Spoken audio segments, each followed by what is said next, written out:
Alright, and we should be live any second. Alright, so today we're going to start by checking out Roller Coaster Tycoon 2, and then for you on YouTube it'll be a separate video, but for here on Twitch, later on we're going to get back into our Factorio, so for those looking to the Factorio content, don't worry, we're not done with it, but it is taking a small pause while we check out a new game. Now, generally speaking, when I check out a game for the first time, which this is a new release as of today, I do like to take 2 seconds to take a peek at what kind of settings and all that they have in the game, just because there is lots of kind of, you know, it's good to know, hey, subtitles are available, hey, you can turn off the motion blur and the camera shake, all of these things. So when I started this, and I have looked at the settings, it was probably around here was the default text size, so I can make the interface a little bit bigger. I am going to do that, because, 1, I don't like to have to struggle to read, and then 2, it's also much better for people who are watching the stream on mobile devices and tablets, or even just on a separate monitor, that sometimes it can be really heckin' hard to read small font on a stream. We do have where we can switch our color palette. For those who don't know what these words mean, these are your various forms of color blindness.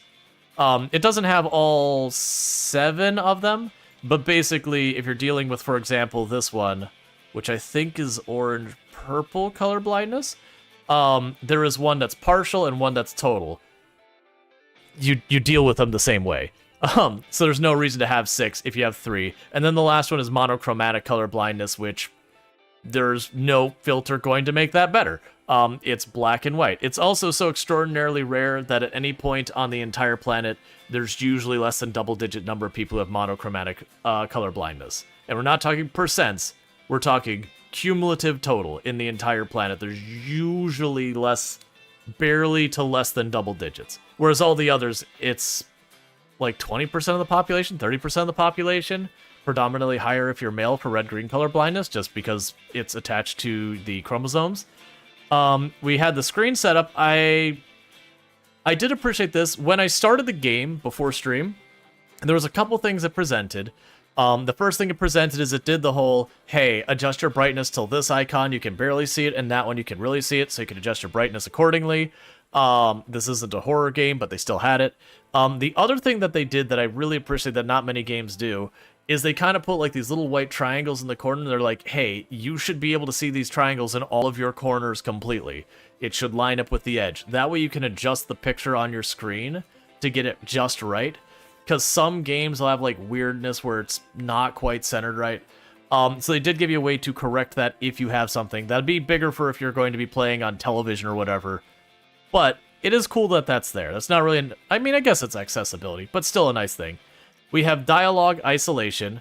For those who don't know what that is, that's basically if you have difficulty hearing the people in game talking to you, like if you're doing the tutorial or whatever, because of all the other noise, you can turn that on and it will dampen all the other noise so you hear that gone better. Mono mode just means it's like not left, right ear. That's going to be primarily for people who are hard of hearing in one ear or the other, but there are other use cases. So that's just basically instead of you having a left, right, you just hear it. We have different adjustments for like if you want to adjust your volume settings for various devices. I have mine just in the hi-fi surround just because that's the default. And I have noticed one thing that they did in this setting, which I don't see much, is you have like the dialogue isolation is here. It's under audio. There's also like an accessibility section over here, and it's there too. So I kind of repeat that. That's very, very nice, because it is kind of one of those things that it doesn't seem to matter where you are. It's like, instead of going, what tab is this setting under? It's like, look, man, it's under a bunch of them. Like, any tab you think of, it'll be there. And you don't see that. I'm not sure if I like it more or not, but it is an interesting choice that I don't think is bad. Because there are actual filters that make monochromatic work, because you ensure different colors are always different. Yeah, you'd choose like a high contrast setup. Using left hashing, right hashing, and cross hatching. Yeah, or textures. That would be your hashing. Red, blue, center, bias color, for example, works for everything but magenta. Yeah, well, that's for those who don't know how you tackle color deficiency so far as your UIs and one is, rule number 1 is you never communicate anything exclusively with color. You are allowed, like, I'll hear a lot of times when I'm trying to give accessibility talks, that people are like, but I like color, why can't I use color? It's like, no, you can use it, that's totally fine, keep using your color, just not exclusively. So to give you the example, like damage numbers in MMORPGs is one of the best places to get into these kind of things. So you hit a character and a green number comes up to say that you're healing. You hit him with a spell, they heal, a green number pops up. You hit him with a damaging spell, a red number comes up. Well, to people with red-green color deficiency, those are the same thing, or close enough that it's confusing. Now, you can make it slightly better by sitting there and going, okay, well, now it's going to have like a little plus. It can still be green, but a little plus and a little minus. Cool. Now, you also might have like mana, and that's blue versus dark blue, and then you have your energy, which is yellow versus orange. Well, then if you have to go to that level, you could instead do like a plus heart number, and you get the idea. You do stuff to communicate the same information in 2 or 3 different ways. That way, you know, the person isn't stuck, like, if there's this one thing they have difficulty with, they're just screwed.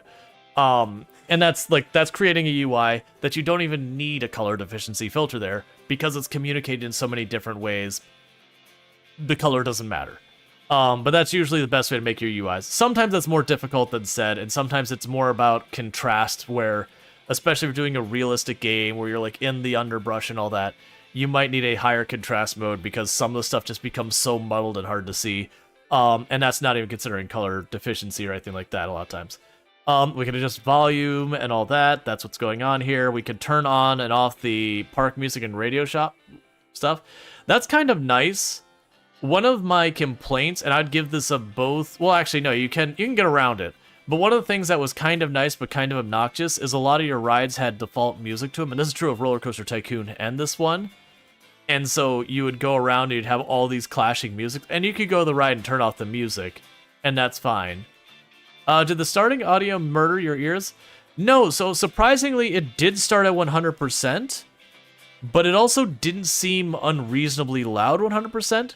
Which does mean if you're working on not so good of headsets, that might be a problem.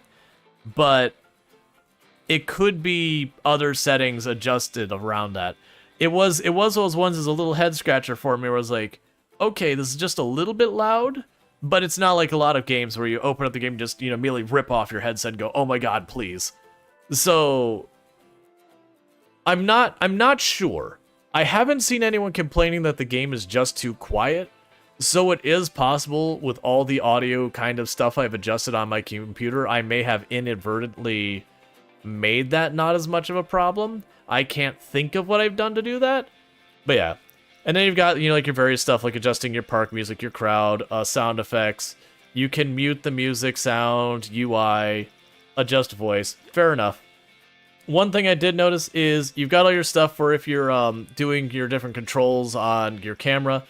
But well, you do have your basic controls for controller if you want it. That's fine. This is the controller settings. Under the keyboard and mouse, one thing I really appreciate is I don't use a QWERTY keyboard. I didn't have to change these. It just defaulted to being smart enough to understand I'm not using a QWERTY keyboard, and it set me to the exact equivalent of what a QWERTY keyboard's layout would be, but for my keys.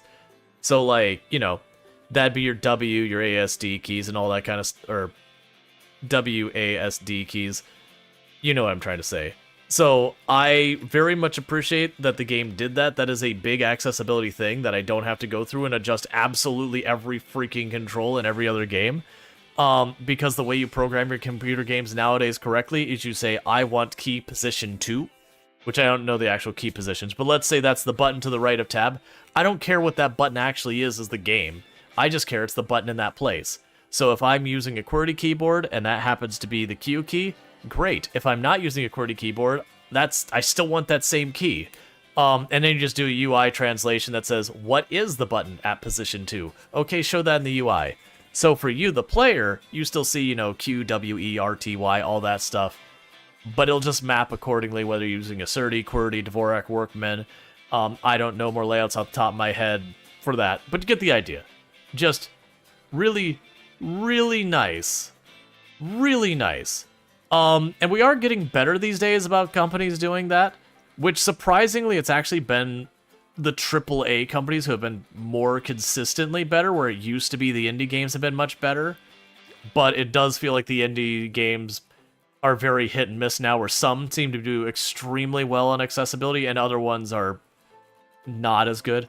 Graphics presets, we just have like all of your basic normal stuff for like performance and all that. It did start on Ultra. The only setting I changed was I turned off the motion blur.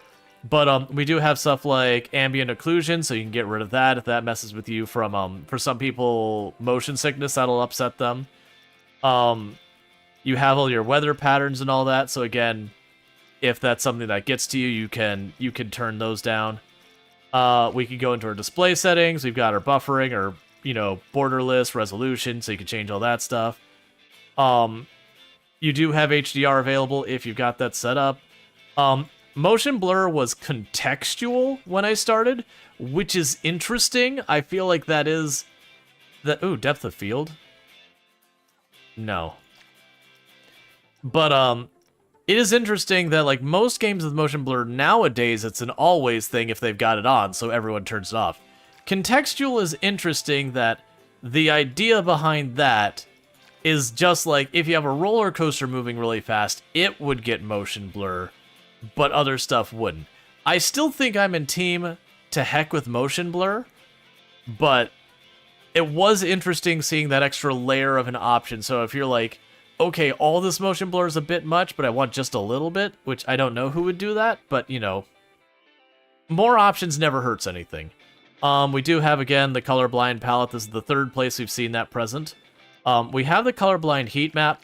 This is when you're building your roller coaster. It'll be like, okay, the speed is green, you're good. Okay, the speed's getting pretty high, you're not so good. It just changes it to be a little thing. You'd probably enjoy the contextual motion blur. Yeah, that's one of those ones I'm like, you know what? I could see people liking that one. You know what? Let's for our case, let's put that on contextual and just see what it's like. I'm probably going to turn it off. But let's see how invasive that feels compared to typical motion blur, which that was the default. You got your scaling again. You can show on-screen controls, which I'm okay with that. That's just like, you know, where it's like you have your camera controls, it'll show the actual buttons to move it. Turning that off is just wanting to get out of the way. You've got autosave, and then you got different game mechanics you can turn off, like reputation. This is just kind of a meme thing. The old Planet Coaster, while you're building the ride, it would show the roller coaster crashing off the end of it again and again. You don't get penalized for it or anything, but it would show that. I guess there's different friction calculations. And I did not change this. This is a really weird decision to me, that the units they gave for speed were miles per hour, but the distance were in meters. We do have kilometers per hour, and we do have feet and yards. It's really kind of weird that they split the difference between imperial and metric. Like, choosing one or the other, whatever. But it is weird that the default was like, we'll do a little of each. Maybe they can't be mad about that. I'm going to set mine to imperial because that's the way I know better. Sorry. It doesn't matter. Let's see, meters per second would make it so much easier, so you know how many seconds your hill takes. Well, yeah, but it's... Yeah, and that's the thing. Well, you could also say, like, feet per second. I think the problem is, for us who use Imperial, you never measure anything in feet per second, so... You know, it'd be like, 50 feet per second. It's like, is that fast? I don't know if that's fast. It feels like that's fast. It's really not. You love games that let you have multiple measurement types? Yeah, no, because that's also a thing. Very famously, there are some countries who actually do use both systems. Like Canada, depending on what you're measuring, there are stuff you will use stuff like, oh man, I'm going to get it wrong and I'm going to get called out for it.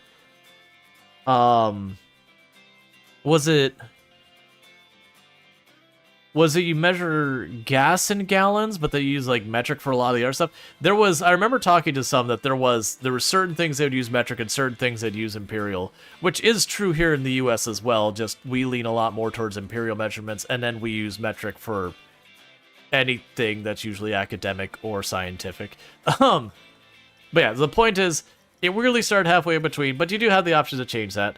You can have it so different objects will collide with your camera so that you can't move. Like, oh no, it's for your rides. So basically, if you want to, like, cheat your way around stuff, you can make it so a ride can go through a wall or whatever. Which can be a thing for like creative stuff where sometimes they'll say it's colliding and you're like, but is it? Terms of service, no problem. They do use open source software in here. So you do have the legally required acknowledgement saying that, hey, we use this font called Aladdin. We have whatever the heck that is from Anchor. This is just a thing for anyone who does software stuff. This is the thing you're required to do when you use open source software. Depending on the license, you have to acknowledge that the license is here or split the money or whatever, all depending on the license.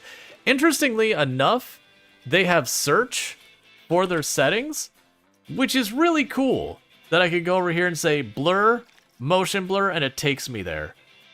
That is really nice. I don't know how much I'm going to actually use it, but again, a really nice thing. So far on the UI, I'm really happy with all the stuff they got going on.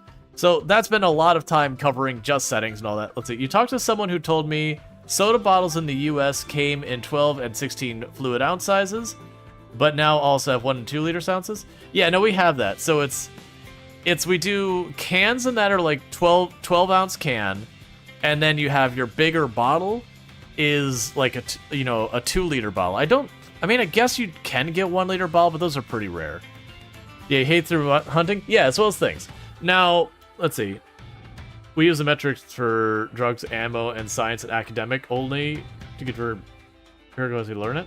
Well, no. So it used to be a big thing here in the U.S. on and off that they were trying to teach us both systems. That there was a big push for a while that we were going to convert to metric so that everyone was on metric.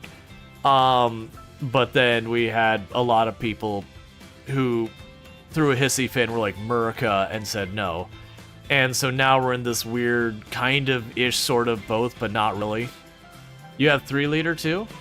I haven't seen 3 liter. I believe you. But yeah, so it's a thing. So like I learned both systems. I'm more comfortable in a lot of things using the Imperial, like driving, we use miles and all that. And it is one of those things that though you get into manufacturing, and even a lot of our domestic manufacturing uses metric. Your prescription drugs use metric. Your doctor stuff, all that will use metric. Your academic and scientific pursuits will primarily use metric. It's just kind of your like your consumer level stuff that uses Imperial for the most part still. And not just because that's what people are comfortable with. Not much to say. That's not like political commentary. Now, with Planet Coaster, you know, you do have your 3 different styles, and this is the same as the old one was. You have career, so if you've ever played Roller Coaster Tycoon, this is like your mission-based thing. You'll get a little bit of like tutorialization in there and all that, but it'll be those things where you hop in, you get your first one, and it'll be like, hey, learn the basics of playing the game. Hey, travel around these, things. And so this one will have 8 different objectives to it that'll get progressively harder, and then you will use those points to unlock the next one. You only have to get half of them done, and then you get through it. And so the idea is these are supposed to slowly escalate in difficulty of scenarios, which interestingly enough, so the old one, it was almost all of them had 2 or 3 stars, or I think they were all 3 stars, and you would have like this one would have its like 2 or 3 different parks, and a lot of the complaints are people didn't like restarting their park nearly as much. So it does seem like they've taken that recommendation, and instead of having like 12 different parks you interact with to do that, what they've done is you have one park. It's looking like this. You have one park that you have way more individual objectives for. So instead of 3, we have 8 objectives for one park, which is cool. So you've got all that, and the Skull Island is a classic from the other game. That Skull Island is from the previous game. I'm actually seeing if I recognize any of the other parks. No. The other parks look new. That kind of looks like there was this big gorge in the first one that the challenge was you were in this ravine and you couldn't build over the top of it. So you had to manage to shove roller coasters in this big crack in the ground. But yeah, so you got your scenarios. Then you've got franchise mode. And then franchise mode is the way most people play that. Basically, it was you start a greenfield park where you start with like literally nothing but like a little bit of money and all that. And you have to like slowly research your way up and build up your park. And, you know, once you finish building a park, you can go and build a second park where you're part of the same company, the same franchise and all that. So you can like build your little park empire. And that was kind of like the default most people played. And then you got Sandbox. Sandbox is creative mode. Money doesn't matter. Research doesn't matter. Just make yourself a heckin' park. And that's all good stuff. I think for what we're going to be doing on stream, I'm going to choose franchise. I am familiar with Planet Coaster. Granted, they are probably going to have changed mechanics, but I kind of don't want to go through the tutorialized scenarios and all that. Those tend to be very dialogue heavy and all that, where it's like, hey, you just got your first park. Here, look, go ahead and create, you know, a staff room. Hey, cool, you got your staff room. If we get stuck, then that's me being punished as a creator for skipping the tutorial, which is a meme that happens. I also noticed they do have search, so you can search for that. And this version of Planet Coaster does have multiplayer with an asterisk. It is not multiplayer like, what was it, Parkitect, where you both build the same park at the same time in the same map, where you're like, I could be building this part and you build that part. It is effectively save file sharing multiplayer, where I can work on a park. I also invite you to the franchise, and you can also work on the park in your own time, not simultaneously. So it is one of those kind of things, just to be aware. It does have multiplayer, but it's a specific flavor of it. Personally, I don't care because I probably wouldn't play multiplayer that way anyways. Like the at the same time, that's just not how I play my Tycoon games. All right, so we're gonna go ahead and make ourselves a brand new franchise. Hope the day's been going good. It's about as best we can hope for. Yeah, so this is if I want to actually play with other people. That's fine. Oh well, that's So it says invite only. That's a curiosity that they present that right there. Yeah, so it does say we can change the name and all that. Yeah, I don't think people are going to be able to join because I still have invite only. Let's go back to what this says. Invite or request. Yeah, so what I'm going to do is I'm going to name it and do all that kind of stuff. Yeah, so this is if you're wanting to make it open for people to join. You can do that. I'm not going to. Because I'm going to keep it invite only, and what I'm going to go ahead and do... Let's say it's Animal Crossing multiplayer. You each build your own park, and you can visit each other.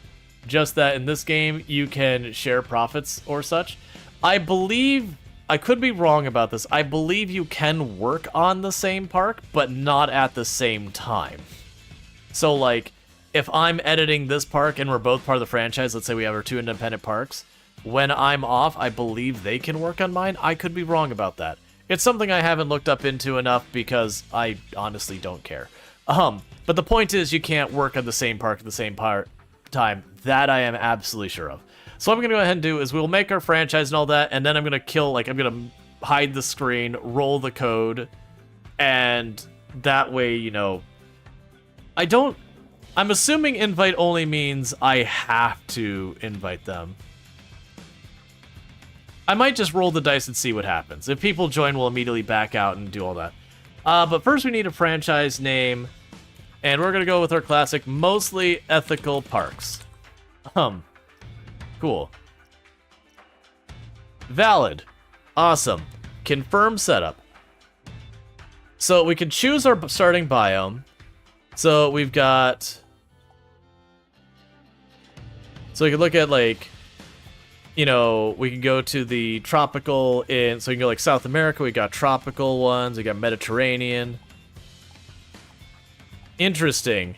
So there is a lot of locations we can choose. If you want to go to New Zealand, you can do New Zealand. You want to do Australia, you got how many options? Is that 3 different options for Australia? We've got places like the Philippines. We got Japan up here. We got India. Man, this place, that is way more locations than I figured.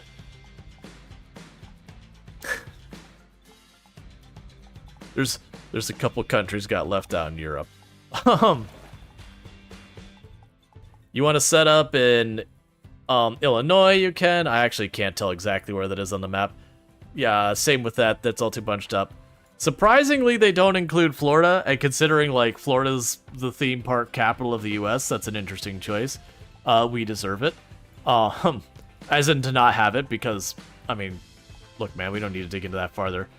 You know, we got all these places here. We can go way the heck up here in Canada. We can go to the parts of Canada that people aren't. Go up to Alaska. That's the interesting and weird location of Australia, like Brisbane and 2 for the far north. Most people live in the southeast. Well, that's what I was sitting there saying with Canada. It's like, okay, you got some of these ones along the southern edge of Canada, because most of the Canadian population is along the water here, like along here and over there. You get up to these boony areas, that's people who want to be forgotten. That's people who don't want people around. And to be fair, that's also true of this spot in Alaska. Our big cities in Alaska are like right down here by the edge. So this is out in the tundra. You know what you're not getting? Any visitors whatsoever in your park being in the middle of nowhere well, not tundra, it's forests. But you know, in the middle of nowhere forest Alaska. So there's that.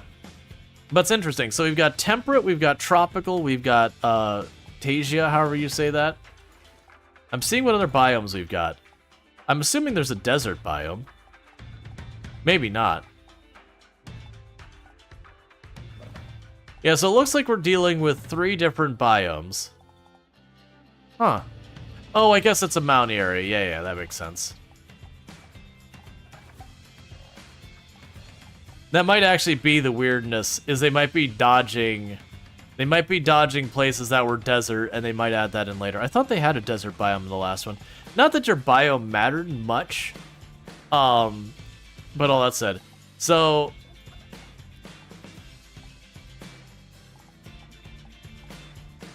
and it does seem like, looking at the numbers on here, oh no, it does change. Oh, interesting. So even though we're talking like tropical, so like this tropical one, I get a little bit of, like, you get $200,000 starting and 25,000 research. This one, clearly this is meant to be the hard one, because we only get 50,000 bucks and literally no research. Minimal starting resources demanding.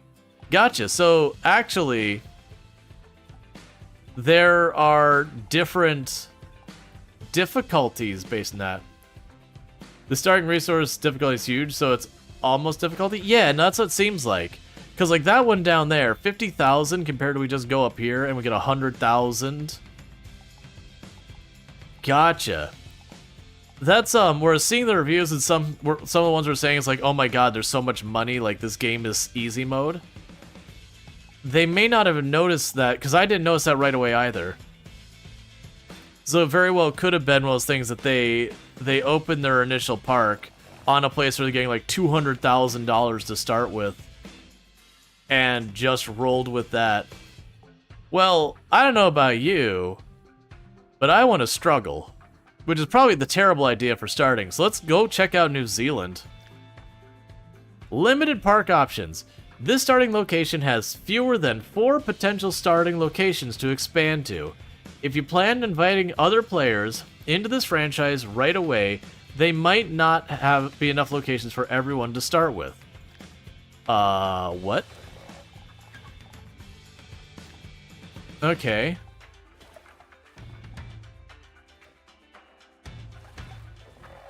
Is it where it's connected? That maybe... Oh, you know, I'm betting for the franchise thing. I'm guessing it's not I build one here and I go to the other side of the map and I plunk one down there and I go all the way over here and I plunk one down there. It might be that we have to like connect points or something. But I'm not planning on playing with other people, so get wrecked, other people. Alright. So we're building a park in New Zealand. We have negligible resources. We are mostly Ethical Parks as our company name. So the question is, what are we going to name our park? It would be fun to have a theme behind it. I don't think making it about the fact that we're in New Zealand, Mordor. No, that's when we get someplace on the what is it, the Ring of Fire or whatever, where all the volcanoes are.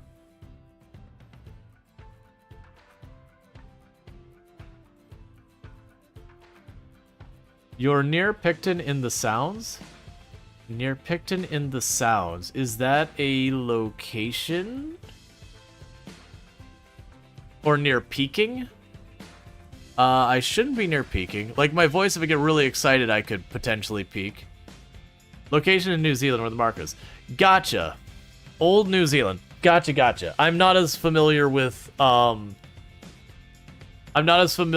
New Zealand's topography so far as like where the cities are. Like I got to go to Auckland last year. Or has it been 2 years now? I got to go to Auckland and the surrounding area. But that's been my exposure to New Zealand, is like doing that and then checking up the Maui museums and all that. But it's an area of the world I'm not as familiar with, because if I put a hole right through the middle of the earth, we'd be pretty close where I live. Let's see.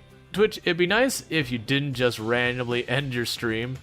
You were still running on the phone, so you knew it was a bug. Yeah.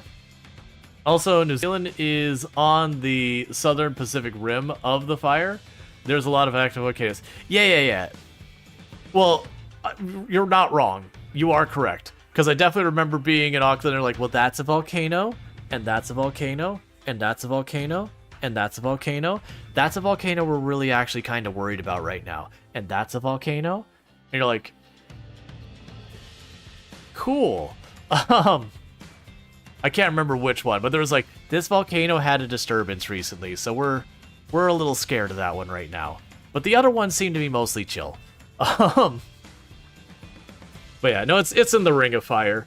I was thinking more like the volcanoes in Hawaii, where you can like quite literally walk and be like, that's lava. Also, don't breathe this air. It's toxic and will kill you. Man, naming stuff is hard. Naming stuff is always like one of the most difficult steps in the process of everything. Because like, Mordor is fun and all, but yeah. Hey, Pack. Glad to see you playing this. You were trying to decide if it's worth it, and then you saw it on stream today? Yeah. So the reviews have been admittedly mixed on Steam, but I've also learned that the reviews on Steam are pretty meaningless. Yeah, we're looking at New Zealand. There are volcanoes in New Zealand where if you step wrong, you find the grounds flowing. Yay! Roller Coaster Park. Home of the roller coaster. That's actually a lot of fun. Planet Coasterio. Yeah, I do like Roller Coaster Park.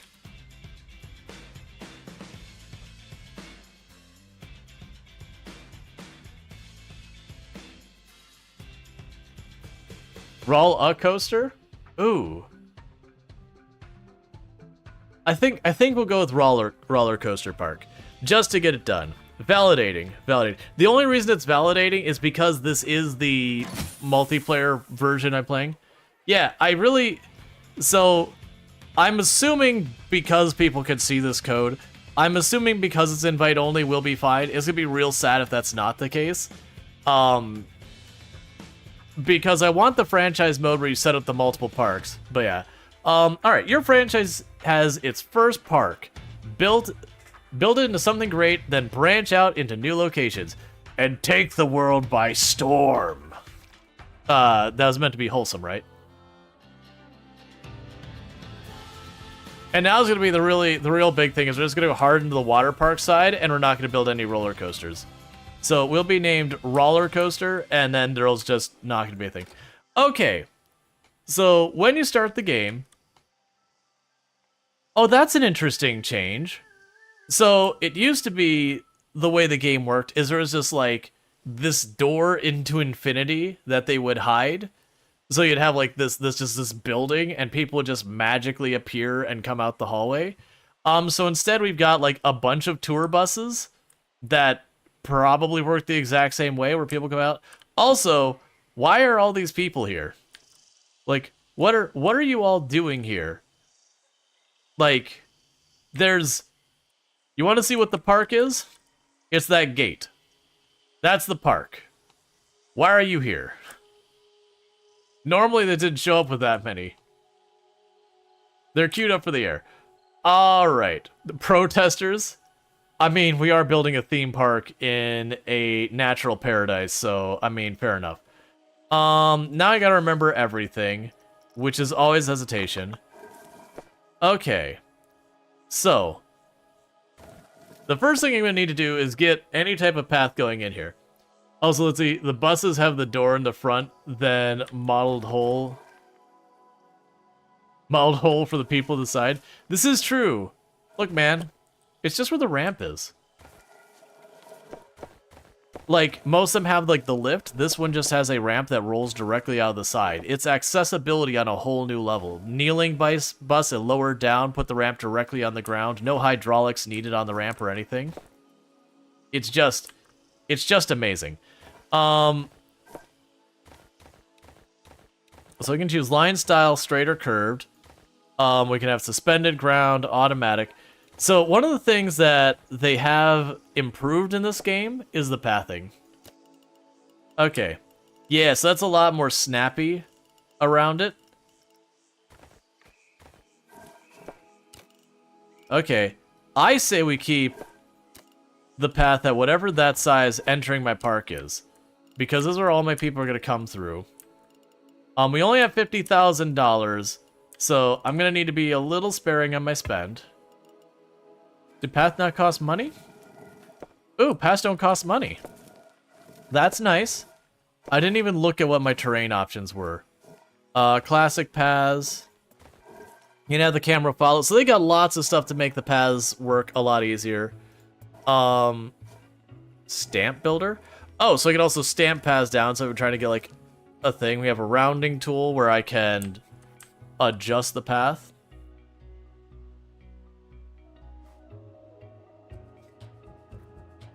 Cool. And they have an undo button, so that's good news.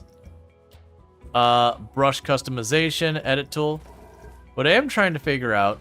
Ah, there we go. Customization. Now what you expected with the devs design lower pathfinding costs? Yeah, the fact that I did that and it costs nothing. And we can choose all our different patterns. Which looks like... What are you?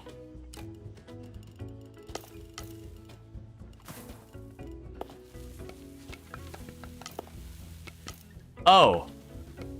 Right, that does make sense. Let's lean into it. We're gonna have our park, and it's not gonna have any, like, proper paths. We're just gonna put some, like, stakes in the ground, like, that's your path. Do you want something to smooth the walk on? Too bad. Natural path, sandy path.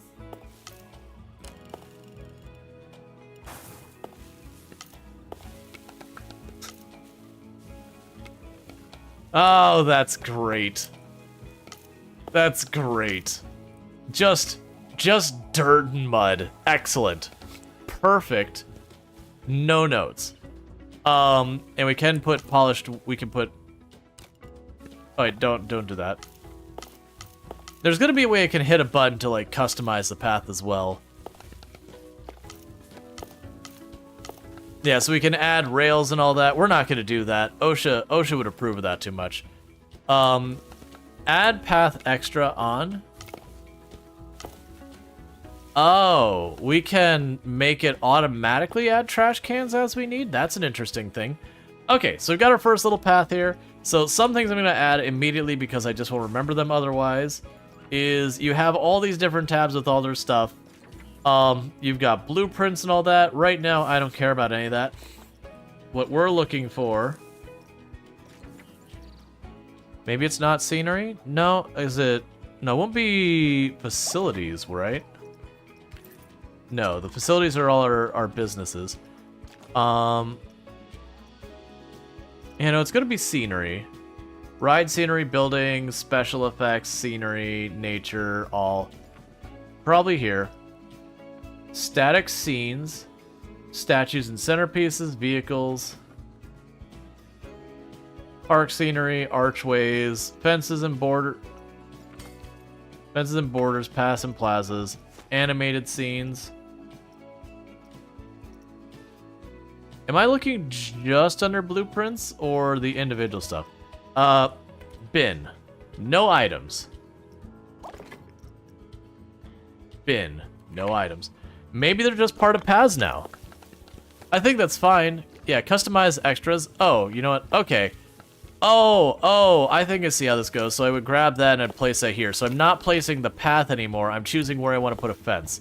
Okay, I think that's good. I think that's good to just have it just like in here to begin with. Well, I heard a lot of people complain about the lack of choices. Like, don't get me wrong, we only have like this set of bins right now, but this doesn't seem very much off to me. I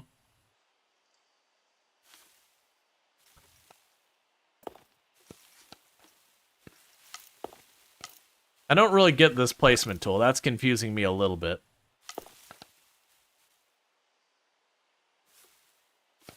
So this resort bin seems like the most worn out of everything. Ah, okay. Interesting.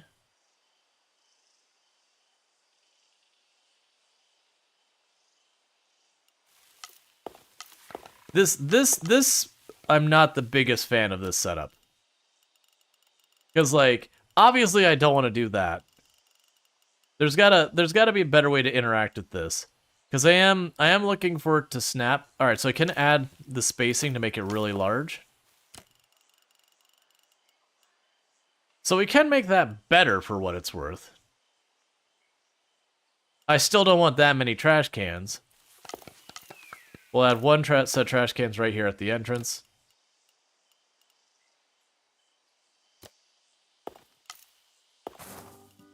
Okay, the trash cans do cost me money.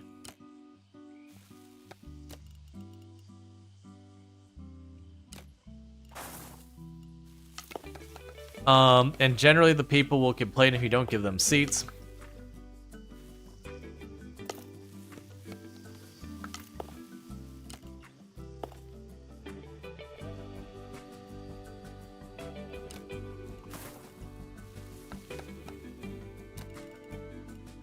Okay.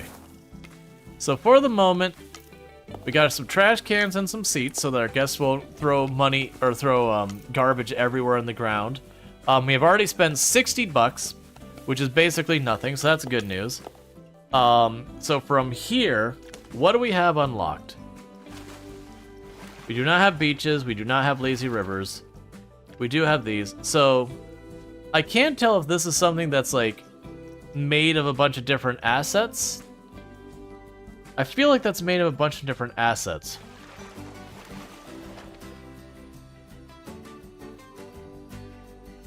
Sorry, because usually the way this works, create custom. Ah, okay. So you've got blueprints and then you can create custom, which is always an important one in these types of games. Because like you'll have these ones where it's like an already themed ride for you, so if you don't want to put in the creative effort to figure it out, that's fine. But then we can somehow, we can create a custom ride, which is we choose the ride. We would then choose build, and it's just the base ride. We can theme it how we want. So again, we have the teacups here, all decked out to look like Vikings. And then we can go to create custom. We can choose the teacups, and that's what it looks like without all the Viking stuff on it. So that's cool. So it looks like they got a lot more blueprints than they used to, which is nice because sometimes you want to take the time to customize everything, and sometimes you're like, you know what I want to do? I just want to stamp a thing down and get it. So the question here is, looking at the rides we have, we're looking for the highest amount of excitement with the least amount of the others.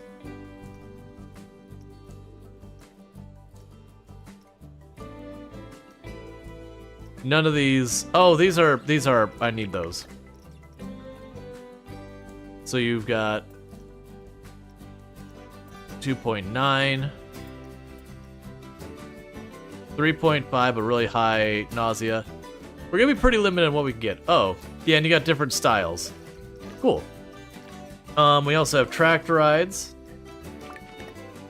So you've got like little track rides that are like that. You've got our water rides. That's all kind of cool. We've got flume rides.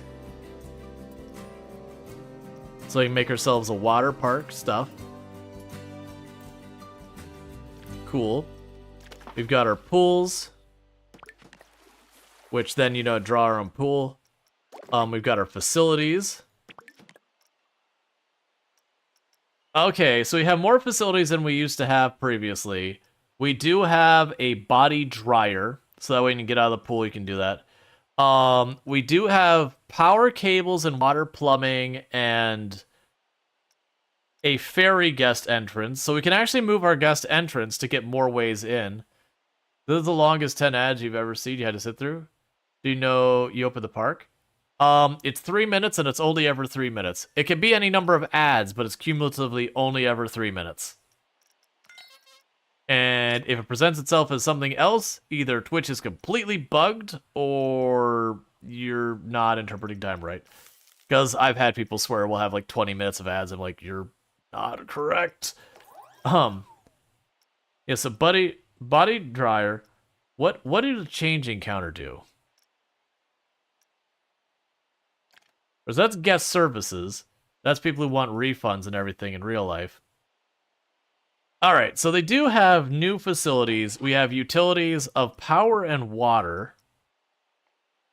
So we have power distributor, power generator. Yeah, normally it's less than 3 minutes because based on the how... Yeah, so you can have up to 3 minutes. That's the maximum. So we have a water pump, water filtration, power generator, power distributor. Okay, so the water pump gives us water.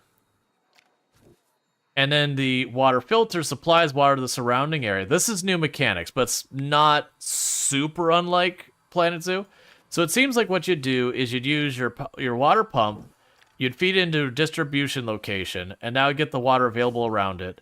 You have your power generator that makes your power, and then you've got your power distributor that then distributes the power around you. I am hoping they don't do the thing in the other game where it was like they make noise, and if they're nearby places, people get upset for seeing, and yada yada. So let's go ahead and plan for our next thing to be to splinter off a side path. And we're just gonna break that off here. And this is gonna be for like our staff and all that.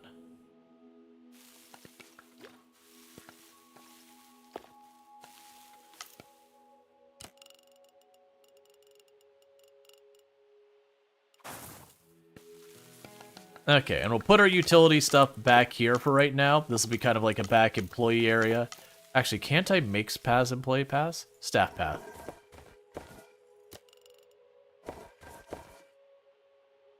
How do... Yeah, so this will be a staff path.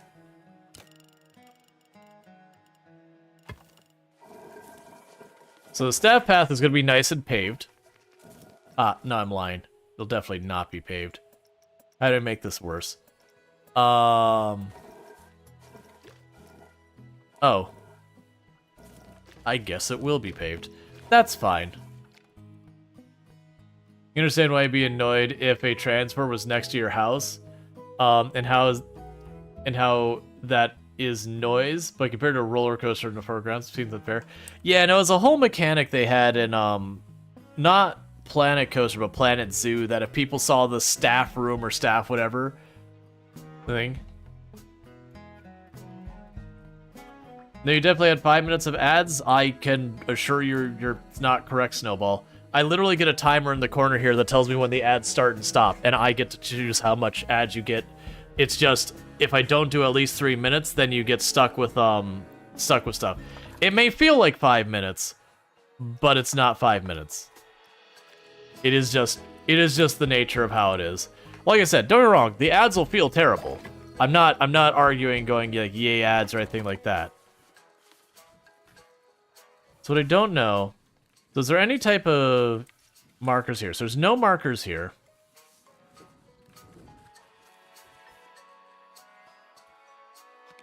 Okay, so Z rotates. So we can go ahead and we'll put the pump here. And then to distribute, we'll want to wait till we have that. And we can put the generator there as well.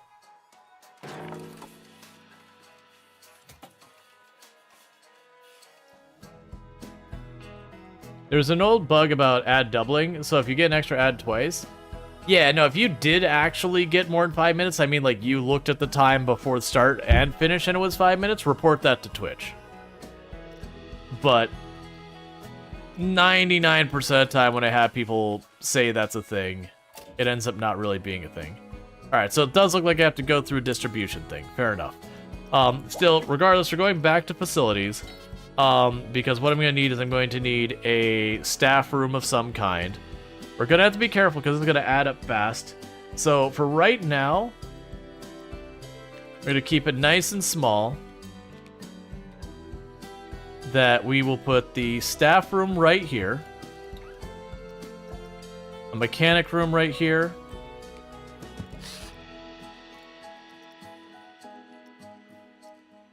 Those are all staff buildings. The rest of this shouldn't be staff related. There's not more utility stuff to deal with. So right now we're going to go with that. And this is where some of the really fun wild stuff you can go in gets to. Actually, let's go to facilities. This. So we have blueprints here. What I'm looking for is you can usually build walls and such on here. Park expansion, notifications. Usually it's under scenery, create custom. There you are. So we can go ahead and build stuff going on here.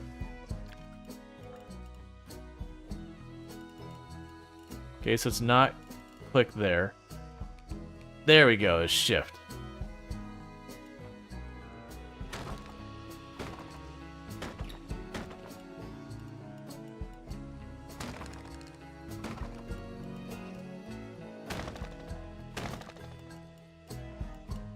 And so with a lot of this stuff, how you make your place will genuinely make it look better or worse. Like just overall, like it'll make it feel more real and all that. Yeah, so that'll be building. We've got some crappy roofs. We have our choice of this style wall. That's not actually a wall. That's like a fence. It's like a half wall. Okay, so we've got corrugated wall. Excellent.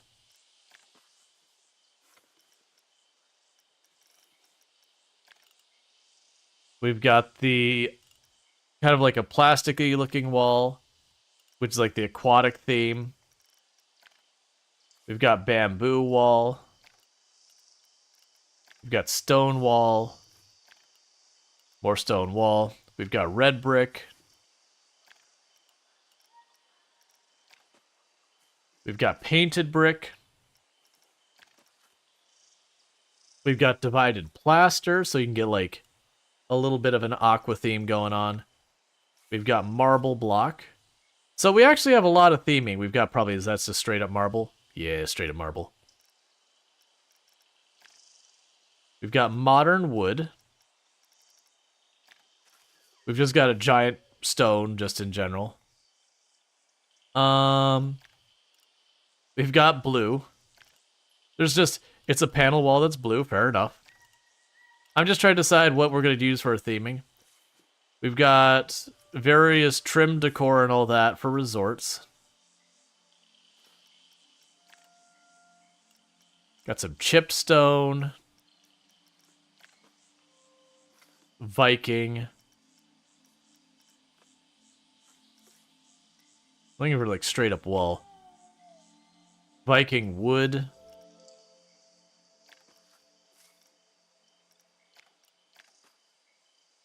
Wood beam.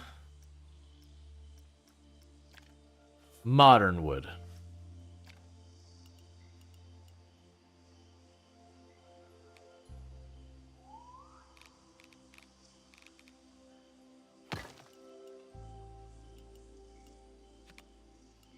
So what we could do here is what I'm trying to do really fast. Is you'll notice I'm boxing this out to be bigger than the space it actually occupies. That just will help the park look a little bit better, because it'll give it like a little bit of authenticity, a little bit of realism, that it will look like what you'd expect the actual place to look like. Just in the sense that...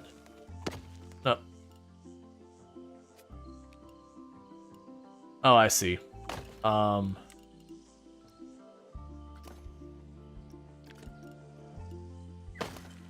There. Because in real life, you obviously wouldn't have this tiny little box that would cover everything. So by having it have a bit larger of a footprint, it'll look like a more authentic building when it's done. That's not the right tile. There you are.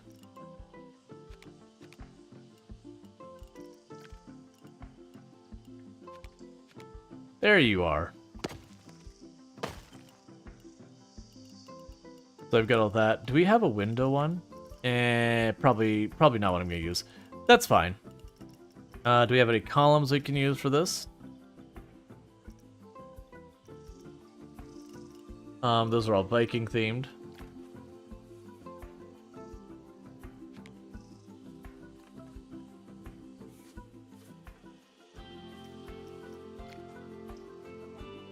This seems like the kind of thing you have in an employee area. You immediately get out to the employee area and there's just columns in the middle of your path in the way. The guest areas, they wouldn't do that. But in the employee area, they absolutely will, and they'll be like, figure it out.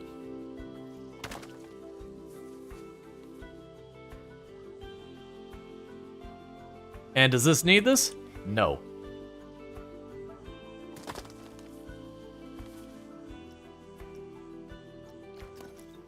Yeah, so now when we look at that, that actually looks like it might legitimately be the type of thing you'd see in the theme park, complete with the columns in completely irrational locations.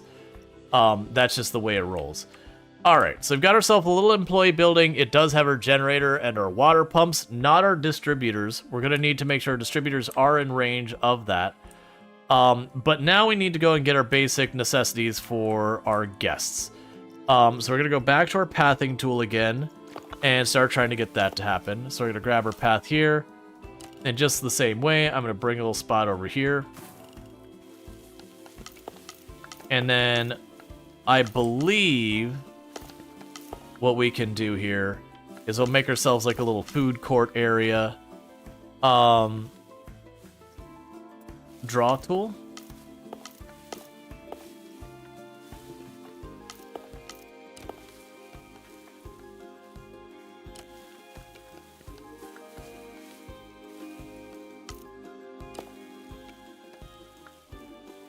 We're going to lock that in? No.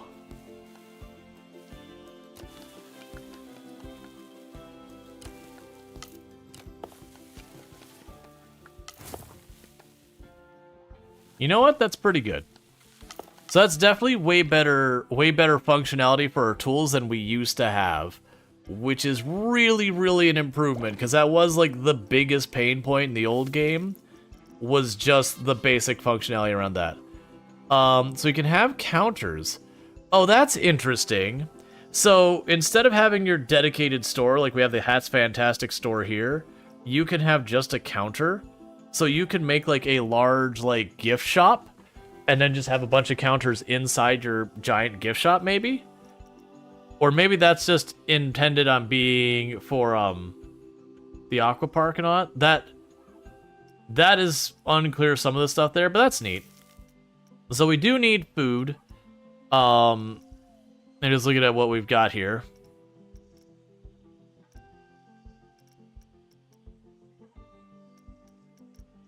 It's got a bunch of stuff. We'll just do cheap of beef. That's always a classic.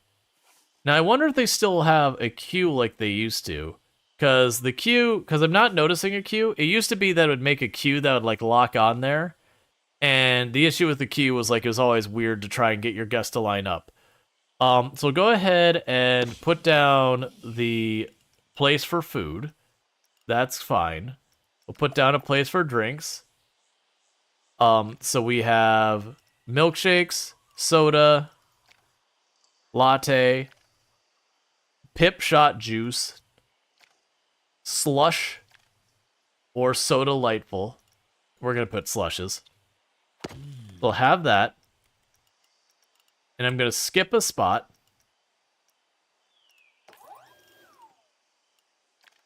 And we have changing rooms, and we got toilets, and we got guest services. And we've got the heat up, the drying off space. The drying off space, these usually aren't part of a building in like actual park. These are usually stuff. Yep, no, we'll do Factorio later. I'm pretty sure my category isn't set to Factorio. That is how this works. So put restrooms here. And we'll put a changing room here. And we'll put guest services over there.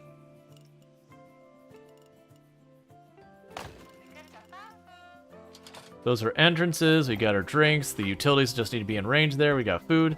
And we should have some kind of gift shop. So we've got Hats Fantastic, the Just Memento Photoshop, Looney Balloons, and the Splash Emporium. I'm going to be leaning in on the water park side of things. Just, that was an odd choice of sound effect, but okay. Just to lean in on that. Alright, I do think we keep the style of construction we had for the last one. We're going to go to sceneries, we're going to go to our buildings again, we're going to go to our walls. Because that felt like it'd be an easy to duplicate thing and we could stick to it. So we're going to go ahead and use these same walls. And just like before, I am going to make this bigger than the actual building is needing to be. Just because that will make it look more real. Usually the magic trick to making Planet Coaster 1, making your park look good, was to do everything possible to cover up anything that was like the default, like Planet Coaster styles of stuff. Okay, so now we need our windows.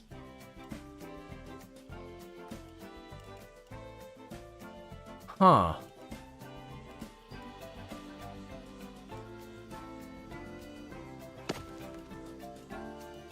That's fine. I'll put a sign or something over if it comes down to it. I think it's fine for the actual windows to have that. You need to be the larger door frame.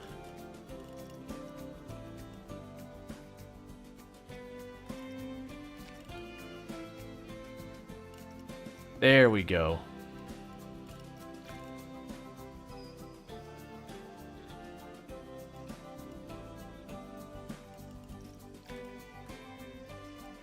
It's always a trick figuring out which ones will work best. But then, like, say you're unhappy with the appearance up here of these. This is where you can start doing tricks where you grab, like, these tiles, for example.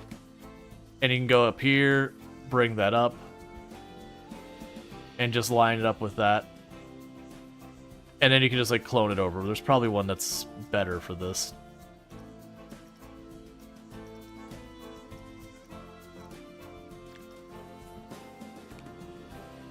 That's too tall.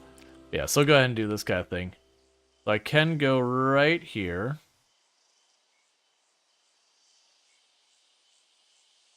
Yeah, I'm not going to worry about it. Those are the kind of things you can fuss with to make things look really, really nice that I am just not going to bother with.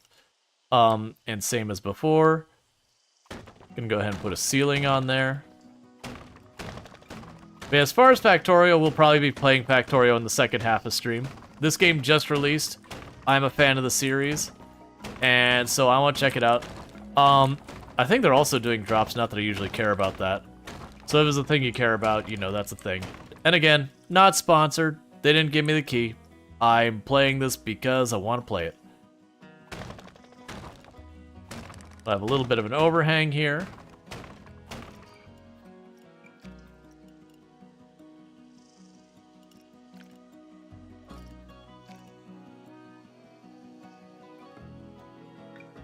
Now I'll just have it a straight hangover like the other one. We can put our columns here. And again, this is not a game mechanic. You don't need to support your buildings. You can actually do some pretty cursed things in this game. But all that stuff just makes it a little bit more authentic, makes it look a little bit better. While you don't need to do any of that, it does really help. There is actually there is a mechanic in the game around stuff having a decent appearance and all that. It's not objective, it just checks for, like, decorations nearby. That's kind of interesting.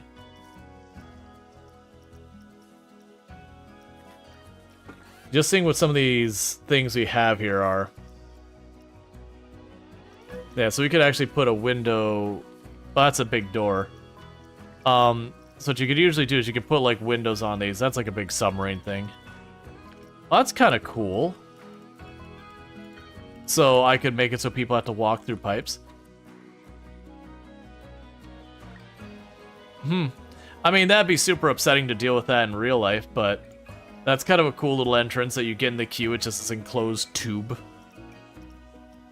I'd probably hate dealing with it in real life, but it's a neat aesthetic.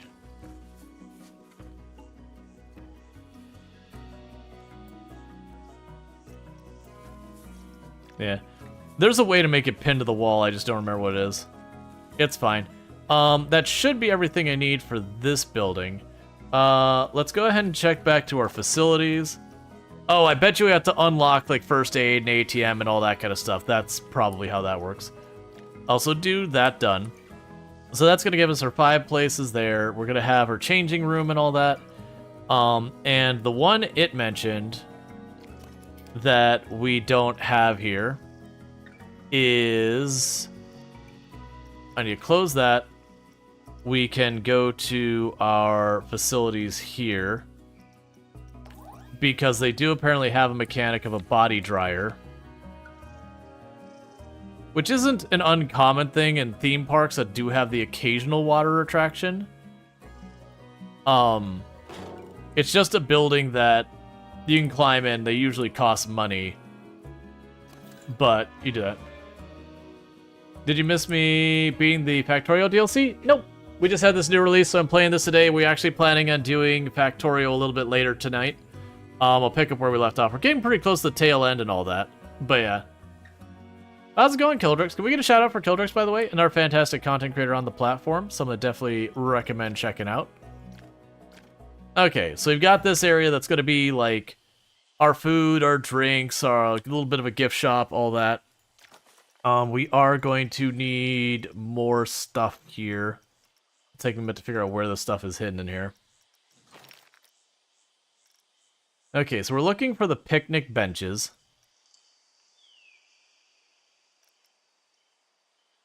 So we've got mythology. We've got like your modern park.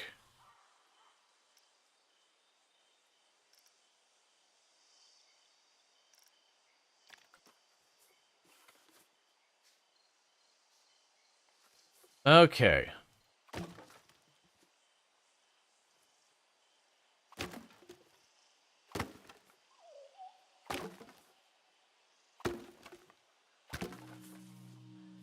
You know, get some places for people to sit.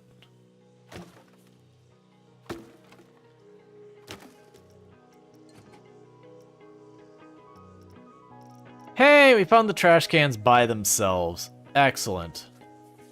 Because it's all... I was sitting there earlier like, but, okay. So put trash cans at both the ways in and out of here, because people just chuck all their garbage in the ground because they're monsters and they're awful and everyone should dislike them. So we got a bunch of trash cans set up there. That's good. We can go to our park benches. We got kind of like this little driftwood style we've been using, so we can put down 2 there. 2 there. So we've got a little area over here for food services. We got our staff area, which is the only paved area in the park, because weirdly the staff paths can't apparently make them dirt. But yeah, for those who don't know Kildrix, absolutely fantastic content creator, been doing like some stuff like RimWorld and a whole bunch of good stuff over there. Definitely worth checking out. Play a lot of games like we do, so doing that. I believe they've been doing their first run through, and I say run through, it's been multiple attempts, but their first go at Anomaly, and it's been fun. They basically shut down pretty much all of the mods and are just trying to get an authentic Anomaly experience, which is really fun the first time. Even if it can be frustrating where you get killed by stuff you just don't understand, and so you have to learn how they work, and then you do your new run and hopefully you figured it out. Which is really a dice roll a lot of times. Okay, so we've got a place to handle our basic guest needs, our staff needs. We've already spent about $4,000 over $50,000. So the next thing is going to be maybe having any type of attraction whatsoever for our people to participate in. I don't know. So the thing we're gonna do is we're gonna go a couple spots forward. And we're going to cut this path down to a smaller size. We are going to make it curved.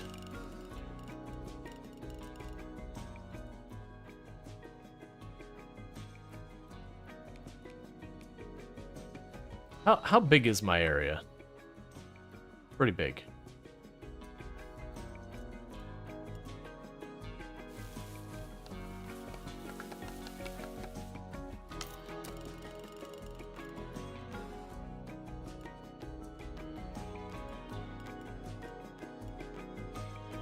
Start giving a slight...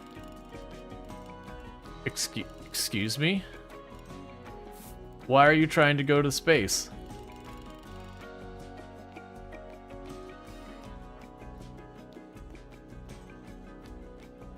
Yeah, that should be on the ground. We're gonna start having it go off to the side. At an angle, so it's not just a big grid and all that. The anomaly's charm is that it 100% is going to try to kill you. Yeah, no, it's actually trying to kill you, and it's just you have to learn to manage it. But the issue is just when you first start, you kind of don't know what you don't know. Okay, so we're putting a little bit of a curve to the path here. That's actually, I'm not happy with that. So I'm trying to figure out is I wanna stencil it out so it's a very predictable angle, so we'd have like this. And I'm sure there's a shortcut key or something to control. That's up and down. I need to not do that. I keep doing that. Okay, so we actually do have snap points holding control. So we'll go one snap point here. And it'll go all the way to your end. So that would be roughly straight there. That's roughly straight. So one snap point here. That way it can have like a consistent circle to it. Alright, so we got this, but now we need to figure out what the heck we're putting into our park as an attraction. So I do want to kind of lean in on the water stuff. So I am going to try and make a custom pool, I think.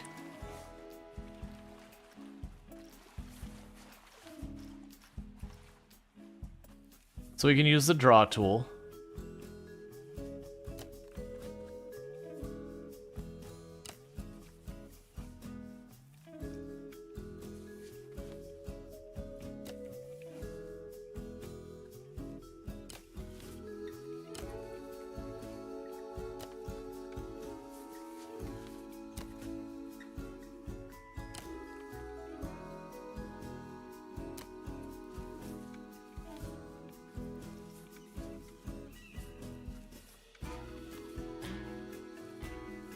Oh, that canceled the whole thing. All right.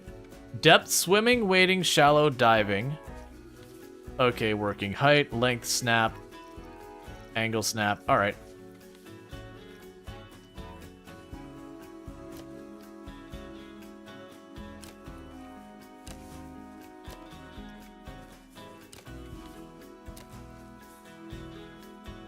Max length exceeded.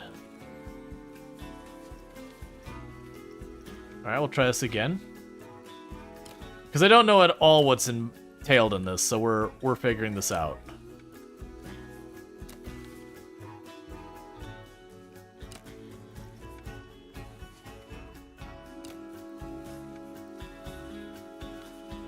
I see.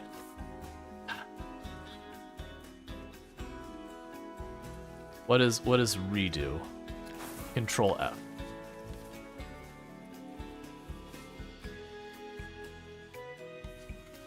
Why are my controls weird all of a sudden?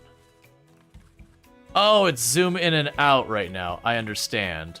Because I'm looking at this from above. Alright, I understand. It wasn't forward and back, like vertical. It was zooming forward and in and out. Okay. Yeah, so I am probably doing this in the harder way where I'm like, hey, I would like to design my own pool as opposed to taking your stenciled out ones. But to me, that's kind of like the magic of changing a bunch of stuff to make it more interesting. You can definitely play this like where you're just... Oh, edge type path?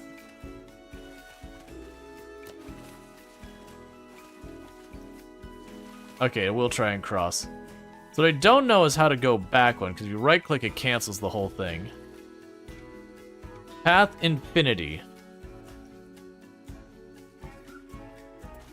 Let's try approaching this differently versus if we were to grab a pool,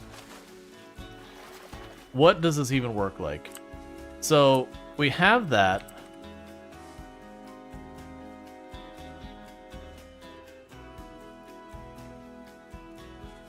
Ah, so Y locks me to zoom in and out versus going around. Okay.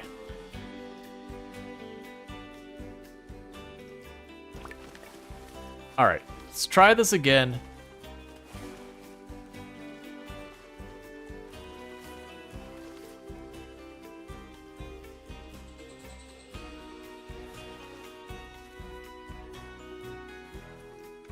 And I'm just gonna make it fairly square, and we're gonna live with it. So you go ahead and do this. I will still curve this side. Just a little bit more. And I'm not gonna fight it with this nonsense. So we're gonna go over here. Now I'm gonna try curving it.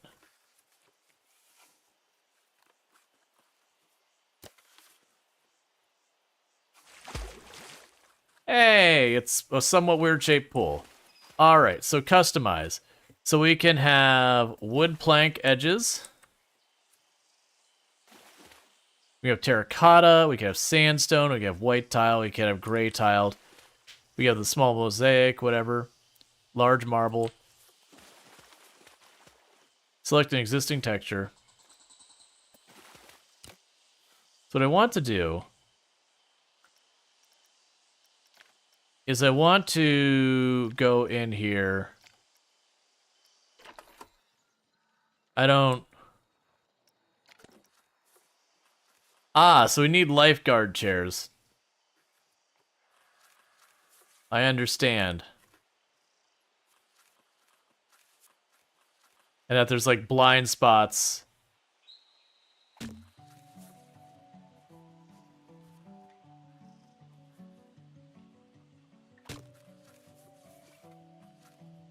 So we have lifeguards we brought in.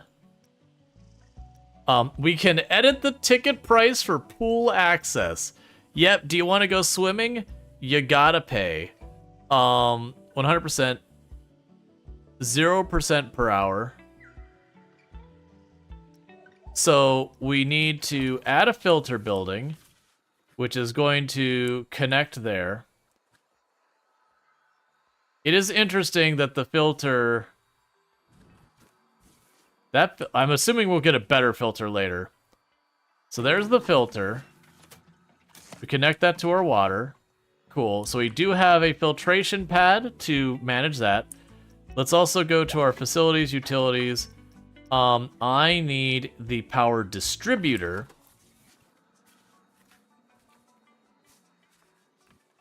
And honestly, for right now... Yeah, because we have... the power generator there.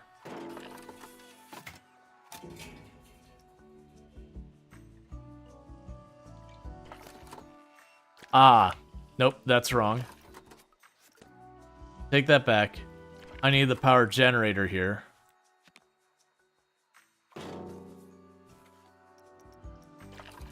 that means I need to connect that to my distributor, and we have power on this. I will need another distributor over here. So we could just tuck this behind the building from the looks of it.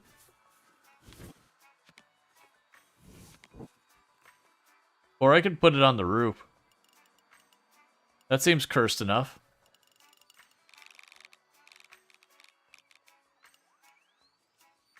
I have a feeling my staff has to actually get to this. Let's assume the staff is going to have to get to this. I am going to make it part of this building. But you get the idea. Okay, so we've got coverage of all of that there. We've got our water pump and our filtration pad. So our pool should, in theory, gradually get cleaned. So right now, we are a park that has a pool.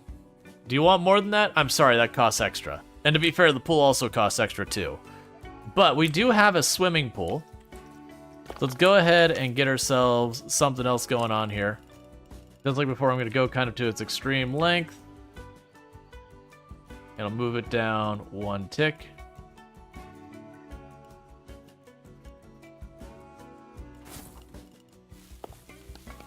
Just to make that kind of consistent. And let's see about trying to put another attraction here. So we've got a pool. We can do flume rides, which... Okay, so we have a curved flume with a variety of bowls, loops. There's no need for a matter raft. We have a body slide, simple slide with high angle slopes for guests to enjoy. Cannot invert, all that. A wider slide with high angles and slopes for guests to enjoy. So let's see a body flume. And then this will be where you get in line to get on board.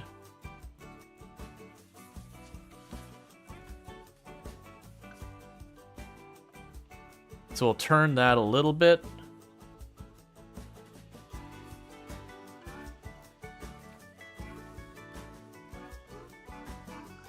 Okay, so give it a little bit of height so I can put a platform for it to be on or something like that. And we're gonna go ahead and have...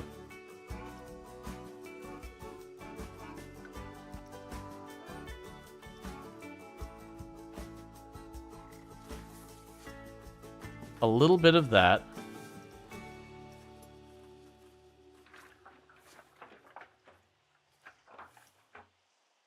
Let's see, open flume start 1, open flume start 2.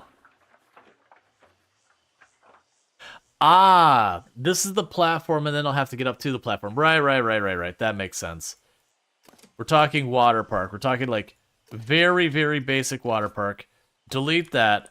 So what that means is for a flume ride, what I actually want to do is we'll still grab the same one, but instead of starting at the bottom there, I'm going to go over here. I'm going to bring that sucker way up here.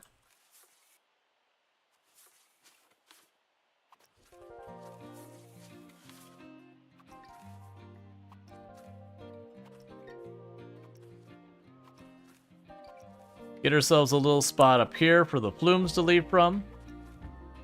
And then I gotta build a really long winding path to make people walk up. That way you're sitting there going, man, is this really worth it the entire time? Because that's exactly how this works. Is you spend the entire time going, man, this is so much height. So we have the little bar you go under, just an open thing, a tube. You got the bar, you can kind of yank yourself. Oh, there we go, drop ride. There's the one. Yup, where the floor falls out from underneath you, just to make it that much more intensive. Giant spinning blade at the edge of the pool. This should be the only way to enter the park. Absolutely. So we're gonna start one right there. Ooh, you get expensive fast. All right, let's keep that in mind. Gonna take the slide to hell.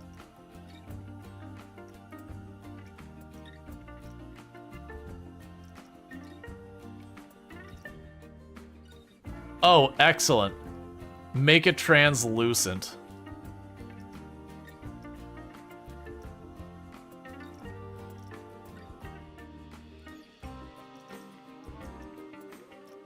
So transparent pipe doesn't cost any extra. Track supports on, off.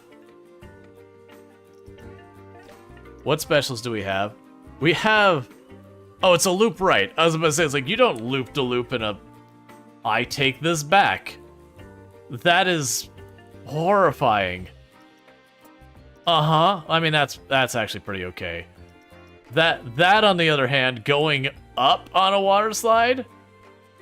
Oh, that is something properly scary, actually. All right.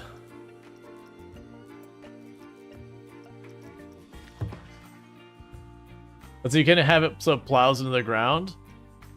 I'm assuming, because, like, I'm assuming there'll be a thing. They have...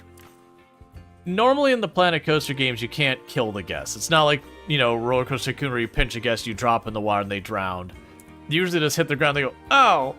And then they get back up and they leave. Especially when you get stuck and you hear people coming. Yep. Alright, so we're going to have it have a little bit of a drop. And then we're going to go ahead and do this monstrosity that deeply upsets me.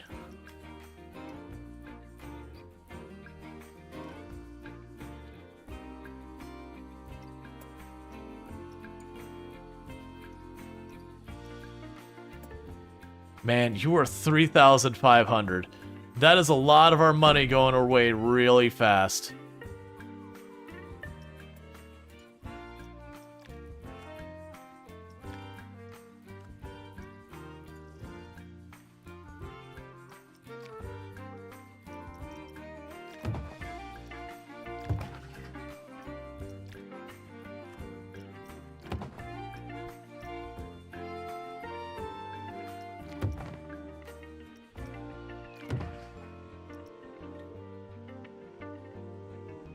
So right next to the food court too, or things will get messy fast. Well, that's the reason it's an enclosed tube. That way you can keep all the mess to yourself.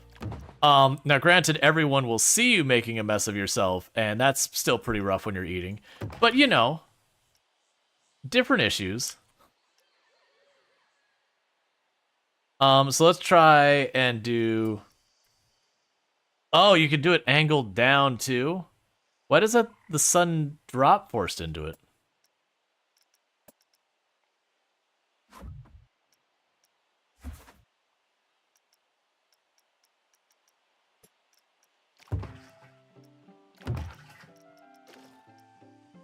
Okay, I'm assuming it's got some logic where it's like, no, you're not going fast enough. We are going to force you to pick up the speed before you try and do anything fancy. Oh, the flume end where it just drops you in the floor. Open top, of course. Obviously we're not ending quite there.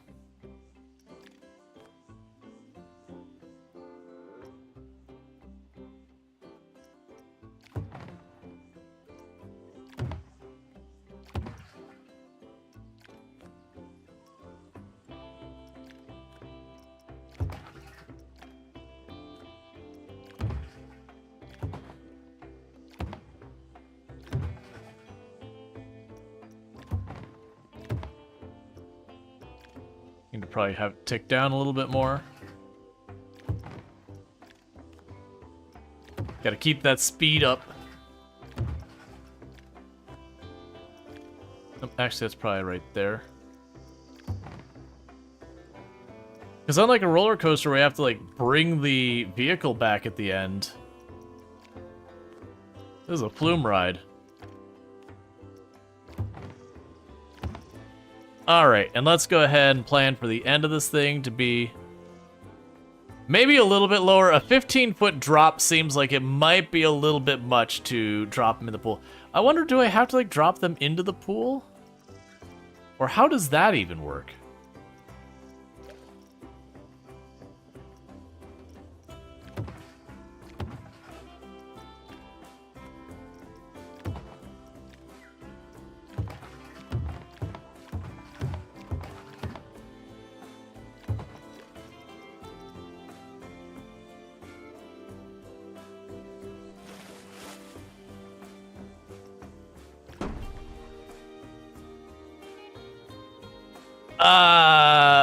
Maybe we should make that go one tile farther. Yeah, let's make that perhaps go a single tile farther than that. Okay. That's not the right thing. And open top right into the middle of the pool. Now, this is our first one, so no water filtration.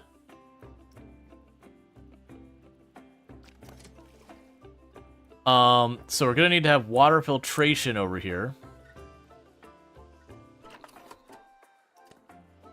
That's fine, we'll just do it this way. So we're putting a lot of money into this thing. That's potentially going to be a big ask. So most like the way you're going to want to handle something like this in real life is you're going to have a path here. It's going to be a real small staff path. You don't want to put a little bit out of the ways. So you can have it like right over here.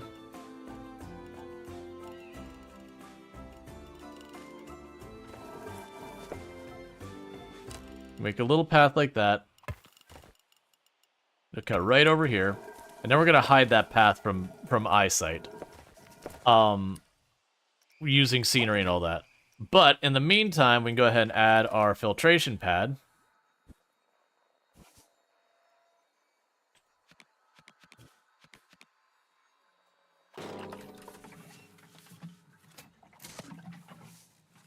And that gives us filtration on here. I don't know what that icon means up there, the little red one up there, but we'll worry about that in a minute. Alright. Auto-hired once Flume is opened. We'll get a worker.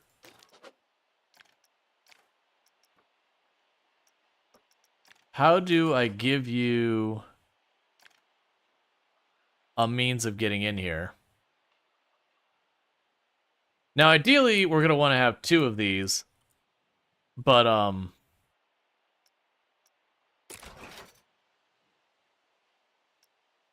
place entrance. Oh, good.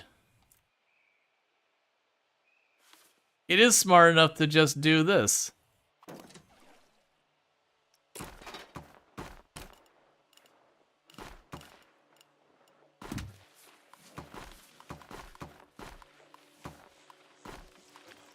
What do you think you're getting? You're getting a nice path like that.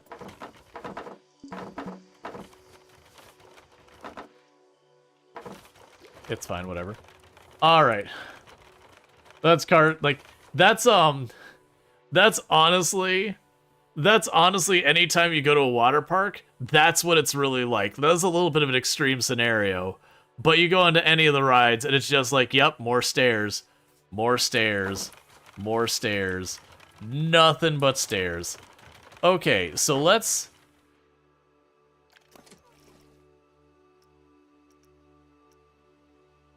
Alright, so...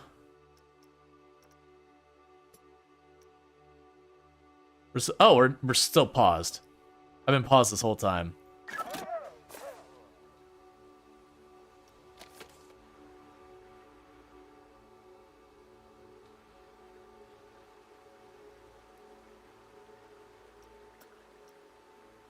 Guests cannot reach swimming pool 1. That does seem unfortunate. Okay.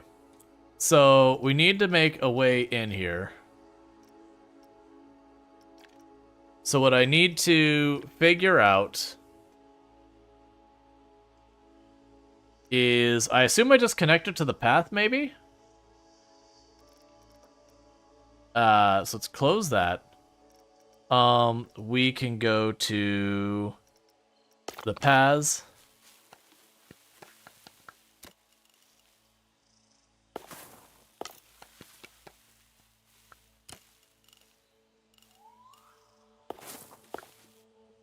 Okay, maybe that's it.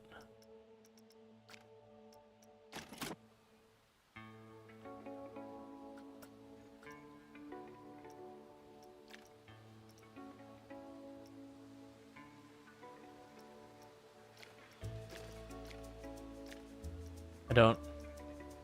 You have paths. You're connected. Do you need a ladder?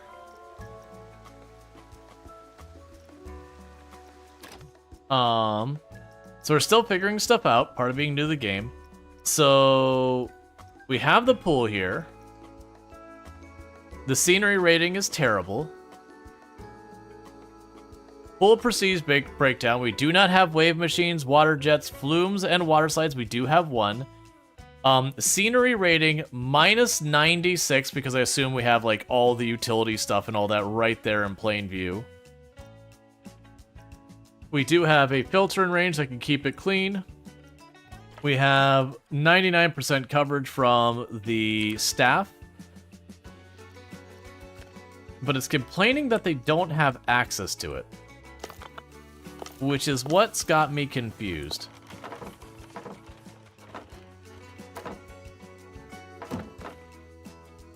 I don't think it needs a queue. Meanwhile, as far as scenery goes, well, first before we get that all caught up, we've unpaused.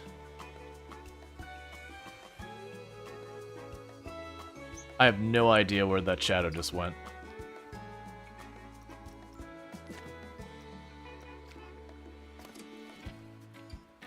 They're supposedly testing this. Ride is too scary. Alright. So, here we go. Ride is too scary. Your ride exceeds G-force limits. Okay. So, people getting on the ride are exposed to 1.13 lateral Gs, 1.45 vertical Gs, and minus 0.1 forward G-force. Maybe they need a ladder to leave the pool? Yeah, that's what I was trying to figure out. Okay. So this is where you get into editing your ride and figuring out how to make it not crap. Because this happens. So if we go in here somewhere, we can go to our heat maps. We could change... This is not what I was expecting to see. That is not what I'm looking for. I'm looking for the heat map on the ride.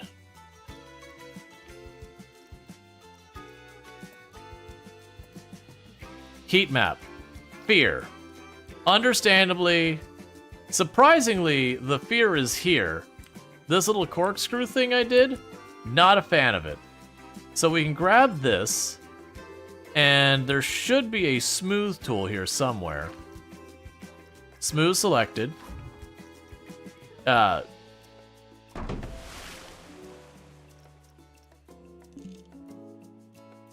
Track limits exceeded.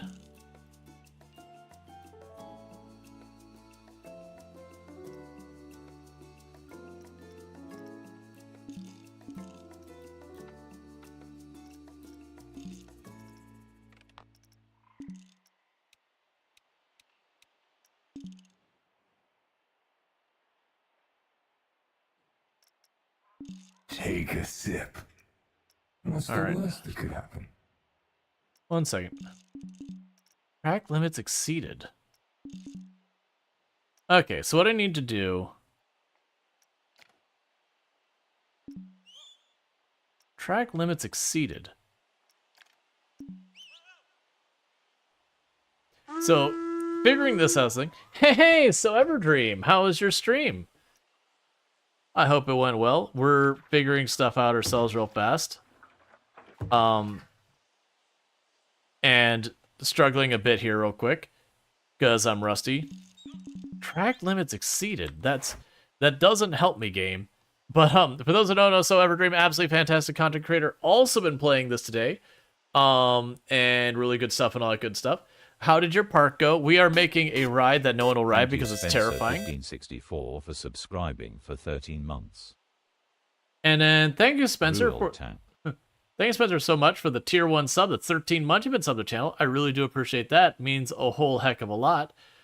So thank you for that. No banking. It's a tube. It's a tube. No, it's just this is too tight at the end, so it's got everyone panicked.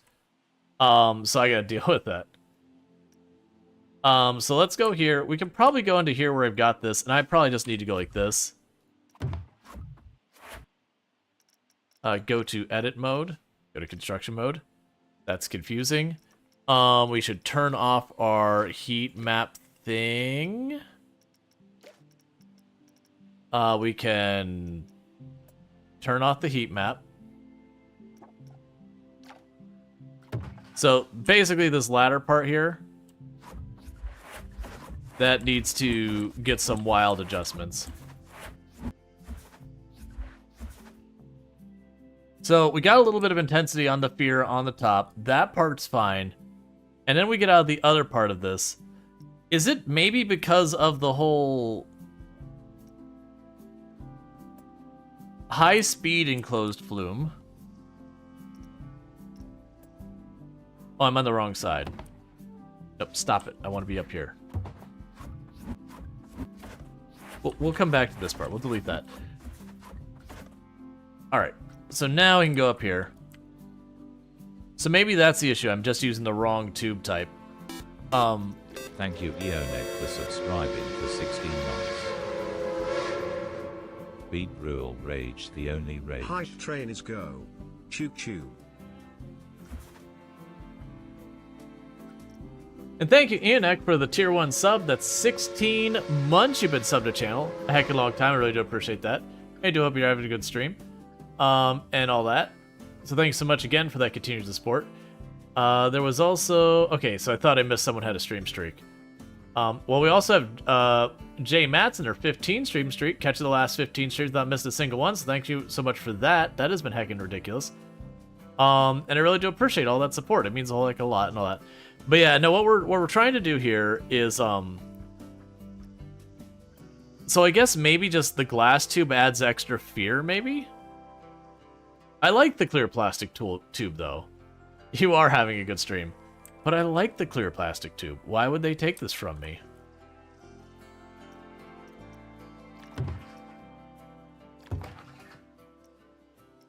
Okay, so we're gonna have them lose a little speed. We're gonna deliberately kill a little speed here as well by giving them a little bump up, and then back down. Then we're gonna turn them. A very gradual turn.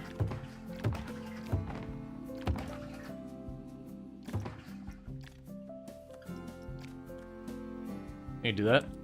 Let's see. Remove the plastic tube. Just let them fly across the 5-story gap. Strangely enough, when you were a youngling, it was the closed parts of the tunnel that made me feel more scared. It's the same thing with me, as the closed parts of the tube I don't like as much. Partly because here in Florida, this part of the tube becomes a furnace. Oh, I didn't see the ad break happening, so sorry to all the people who got pulled into the ad right after that raid. That sucks. It's just the way it be. Okay, so we can go ahead and we'll dip down just a little bit more. You treat it kind of like a roller coaster where we'll do the tiny bump up right after a dip to rob it of just a little bit of speed. Maybe it's a combination of high up and... Yeah, I could see heights being a thing. That's pretty high up for a transparent tube. It's probably fine. If not, we'll go figure out how to make it not as awful. Yeah, so when I try and place these, this is the thing that's making me think that I'm actually... The fear might be it's going too slow. Because when I'm trying to put any of the other complicated designs, it wants to immediately drop them. Which, to me, tells me the game's saying, hey, you're not going fast enough. But I don't know that for a fact. Let's go back one track. We can go down like this. And we'll lean into the bump a little bit.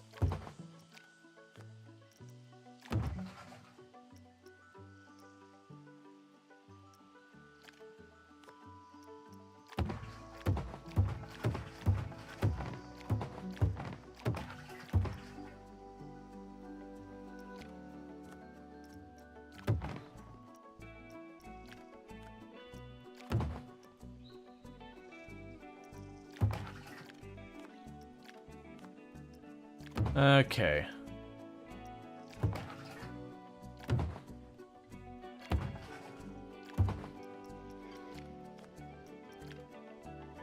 And we'll see if this keeps building up in the fear as it turns around like this.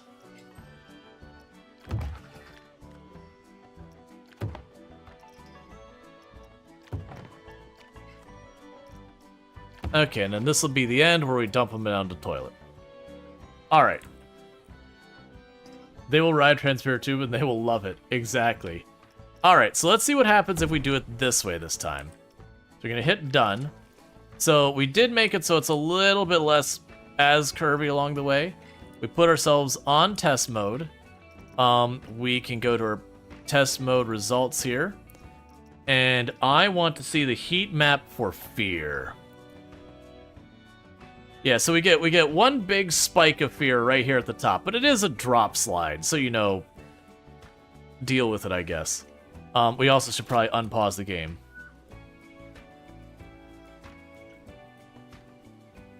So, relatively calm. I think it's going too slow. No, no. I think it might actually be going too slow. Because when we look at this here... Or maybe it's the height? Is it already 9?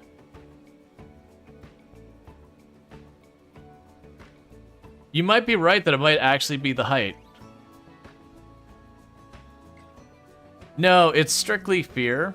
It's like, this is nausea. That's fear. This is excitement.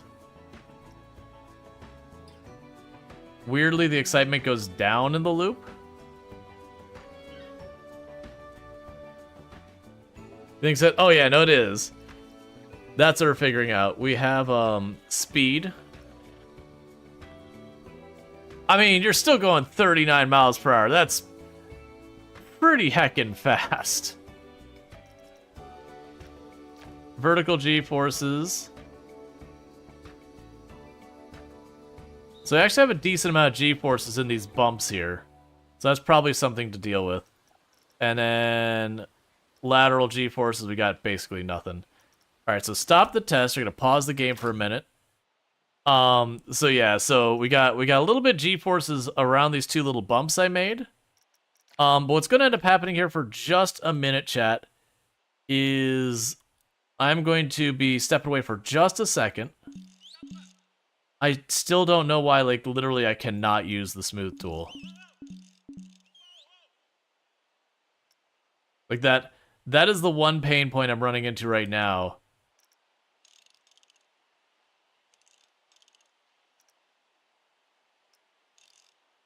Okay. That is a very different tool than I'm used to.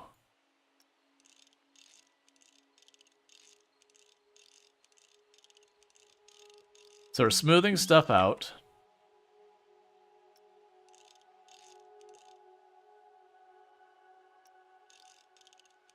So it won't be quite as extreme of movements. Because a lot of times just smoothing stuff will do a lot. Alright, but bear with me for just a moment.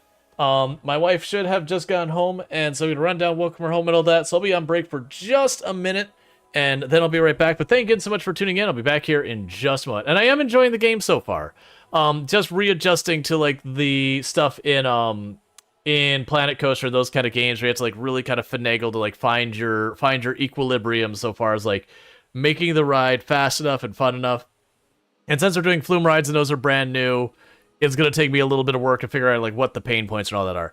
Anyways, I'll be back in just a minute, and thank you again for tuning in. It's actually be like 2-3 minutes, but I'll be back soon. I try to be understanding.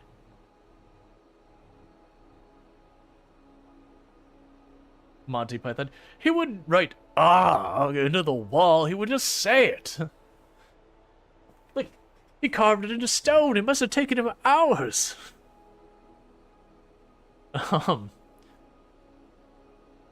But yeah, no, it's I do agree with the whole thing that it is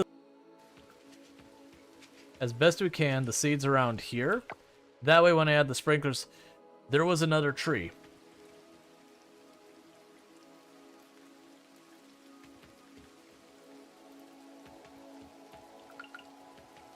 You see nothing, chat. We did not just waste a bunch of money on seeds that we just murdered. Where did the other tree go? There you are, Paya.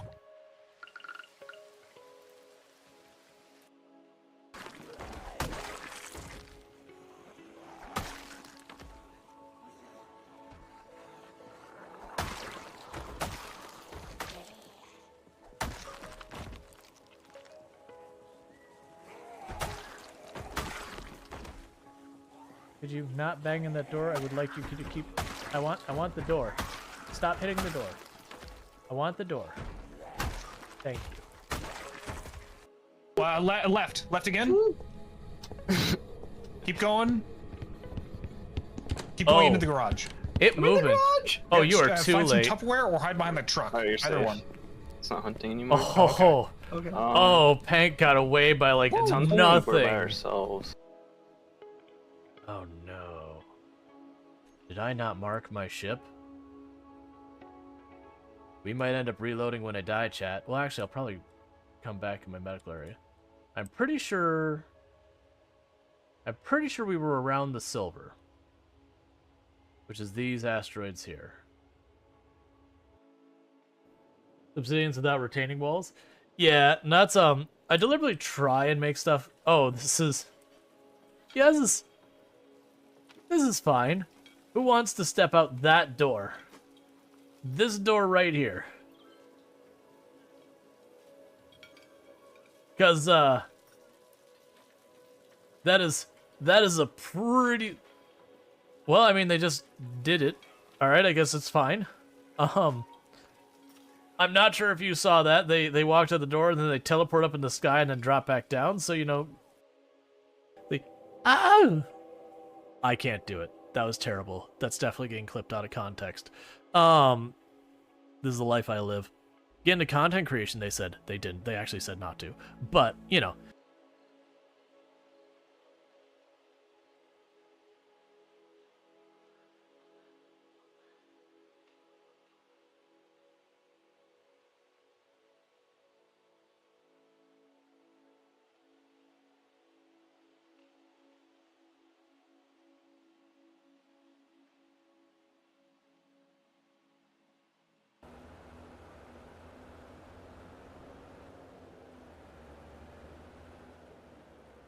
Tomorrow Raw is not a fan of Today Raw.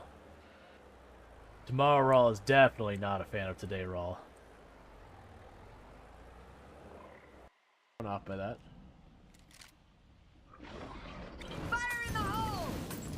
Now that's Wait the a right moment. idea.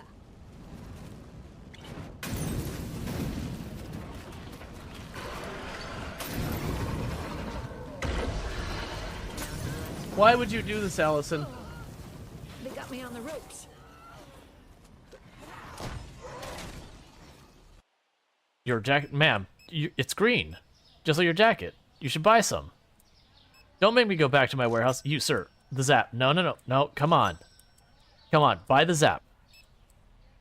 Alright, fine.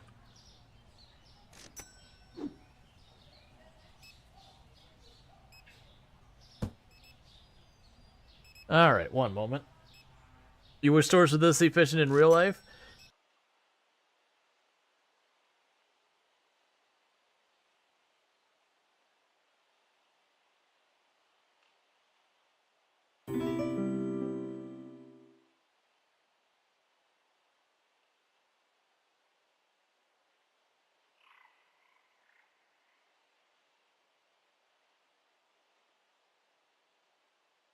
To disarm it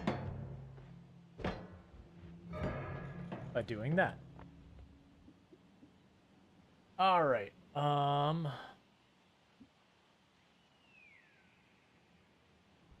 not better than anything I have. No. Okay. Wait. What? Well, not entirely sure what happened, but you know. Okay. Yep. Really. Wait. Can I? I probably went too far. Eat a potato, eat a potato. Too late. And it is done. Jeremiah Wiener has finally passed at 1 year, 4 months, 12 hours, 135,120 zombies killed. At the end, we have managed to reach 8 fitness, 9 strength. Let's do this the uncontrolled way.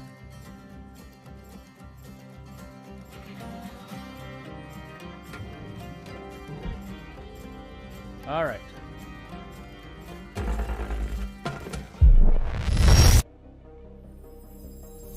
I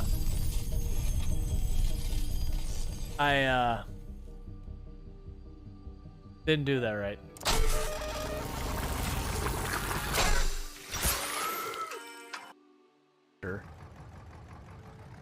There we go. It's kind of wiggling to get the trailer to shift, and then turning the wheel straight so I have less resistance. Okay, and I am Once I get over this hill, it's going to be so much easier. Let me catch up here for just a moment. And first of all, thank you so much for that hype train. We got the 2 gifty subs, got level 1, 63%, all that stuff.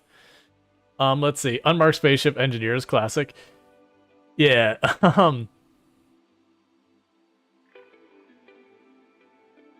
Wait, sorry, I missed, I actually said not to. I missed something with that. But yeah, no, it's good times. All right, so let's see what happens with the ride. We're going to start our test again. We did smooth out the track a little bit. I don't know if that's going to make a big difference. So it might be the ride is just going too fast because 45 miles an hour.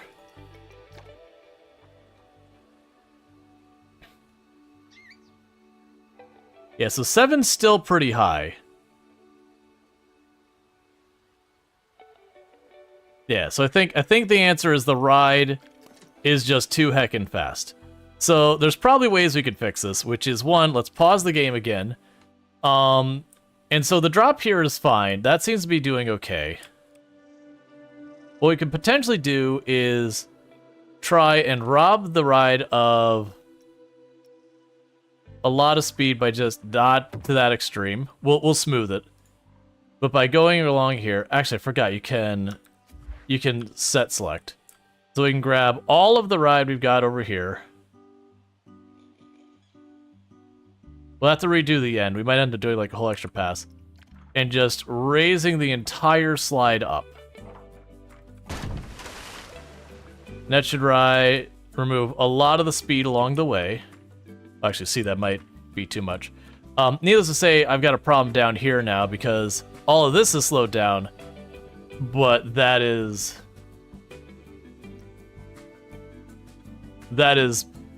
gonna be a huge drop in turn and all that. So I think literally we're gonna go to the end here. We're gonna grab that. I think we're doing another loop.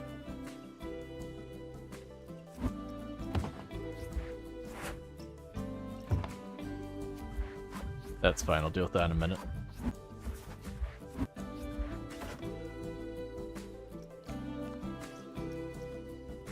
All right.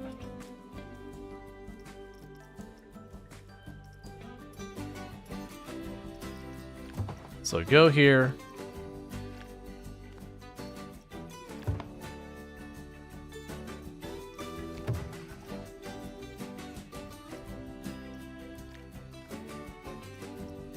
Actually, we can probably also do this. I think that's a track length. Yeah, so let's make it a really wide loop. So it does have a right bend. Cool.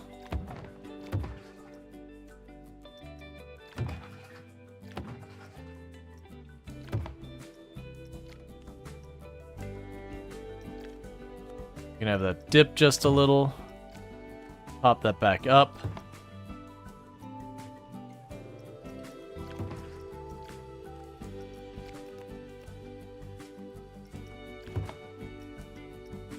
Then try putting the end of the ride here.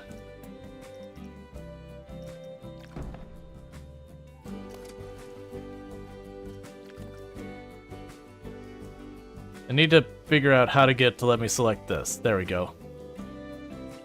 That's not what I want.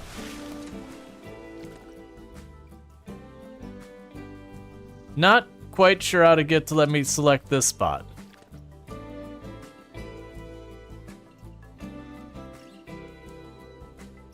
So I could add that track, but I've got this one piece that's standalone. So construction mode. Select a piece of track to edit. I am trying desperately. Because my assumption is I click one of these little highlights here. But if I right click, it goes away.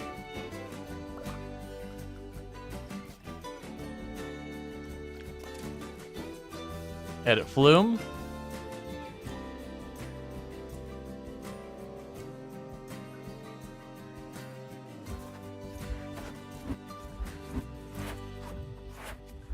I'm just gonna have to keep canceling it till we get here.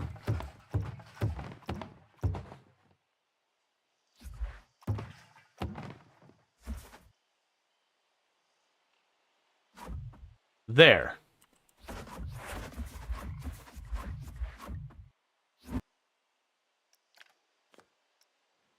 And we'll make the track longer again.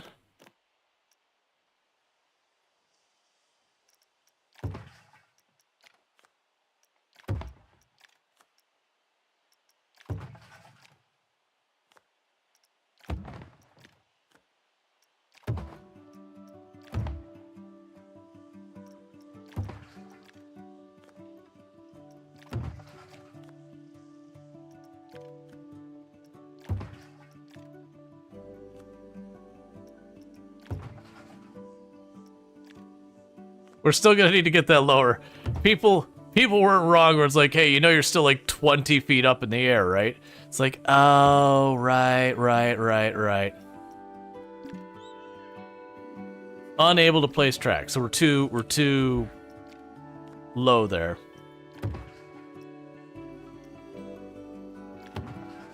So let that go a little ways, and we'll put our ending here.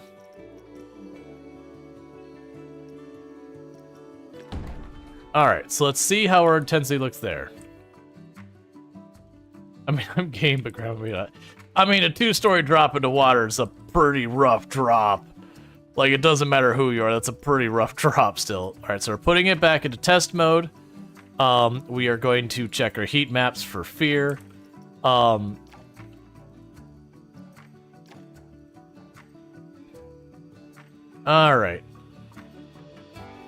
I need to unpause still, that's how this works.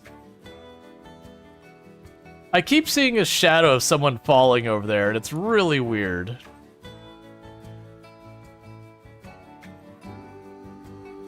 You're still at 7.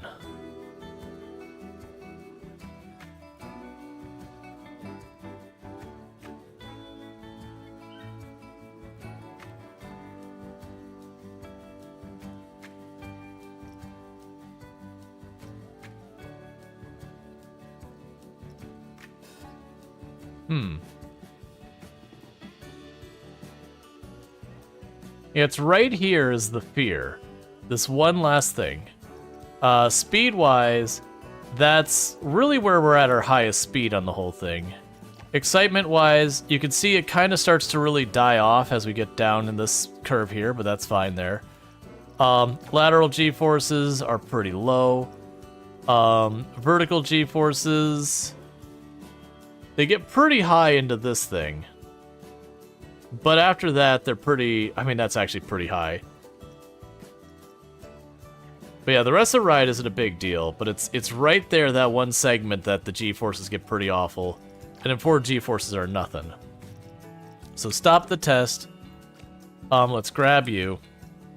And let's do the edit the flume, and we're just going to approach it this way, where I'm going to grab like the next 2-3 segments. I may not smooth this segment. It is not allowed.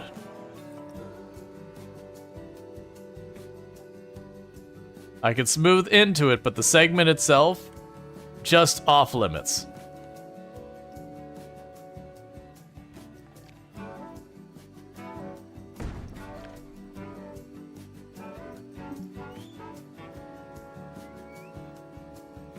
Alright, well that's a concern.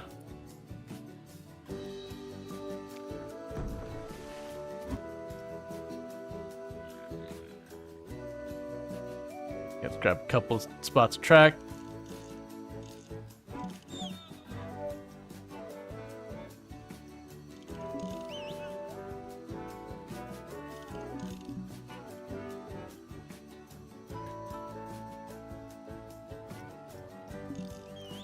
Okay.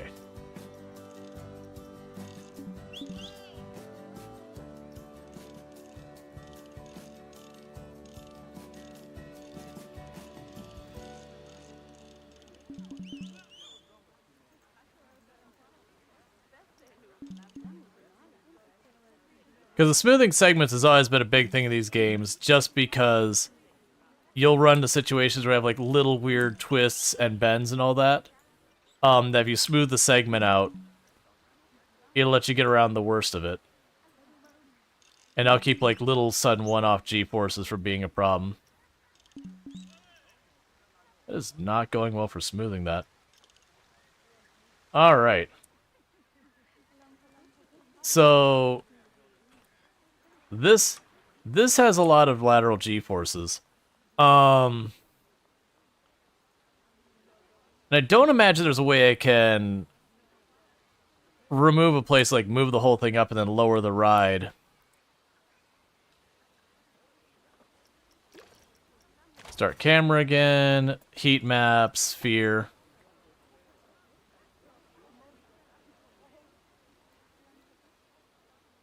That's still such high. I think it's I've got too much of a drop here. And just dealing with that.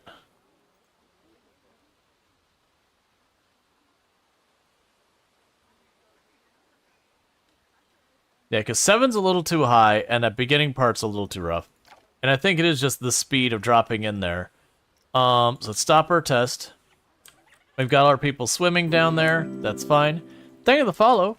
Welcome to stream. So what I might be able to do is I might be able to edit this flume. Can I delete the entrance? Entrance ride cannot be edited or deleted.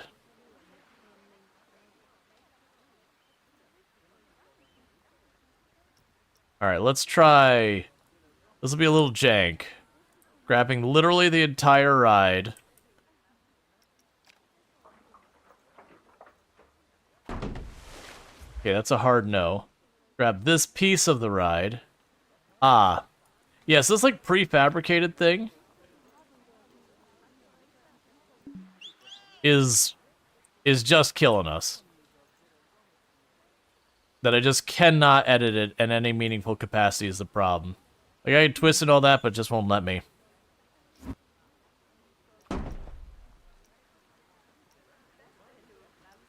So let's delete you. And go here. One. Yeah, this spot.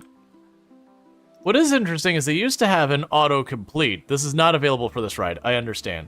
So let's just try and get this sorted out. So we're going to make this not drop quite nearly as much. So we can go bring that up a hair here. Bring that up a hair here. Now let's see about adding one of the special things. It's apparently immediately going to make it drop again.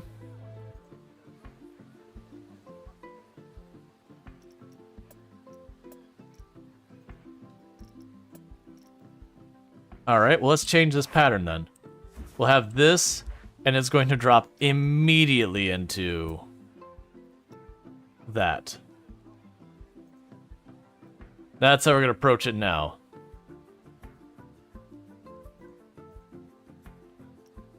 Which I question the physics of if you could even get around that in real life.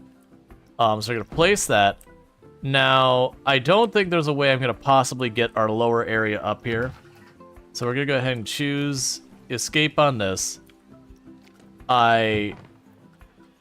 Stop. That's too far.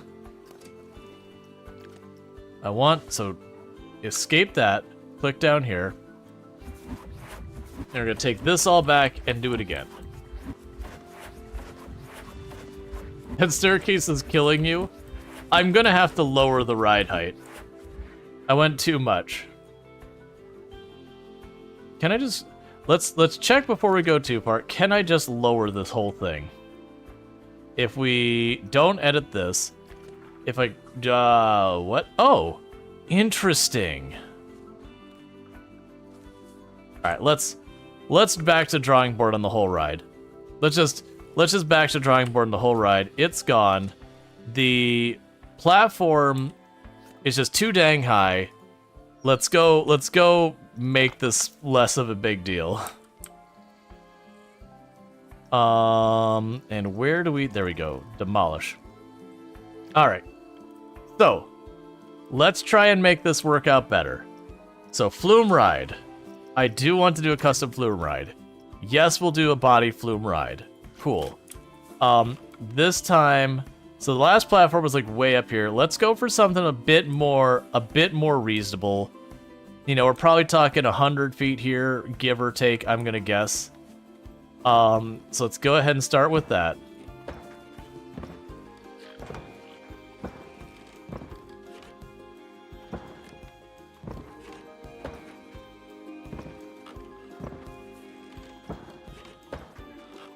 Yeah, nice reasonable 100-foot drop. It's fine, don't worry about it. I've been on worse. Actually true. Wait, what? Stop. No, don't do that.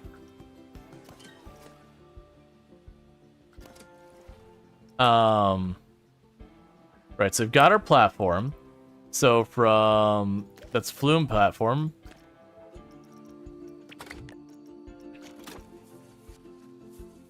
Place. Stop. Oh, right, there we go. Place. And maybe we switch up to where you just shove, like you grab, yeah, the overhead bar where you can just throw yourself down it. All right.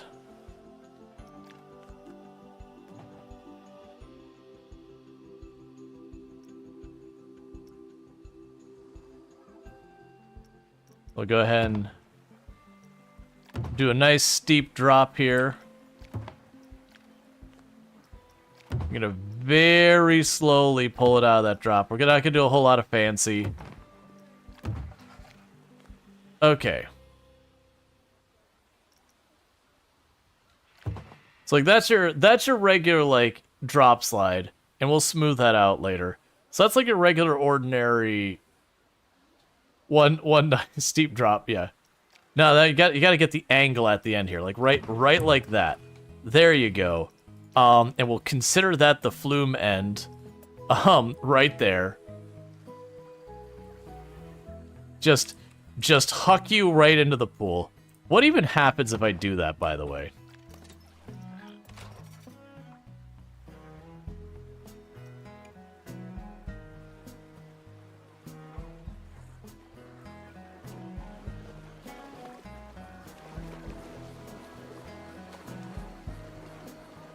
It makes it. It's probably fine. What is the stats on this say? That's not the stats. So let's see, the heat map, excitement. I mean, that's a lot of excitement going on right there. Fear. See, there's no measurable amount of bad fear going on here. And nausea, just a little bit of nausea. I mean, very obviously, that would be super fatal in real life, and heaven help you if you short that jump.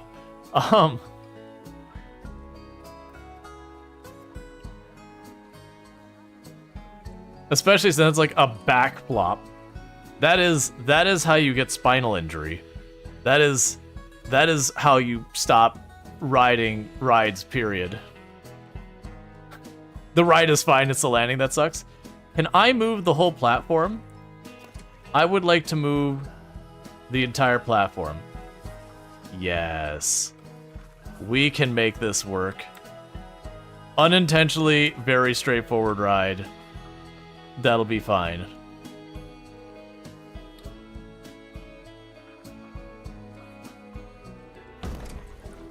Because that might actually legitimately be okay.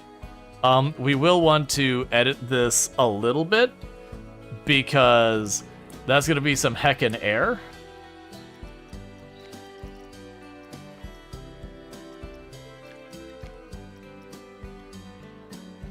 Let's edit the flume. So what I want to do is I don't want to get rid of a lot of this. I just want to take these segments here and just smooth out those little bit of bumpy bumps we got going on there.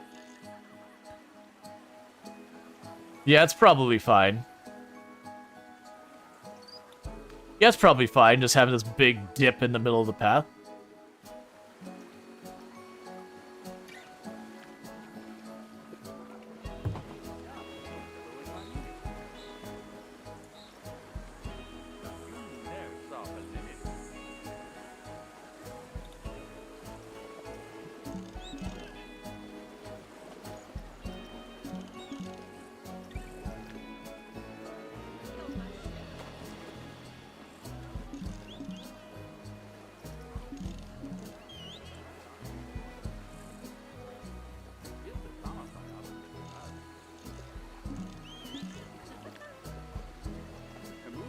having a little bit of issue where I accidentally raised that up.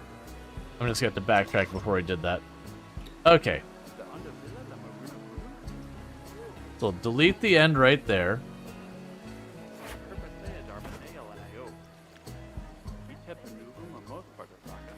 And we can go like this.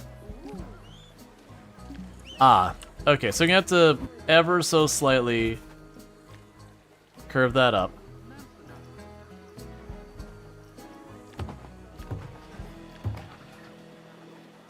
And then slide end.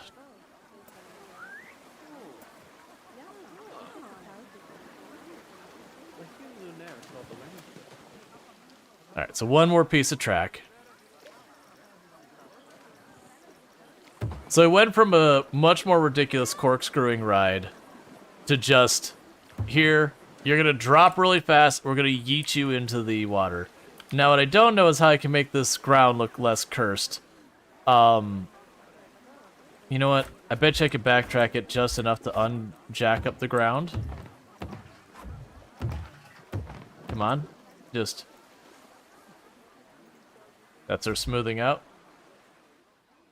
Redo that, please.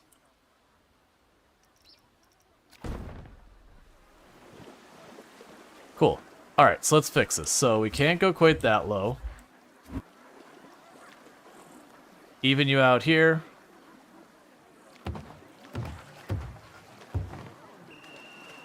Then you mark the end of the flume. Cool. So... a bit like a dartboard, free ice cream if you land the bullseye. That would be fun to put a ring down there. I'm also noticing this is a massive safety violation because you are 100% killing yourself by slamming into someone else sooner or later, hucking yourself off this thing. Okay, so testing the ride, place the entrance, and then back to horrific stairs because that is the nature of all water parks. All water parks that don't have you ride a raft up is horrific amounts of stairs. That is just the life you live.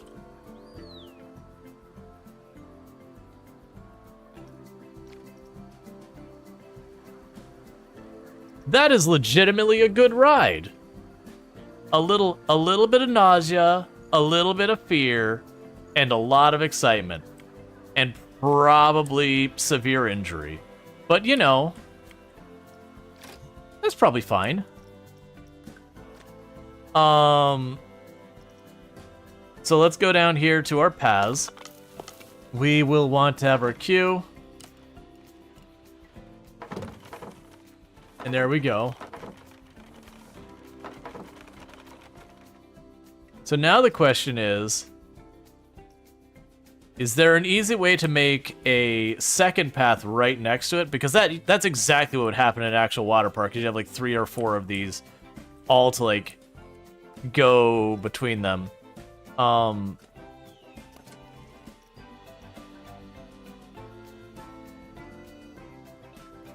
Yeah, there has to be a way. There you are. Okay, we're trying holding shift. Try holding control.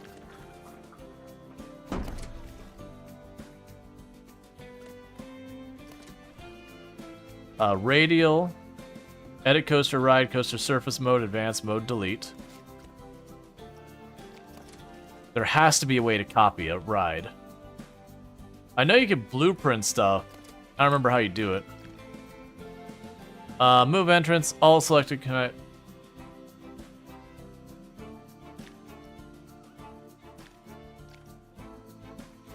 you get rider POV? Why do riders like you do the roller coaster? There is a POV, yes. We haven't tried it yet, but I should be able to do that.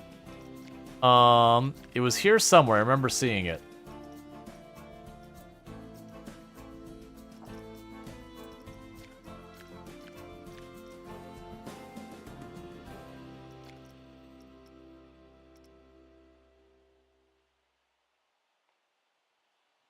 Motion blur the POV. Yeah, so you have the contextual motion blur turned on for the moment. Guests can't reach the platform. I mean... Oh, you know what I bet? I bet you I just need a regular path to this. In real life, that's not how that would work. In real life, you have where's my delete tool?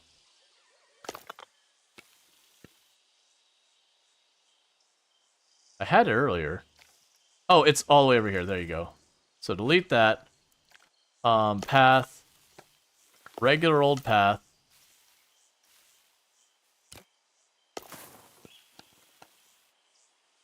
Maybe like that.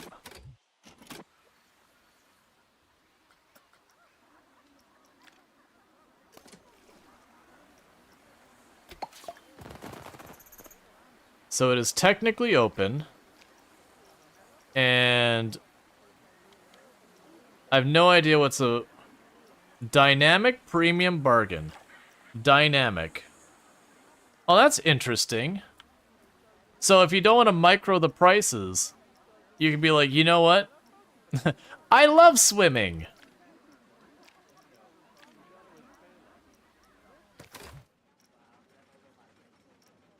Oh. Ticket type full price custom. Full price, full price. I haven't been charging people admittance. Attraction prestige. The lowest rated metric in your breakdown is always the most impactful to your park rating. Unique attractions is really low. Scenery and park reputation are all really low. That's fair. There is a lot of stuff here that I missed. So we don't have any real research points. We do have our staff. Right, we have our finances. Our park is worth $79,000. We only have $24,000 in hand. We have our guests who were getting free admittance, which deeply upsets me. I cannot believe we made the mistake of allowing them into our park and not requiring them to pay for it. Because we need a nickel and dime them on literally everything they do. Okay.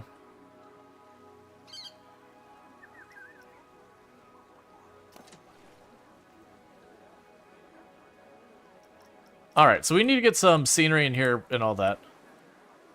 Let's give it a taste. Can you make the platform at the top there smaller? I can. My intention was to add multiple rides onto it.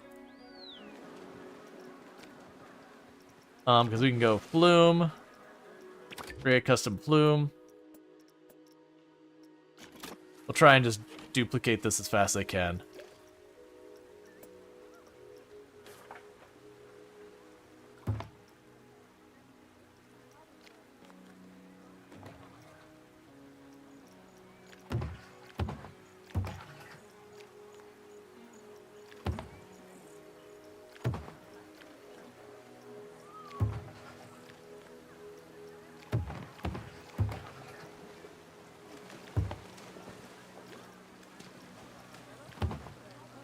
And just like that, we got a second one.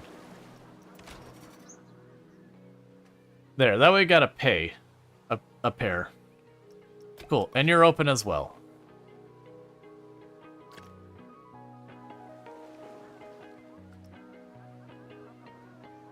Okay, so people thought they love swimming.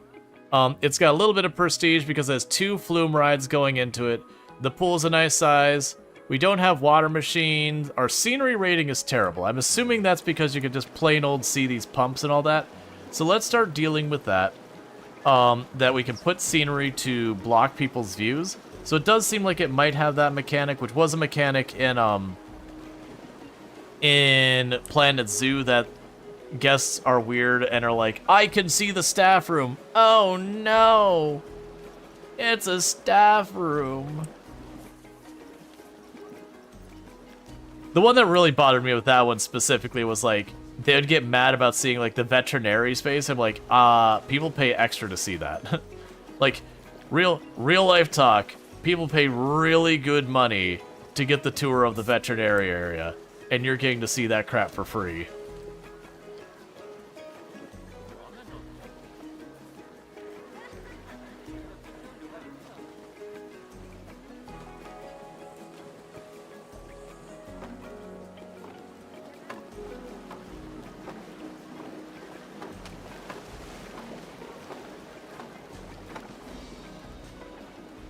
I don't like that.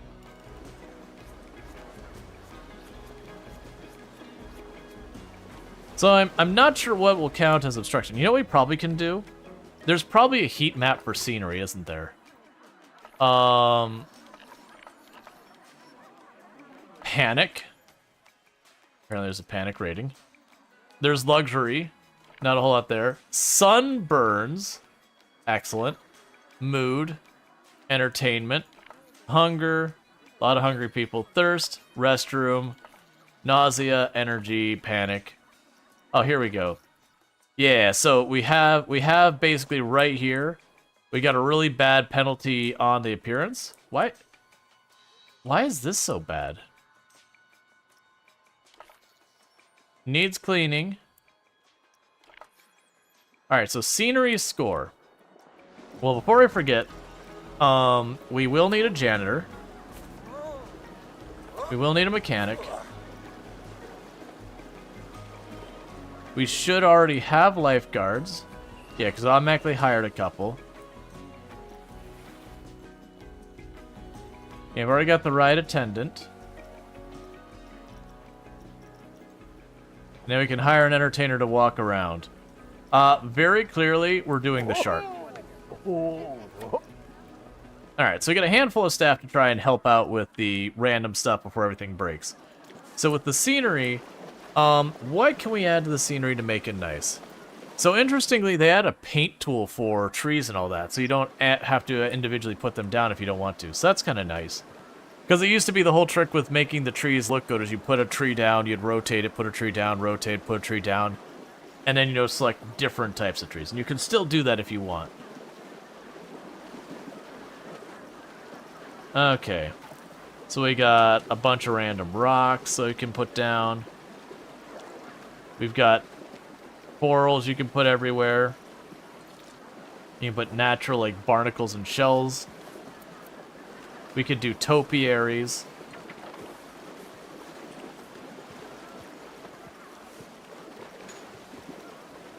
We can watch the game stutter as I switch my stuff we're looking at.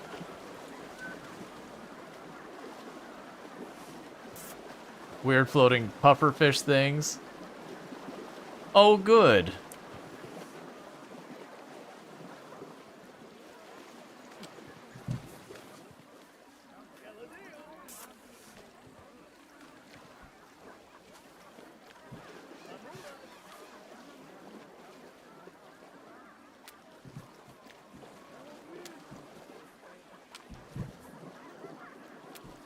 Bunch of random jellyfish things.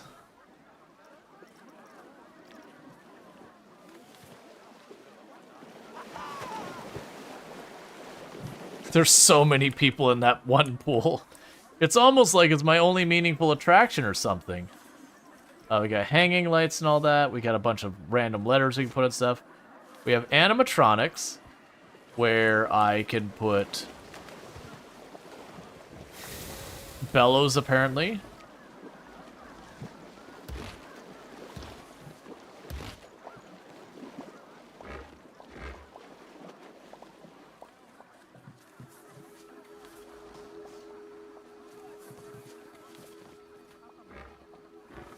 You guys are cool. We're suggesting friendly, slightly hungry sharks. Exactly. We've got a manta ray. I was expecting it to... Oh, there it goes. To go around stuff.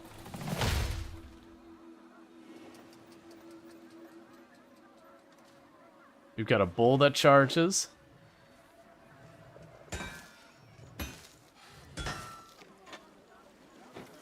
Swords, little rotating octopus sign.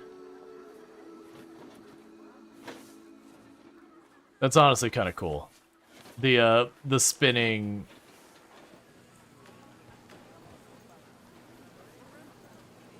The spinning turtle thing. I have no idea if it's going to work in that location.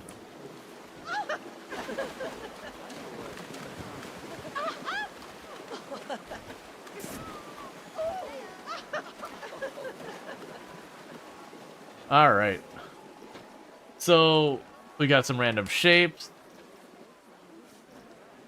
We've got speakers. We got to know where the heck those are. Moving platform rotational.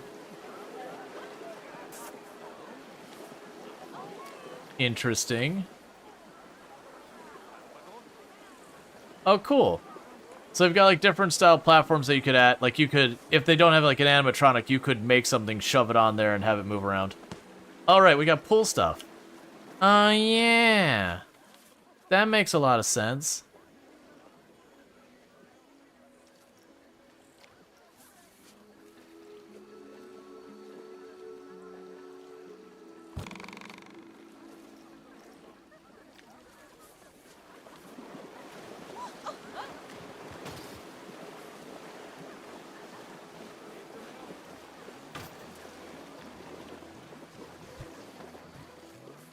Right.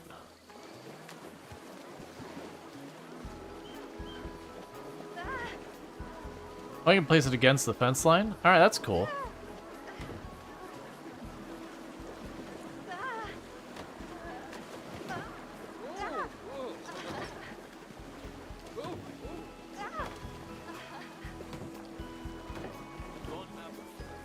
There, give the people places to sit down along the water side.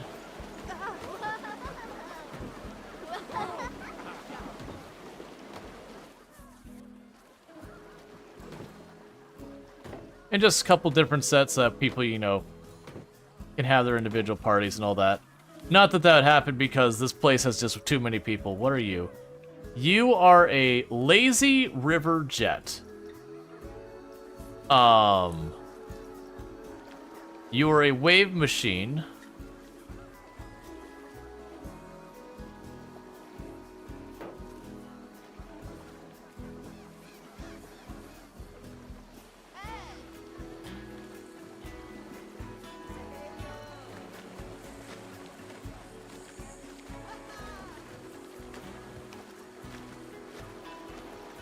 Oh, those are some funky water physics. Are we charging people to pool? Yeah.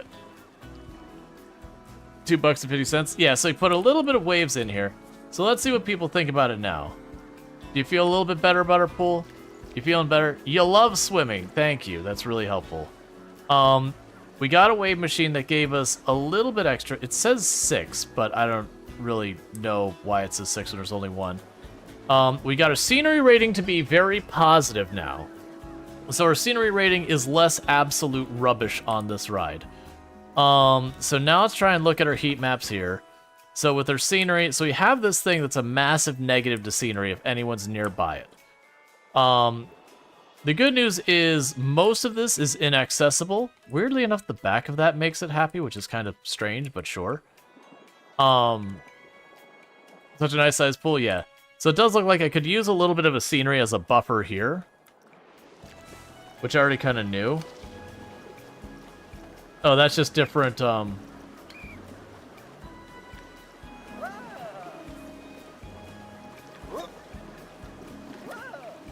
Oh, you just have different styles of the same thing.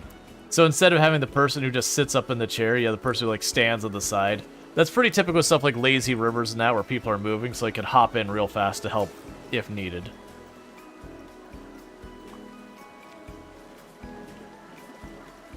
Yeah, those different effects. We have buildings. We have chairs. Probably trees in that.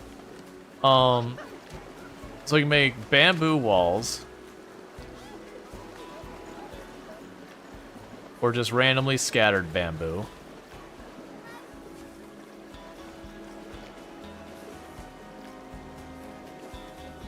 The bamboo seems to be like one of the ones that be denser. Yeah, so you can actually get like collective groups of trees, which is pretty cool. Japanese maple tree.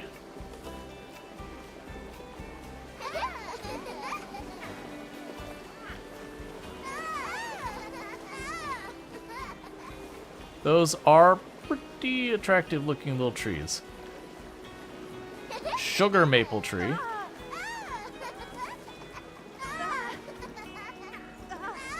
I need you to reduce your joy, children. You're too loud.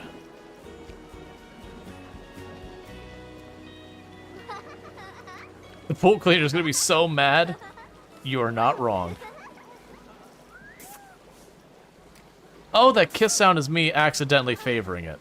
Favoriting it. ADD incoming in 5 minutes. Get ready to eat Rual. I know you need it. Thank you for the follow. Welcome to the stream. So we're going to go ahead and run these along here. And I'm going to rotate them each time. And the reason why we're rotating these is by having them not orient the exact same direction, it'll make them look just a little bit different. So you see they're all like slightly different from each other. And then the next thing we're going to need to do is I'm going to need to fill in the gaps in here with something.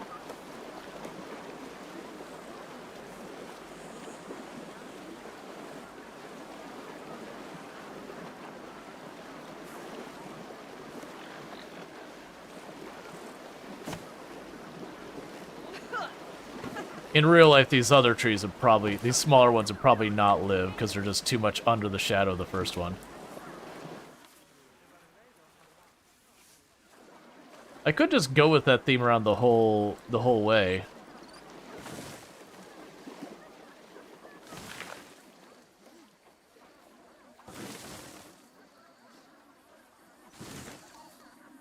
Just for this.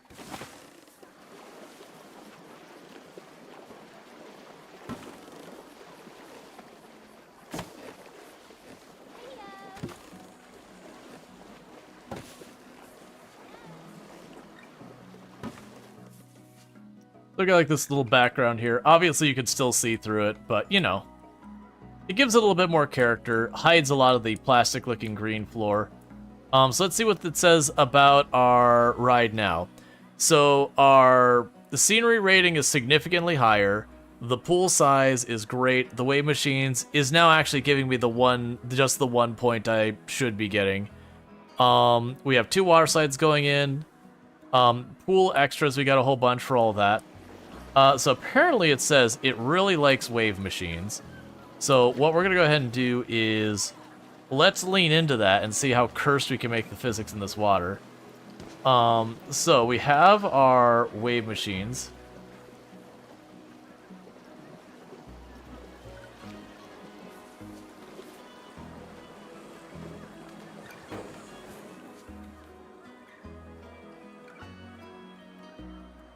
All right. That pool would be not even pleasant to go into because that is a lot of people crammed in that pool. It's a big pool, but that is a really large number of people density-wise. And what's going on with you? Oh wait, I have to go to the slide itself, don't I?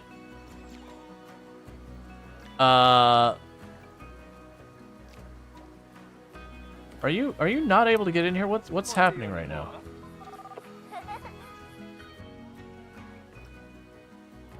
Like, the ride's got pretty good rates. Many guests are thirsty.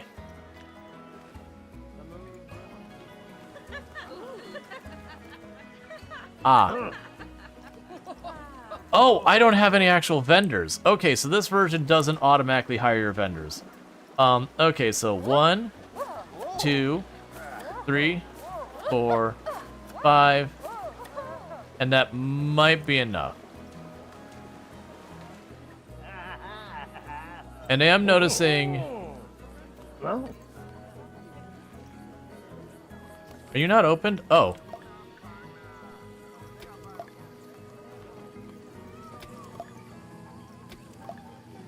Let's check our vendor list real fast, or staff list. Staff are looking for a place to work, park expansion. So what I need to figure out is somewhere in here we'll have where I can check my actual number of staff. So not the roles, but the staff themselves, because that's hiring people. There's somewhere in here we can check our information. And we'll be able to take a peek and see, like, here we go, park management, staff. That's what I'm actually looking at.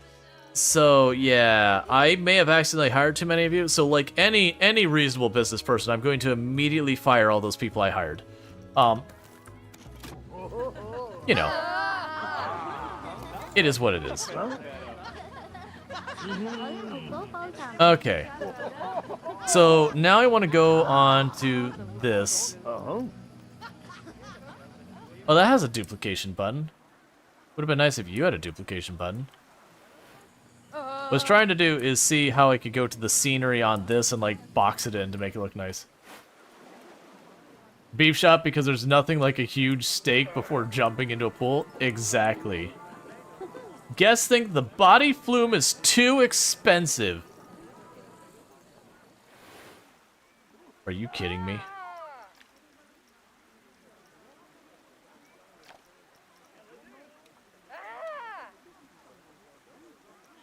I don't know how the dynamic prices work. But it is interesting, the idea that like the price will adjust. Yeah, so that's starting.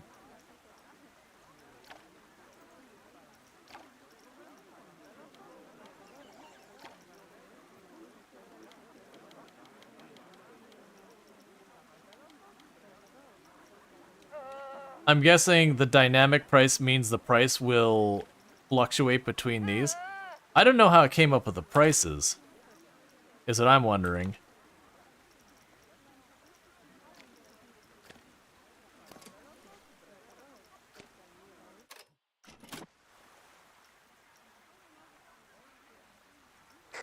Long wait times for the staff. Take a sip. What's the worst that could happen?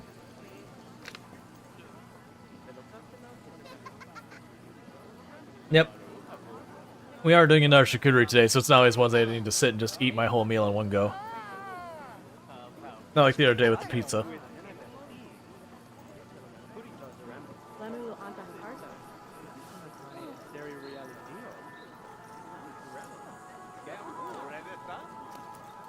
There we go. Edit building.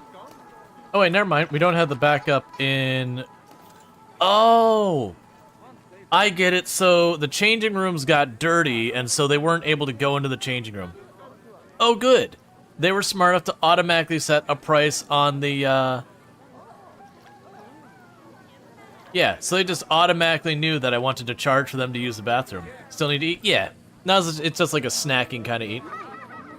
Shop ingredients, artificial ingredients, and sugar. Products, strawberry slushy. Ah, we have to probably research extras. That's fair. Pricing. Okay. So right now I have that set to bargain. I'm not seeing a line of any kind here, which has got me thrown. I'm also not seeing here where I can see the guest's thoughts on that. That's probably here. So park rating. Alright, so our scenery rank has gone up a little. Our unique attractions has gone up a little. Our park reputation is about the same, but the prestige is extremely low. Which isn't surprising. We have our tickets sold. We have sold 1,268 adult tickets, 145 child tickets, 1,205 pool passes, and not a single priority pass. Neat. We have all our attractions and shops, which is basically the pool. I don't know what the exclamation mark means. Daily income. What I would like to know, though, is I would like to see the guest's thoughts on these, because that's a core mechanic in the game, is normally to be able to have the guests and, like, you know, have their thoughts and all that. So one thing we can do to help this is probably add some scenery around it. Scenery does matter a lot in this game. Now, if you're not like a very artsy person with it, you can just be like, get me the set piece, stamp it down, and call it a day. That is a thing. So I'm trying to figure out is what I gotta do to make people happier about this. But weirdly enough, I'm not seeing a good way to look. So we have the guests. This grate has placed scenery. Yeah, so top negative. There are no coasters that match my tolerance. There's not much scenery here. I'm getting thirsty. I'm getting tired. All right. So they're still complaining about the scenery specifically. So we can go to our scenery. Yeah, so basically we got this area. The blue area means they're relatively happy. The red area means they don't like it, but that is not a guest area, so they can't see it. We use these trees to kind of block it. And we're going to need to put something down there. The good news is, it does seem like they do not care about, like, the filtration pumps and that kind of thing, because that was the thing they did in Planet Zoo, so it's like knowing they had to, like, tuck everything in corners and all that. That just got obnoxious after a while. So that's for the pools themselves. We're not going to be dealing with that. Hey, Pankraru, thanks so much for the raid. I do hope you had yourself a good stream. Welcome into the stream and welcome in, raiders. For those who don't know, Pankraru, absolutely a fantastic content creator. Greatest pink squid on the internet. And definitely someone to check out. Does a lot of like bells and whistles and jingly keychains and fun stuff over there. A little bit of chaos and all that stuff. But definitely a good creator and all that. Let's see, Chernobyl Light. Let's see, Chernobyl Light tastes like peppermint. Okay.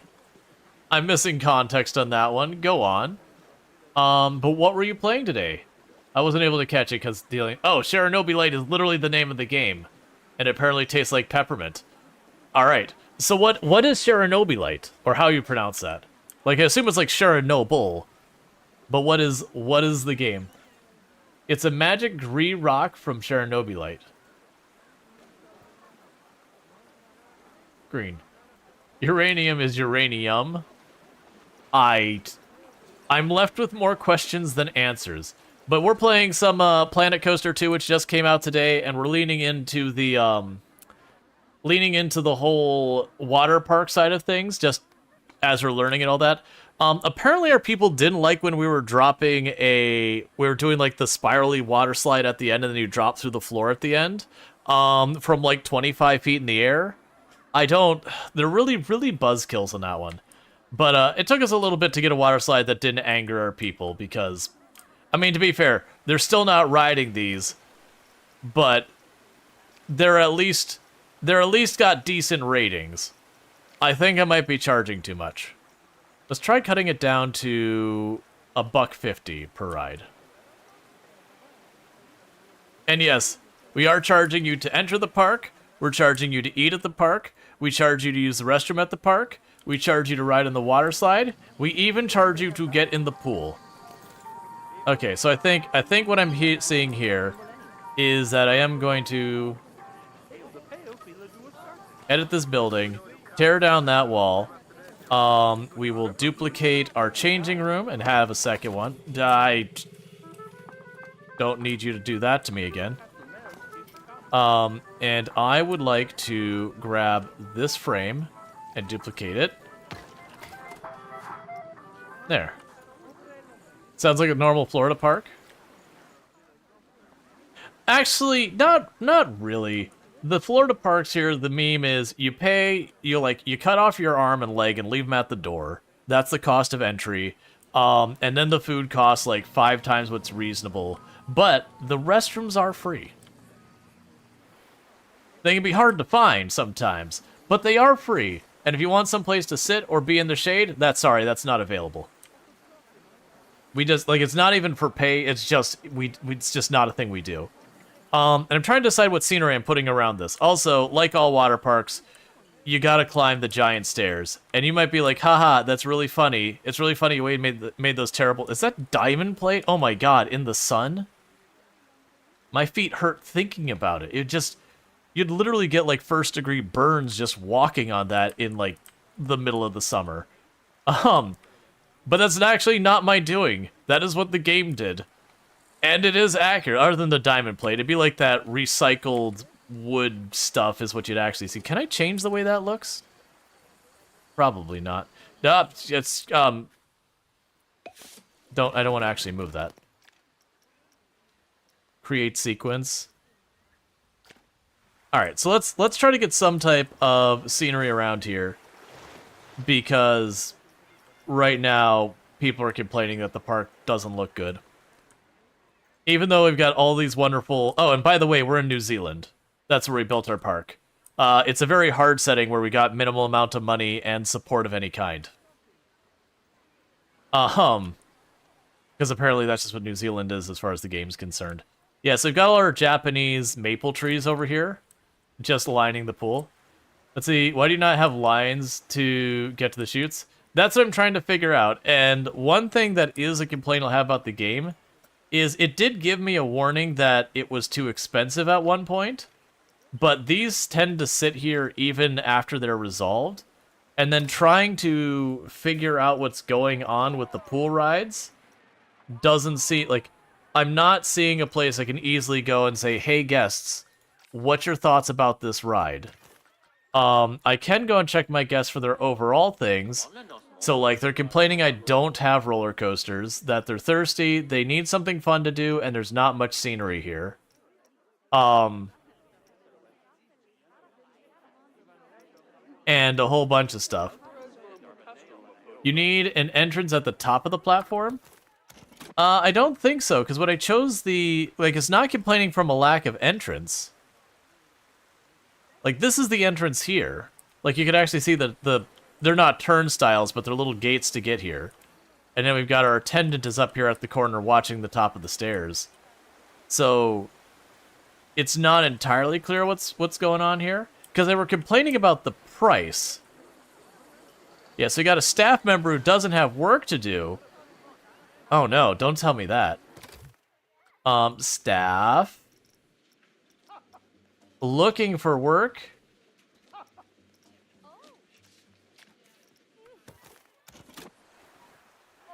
I may have accidentally hired way too many vendors. You have no thoughts because nobody took the ride? This is true, but usually you'll have a thing, it's like, oh, that ride looks... I want to go on the body flume. We have a guest who had a thought. A singular guest has had a thought about the body flume. They would like to go on it. 1% of our guests want to go on the body flume. And I assume that's rounded up, because that would mean there's 4 people in the park-ish who want to go up here. Because right now, our total income is $0 on that ride. Anyways, back to what I was doing. I was trying to figure out what I wanted to do for scenery. We do have... Like, I can make buildings kind of thing. And all that. I'm not really feeling like we put a building down here, because this actually is a space I could put other stuff down here later. I'm kind of feeling like we lean into putting a bunch of trees or whatever down here of some kind or other. The bamboo wall. But not really sure how I want to go about that. I do really like those, but I don't want to line the entire park with the same tree. I have a feeling that'll get not very interesting pretty quick. I need... The coral's neat, but I need bigger. And the topiary is just walls. We have hanging vines of various kinds. Which I'm sure we could do some fun stuff with later. We've got big rocks. So we put a bunch of rocks around there. We have little patches of flowers. Oh, I can put lily pads in the pool. That's certainly a thing, I guess. We can border stuff out, so if you want to have, like, a really, like, botanical garden kind of look with all, like, your organized flowers and all that, you could do that. We have all sorts of planter boxes and all that we could do. That said, I'm not going to do that. That could be mistaken for seating. I actually do have seating. The entire platform could be a mountain. You're not wrong. What is the biggest rock we have here?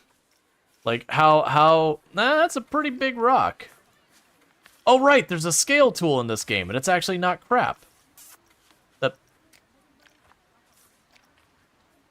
Okay. So, scale.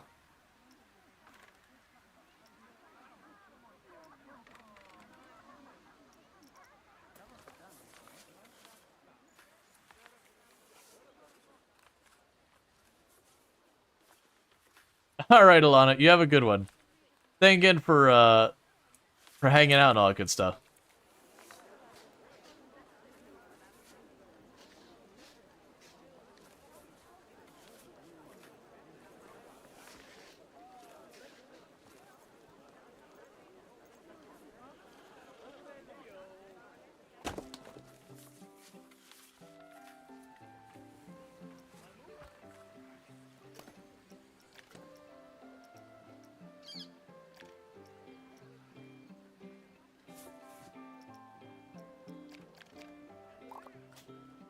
can't rotate anymore?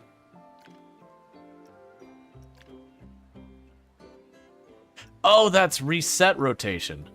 Okay, that makes more sense. It's like, why can I suddenly not rotate the thing anymore? Alright, so let's try and get this somewhere workable, and we'll start filling in rocks in other places. To start building ourselves a mountain. I really did not give myself much place to work with this, did I? So we can start by wedging this in this opening over here.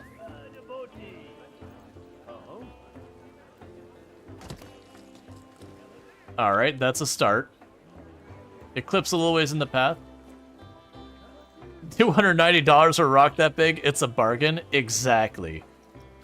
So we've got our first rock.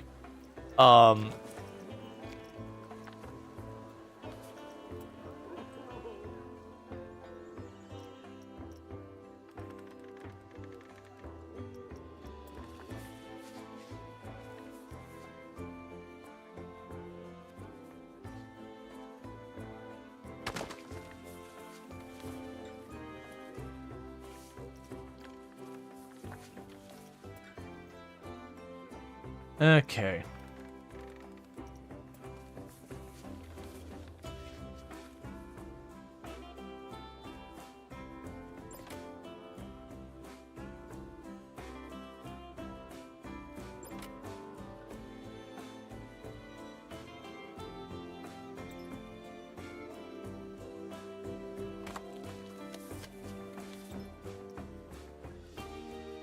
Okay, so we have what?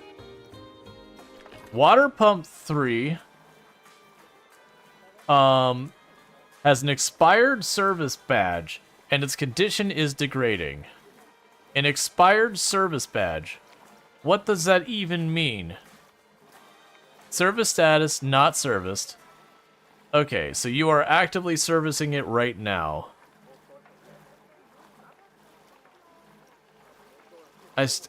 Okay, so that's... Okay, so it's just basically saying, hey, it needs to be maintained or you're going to see it, like, not work as well. Alright, that's fine. So instead of it just failing, it, like, gradually does that. Can you do 1.1, 1x1 platform holding up a rock? Probably.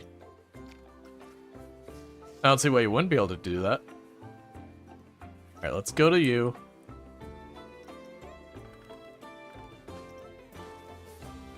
Put you along here.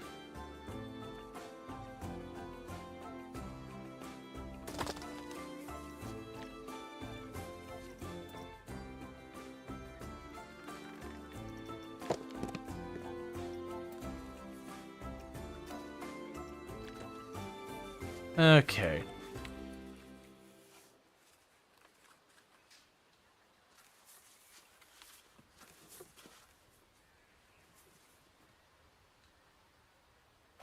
So now I will switch that to advanced move. And we could go ahead and say I'd like to rotate it, and we tip it up against the platform. That's a little too much against platform. Tip it up against the platform. Make sure it's not blocking the stairs.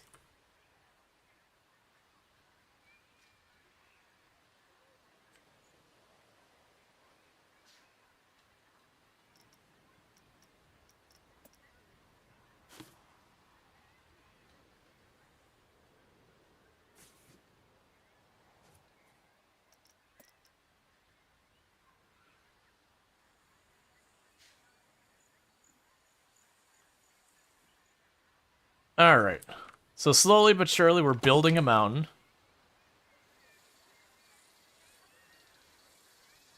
The poor employee under here has to, like, duck under the cave wall kind of thing.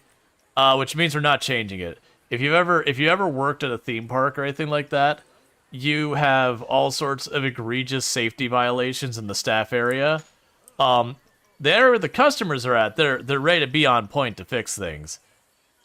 But the staff area is right out. Oh, just a big fire. Perfect. Yep, nice enclosed place. We use a fire along the ground for lighting. Don't worry about it, it's fine.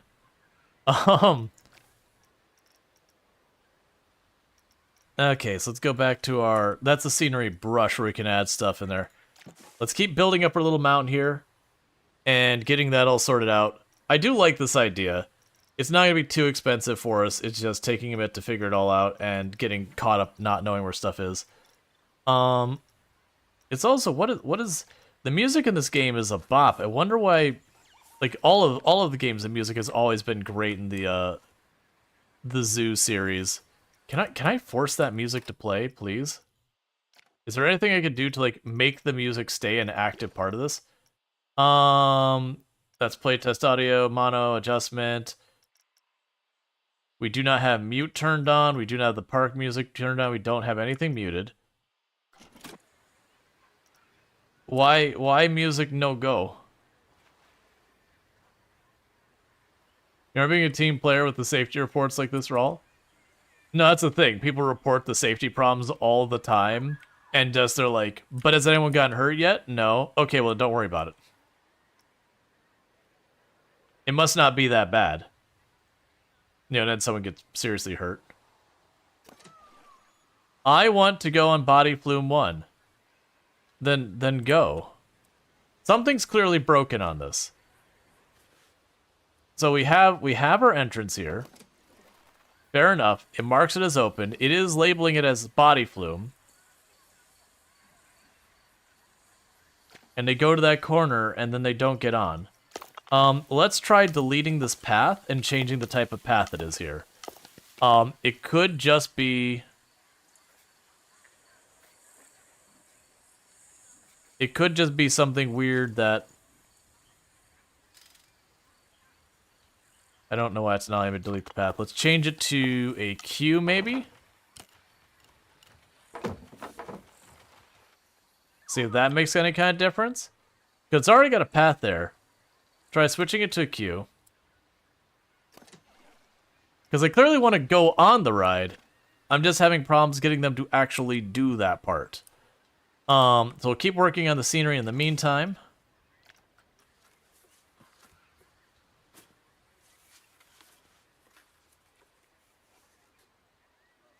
That could be a good one for me doing stuff with.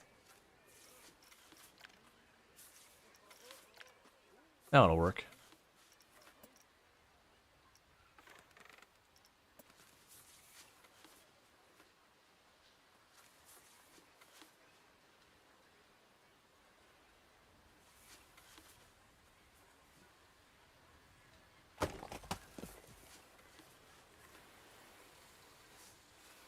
Okay, not quite that far. Yes, it doesn't really matter. But, you know.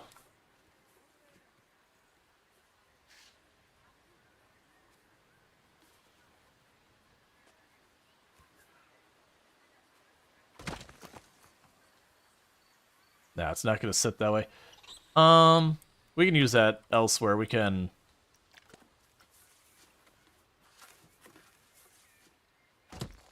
plunk it in there to get the mountain a little bit more of a plateau.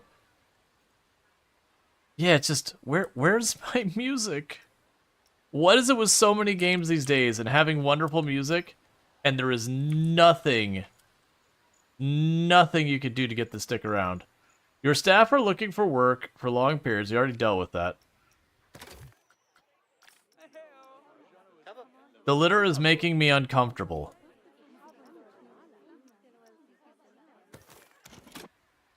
Where's my janitor?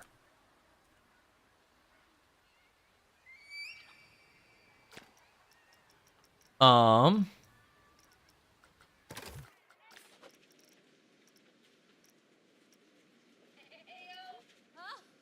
to picnic bench. I guess I need a second janitor, maybe? That's one way to solve problems. Okay.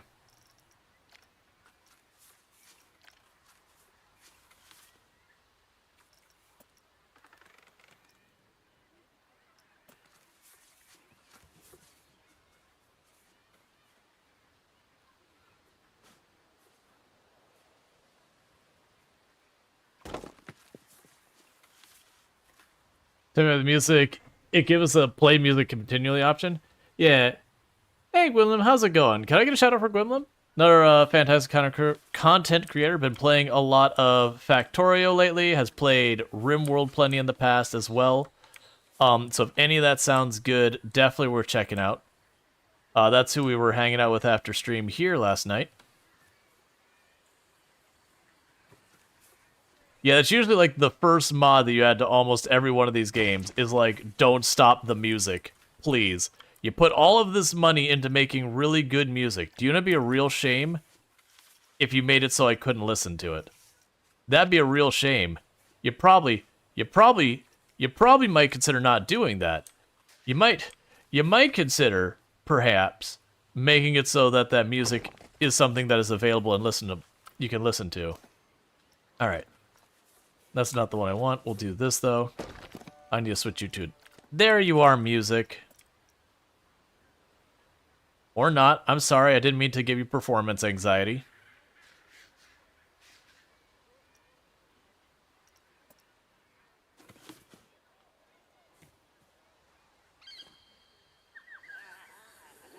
Oh, that needs to go way higher.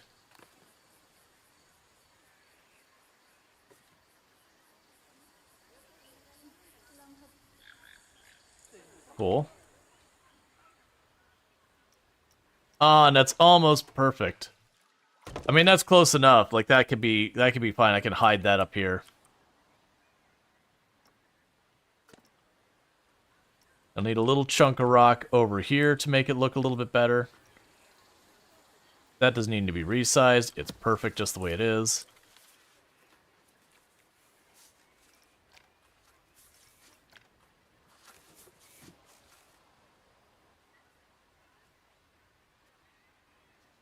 You know, putting Factorio music into a playlist on your music player? Yeah. I bet you I have the Planet Coaster Music 1. I bet you I have, like, a playlist I could pull that up. It'd be a shame to not hear the new music, though, but yeah. That is always an issue with so many games, like the Stardew Valley. Like, Stardew Valley does the exact same thing, where either it's changing the track every, like, 5th second, so you just can't listen to anything, or the music just checks out for an hour and a half. And you're like, look, man, you got good music. I'd love to hear it. If you'd be so willing, I'd really love to hear a little bit of that music you put all that time and effort into. All right. Oh, no, it didn't keep my setting for it.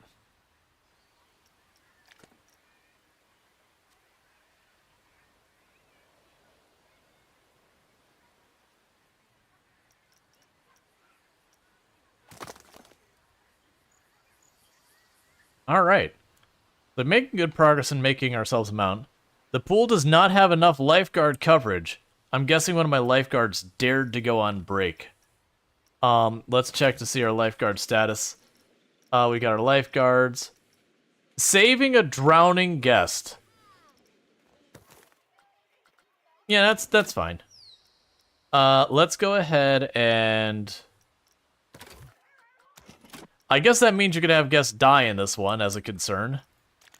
So let's go ahead and get in our lifeguard, because apparently I don't have enough of those. That does mean I'm probably gonna need a vendor. Oh, there's no security in this one. I just realized. So the old one you had security that had to go around and prevent people from pickpocketing and all that. And that just seems to be gone. To be fair, that's kind of more of an annoying than an interesting mechanic in that particular game. Let's take the really thin rock here, because I want to block off their ability to see stuff from this side. So let's grab you. I'm going to want to... Sounds like we need to hire some lawyers. Probably. Then go ahead and increase the size of that a decent amount. We'll have to rotate this to be mostly standing up.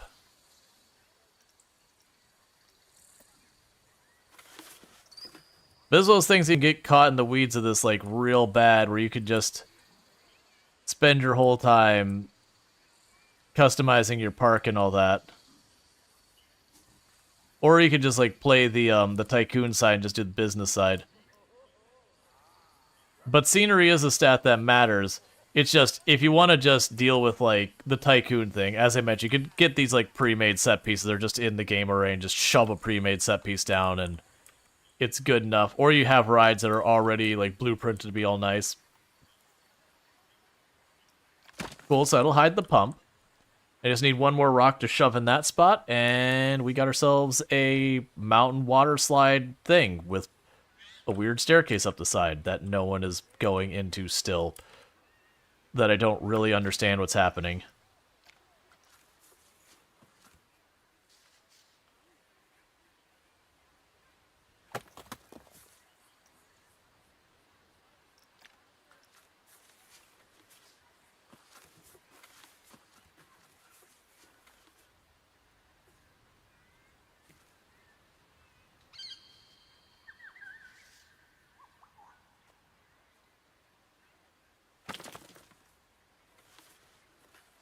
And a real little one right over... That's not a real little one.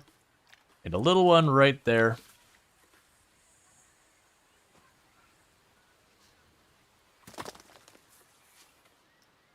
And just like that, we got ourselves, like, a nice little mountain one here. Let's see if I put, like, an environmental speaker in, if this will make our lives any easier. Because the silence is not my jam. Alright, you're here somewhere. It was scenery.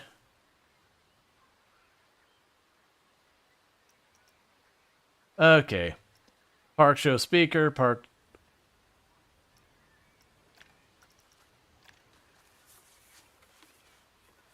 We can put it right behind the staff member.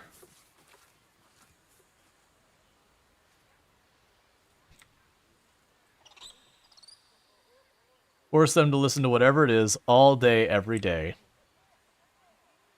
It'll be the same track. It'll be like a minute and a half long. Can I...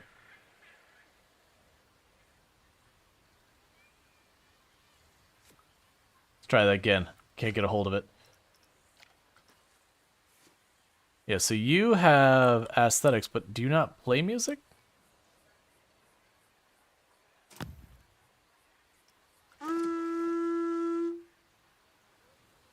Hey, Dr. Dynastic, thank you so much for the raid. I do appreciate it.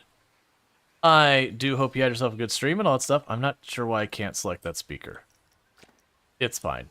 Let's just take a speaker in the middle of nowhere and just see if I can interact with it. But welcome in, raiders. I do hope yourself a good stream. No ambience. Change track.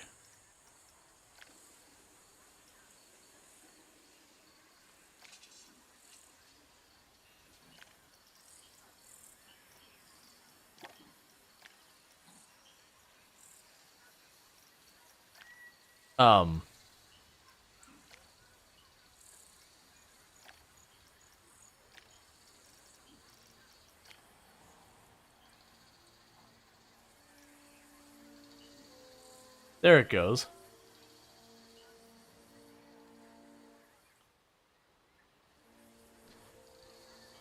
Alright, well that's disappointing.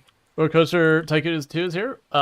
It's a worthy sequel. Yeah, I'm enjoying it. The one complaint I have right now is, for the life of me, that music has no interest in playing, and it is starting to actually be distracting the utter silence when it comes to, like, the music in the game.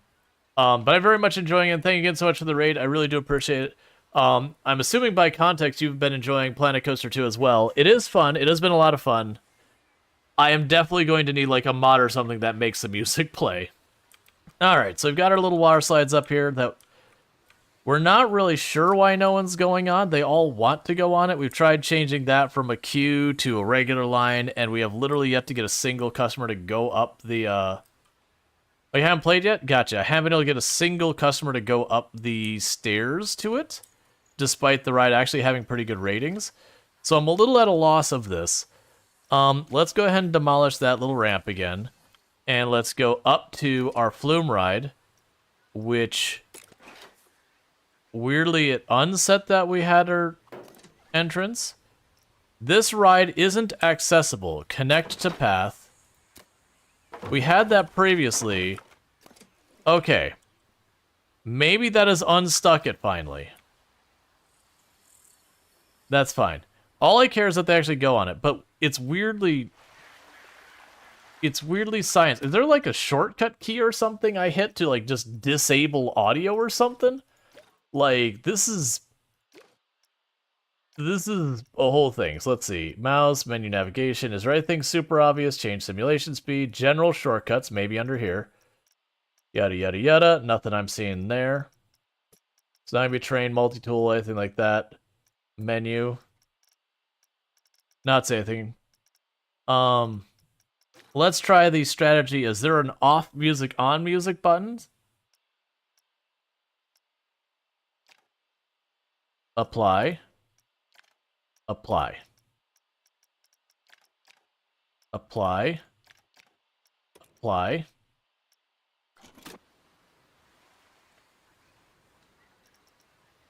Setting light, setting weather. Camera. We apparently sped up the game at some point.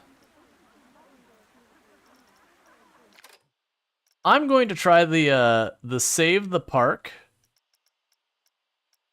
And then go to the main menu and reopen the park. And see if we can't get the music to come back. Because the eerie silence is uncomfortable. Okay, I was about to say, it's like, don't tell me we don't even have music here.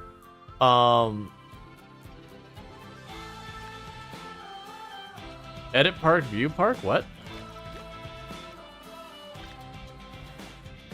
Okay. That menu is confusing. The mute off, music off. Yeah, so you say music off, yes. Yes, the main menu music goes away. And every single person in the pool is beelining out. Which is interesting.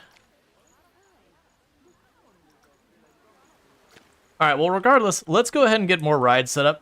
Because it is one of those things that there are other rides that will add other things. I also need to figure out how the heck I do research. Because we don't have like a researcher staff member. Facilities, when we look under staff and everything, and we create custom, I don't think we saw a thing that implied research either.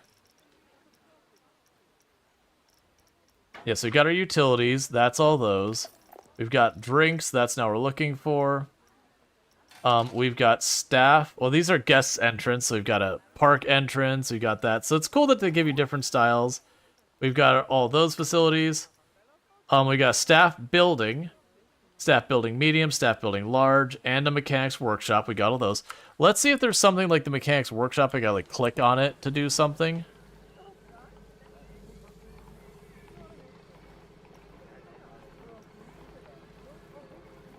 Let's see, staff only, staff schedule.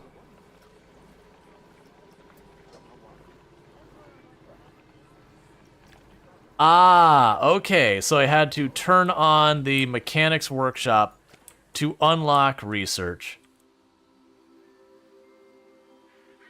Cool. And then with that, I should be able to go to research. Yeah, so we're now generating research points. Excellent. And then there's apparently different chapters. So we get an underground well and a water tower. We have power, so we can get solar and large solar. We have transportation. A bunch of different things. We got flat rides. There's a whole bunch of those. One thing I'm kind of appreciating with the flat rides and all that is it used to kind of be one of those things with a lot of these that you just had to be like, I want to research a flat ride, and it would roll the dice. And then give you sometimes hints of what you're going to get, that once you saw the hint, you can figure it out. But it was one of those things you just kind of had to deal with. Alright. But yeah, so I have to unlock more rides and all that. So we can check the weather. So apparently we're going to start having rain tomorrow, and we will have storms later. Oh, actually, that's not tomorrow. So it's going to get overcast later, and then it's going to get storming later than that.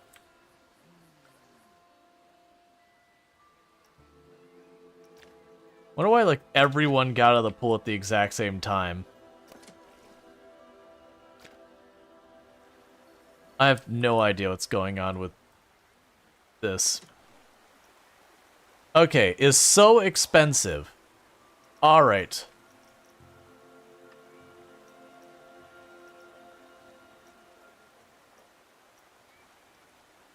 Looks like a nauseous ride. I mean, it's relatively mild, actually. We need super expensive umbrellas. You aren't wrong.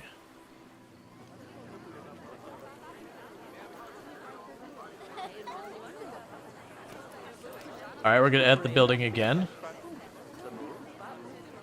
Because apparently, I have grossly underestimated the number of,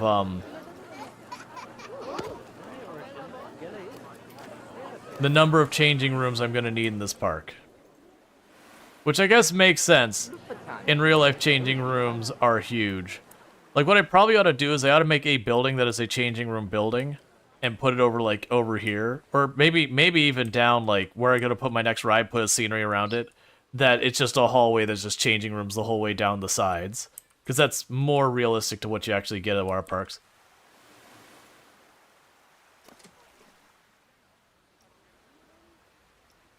Yeah, so we got all that. What are the guest thought? The overall mood and overall stuff is very happy. The positive thoughts is, I have arrived. This place has great scenery. They got drinks. They want to go on the ride. There's nothing to eat here. Everything contains that thing. And it doesn't let me know what that thing is as a question mark. The roller coaster, like the shop looks busy. All right, so we'll figure that out. Anyways, let's get ourselves another ride going. So we've already got we've got like a pair of flume rides and a pool. And unfortunately for the moment, we really don't have a whole lot else we could do. Because the pools, you just kind of stamp them out. For the flume rides, like we get our three choices, which are just the three different styles of rides right there. What we can do in the meantime, so we've got tracked vehicles, which right now I have the antique car, the sit-down powered seater, and the wide log flume. Okay, oh wait, wasn't there something about like a lazy river kind of thing? I'm curious how you achieve that. Do I like make a pool and then I put the lazy river things on it to make it go round? Research, water. So we only have these two options here, which is an underground well and a water tower. And then we have the flume rides. And it could be there's just stuff here that we don't see very easily. I guess what we probably do is we probably make a pool and then add the jets to it. So we can probably put that around the inside and have bridges that go around it later as the park expands. So we got our flat rides we can put down, which are just like, you know, you're pretty standard, you're pretty typical, like these kind of things.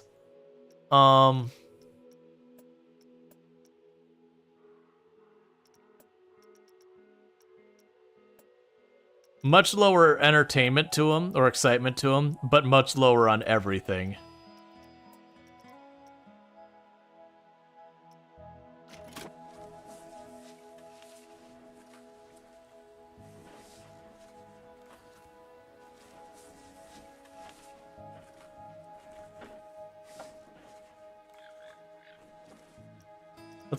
Let's not go right for the flat rides. So if we were to create a coaster, we have a floorless coaster, we have a mine train, we have the sit-down six-seater, we have a wooden coaster, we have a wooden side friction, and then we have the wooden wild mouse.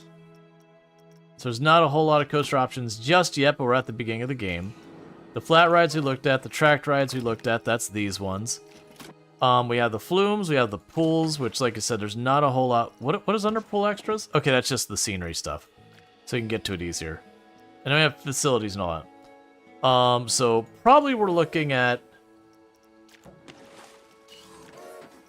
So doing the flat ride of the wagon thing could be pretty interesting for fitting thematically with the water theme. I'm not sure we got the budget for it though, because we're sitting on only 43,000. I guess we're doing flat rides. I'm being a stickler on the flat rides because to me there's not as much interesting you can do with those. But it's fine. Oh, we have a tower? Ah, we haven't unlocked the towers yet. That's fine. Okay, so this is a specification special.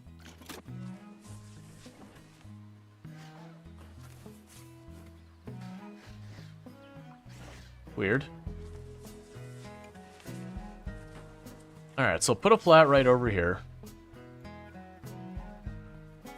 And generally speaking, I will normally raise the ride a little ways off the ground to give me room to put like a little bit of scenery around it to make it so the path doesn't automatically snap together. I'm not sure if that's still an issue in this game, but that used to be a big issue in the first one. Was fighting with paths is always the thing. Okay, so this is the entrance. We'll put that front and center. I'll put the exit right over there.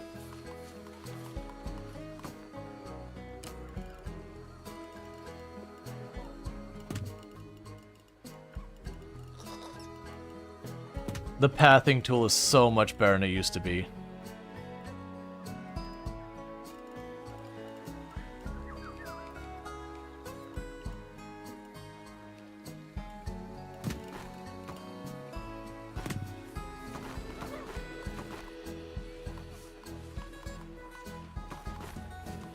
Okay, so we've got the queue built.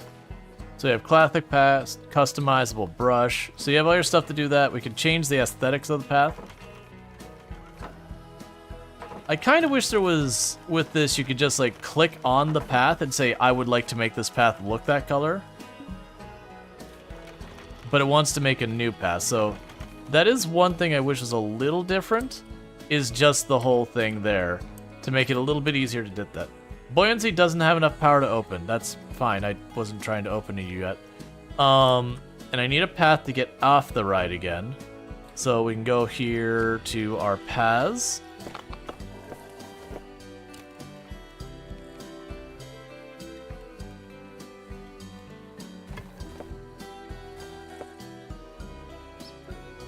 Cool. And that's with the new mechanic where they've got power and all that. Maybe flumes need different pool drop-off than customers. Never played this game. Just an idea. Maybe. I would... No staff to sign. Assign staff. Oh, I probably need a second person here to watch. So that way when they go on break. That's a possibility. Yeah, there's a ride attendant.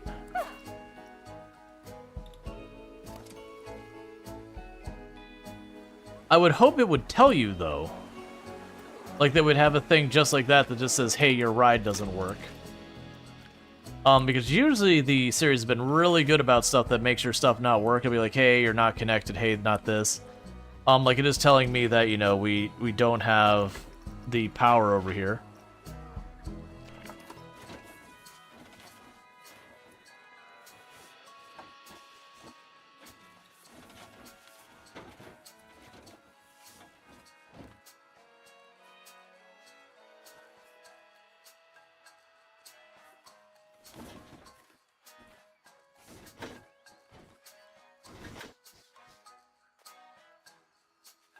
So tuck that on underneath.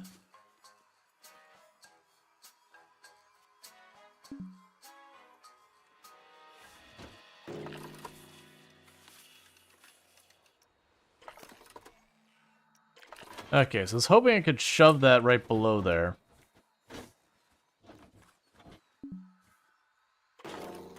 That's fine. And we can go here, and now we can connect the power.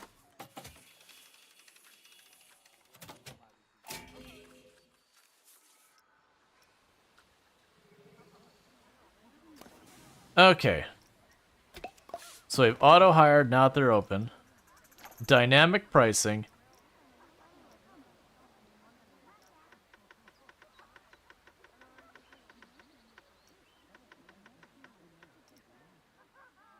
Yeah, that's what I gotta figure out is the dynamic pricing. It definitely seems like minimum maximum pricing. Oh, the pool pass is $8. Excellent. Oh, interesting. It's automatically adjusting the price of my park admission. Like it's just full price is going up. Interesting. So I'm assuming I can go in and micro the price if I want to make it free or whatever.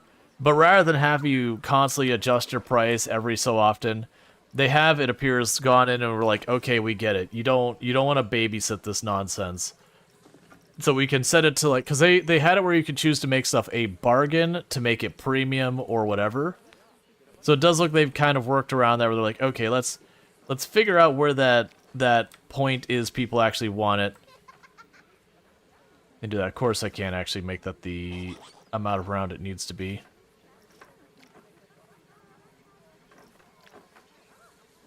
Yeah, because that's too snug of a round. That's fine. We can work around that. That's always been a thing that you can never quite line everything up. So you can use wall pieces for stuff like this if you want. So do something like that. Surround it. You can also use other pieces. One thing to keep in mind is nothing has to be the type of thing it says it is.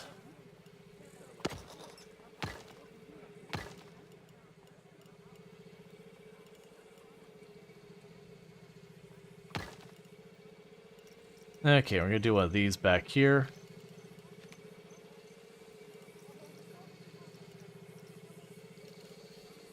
Actually, we can probably do something back here that's a little less invasive.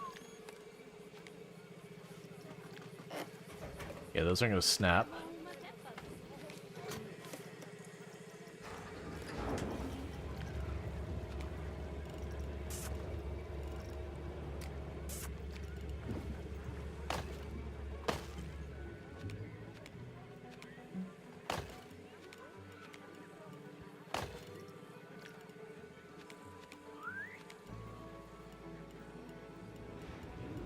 We can change the grid size to half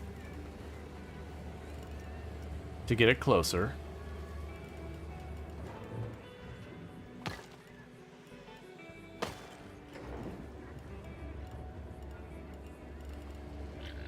I'm actually not happy with that spot. That's fine. Yeah, so you can go ahead and get like this part here. I might just not use, let's not use the walls. I'm gonna fight with that. I'm just gonna get annoyed with the half steps and all that. We can do like we did with the rocks where we can kind of tuck it behind stuff.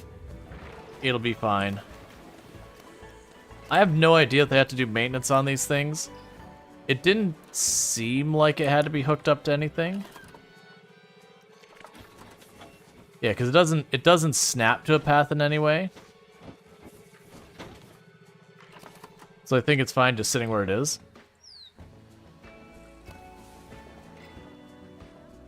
Alright, so you don't have much of an attendance rating.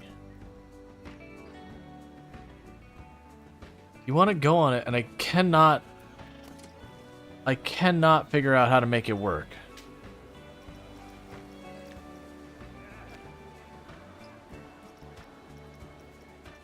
Because you're not in test mode, you are open. You're not dirty or non-functional.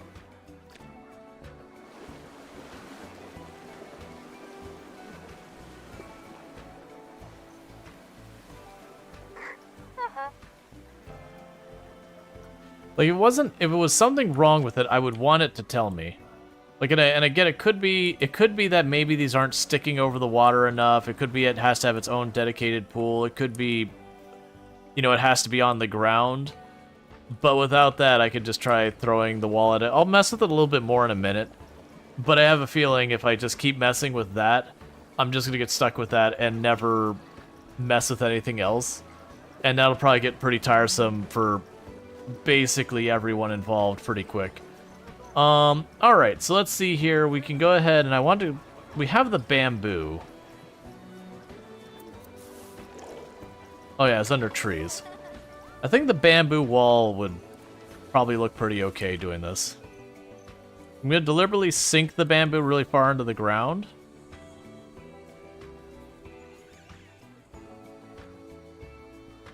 So you can kind of use it like sort of a de facto wall that will hide the rails.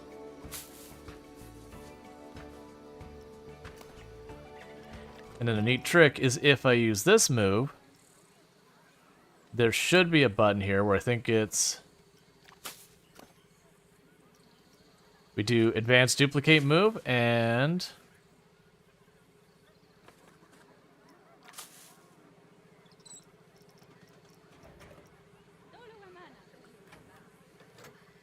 I want... There you go.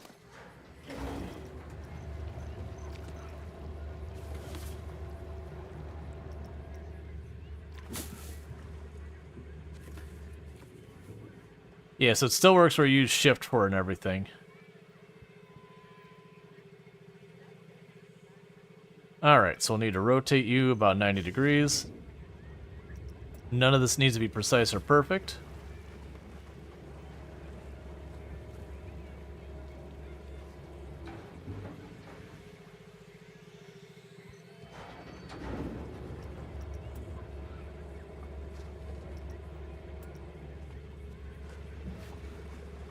Yeah, advanced move lets you do a lot of the fine-tuning here. Cool. And if I hold shift while I click that, I just get another one. Shift click. I get another one. Yup. Uh-huh.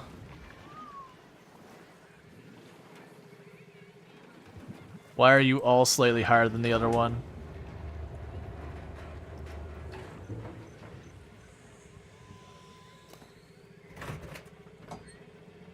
Yes, these ones we can slide them slightly forward and down. Too far, so about there. And also I'll just shift click them over real fast again. Yeah, so you can do a lot of pretty interesting stuff with this. It does take you a little while to get the hand of the tools. But once you do, you can do a lot of stuff to hide things.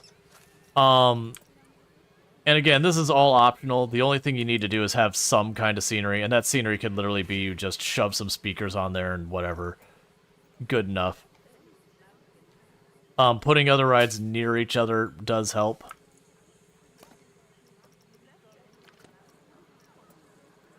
Buildings with walls and all that help. Scenery is a very lax thing in this game. Add incoming finish or eat some more. You don't need to let me know every single ad break. I do appreciate you're trying to do the, making sure I do my self-care and all that. Alright. So, there's probably a smaller bamboo wall. Yep. We unselect that. But do you want to keep you healthy so you can keep us happy? Yeah, no, I gotcha. Like, it's not that I'm like, how dare you, or anything like that. I was like, it's fine. Like, it's definitely one thing when I'm doing stuff like pizza or tacos or something like that, where if it sits the whole time, it can get pretty sad towards the end. But like, what's like stuff like the charcuterie and all that, it could sit there for almost the whole evening and be just fine.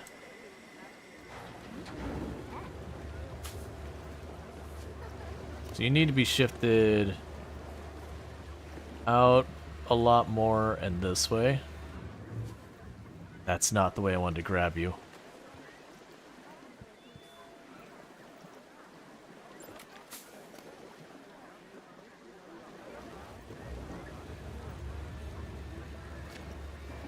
Okay, it is crowding in there more than I need.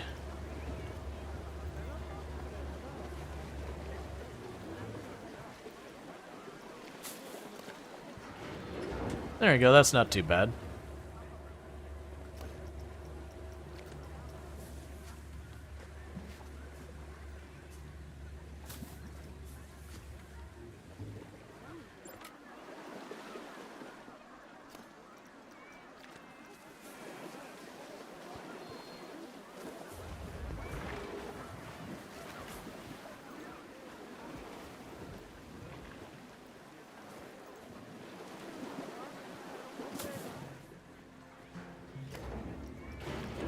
Oh, and the game doesn't have it where, like, if I put a tree in the way, it's not like my people can't go in. They'll just ignore it.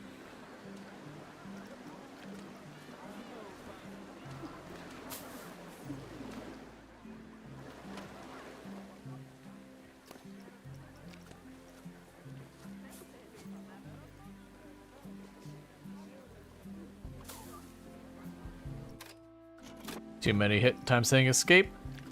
Alright. Now you want pizza or tacos? Why not both? Both is the correct answer.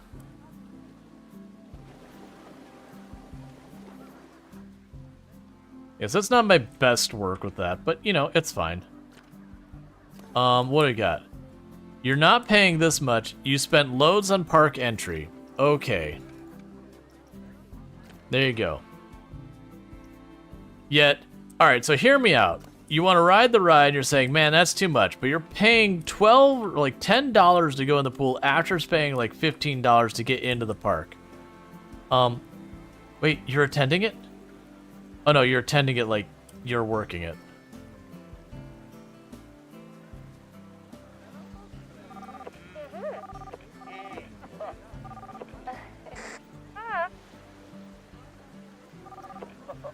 Heading to Flume Platform 4. Let's see what happens.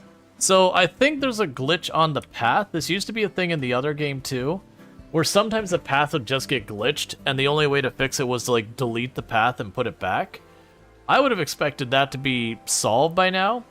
But if that is the case, like, it'll walk up to an area, and they'll never go past that point in the path. They'll just turn around.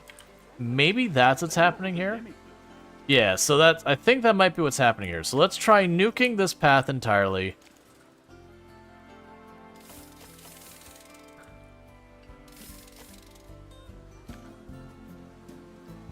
We apparently nuked them out of existence. We can go over here and nuke your path here. The ride isn't accessible. We have placed the entrance to the ride there.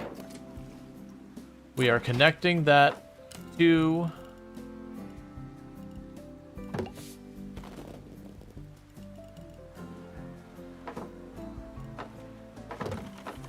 here. I assume that's connected. You're connected, right?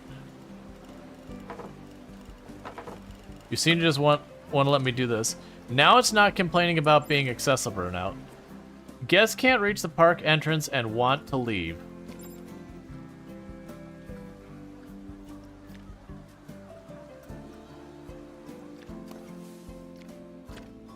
You don't have enough power to open.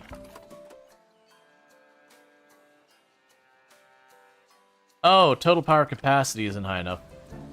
Well, that's not what I wanted to see. Right, and that's probably the power generator. Yes, the power generator is, in need of maintenance.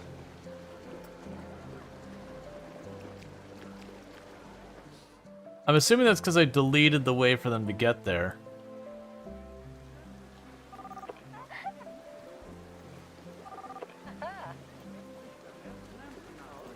Alright, so clearly that's just not working.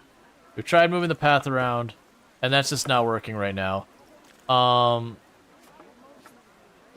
it hasn't communicated to me in any way why. Nope, don't do that.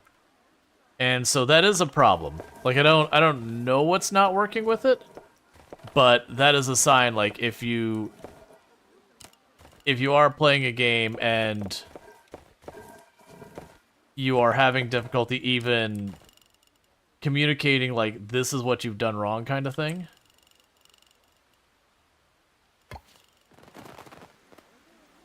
That weirdly opened it. See, now granted, I don't want it to look like that.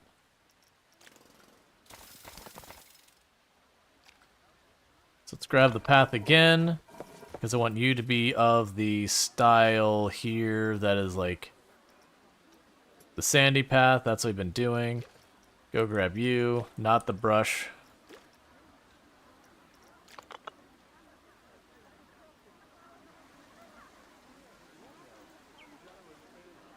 Oh, I see what it did.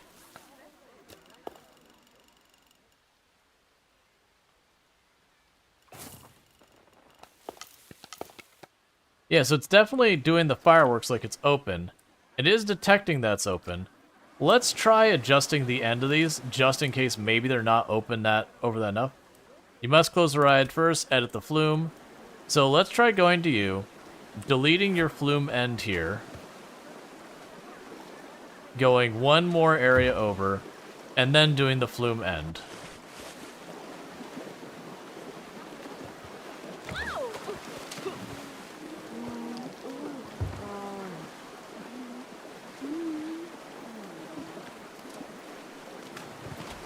Now you can test the ride, because it also doesn't act like it fails the test or anything.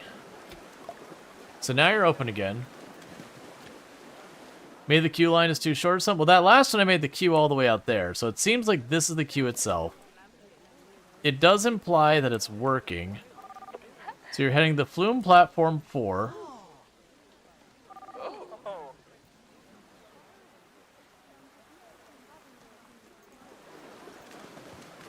Because there's also not an exit you set up. So let's close that one, edit this.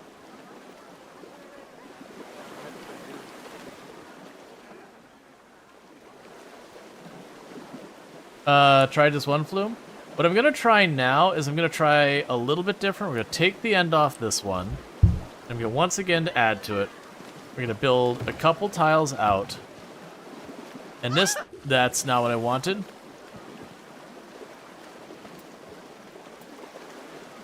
We're going to try this style.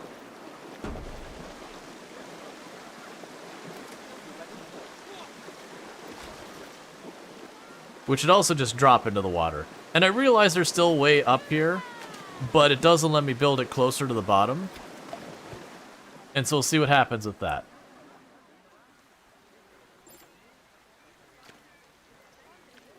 Guest shops don't have enough power. Where is my maintenance person?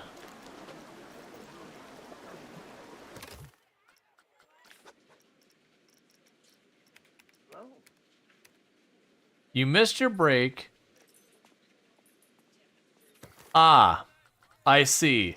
The research takes a maintenance person. Understood. So one of your mechanics does the actual research. So when I opened that up, I had a permanent employee there. And that means between the two, they just weren't able to hold up.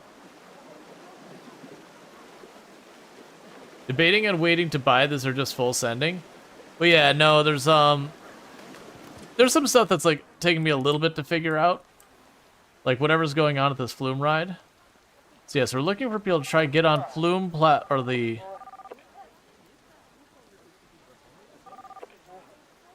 Does it tell me your thoughts? Why do they let so many people in the park? Flume Ride 13 really costs an arm and a leg. Okay. Let's just set it to bargain price. There's bargain price, premium price, and dynamic. So bargain price, you don't choose anything with it. I'm gonna set you to premium price and just see what happens. We'll grab the other one and set you to bargain price and see what happens. Oh, we have people. We have people. Which one are you going on?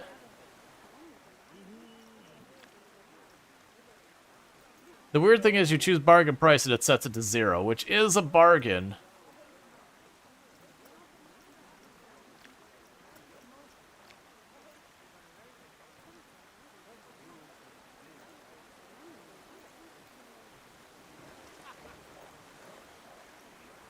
So that's what we got going on now, is both premium and bargain. So dynamic, let's set it to $1. Mac, I said $1. Oh wait, I see. Set you to $1. We'll say $3 is your max price, $1 is your minimum price. So let's see what happens with that. Maybe it's an issue with the dynamic pricing. So this one is still set to bargain. It's free. Which I'm actually going to go on this one. I'm going to close that again. I'm going to edit the flume. Because I do like the idea of them matching.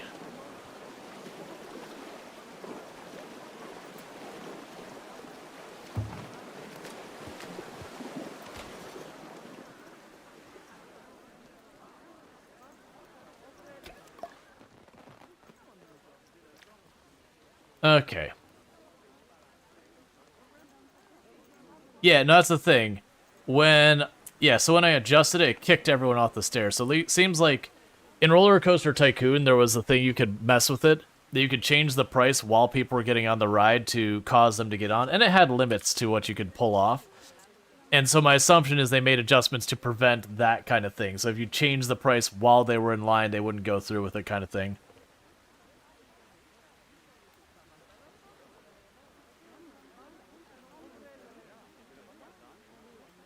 So let them do their thing for a minute.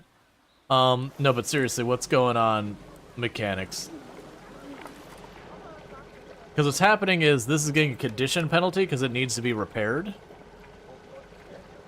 And as its condition is going down, its power is also going down.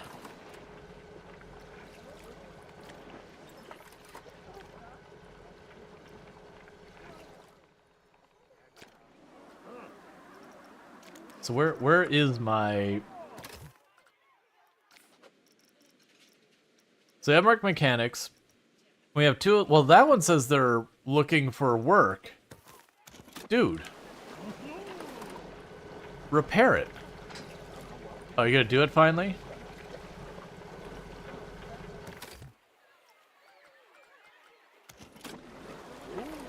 I guess I'm just gonna build a second one. So go over here and facilities, power generator.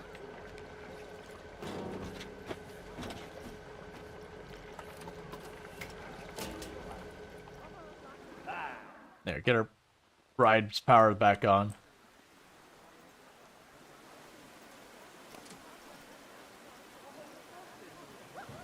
So you're so expensive. You're $1. Current price is $1. 50 cents. 50 cents. Because if I'm doing it for free, then what the heck? That'd be the ultimate bait and switch. You get in line for a ride that's $2, they step it up $5. Yeah, but you've already committed to like a 2-hour wait to get on the line or get on the ride.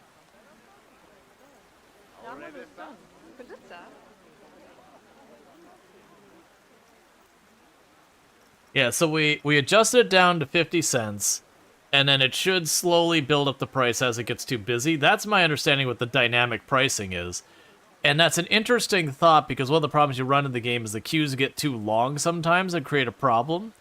And so that would be a way of, like, nudging people. Ah, they're getting on both once. They're actually finally getting people to pay for a ride. Could you imagine it, chat? Paying for a ride. Okay, so dynamic. We'll set you to $3. We're gonna set you to 50 cents, apparently.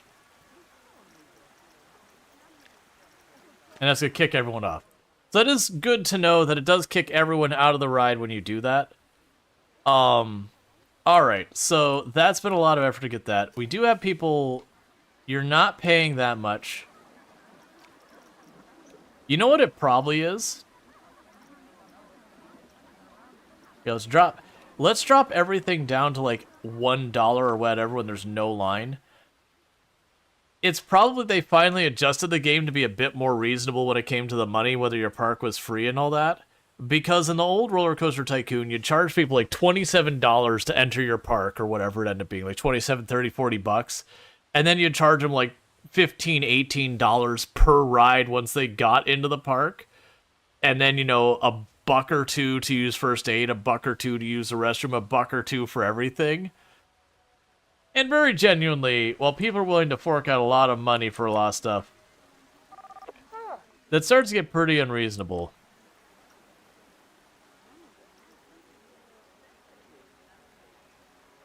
Yeah, so I think right now they're just not going at it because it's raining.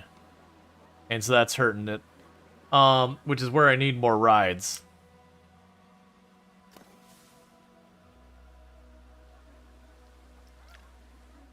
So I do wonder if that's what I would need to do is, instead of charging for each and every individual ride, instead come around from the other side of it and just charge an astronomical amount for entrance to the park. And then once they're here, they're here. Speaking of which, what information do we get on the individuals? So, because we used to have, like, a lot of information. So we have all their needs and how they're doing. So they want more luxury goods, and they want more stuff to drink. Generally, you get yourself your mood and all that. Time remaining. I'm assuming that's how long they're going to be in the park. But do you mean time remaining until, you know, Edwin here is no longer with us? Like, how do you know that? All this litter makes me uncomfortable. You're getting tired? They keep saying all this litter makes me uncomfortable. I keep not noticing it. Let's see, who says games don't imitate real life? Now we're talking about Disney, $150 per day in the park. Right, but the catch is, you pay $150 in the park, and then you pay a whole bunch extra for Fast Pass, and then you pay a whole bunch of extra for anything in the stores, and you pay a whole bunch of extra for all the extra perks and shows and premiums, and you pay a whole bunch of extra for the food. But your rides are free. The wait times are like 2 hours, so you don't get to ride them anyways, but that's a separate issue. Oh, interesting. The higher this is, the more the guest is willing to pay beyond the bargain price. That's interesting. So that's new information. So they'll give us an idea of how much they're willing to spend, and all that kind of stuff. They don't seem to have a limit like in the other one. So the other one, what happened is your guest would have $100 on them. And then when they ran out of $100, they either hit an ATM or left. Instead, this one is saying they've spent this much money on the stuff in the park. The attractions the guest would currently pay for out of all the attractions they want to ride, none. How much over, like, the normal price they're willing to pay? The money you could have gotten from the guest if you charged a lower price. I could have gotten $2 out of Body Flume 15 if I had charged a lower price. And that they're only willing to tolerate a 30-minute queue. And they're willing to tolerate nausea up to 6 and fear up to 7, which is pretty high. The queue tolerance, the queue has to have a scenery of at least 6%. Ride tolerance are willing to drop 131 feet and go up to 96 miles per hour and experience some absolutely ridiculous G's. They have a nut allergy and a shellfish allergy. And they are carrying a pool inflatable that's made to look like an ice lollipop. And they have a pool pass. The theme park here was £38 with Fast Pass. Food and picture extra. You spend a full day going around the park. Yeah, I know we've got some like not the big ones. There's like a less known water park in the Orlando area called H2O Live. And it's actually a really nice park mostly because it's quiet, but it's like way cheaper. At least it was. I haven't been there in a long time because it's not nearby me. But the only thing that all of the like decoration out there are like super cringe stuff. So, you know, it's like, this is my selfie place and all that kind of stuff. You're like, oh god, please. It reeks of, hello fellow children, that I was in the target demographic for, and just like, this feels really not great. Let's see. So I had to ride with a 2-second duration to make the line move super fast. That's the main one here, not the small family run places. Yeah. Well, I mean, our main ones here are like giant Disney, and like I'm in Central Florida, so you got like Disney and Busch Gardens and, you know, Universal and all those. Like our budget one here is SeaWorld these days, so far as like big name ones. That's because SeaWorld is not exactly everyone's favorite anymore. Little bit of a PR thing happened to them. I wish lifetime guests none.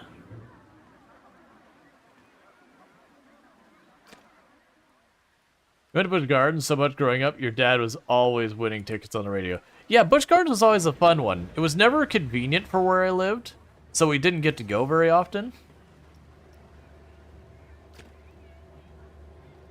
I wonder if genuinely it's worth it for me, because I don't think the cost of maintenance goes up where people are using it. I wonder if genuinely it's worth it for me to turn around and make the rides free to start, and it will just gradually ramp up the price as the day goes on, like, as things get busier. The full pass are absolutely charging for, because to heck with them. They're willing to pay it. They will die a slow death when they stopped having anything to do with the actual animals. Basically became basic zoo at that point. Well, no, but that's the thing, though. They were understandably getting really bad PR for a lot of the animal shows and all that, because there was a lot of, like... There's a lot of ethical concerns that came out of it we don't need to super dig into. And so they kind of got in a position that if they kept doing that, people weren't showing up because they were pretty upset about what they were doing with the animals. And they've been doing a lot better lately, that what they've gone and they've done, and I mean that both like from the ethical front and from like the actual thing, because they changed ownership and a whole bunch a while back. But they went from making about a whole bunch of thing of like, haha, watch giant animal do trick, hee hee. Go get in your really small aquarium. And they changed from that dynamic to being a lot more of the animal shows. While they still do tricks and all that, it's a lot more about conservation. And they moved a lot more into roller coasters as kind of their big thing. But I do think that background of having, like, you know, large aquatic mammals and all that, and captivity not quite adequate for them and all that has just really kind of just hurt them on the PR front. Which is sad, because they actually do a lot of really good things for conservation nowadays. Which I think is them trying to fix their good, like, trying to fix their name and all that. Kraken goes hard. But that's literally all you remember from that park? Well, yeah, that's the thing. Kraken was, like, the intro. Nowadays, they got, like, Manta, Kraken, there's, like, a penguin-themed one. Like, it's just, they're going hard on roller coasters. They got, like, 5 or 6 big roller coasters now. Is there lighting options for the path? Or for research? There is lighting. I should probably do that. I'm just trying to figure out what I should be working on right now, because we don't have a ton of money, and I need to put some rides down. I'm trying to avoid putting a bunch of flat rides down. I think that's ultimately what I'm going to need to do.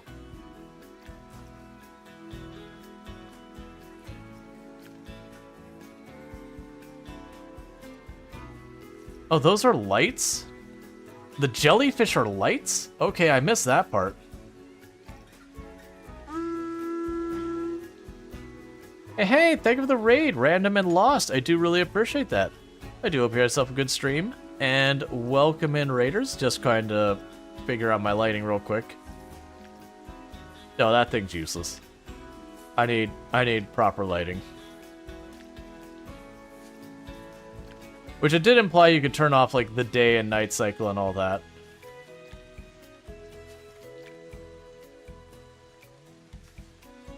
Those are kind of cool. But welcome in. So what were you streaming, and how did your stream go? According to Twitch here, it says you were streaming Phasmophobia. Interesting. I hope you had a good time with that, if that's correct. Alien Isolation, gotcha. I was gonna say the Twitch thing is... It usually is like one stream off. These almost feel like mood lights, they're so not bright.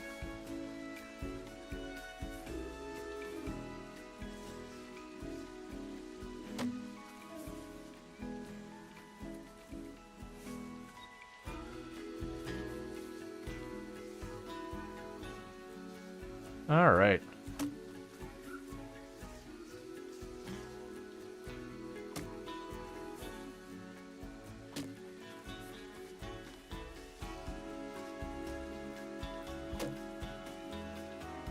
Okay, this game going on that list. You're terrible for adding to your growing list. There is, and for the record, not sponsored, but there is a reason why a lot of games do sponsor content creators. It works. And I mean that like so much as even for myself. It definitely works. Where it'll be like a game you'll see on there that's like you'll never have heard of it, or maybe it's a game you heard of, but it just, you know, it didn't catch your attention. Like, it's a park game, whatever. And you see some things like that actually looks really good. All right. So this will actually help our scenery score as well.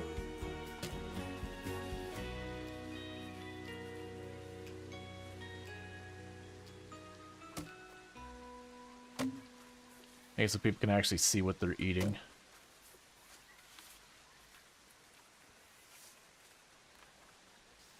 The weather's definitely more than it used to be. Like, they did have rain in the old one, but, like, it was barely a noticeable thing. It didn't seem to meaningfully affect game mechanics. Hello there. Yet it does seem like the number of people swimming and going on the slides has just dropped off the face of the earth once it started raining, which is absolutely a thing that happens. And hey, Bentley, how's it going? At rain run, real life stuff? No problem. Thank you again for the raid. I do appreciate it. What? Why train?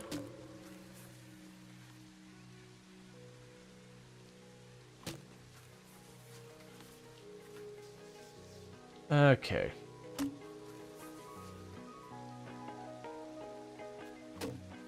I'm just happy the music is finally back.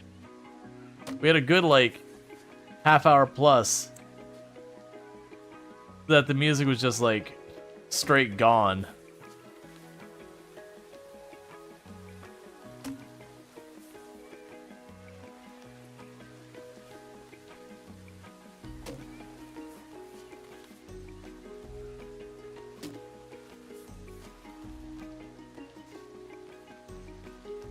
But yeah, this is one of those games that you can play them in so much. And for the record, we're saying that most of that's coming from reference from Planet Coaster 1. You know, I've just started playing this today. It's only been a couple of hours. But it definitely feels very much in line with the original. But they're the kind of games that if you want to go hard and, like, really min-max the money and doing, like, all the numbers that way playing, you can absolutely do it. But, you can also usually do a lot to make that. There, so now we got a bunch of little lights glowing around here. What is our weather forecast? What's interesting, though, is we do have an exclamation mark here, which I'm assuming is telling me there's going to be lightning. Now, in real life, at least here in the US, once lightning is within, I can't remember a distance, it's like half a mile or 3 miles or whatever of a water park. Most places in the U.S., they're legally not allowed to keep the water, like, certain attractions open. So, like, outdoor roller coasters, water slides, pools, they have to close them. It's a safety concern. And so, like, in real life, if this was a lightning storm, our park would be closed because we'd have 2 attractions. I mean, the park wouldn't be closed, but these 2 attractions would 100% be shut down as not safe. This one is a maybe. I think that might stay open. I'm not super clear what it is. Like, it looks like that's submerged in water. I don't know what the rules around that one would be. These 2 would be closed. These would be completely closed. And to be fair, you probably wouldn't want to be up here anyways. Oh, I think that's even what's happening. Is I think they're getting in line and it's just canceling out or whatever. Changing the price of body flume has made me unhappy.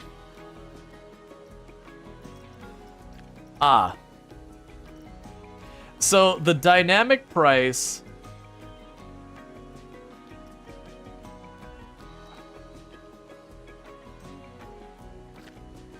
So it seems like what's happening is they get up here, they get in queue, and then they all ditch queue because of the dynamic price. So it seems like that dynamic price functionality is something that really needs a little bit more time to bake.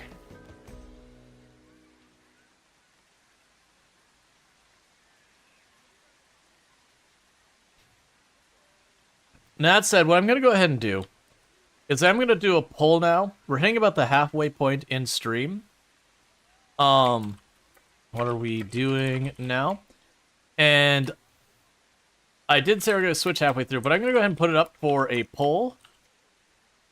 Factorio Space Age. Not 10 minutes. That's way too long.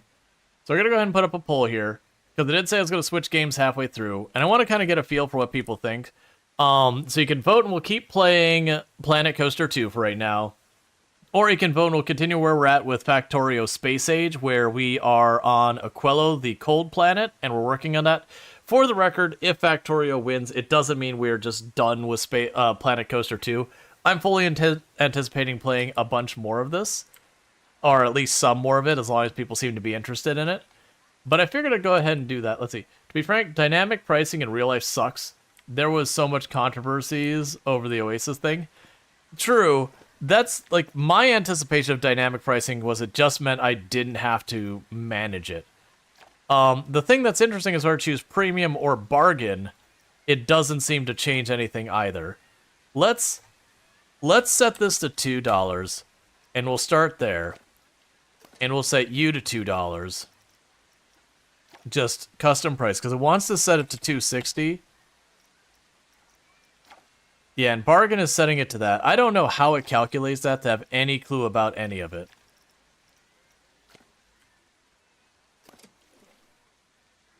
So let's see what we can figure out here and see what the thought is. I want to see if it'll change the saying that's too expensive, find the price that they're happy with, and get all that said. Yeah, because I can't see when these things happened. So that's one that I feel like needs a little bit of love in this game, is just the fact of the matter that it does feel like what they need to do is give us a little bit easier way to get information about what guests are thinking about a given ride. And everyone's complaining about littering.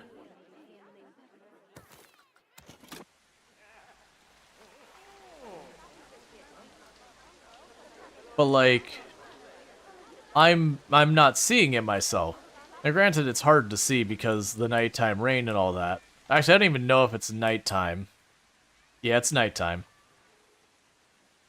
But like, well, there's some litter there. But we do have some janitors running around. Oh. So you can expand the land, so we own this spot.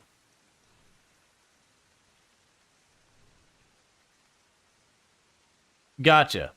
So it looks like this particular park, this is as much land as there is available, which is fine. Yeah, no, I'm pretty confident. Frontier is usually relatively good in going back and making adjustments and cleaning up their games and all that. Now, sometimes they have games that have design decisions that they kind of are what they are, and there's not a whole lot you can do about that. But there's a lot. Oh yeah, I wanted to check the staff. What was going on with my janitors? Had a break scheduled. I probably just need another janitor. But yeah, I'm assuming it'll be like every game release these days, where it comes out, you'll have a couple quick fix patches and all that for a little while. Will you tell me what your thoughts are? Alright. So they are complaining about the price. Let's make it $1 per ride.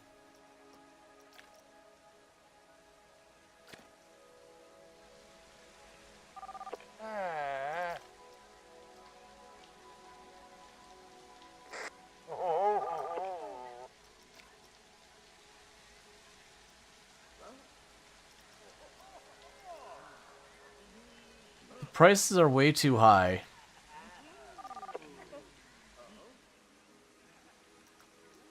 Yeah, there's difference in how the pricing works in this game compared to the other one that I'm not quite getting. And I think it has to boil down to the, in the old game you could charge for everything and people would be pretty tolerant of it. I'm thinking they may have closed that loophole, and made it so that, like, with the full price here, with the full price here, and the full price on everything. Yes, there's custom and full price. Custom and full price. It might be one of those things that the full price kind of adjusts as you go. Unique attractions. So our unique attractions number is going down. And all that. We got that. Alright, we had Planet Coaster 2-1 that people would like to see more Planet Coaster. Now, with that said, what will end up happening for those who are potentially missing out, like Factorio and all that today, what we'll do is when we come back for the next stream, which isn't tomorrow, it may end up being the day after, so Friday. Normally that's a day off, but lately I've not been doing that. We will just start with Factorio that day and just go with that. So I do apologize about saying we're going to switch and then we didn't end up doing that. But as well as things, I figured I'd have people vote in here. Alright, so you got that. Because I definitely want to finish the Factorio Space Age run. Okay. So let's go ahead and I guess we're just going to open ourselves another ride down here. But yeah, so we're definitely trying to figure out what's going on with the pricing. It's a little different in this game than I'm used to. And it makes sense. It's a newer version. It's going to have different dynamics, different mechanics. So we'll see what it takes to get that up and running. So for here,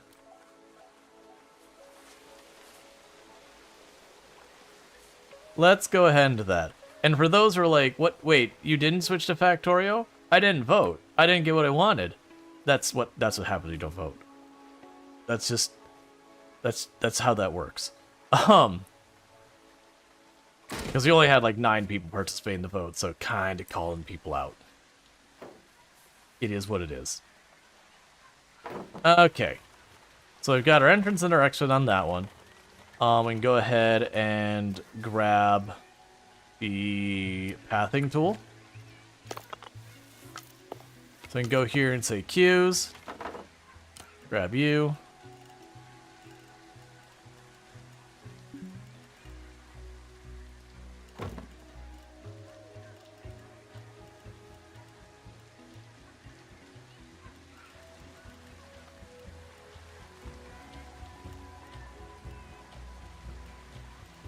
End of day report. Guest experience today was 4.28. Park reputation was 3.35. Park rating was 1.13. The average number of rides per adult was 0. The average number of rides per child was 0. And somehow we made $77,375.44?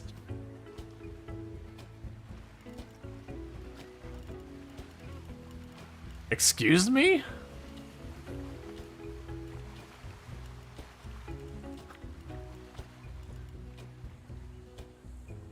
We made a lot of money doing what now? I mean, obviously it was like pool passes and food. Oh, money laundering. Yeah. I didn't think we were keeping that in the books, though. My lawyer was very specific about keeping my money laundering off the books. For the record, I do not actually money launder.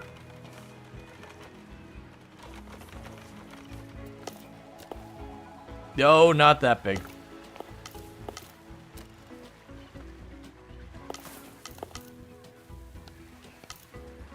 Oh, you're just gonna make a giant dirt ramp up there. You know what? I can live with that. I wonder how well we could make that work. We haven't messed with the terrain manipulation tool. We gotta be careful because the old terrain manipulation tool was real aggressive.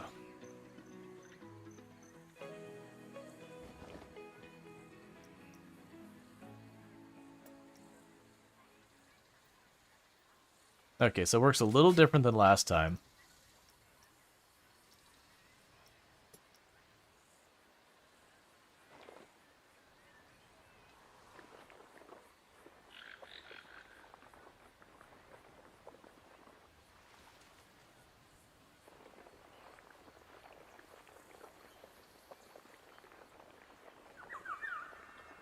It'll clean up to not be as rough of an edge in just a moment.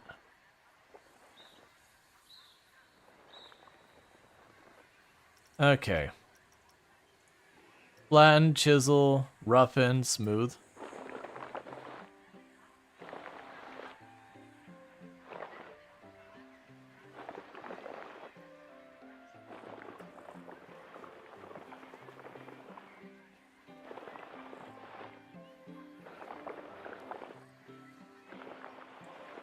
Okay. Just a little terrain manipulation here. So it's not stilts, but it's got like a little hill there. So we can go ahead and bring that up because the path can't go down, so it has to come up.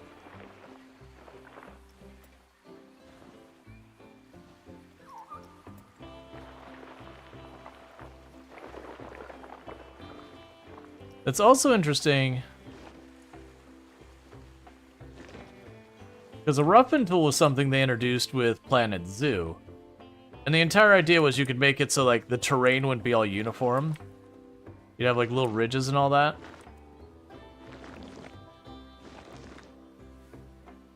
So over time you'd move it in different areas and you get the ideas. It'd make the ground look a little bit better. Because it look a little bit more natural.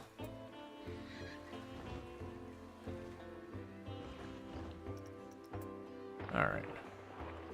I do appreciate that stuff like terrain manipulation and paths in this one are so incredibly cheap.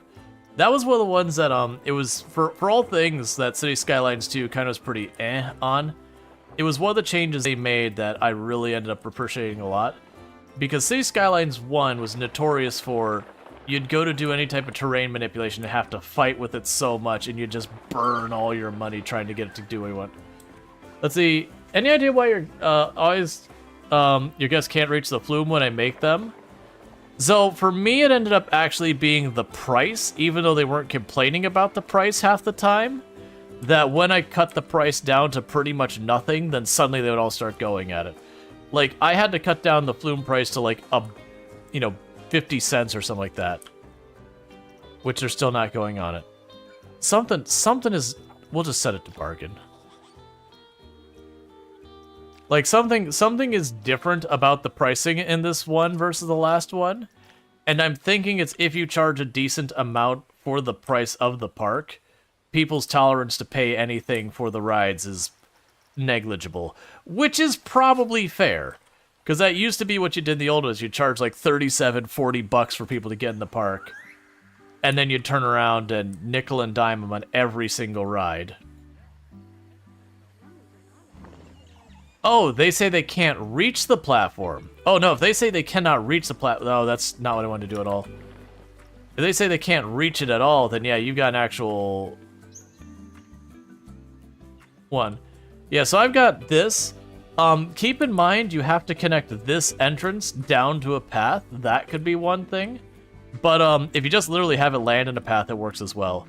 So I had to make this thing free to get them to go on it.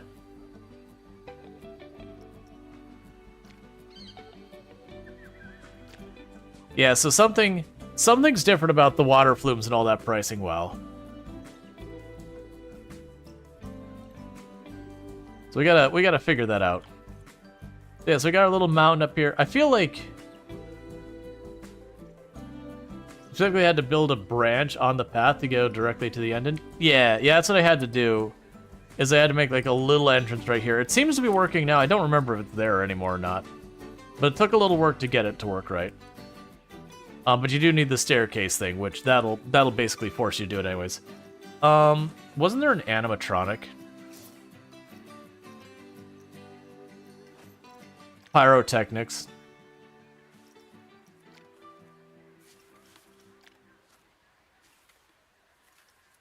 Let's see. There are animatronics in here somewhere.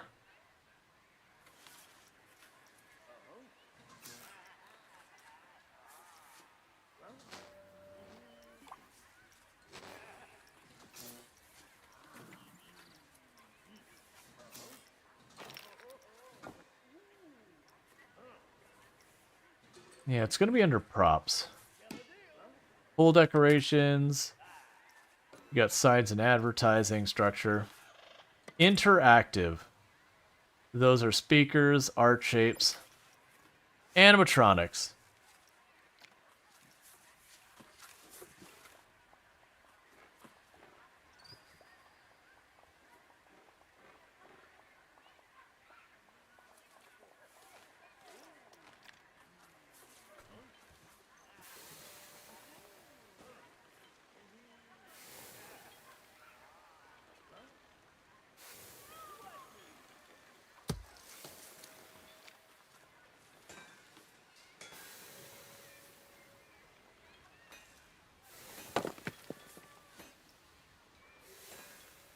Actually, you know what? That'd go better down below, wouldn't it? Yeah, it's fine. We'll leave it up there and just have, like, a little forge in the top of the mountain. Definitely well in range of everyone. I love swimming. One person.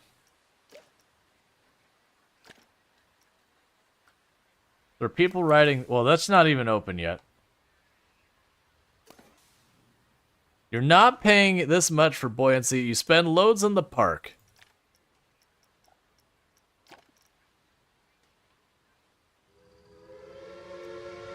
Why? Why do you keep doing the train? I'm gonna have to take the command away if people keep spamming it.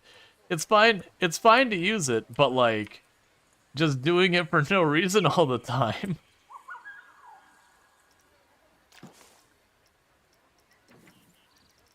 Alright, so we need to put some scenery around this. I believe we've got some fences.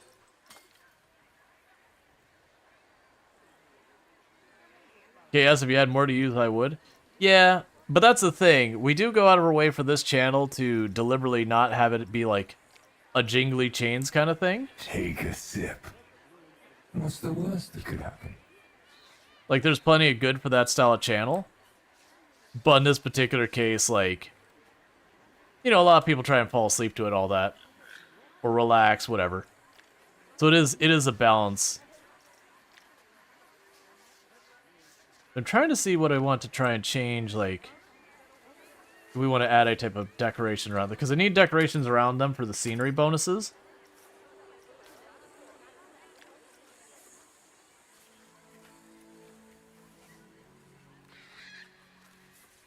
The train is soft sound to us? Yeah, it's not bad. It's just like the random using the train again and again. It's like, but why? I don't understand. Alright, so we're going to open that. It's on its default price, so we've changed literally nothing. Hey, Saggy, how's it going? Range will be the thing. Yeah. It's one of those things that, like, there's a good chance if it just gets used randomly. Like, it's fun. It's fine when, like, I'm doing something train-related or all that. You know the train was in-game sound until now? Yeah, but if it just gets, like, spammed, I'll end up taking it away. It's just not the thing we go for on the channel. Oh yeah, we never looked at the configurations and all that.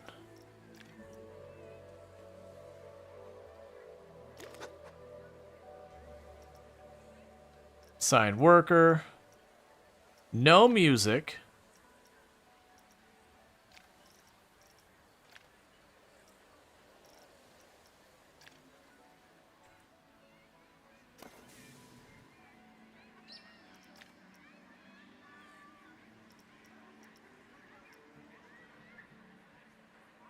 $2.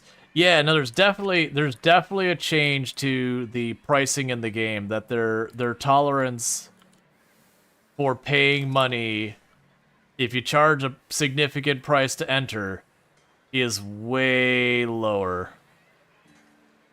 Like non-existent.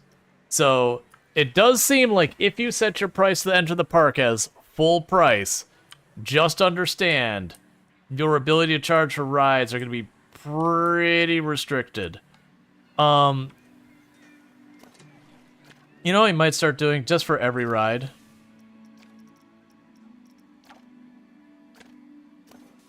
I'm just gonna set them all to bargain. We made $77,000 basically doing pretty much bumpkiss with the ride so far as money. Like, literally, we had the average ride ridden by a person yesterday in game was 0. So it does seem like that's not a big deal. It seems like you can make a killing. Oh, and we're getting lots of research points. So we could get underground water and all that. A small solar panel or a large solar panel. We could get transportation. Oh, cool, cable cars. Those are neat. It is interesting that says like prologue and all that. And I don't know what that even gets into. We do have more flumes. Ah, we can get flume rides like raft rides. Those will be fun. We can grab that. And then flume rides like other... Yeah, so we've got all different types of flume rides. What is curious, though, is I'm not seeing anything for, like, the different types of stores or first aid or anything like that. And we had those in the previous games. We have powered tracked vehicles. We have the underground water. We have the small solar panel. Let me let the research just churn. I really hope that's not all the research of the game. But can I just say you really like the pool design with the flume rides so far? Yeah, no, it's good. I'm enjoying that.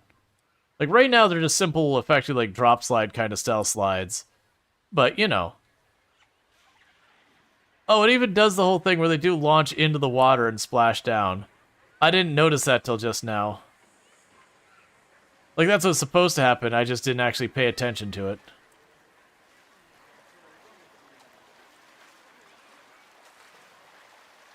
You would get such the wedgie.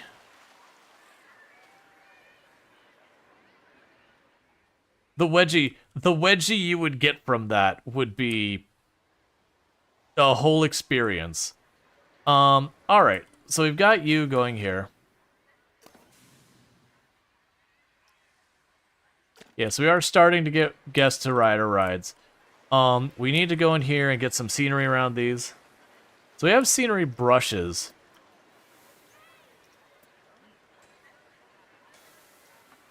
Brush type, custom preset, temperate rocks large. Okay, so I see how that works. So yeah, so basically I could take a thing and go, whoa, palm trees. And it will give me a mix of trees. That's expensive as all get out. Be careful with that one. That looks like that money adds up real fast, though. Alright. But that's cool, though, that they have, like, if you just want to, like, you know, make some decorations out in the distance, you can do that.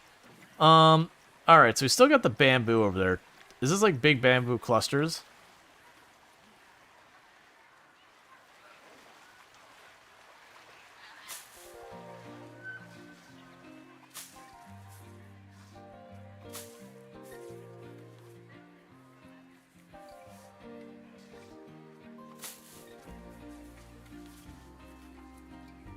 Alright. So you're going to off-center them, rotate them, and all sorts of stuff. And that's just to get to them so they don't look super uniform. As we fill in more and more of the park, we'll end up having more and more different decorations getting close like that. So it'll be less immediate obvious that we're using a bunch of the same template placeholders, whatever you want to call them. All the people whipping around on those chairs, kicking the bamboo at full speed. Don't worry about it, it's fine. Skip one or two, maybe.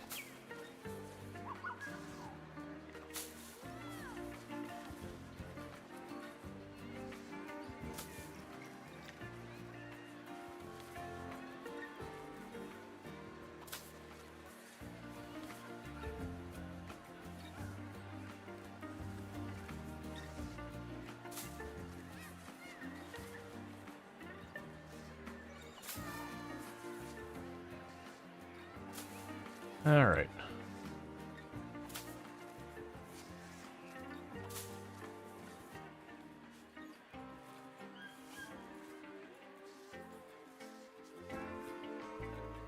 No bounce.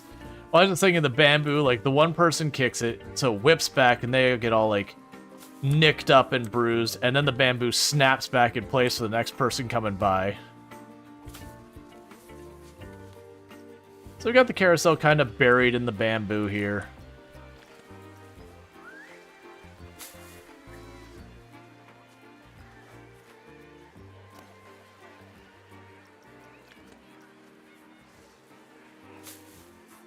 And for the record, our theme park is in New Zealand. We were able to choose that in the map, and it was one of the harder... It's supposed to be one of the hard stops. I do hope we get economy settings, so we can adjust it. Because I do kind of feel like the first day for not getting a single person to... Or not getting people to reliably ride my only ride in the park... The fact that it was just making really good money despite that feels weird. Considering the other game, it's not that it was hard or anything like that. You just kind of had to learn the mechanics. But it felt like there was a bit more to getting money to happen. Alright, so we got that nice and dense, and there's a little path out. The queue is kind of hidden in the trees. Let's go ahead and keep building some of these rides we've got. We're going to kind of put the flat rides in the middle here a little bit. And then maybe what I'll do is inside here I'll put a lazy river kind of thing. I have to figure out what I got to do to make that happen. So we've got you. So we've got the grand thing. We've got the Helter Skelter Tower. The Hyperspin. The Iron Claw. These are usually not my... And you, for the record, these rides in the first one were where all the money was. Because I don't know if you could still do it in this one. I didn't see it as an option. Yeah, so they don't have it anymore, which is probably because people figured out how to abuse it and break it. You used to be able to go in here and configure it and say, okay, do this animation, then do that animation, then do this animation, then do that animation, then do this animation, then do that animation. And you could figure out like the perfect ones to get the highest amount of entertainment or excitement versus anything else. And then you just charge like $20 a person going on the ride. And, you know, to their credit, it was like a 15-minute long ride. So, you know, you got your money's worth. But, like, at the same time, it was really just silly that you could build the one ride, be super cheap, not have to have that many customers, and just, you know, rolling in the dough. So we've got you, we've got the,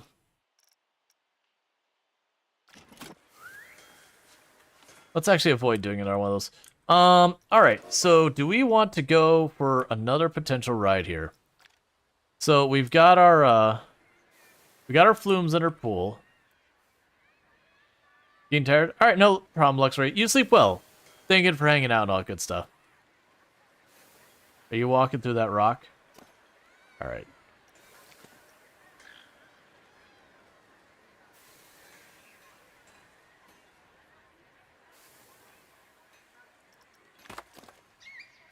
There we go. Oh, I could probably disable that timer. We can turn off the backseating timer. That was for when the Factorio DLC just first dropped, and you had a whole lot of people who, you know, had early access, had been watching other people play it and all that. That it was just trying to get ahead of it, where people just couldn't help themselves, but you know, give you perhaps more information than you're really looking for. I feel like we could put like another mountain piece there to have like another platform of some kind. Just have you climb this staircase or the other staircase. Like we didn't have to worry about that, right? Yeah, no, the back seating was pretty mild. It's not that there was none of it, but it was definitely not like you used to run into in Factorio. Like in Factorio, it was kind of famously one of those categories that's really, really difficult to stream in, just because the back seating went so hard. Okay, so 2 guests on the flume ride.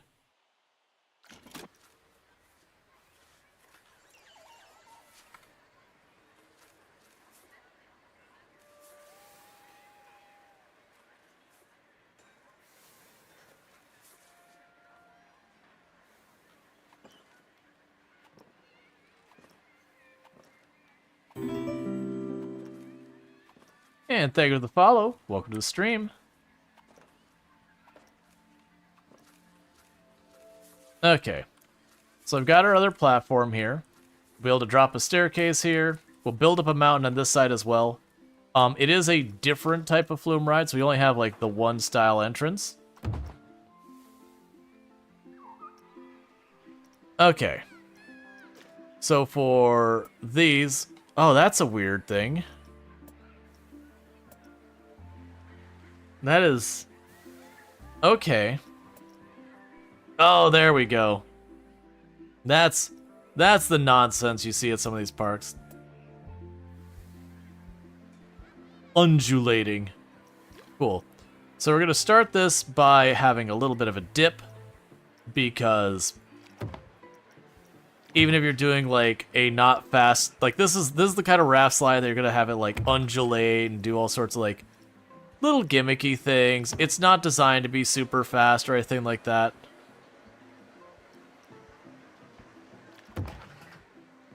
Now go back to straight. Go ahead and start a very slow turn. We'll have it give another little dip here, just to keep it from going too slow.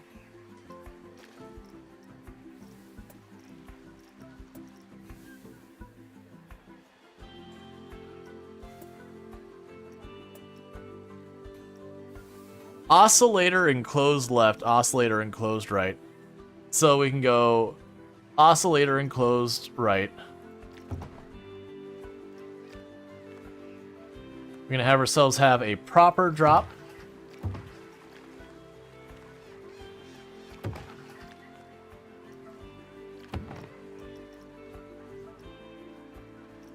And then we're gonna have it go just a little ways like this.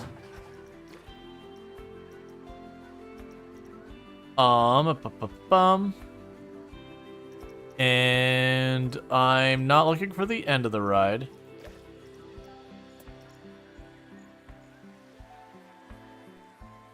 We can go ahead and have the whole like turnaround thing.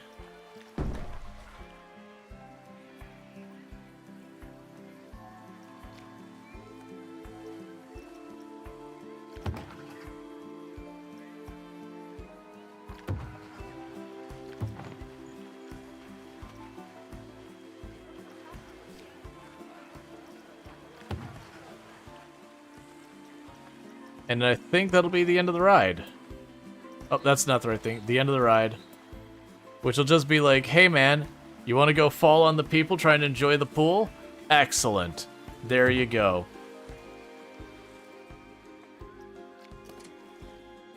This ride is untested. This ride is inaccessible. That's fine. We'll test the ride first.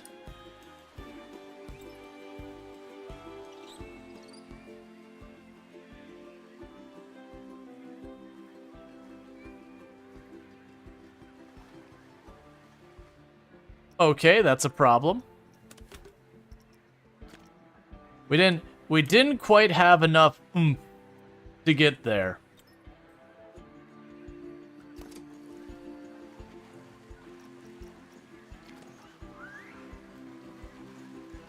So let's go to this last little pick-me-up down here. Let's backtrack it a little bit.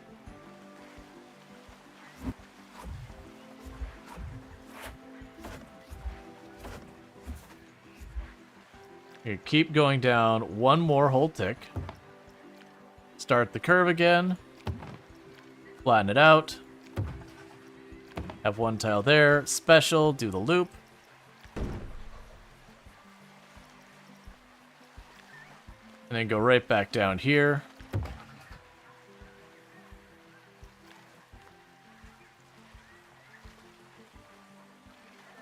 It should be about the same height.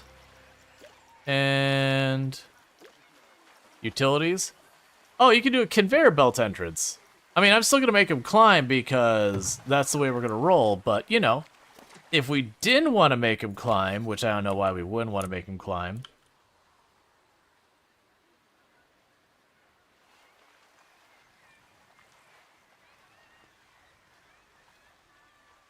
Cool. Pretty good excitement. Low fear, low nausea. That's looking pretty good. Ticket price, bargain. Place the entrance. I'm going to put it down here. Connect to path.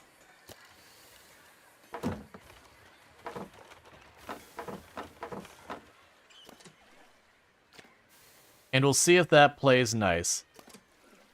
And now before we get all worked up and decoring it and all that, open it up. And we got ourselves a new water slide. And we already got guests coming up immediately. Excellent. So with that, what I want to do is I want to go ahead and start moving some of this mountain stuff we did on this side. I was going to go ahead and duplicate and that, shove that right on over here. Get ourselves another mountain being built real fast right here.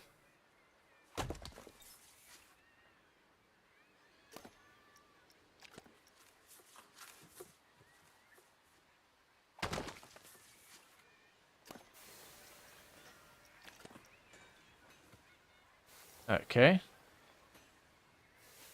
Because that gets decor and all that stuff.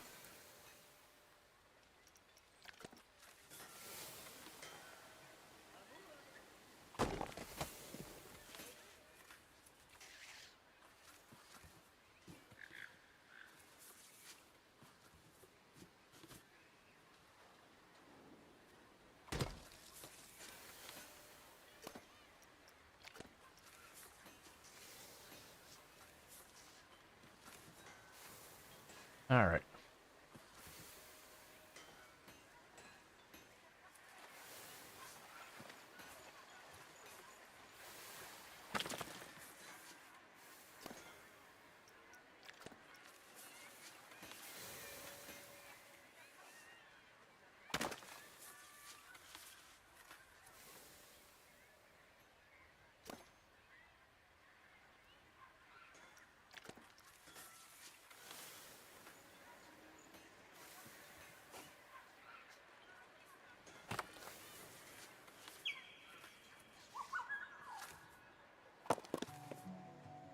But do you have seen the sheer insanity of engineering that goes into mock rocket construction theme parks? Oh, it's ridiculous. The amount of structures and all that they put in there just to get things, you know, the way they want them and all that. It's always interesting how things that we don't think much about, the amount of time and engineering and all that. That's one of the engineering things I always found the most impressive was the designing of Dr. Seuss Land at Islands of Adventure. Because, like, one of the big gimmicks was they weren't going to use straight lines anywhere just to, like, fit the Dr. Seuss appearance. Which makes a lot of engineering really, really difficult to do.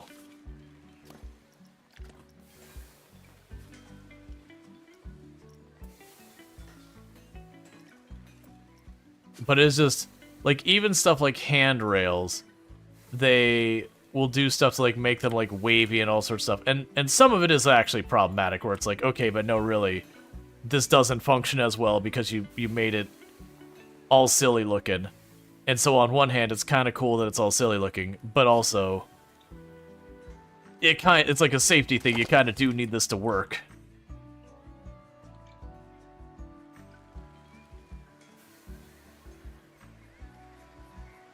You worked with the guy who helped engineer the floating islands for Disney for the Pandora site? Yeah. The structure you see for those is impressive as all get out. Like, the way they hide the structure behind other stuff. So even though they have these giant steel beams to hold them up and everything, they're nice and, like, hidden out of the way, so as long as you're not, like, really going out of your way to try and spot them.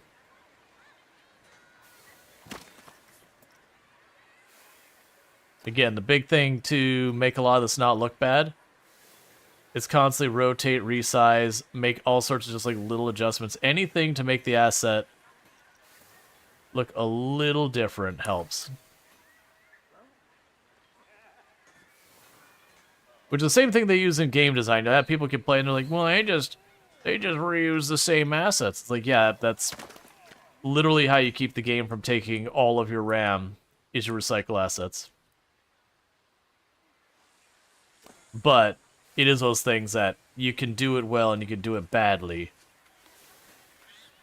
And the thing that a lot of people complain about is when it falls into that badly category. I.e., Skyrim's caves all looking the exact same.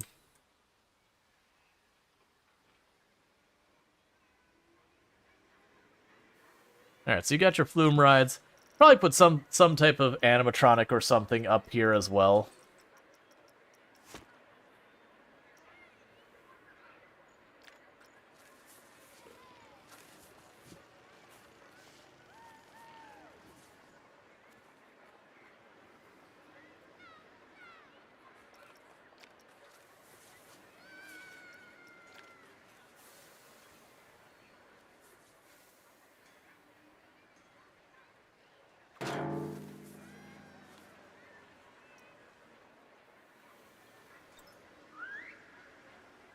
Yes, think that the Flume Ride 13 has a long queue. There's no one in queue.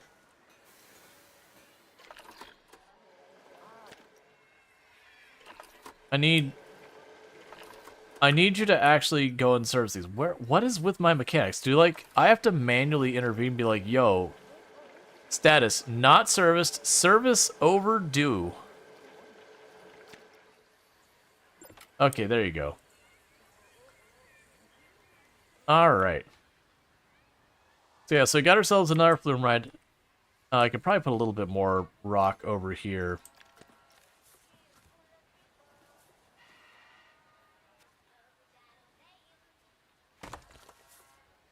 Trying to make the platform actually feel like it's on the rocks versus, you know, just at a bunch of stilts doing whatever. That's not a good rock for that. Oh, didn't we have like a really thin rock over here that we used? I think we used it for a wall behind the staircase because we had the pump hidden down there. You know, that's probably alright. Cool, so we got ourselves like this little mountain over here now. Got like the little Japanese, the Japanese maple trees lining here. I think I'm actually going to copy them even though there's nothing to worry about with the employee area. Just to kind of tuck it in there.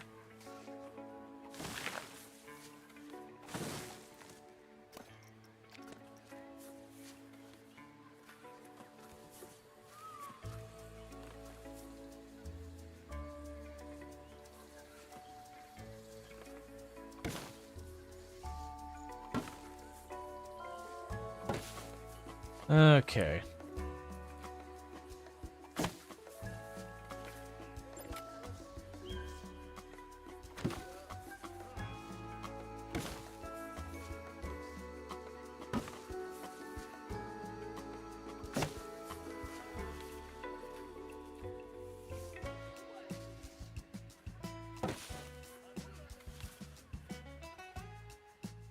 Yeah, so we're starting to get ourselves a little area that, you know, you enter the park. You know, surely we got to put something over here. But then, you know, you got your pool, you got yourself a flume ride over there, you got a group flume ride, a couple small attractions. The idea that we have just literally these 4 rides, and you can hardly walk around density of crowds. That's not how that works.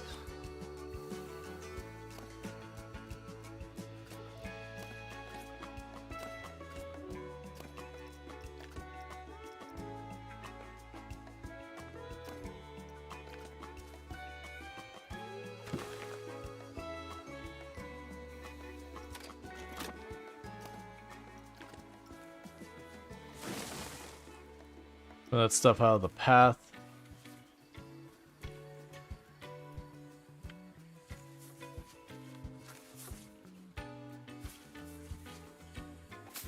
There we go. Alright, so it's time to go and figure ourselves out another ride to get going. I kind of want to just toss another flume ride up here. That is one of the catches. If we put more than one flume ride to the same place, They do the same stairwell and they wait in the same line, which is not unrealistic. Like, some of them you'd have like a divider down the middle. So that, you know, this group goes in that one, that one group goes in that one. Sometimes you have multiple different staircases that go up. Why are you having, like, no one going on it? You're not queuing that long. There's literally no one there. It's free. Figure it out. But I am wondering, so flumes, create flume. So we have the double inner tube, we have the single one, we have the mat, and the raft.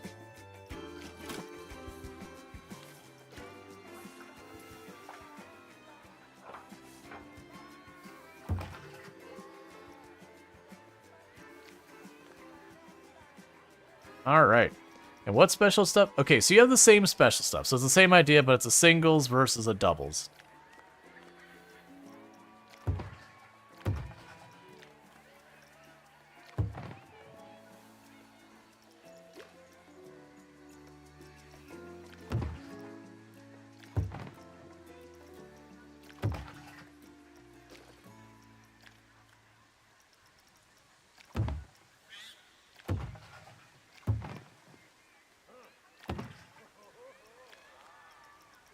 Okay.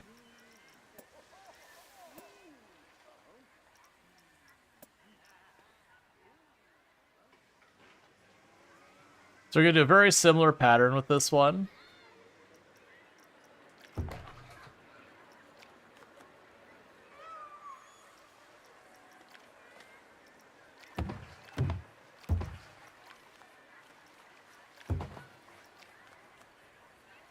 Right, so go back. Tick that up once.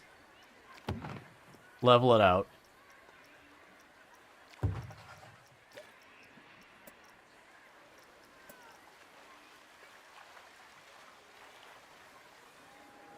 Probably go one farther. Then do it.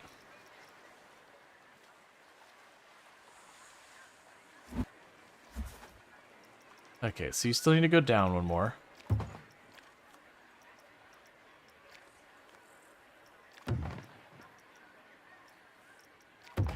Okay.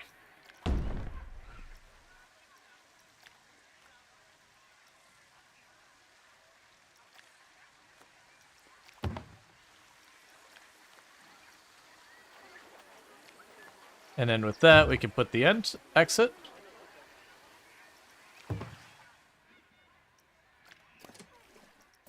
All right. Yeah, nice Skyforge. Thank you.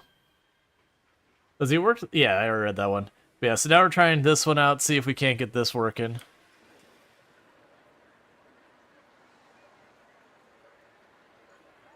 "100% killing people this park?" Oh yeah, no, it's the idea that you're swimming in this... Alright, well that was how I expected that to go.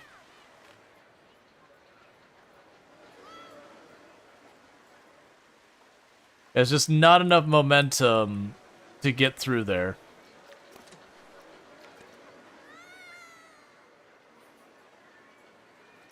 So it should be able to potentially go and delete that part of track, and then just put a regular piece there.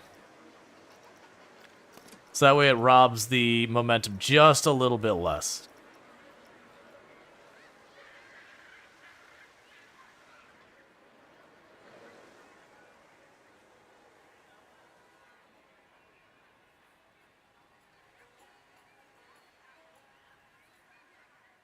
All right, not quite.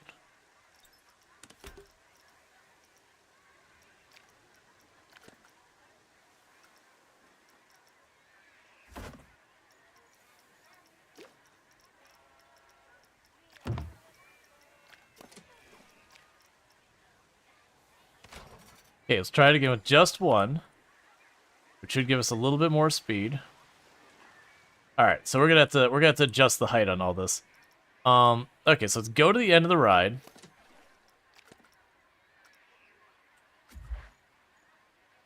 And bring it back.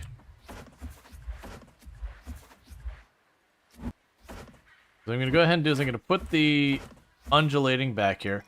And yeah, I know you see the person just like plummeting to their doom. It's a dummy or whatever, a mannequin. But in the way the game actually works, you don't. That person hasn't actually fallen off. That's a thing that they did in the old one too. So they go down one tick.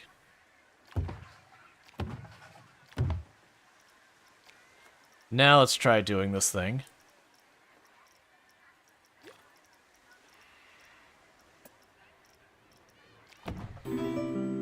Alright, so we good? Yeah. And thank you for the follow. Welcome to the stream.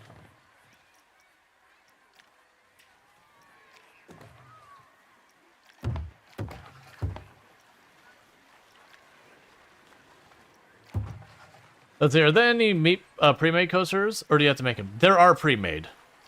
Like, for most of the triads, it does seem like there are pre-made for you. So if you're someone who doesn't want to take the time to figure this out, you can literally just go and say, yep, I'll take one of those, thank you. And that is A-okay. Alright, so our light here is going to have to probably move.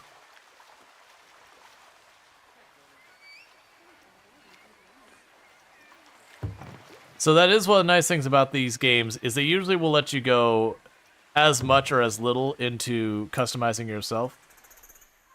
You don't have enough momentum to get up there. Alright, we can fix that relatively easy.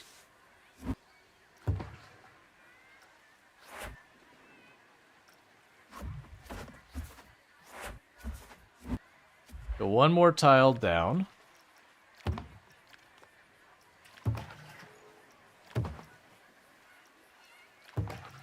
And now do it.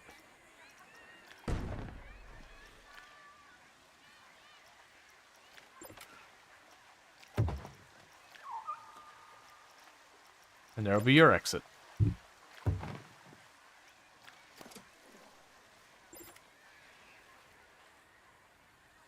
Okay, so I have... Cool.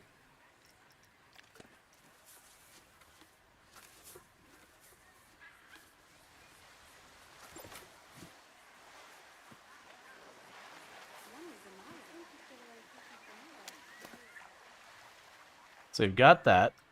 We're going to set your price to bargain. And we're going to open it. What is your issue? The water is not clean enough. So we got a couple problems. No staff available to work on it. Okay.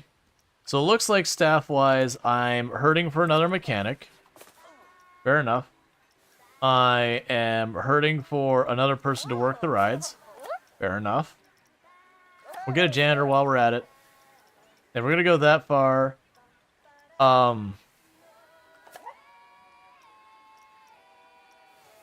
We get Sandy Reef to go with our shark guy. So that takes care of that. That's going to be fixed by a mechanic. And is too dirty. So let's go look at our utilities, because it would appear that I need to have the cleaning utility closer over. So we can go to facilities. We have the filtration pad.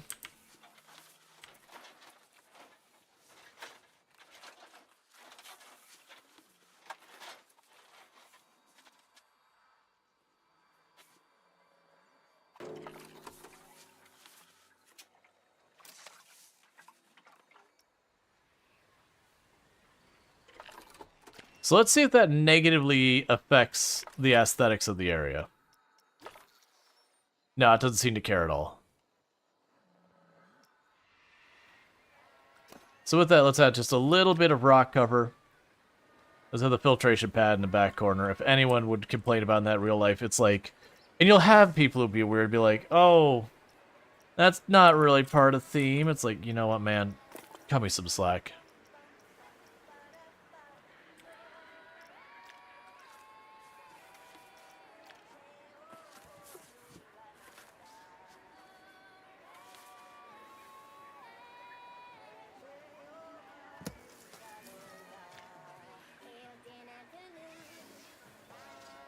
I didn't realize the eels sang.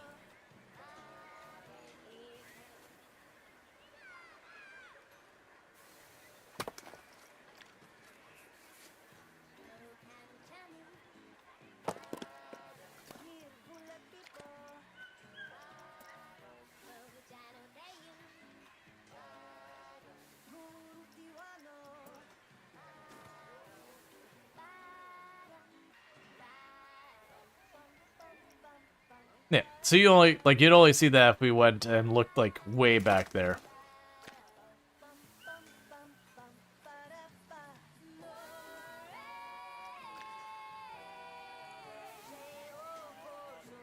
Okay.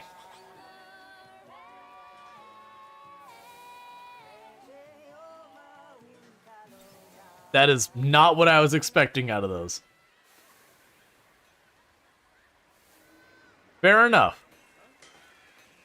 I was just hearing the singing, I'm like, what? Cool, and just like that, we got ourselves another water slide. All of them dropping into the same pool. It's honestly a fairly compact park when you look at it. Like, we're fitting in 4 different water slides, a couple of attractions, you've got all this area. That really, there's for as much as we're putting in here, not a whole lot. I'm going to go ahead and bring these up to the entrance area. Hey, music, it's good to hear you.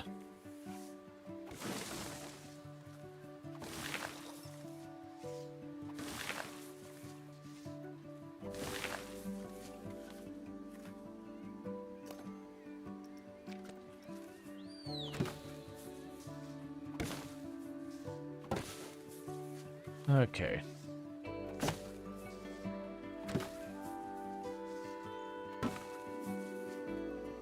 Alright, let's grab this brush tool.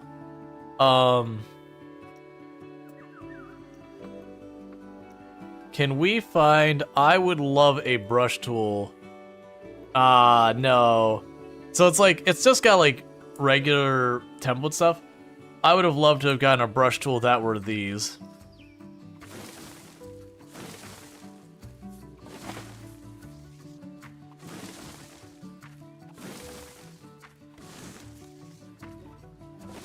Try to have varying density.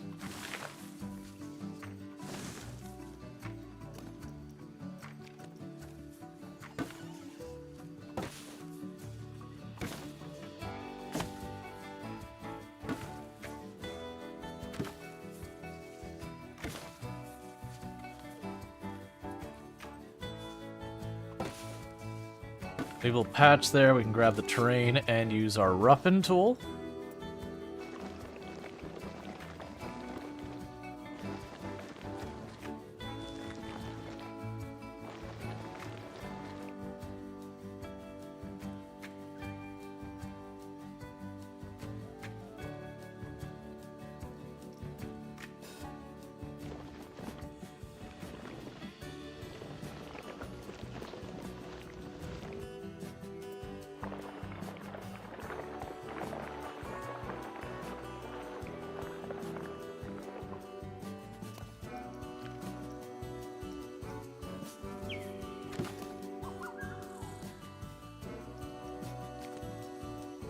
They may have overdone it with that. Alright. So I think we'll make it like a little lake or something here.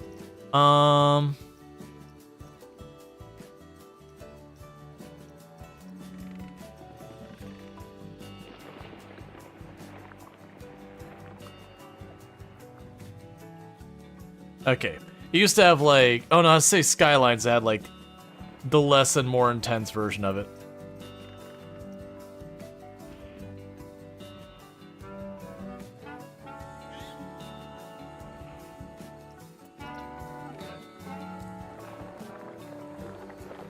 Alright.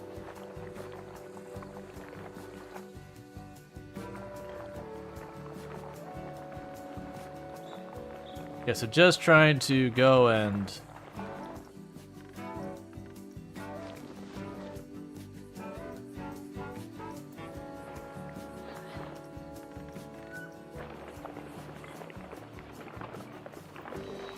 That's probably fine. So the question is, can I add water? So we have terrain, we have this water. Rough water, natural water, clear water.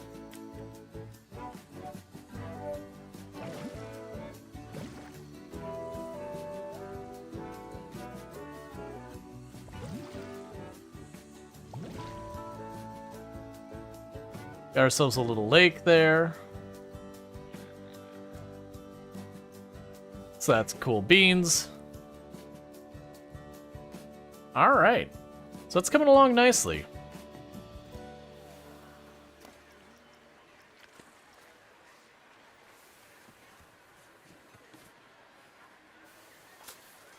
Hide that a little bit. Many guests are thirsty.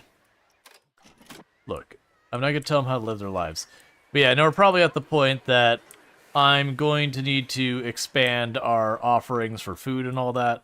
Because we got our front kiosk and all that. And in real life, a park this size, that's probably more than adequate for a kiosk. But in real life, outside of maybe like a holiday or something, you're not getting these kind of crowds in a park this size.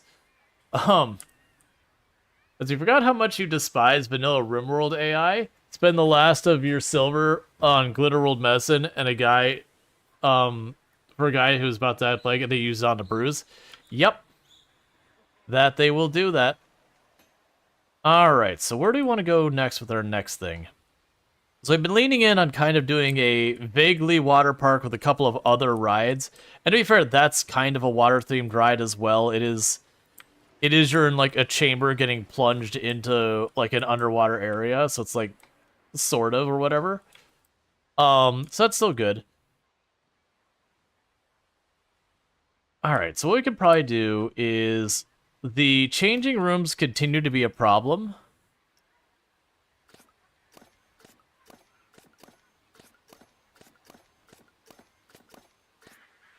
So let's see if we can't make ourselves a dedicated changing room that's got a much higher capacity over here by where the water slides and the pool are, and then that gives me more room for stuff over there. So we're going to make ourselves a brand new building, facility, whatever you want to say over here. So that's going to be changing rooms. And we're going to start it like this.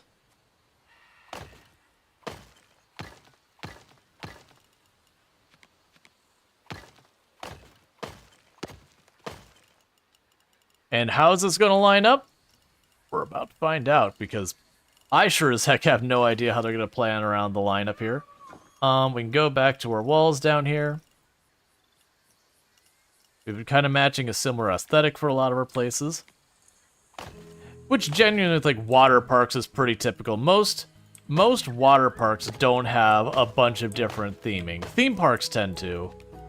But water parks themselves do tend to be the kind of place that, you know, this one is themed, like, you've got one, like, it's a tropical paradise that got hit by a typhoon, so it's got, like, all this tropical paradise stuff going on. But then also, you know, there's all the other stuff around it. You know what I ought to do? Oh, no, don't do that one. Delete 2 of these. Because just like in real life, we'll go ahead and go facilities here. Because it doesn't seem like money is that big of an issue.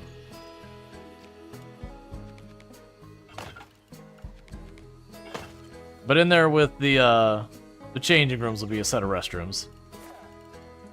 Alright, so let's go back to our scenery.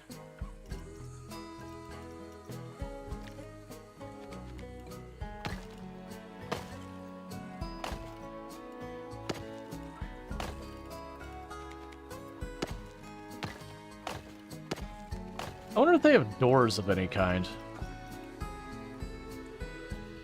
Or is it just a door frame? Yeah, I think they're just the... Yeah, they're not the doors that actually, like, stamp on the wall. Unless there was, like, a mod or something that did that in the other one where you could actually have the doors on there. That's fine. I'm literally going to be burying this inside this building, so the fact they've taken the time to even do that much is probably more than I should. I'm going to add lights here, which no one will probably see, so... Oh.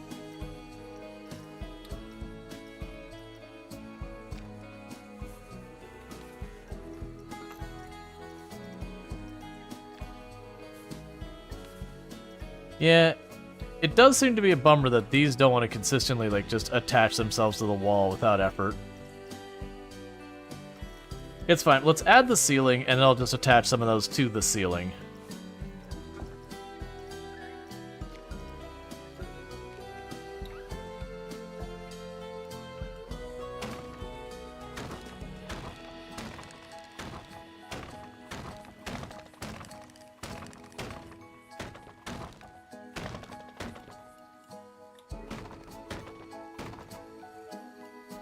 We'll do just like we've been doing with the other ones too. We're just going to add the really tall columns.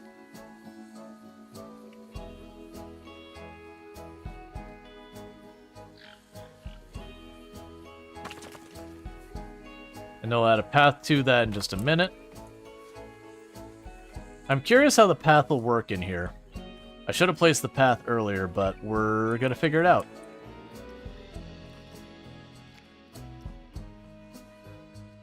Can I add... Okay, so...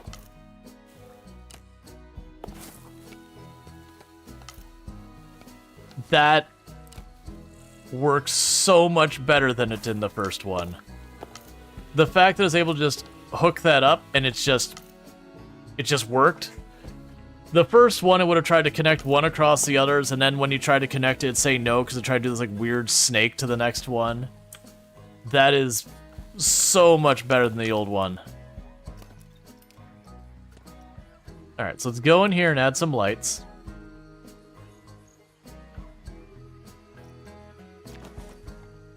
We can change the camera. And so we can go to lights. And I did see that there was the hanging lights.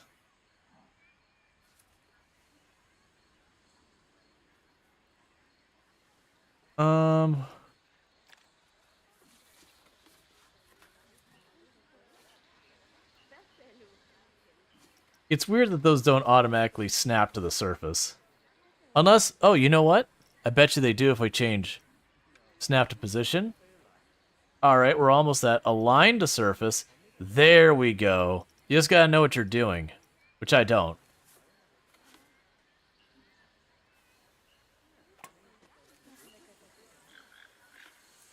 Fighting the camera so much right now.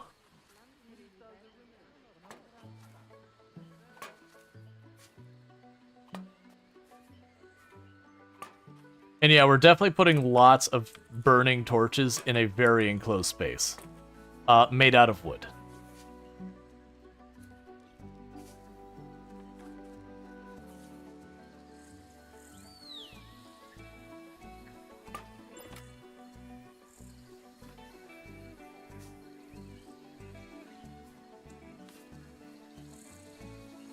You know, that's fine.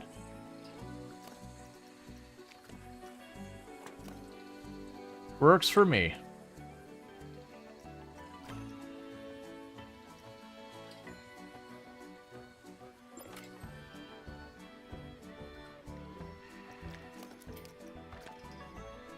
So just like that, we have ourselves a proper dedicated changing room and restroom over here. That is going to be mostly meant to serve that. And then with that, we're going to do just kind of like we did with the other one, where we have another facility of the drying room, the body drying room, whatever they call it. We're just going to kind of duck it right over here by the mountain's edge. Oh, this one it's actually letting me stylize it or whatever. You know what? We're going to do that thing where they definitely look like it's an afterthought.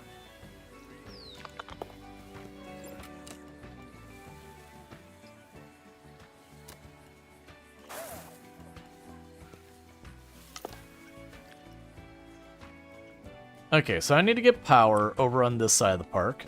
So we can go over here to facilities, utilities, power distributor.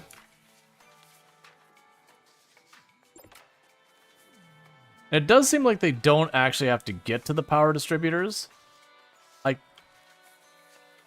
it seems like they do the generators.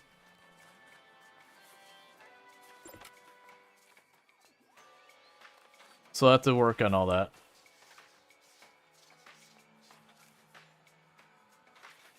That said, I'm just gonna shove this on the back of the building. Well, that's right. We put it with the other one we put on the roof.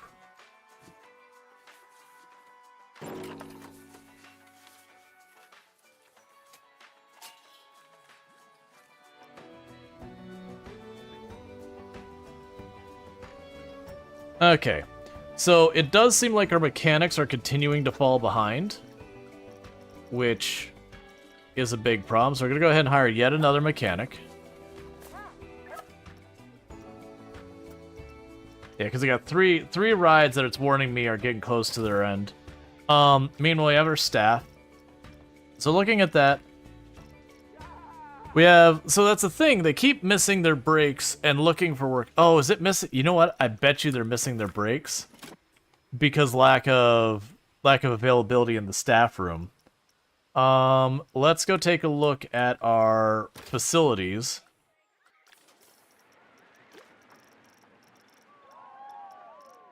Yeah, so staff building's small. Staff occupancy 2.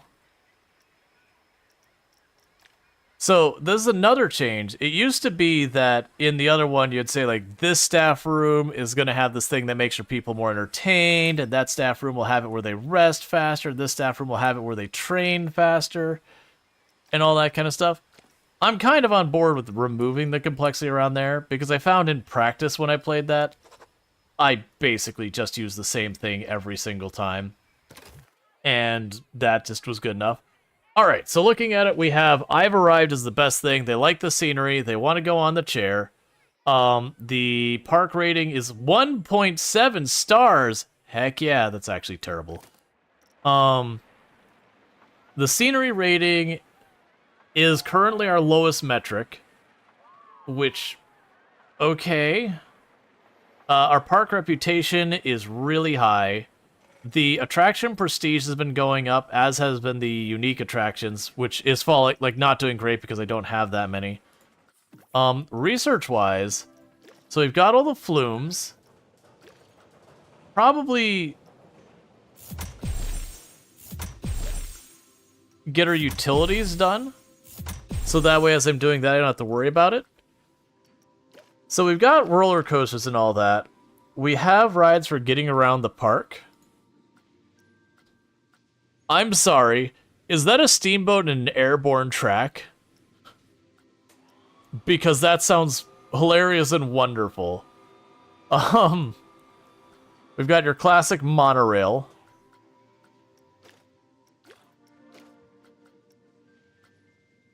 So you got power tracked, water tracked, special tracked.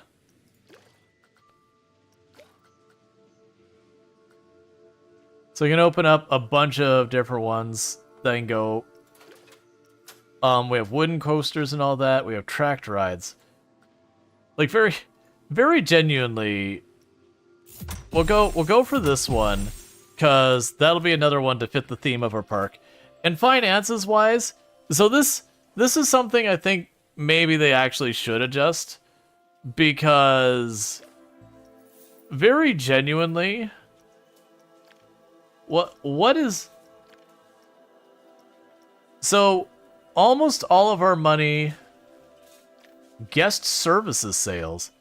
So almost all of our money is park entrance, with very little money that came from attraction tickets and food and all that. So basically, the bulk of our money is just coming from getting people in the park.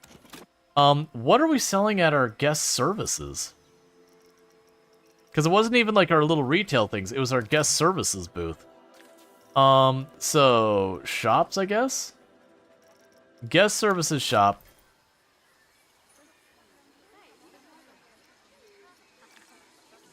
Ah! You have sunscreen and pool passes and priority passes and umbrellas. You're currently set to that.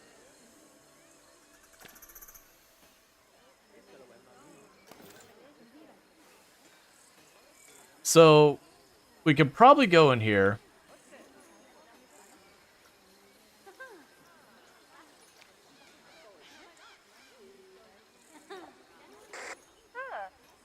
So let's see what we've got. So our control is like their level of contentness. Do they have a break scheduled for the day? Are they paid fairly? How is their morale? You can pay them well and all that. It doesn't imply that the morale is going to be like, it doesn't tell me what morale matters. It has their basic feedback that it's like you're on your way to your next scheduled work task. Looking around to see where I can help. My pay is just about right. My job is fine. You can adjust their schedule. You have your work history, and you can customize them. So, there's no staff training anymore. That actually was kind of a little bit of a bummer. But staffing was always a difficulty in the old one. Your status is serviced. Service due in 54 minutes. Right, let's see. Emergency call, emergency refurbishment. Schedule a refurbishment to do that. So that's servicing. Staff schedule.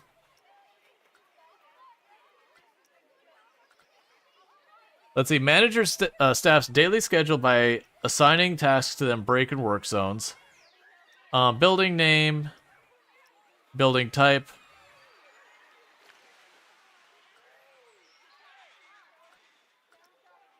Staff zones. You're the one working the attraction. What I actually want to see is it's warning me that this thing really needs to be serviced. Like it's ride condition. Now, my assumption is reading this where it says emergency refurbishment. That's very different from an refurbishment. An emergency refurbishment is you were doing stuff and then the ride suddenly caught fire and you shut it down and say, hey, this ride needs a major overhaul. It caught fire. You know, drop what you're doing, get to it. Versus the refurbishment is just like, hey, we've scheduled this out. So I'm not seeing how we can approach that in a way that doesn't look like it's there. So we've got our research and finances, we got our park rating. So we go to our attractions, so we've got our rides. Yeah, so we've got these here.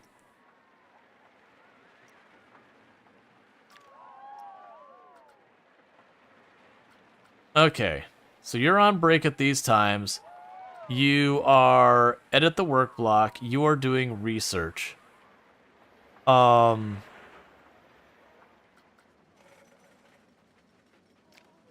you're doing any. So you can service rides, service rides, repair infrastructure. So in theory, they should do anything that's needed. So they should take care of that. Because I know there was a whole thing in the last one where you had refurbishment, that you could close a ride for refurbishment and then it would stay down. And if you didn't do it, like as the ride's wear and tear got lower and lower, eventually it would break down. Or it'd have a higher risk of breaking down. But yeah, but emergency refurbishment, that feels weird.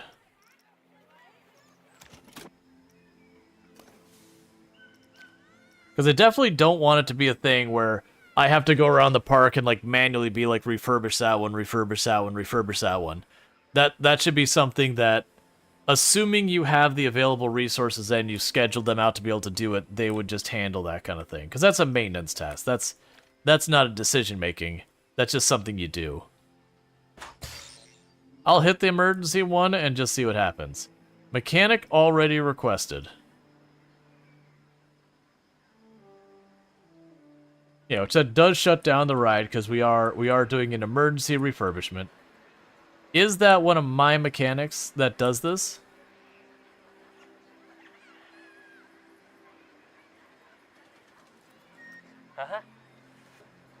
Yeah, so this is one of our mechanics that works here the whole time.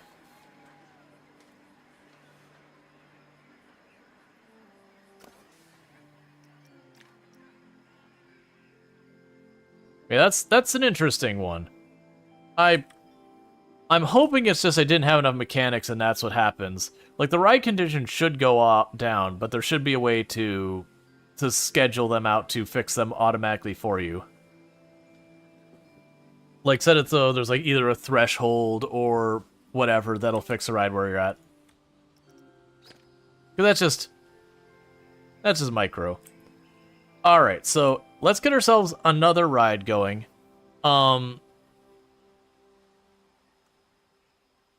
So we have our flume still. We're down to the Mat Rat and this one. I don't think we're going to do another flume. We've already got lots of flumes here. But we did unlock a couple of new things. I'm making sure there's nothing else I missed. Yeah, so the pool, we just make ourselves a new pool. The tracked rides, That's where we open some interesting stuff. So we've got like a wide log flume. We got a river rapids ride. A narrow log flume. Let's do the river rapids slide, because like, this is another one in real life. River rapid slides are a lot of fun, but they are also the kind of ride that you're going to get absolutely freaking soaking wet. And that's just how it be. You have a long queue time? That's not my problem. I mean, it is my problem, but I'm also choosing to ignore it. Alright.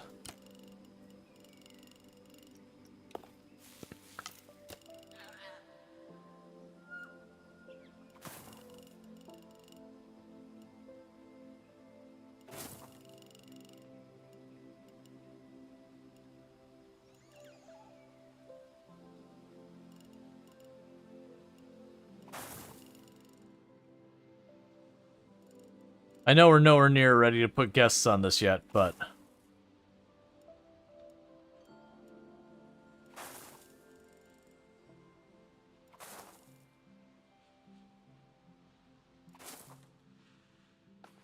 I'm trying to get our circle built so I can figure out what my working space is with it. Oh, you're not... You know what? That's fine. We're just gonna pretend it was that way on both sides. I can adjust it later if I need to.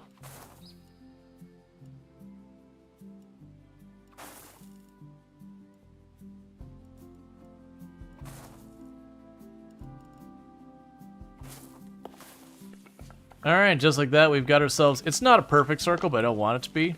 But it's circle-esque. So there's two things I'm thinking here. So one thing is, let's make ourselves a lazy river. And then the second thing after the lazy river is let's start making a whole bunch of rides along the lazy river. And I think we'll do the big flume next. So my assumption with how the lazy river works, because it wasn't very clear on that, is... I'm trying to figure out like exactly how this goes. Rounding tool strength, stamp builder.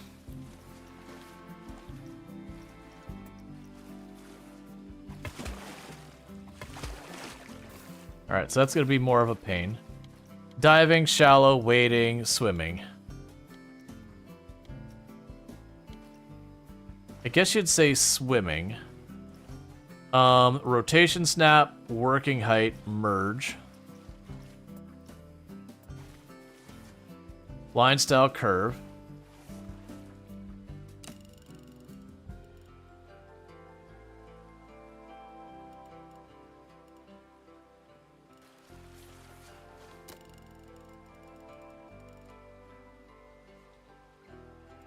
Oh, you know what we're gonna want? We're gonna need entryways onto it.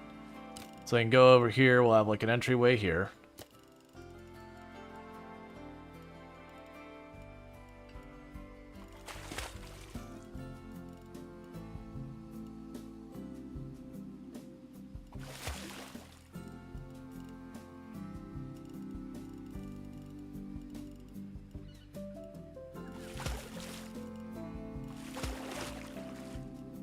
Put our entryway over there.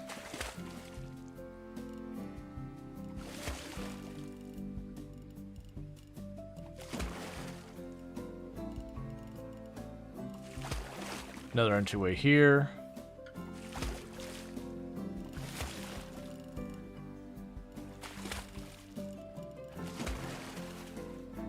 That's too far. Another entryway there. So we're kind of snaking it in and out. Give me a little bit of room to put rides in there. Also give me a little areas that we can connect people. So we got ourselves our little weird little lazy river here. I wonder if I could like nudge the path around. Doesn't look like it. But that's fine. So we've got that. So water jets on. Jet side, both, left, right, both. Jet's rotation. Add additional supports. No idea if that means it's doing stuff or not. but we could figure it out. Okay, so let's make our little entryways, and I think the entryways, all we have to do to make that work is literally, I think we just need to have, lazy rivers. Oh, that's for, so pool extras. Okay. Wave machine, wave machine, wave machine, wave machine.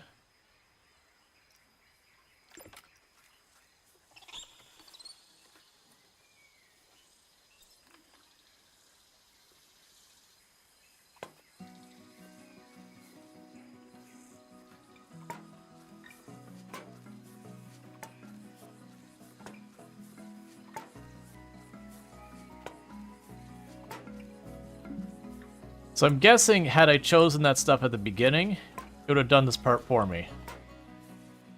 And I have no idea how these jets work at all.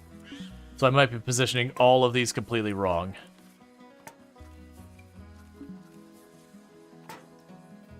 Angle snap on? Oh.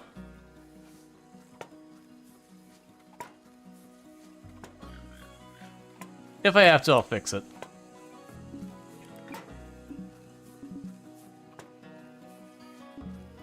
Alright.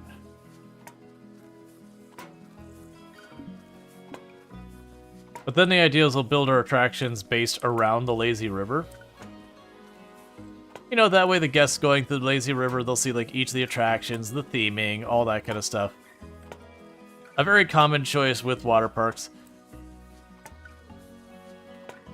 It is also interesting, the idea that this one, it's like, oh no, you need a drying place. I've been wet too long, and like, you're at a freaking water park. You're gonna be wet from the time you arrived to the time you leave. Like, you might dry yourself off to grab lunch or something. Might. Big might.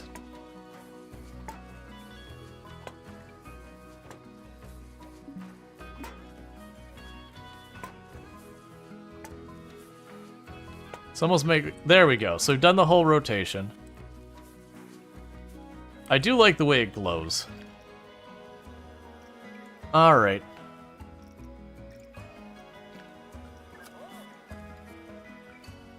Oh man. I did not think about...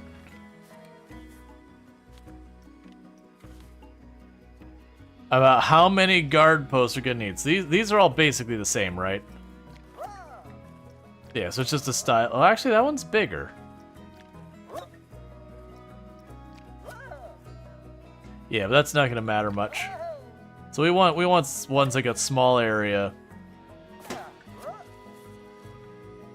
Can I show the heat map of the pool safety while I do this, so I don't have to like guess?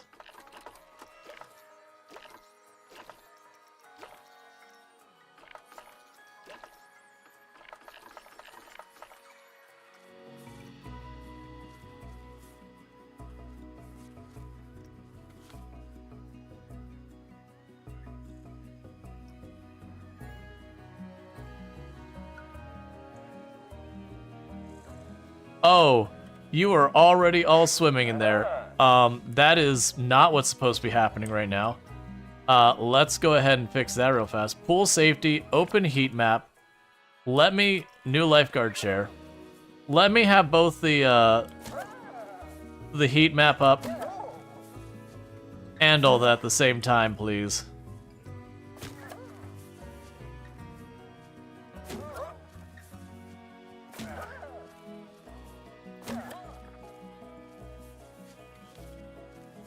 So it doesn't seem like the jets are working.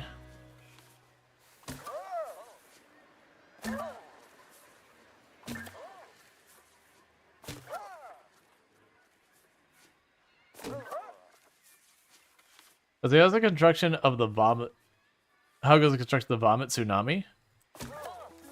Oh, the lazy river? I've never had that kind of problem with lazy river. I could see where it'd be a problem if someone did get sick, it just brings it around or whatever. So, you know what's not going to be reasonable? The amount of staff I'm going to need to run this thing. But do you know what also actual lazy rivers are like at these places? pretty much this, where you have a staff member working at it like every 40 feet or so. You got another one of these boos just watching, because unfortunately you can drown anywhere. And if they don't see you, it's too late. So yeah, so we're not getting lazy river stuff. Can you look, turn the lifeguard to turn lengthwise? Not that I could see. Let's try it though. Yeah, so I don't get advanced move. There's like, you can't choose the other ones. It's strictly there, and I tried the angle snap and cranked it up, but it's still the same thing. So it does look like they are very, very precisely locked. Okay, pool area safety. So it does look like it is considered safe. But now the real question, how the heck do I get it to be a lazy river? Because they put the jets in there. Yeah, so I've got 62 water jets in there. Also, there we go. Get me off that screen.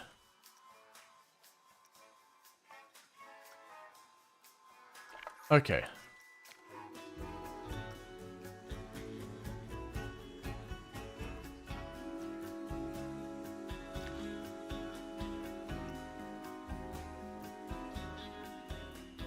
I mean, I guess it's flowing.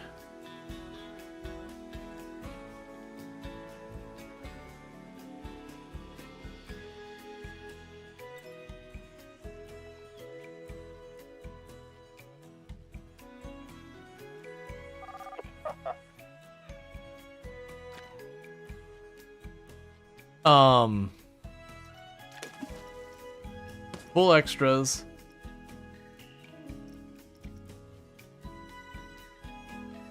It'd also be nice as like an addition thing here is for the pool access, instead of strictly having like pool ladders.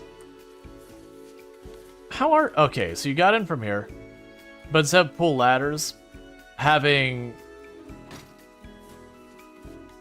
like the where you can walk down in kind of way. Okay, so this is meant to be another way in and out, so let's go ahead and mark your path here. End of day report. We made $77,375. Our guest experience was 4.93. The park rate is 4.71. The park rating is 1.71. The average number of rides per adult was 0, and the average number of rides per child were 0. I wonder if that statistic is even working based on those numbers.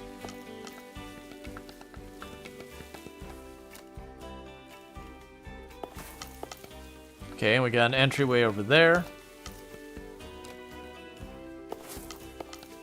And you got an entryway there. Cool.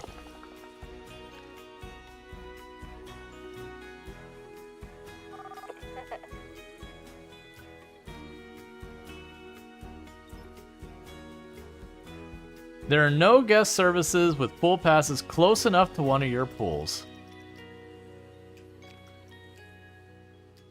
Oh, no. Okay.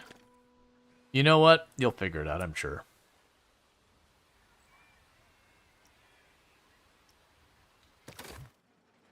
All right.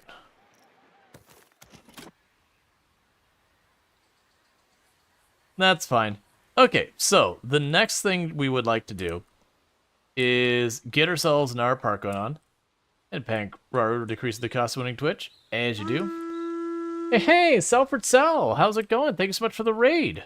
I do hope you had yourself a good stream, and what were you streaming today?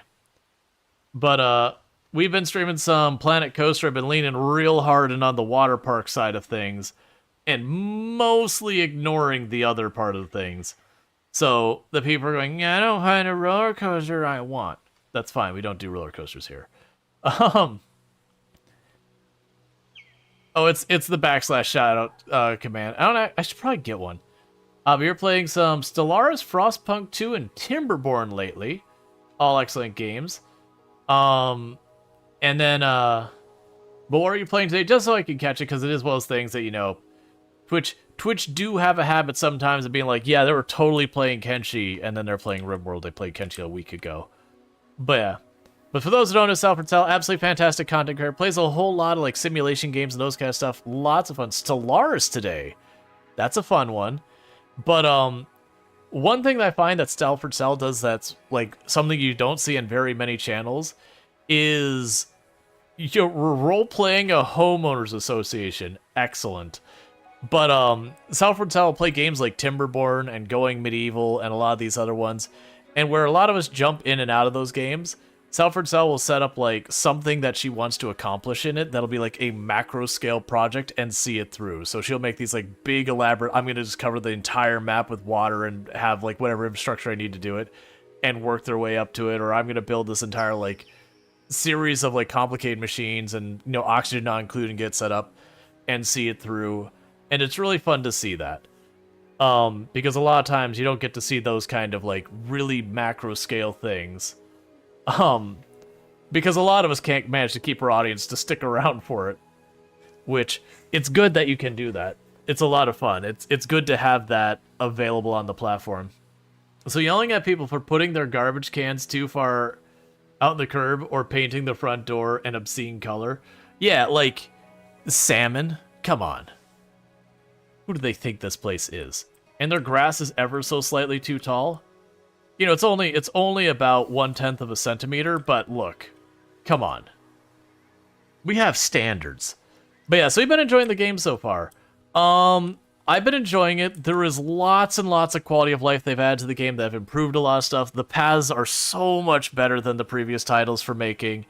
There has been a couple hiccups, like we ran into issues where people weren't willing to ride one of my slides, and it was very unclear what the issue was. That it seemed like they weren't able to reach it, but it was literally they were unhappy about the price. So there's definitely a little bit of funk going on there, and all that. I think it's they've changed the dynamic. In Planet Coaster 1, you could charge like $37-40 when your park started to get big for the entrance, and then charge like $18-19 per ride as well. And that was what was kind of necessary to be financially viable if you weren't abusing like the ride sequencing and all that. And this game, if you charge full price for entry, which they apparently calculate for you now, so you don't have to figure it out, good luck getting them to pay more than pennies for the rides. Which is fine. I actually don't mind that's like, hey, here's where the money happens. We just click on this thing. Yeah, like it's adjusting. I actually really appreciate this, that I can go to my various things and say, hey, you are going to sell, and I can say, where is it here? I could say, I would like to customize the price, I would like a bargain price, and then there's other things where I can have a premium price, and it will just handle it for me. And that's just kind of nice. Because it's one of those things that usually it's just adjusting it to be 10% higher or lower, and then you just forever more whenever you play, it's always the same. And so it's interesting to figure out the first time, and then it's not really anything after that. So I do appreciate that they did make it a little less micro-y.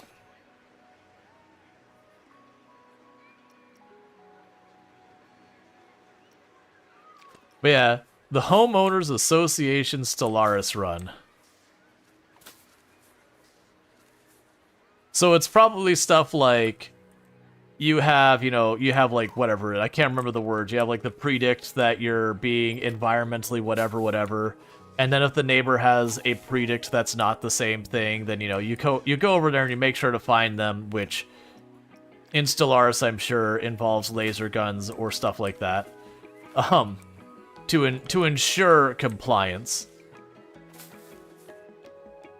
Alright. But yeah, so far, everything we have here is following the water park theme, since that's kind of the new thing in the game. So we've got our swimming pool that will absolutely not get you killed, as you have rafts and like flume rides dumping in from the sky above you. Certainly that's all fine and safe. I actually don't know why everyone's scattering in every direction all of a sudden.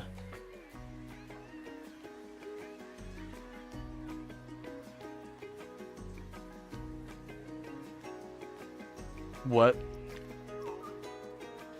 Alright, that was random. Like, no one's complaining about everything. Just everyone simultaneously was like, you know what?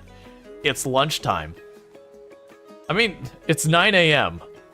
What a weird time for everyone to simultaneously be like, you know what? It's time to leave. That literally everyone who just got out of that pool is just like, nope, it's 9 a.m. Gotta go. Time's up. We did our morning swim. Everyone get on the tour bus.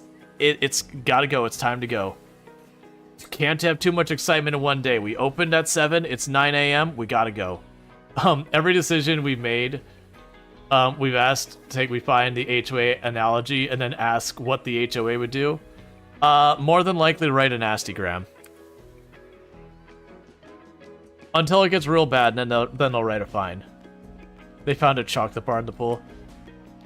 I mean, I'd be okay, like, if that was a thing, I wouldn't be surprised they're like, hey, there's a water cleanliness mechanic in this one, so if you actually look, it is down here somewhere. Where'd I put the entrance to that?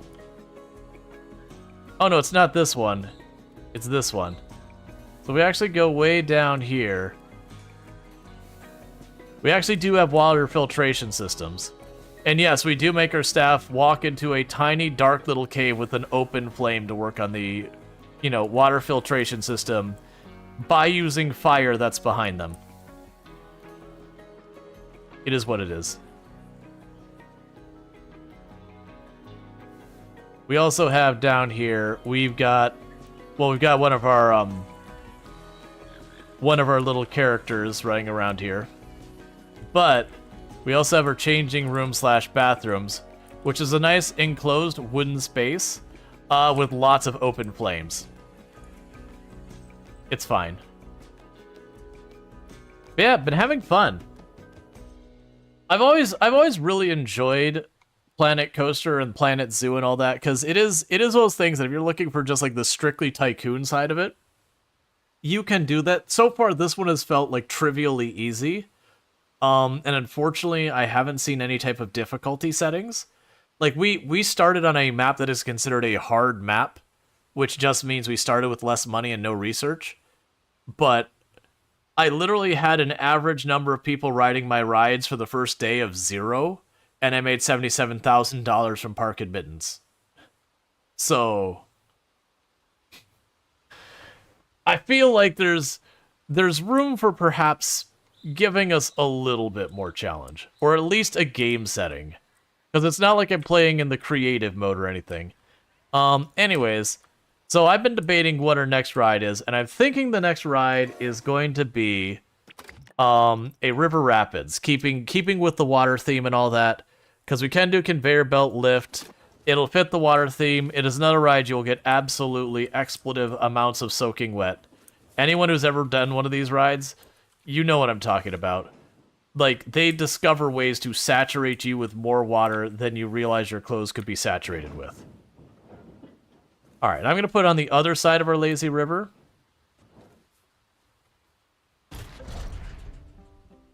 Now, is there a reason to make more station platform? I think there probably is.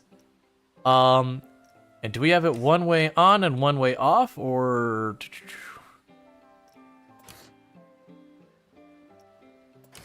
Yeah, let's make it one way on, one way off.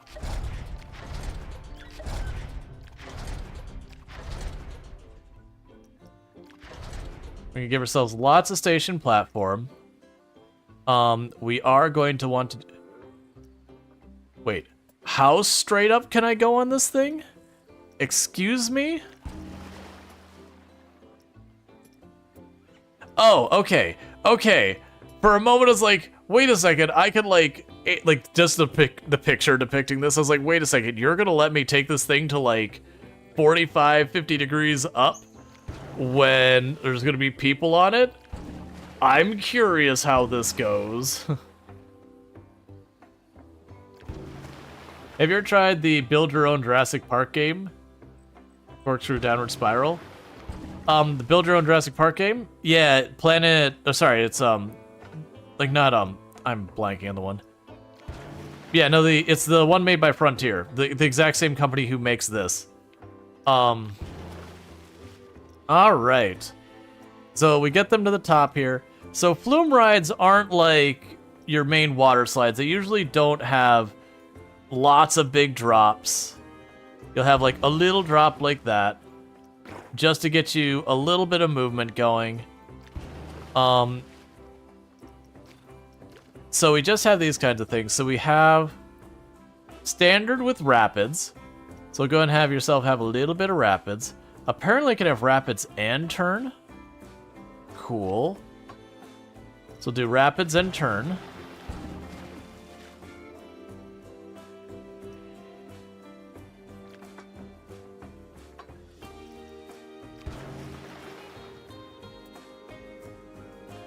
Ah, and there you can have your actually dedicated stuff. Wide sections start.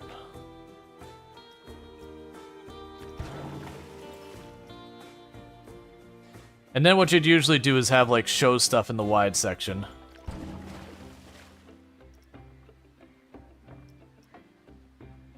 Wide section rapids. We can let that go another tile. Wide section end.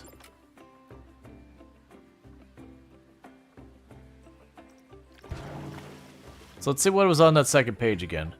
So we do have like where you can shimmy it one way or the other. I'm not sure that's important. So then what we could do is go back to our normal track. Can I turn and drop? Yes. So we can have one tile of drop here.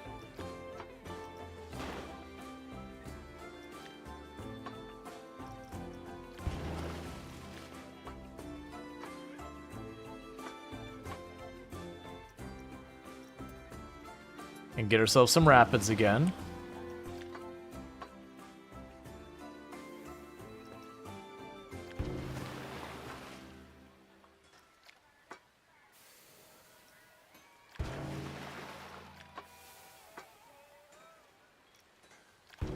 And we're wiggling on here because it can't quite line up with the path.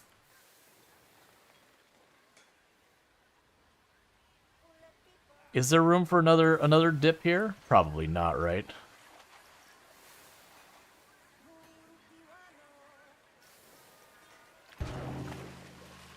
I don't know if they'll get bored of repeating the same, like, thing here.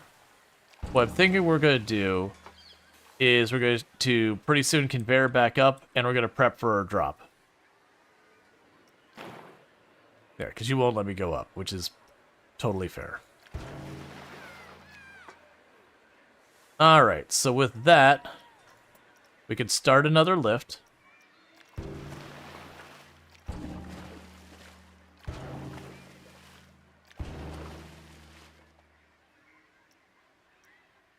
And have that at the top. Start at our proper drop.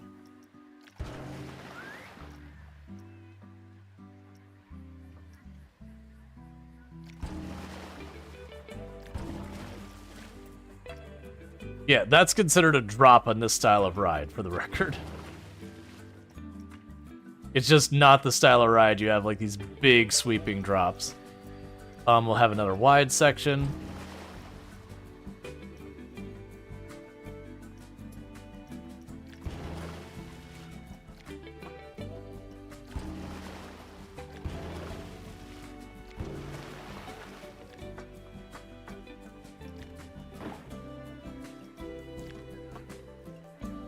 All right.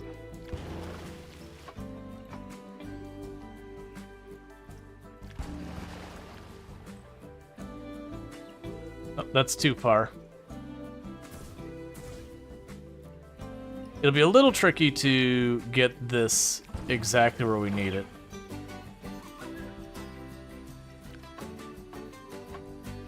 Do you have... So some of the roller coasters will have an autocomplete feature that basically you get your roller coaster set up, and then it's just a matter of lining it up where you need it.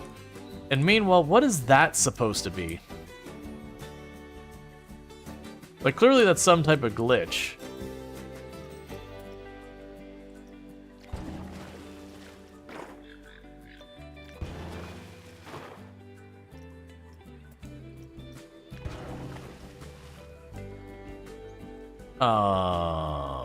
What?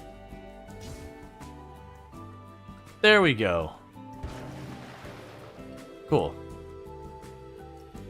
Yes, that's got a weird thing there. Smooth selected. There we go. That'll make you happy. All right. So in theory, we've got ourselves a full rotation here. Let's go to here, because what we're going to want to do is on this ride, clearly we're not sending just one of these things around. That seems absolutely unreasonable. I'm not seeing any choices here about that, but it might be I have to test it first or something. All right. So we can ride our ride going around the park, see how it goes.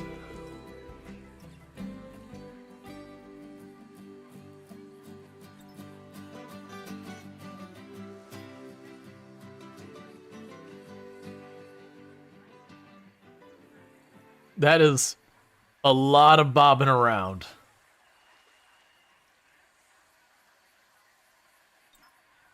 This is also way smoother than the actual rides are.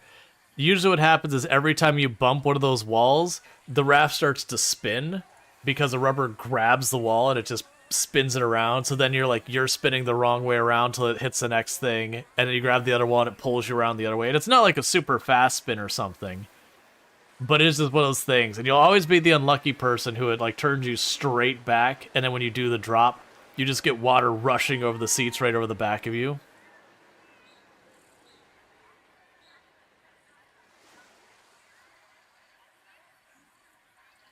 I mean, that was actually fairly accurate, where it got to the bottom and it spun really hard when it hit the wall.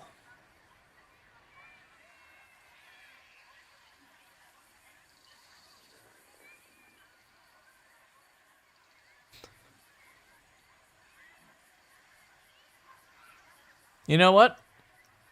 Fair enough. So let's see what the ratings were at the end of this. So it's excitement. I wanted the results. I just want I don't want the live thing. Go done here. The ride isn't accessible. That's fine. We'll deal with that in a moment. Let's see. Number of vehicles. I don't know how many we can get on there. Let's let that run for a minute and see what number of these, and they'll be slightly slower than that because the people have to get on and off. What number of these it can handle going around before we have them pulling in at the same time they go out. Because hopefully we're going to get that type of attendance to manage that. Because in real life, you don't set a ride and say, this ride has 7 vehicles. A lot of the rides like these ones, they'll have a place where you can pull new ones on and off. And so you have 8 or 9 of them going around. You start getting to later hours of the day where there's not as many people, and you might pull 2 or 3 of the vehicles off. You know, so they're just not all sitting there getting banged up for no reason.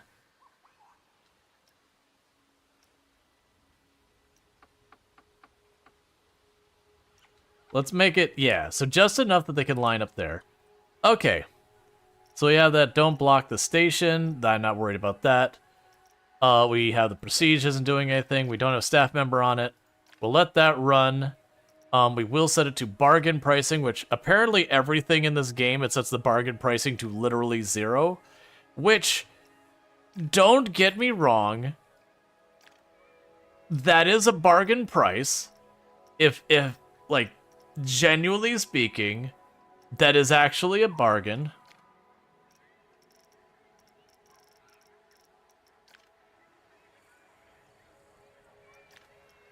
But also, kind of figuring we'd want a little bit more of that. All right. So next thing I need to do is we do need to add an entrance and an exit. So if I understood this correctly, the entrance will be on this side. $3.99 is the best price. Yeah, it's don't get me wrong, it's a bargain. I'm not gonna argue it's not a bargain. But it's definitely one of those things that you're okay, hang on a second. Alright, so the plan here is I'm going to try and get... Let's have a path that comes across this way to cross the lazy river. I know, you can't reach the not open ride. It's okay. I'm just waiting for the results to come in.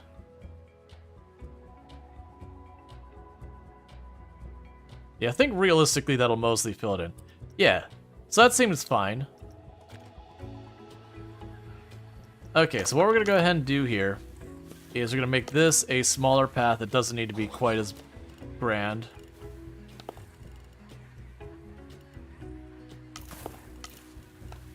Hi, ride.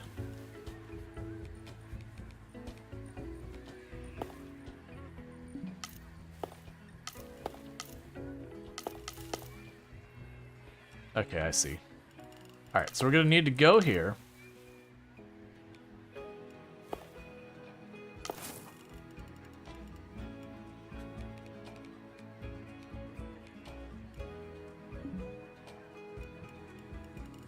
Oh, I see the problem. I'm using the type of path that is like on the ground earth. We like literally our paths are all sand. And so the reason it's giving me a fit, it's like you're trying to put sand in the sky. You know what? Fair enough, game.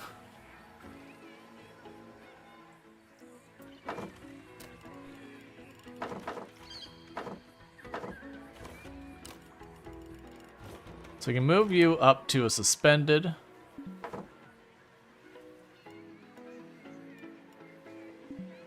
Terrain intersecting.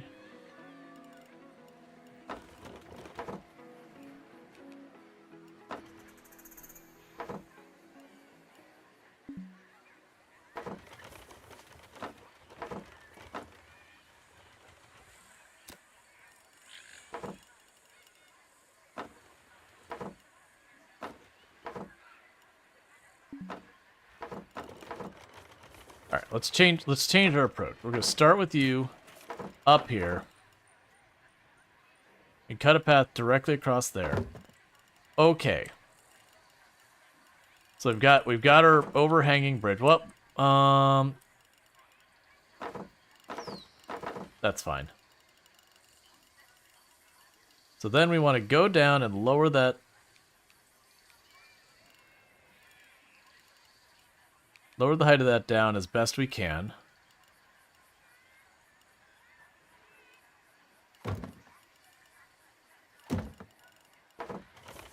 Oh, you're still trying to suspend it. Okay, take it from here again.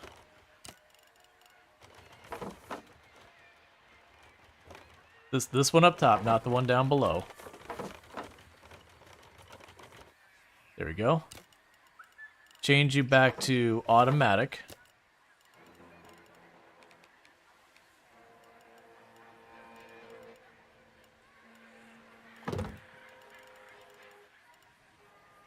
Okay, and that'll be for adding stuff later. Actually, with that one, we will switch our paint tool back to theming, the sandy thing. Yeah, so some stuff around this it takes a little finagling with that. Just like the old game, it just, you know, there's a little figuring out here and there. But the path tool is definitely not the monstrosity it used to be, where it was an active war with the paint tool. Okay, so for you, we're going to switch you to straight line.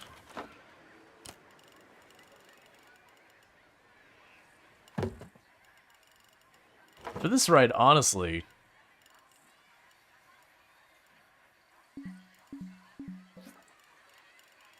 For this ride, honestly, I don't...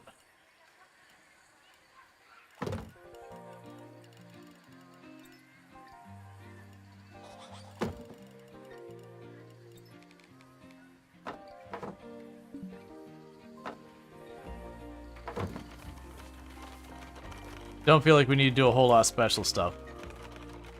Okay, meanwhile, let's go to our main path here. For right now, I'm just going to extend it. I'll probably end up moving it elsewhere later. But for the moment, I want to cut it across here as well. Oh, you're still set to straight. Curve.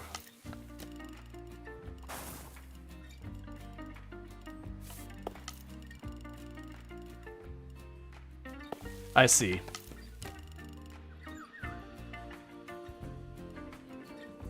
That's fine.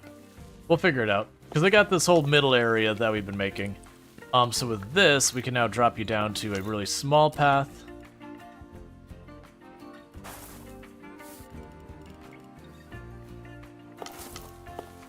And we can go ahead and do that. Alright. So we do have a problem of there's no power back here. So I'm going to go ahead and do is we will go and... If you're all happy and all that, we... Oh wait, I need to attach this side. So 8. I will need to change you back to the wood design. So you will be automatic.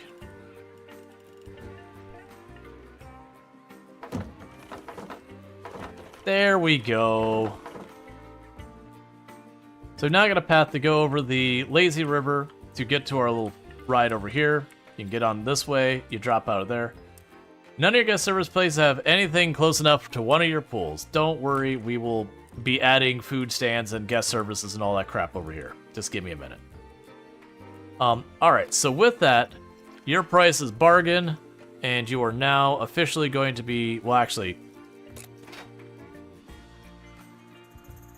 Alright, so what is the difference we got going on here? So we've got our power generator, and it makes some amount of power that I don't know. And then we got the solar generator that costs substantially more that makes some amount of power that I don't know.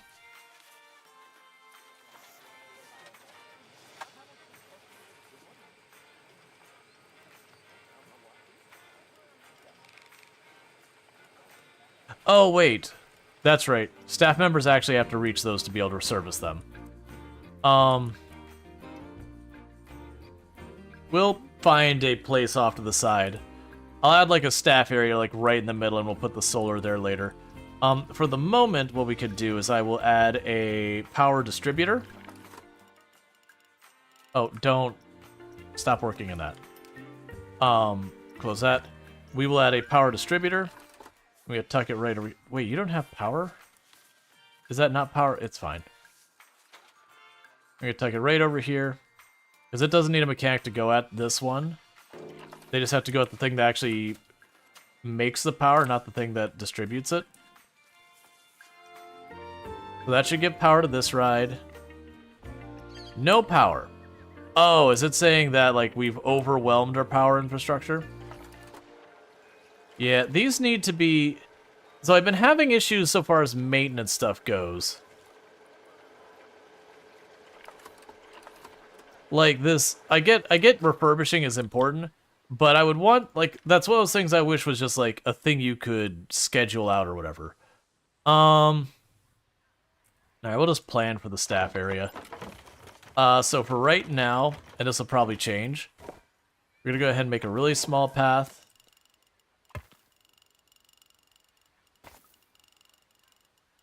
So we go back here a little ways.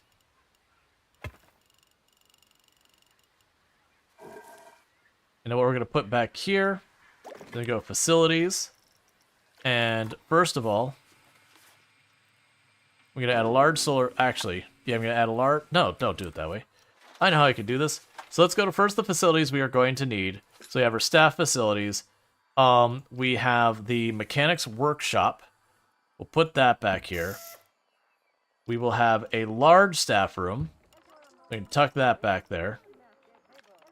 And those are just staff rooms as well. Not much to add in the way of like restrooms or anything back here.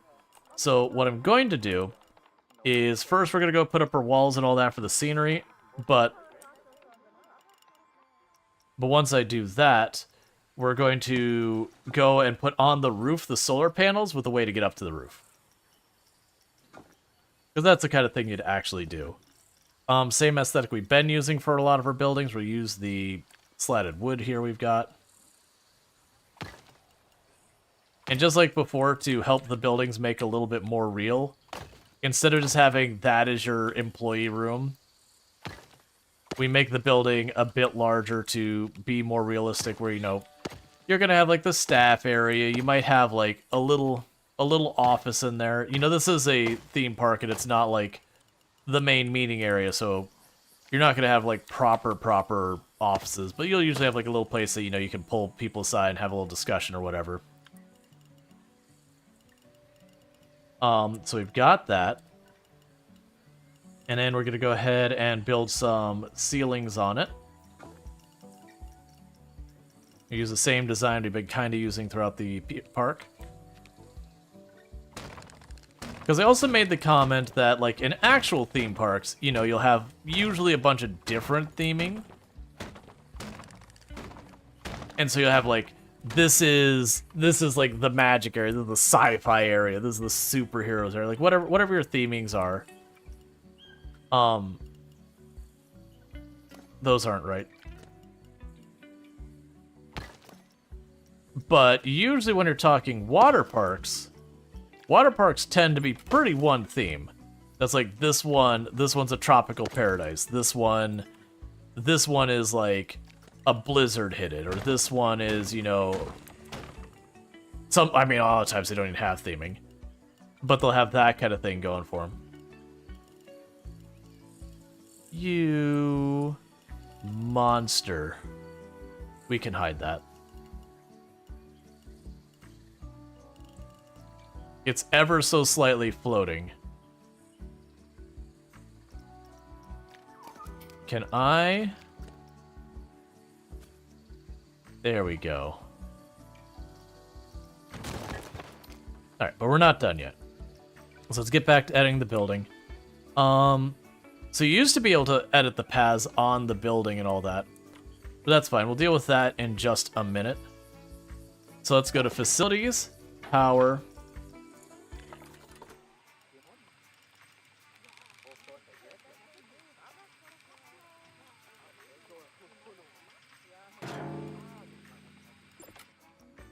You can put the solar up there.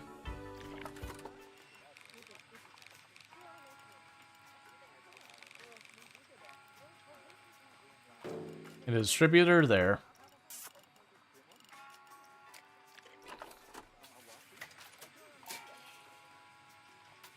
And it'll connect up for power grids. And then what needs to happen here is I'll need a new path. So what I'm hoping is classic paths, draw tool, stamp, rounding.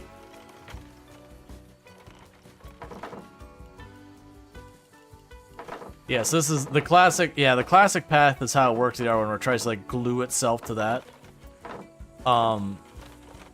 Which definitely to me is nowhere near as good as what we got now.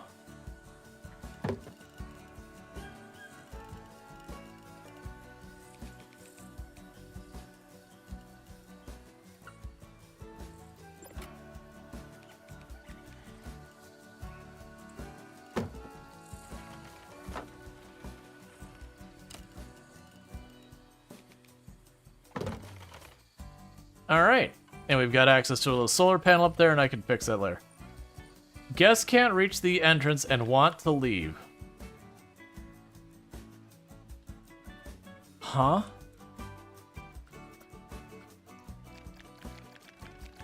It must have been a temporary thing because I can't find them. Alright, so we've got an increase in our power to fix the not quite enough power problem. We can grab our staff path and bring that over. That's not the right... Oh, I made the wrong path, didn't I? Staff path. See, this is the one I wish I could figure out. Is a way to just go to an existing path and be like, hey, do me a favor and just switch this path over.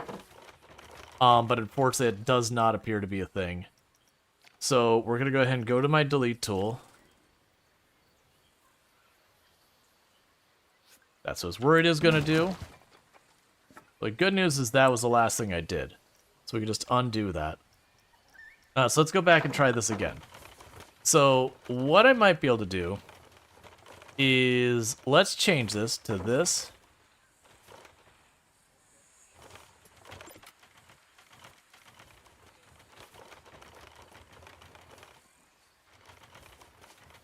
Why are you not snapping now? You did just a minute ago.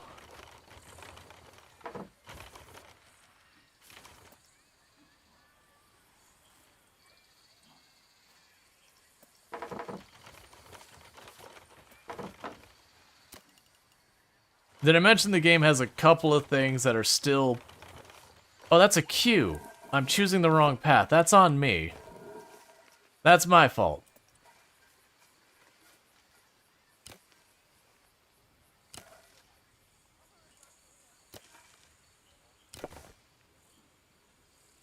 Yeah, let's not do it that way.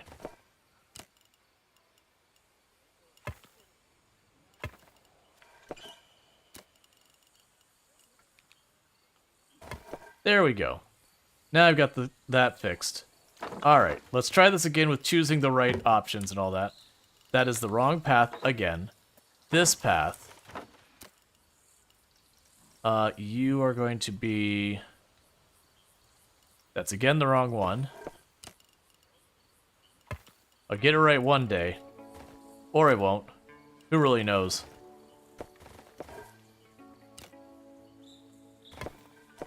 Alright, and now I got ourselves a little staff area back here.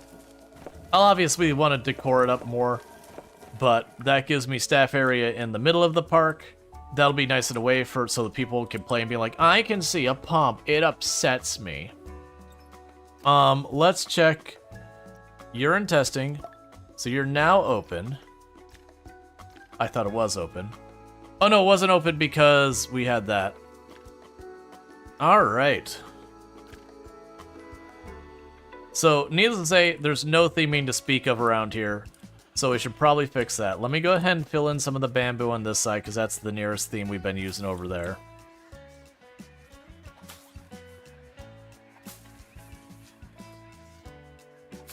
It definitely feels like this game, they went way more generous on the difficulty, which I don't think is necessarily a bad thing, because it was one of those things that in the other one, once you start learning the tricks, you could like literally make the easiest ride, set up the right sequence, and just print infinite money. So it was never a series that was particularly well known as being a challenging, like, you gotta really try. And don't get me wrong, when you first start playing the game, you make lots of mistakes, and you'll have ones that'll flub, but as you learn the game mechanics, like, the scenarios become easy, because once you have infinite money, you can just keep trying and erring, trying and failing until you get it. Alright, so there's a bamboo. Let's see, did we get enjoyment report from the last ride? Yeah, no, it was relatively good. I can bring it up in just a moment. Yeah, so the enjoyment on this ride is excitement of 4.41, fear of 3.23, nausea of 2.0. So relatively mild. Everyone is happy to be boarding this thing. So the next thing I need is, we got our little food court over there. This is going to be a bit far away from, like, the main hub. So, of course, when you get off a ride, the very first thing you're going to be done, the very first thing that's going to happen is you're going to get thrown into a food court or a gift shop or some other place for you to spend money. We're going to do nothing different because money. So let's see, we've already got the Fantastic Hats. There's the Looney Balloons and the Splash Emporium. What business do I have in the front already? Because I just want to make sure I'm doing a different souvenir shop. Shops. Splash Emporium. Okay, so we're gonna do Fantastic Hats, because I'm sure that'll go great with everyone trying to ride rides and enjoy themselves, and having hats. It'll be great.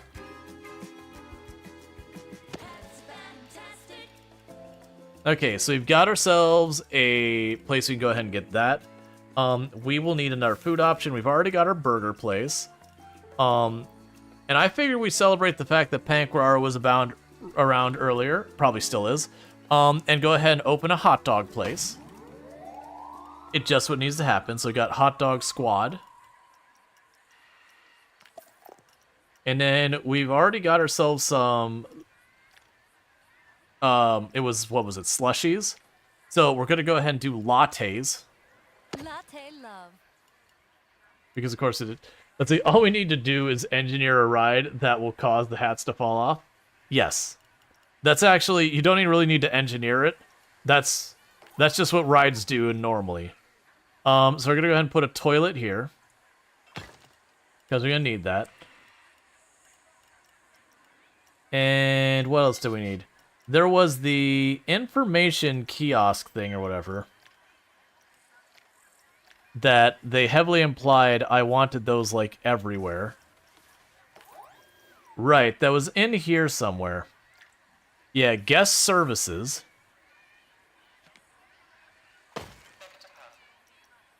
So I've got food, drink, souvenir, guest services, a restroom. I don't know if we need a changing room back here.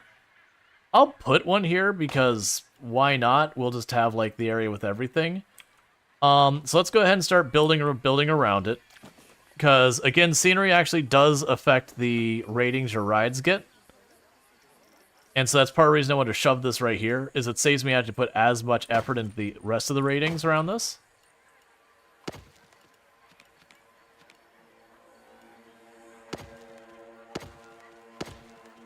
I chose a really weird song for that ride.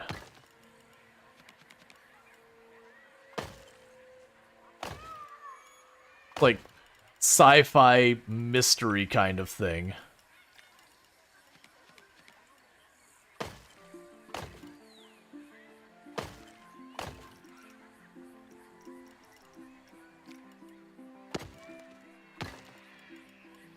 All right. And we've got yours set up there. We can go ahead and get some roofs on that place.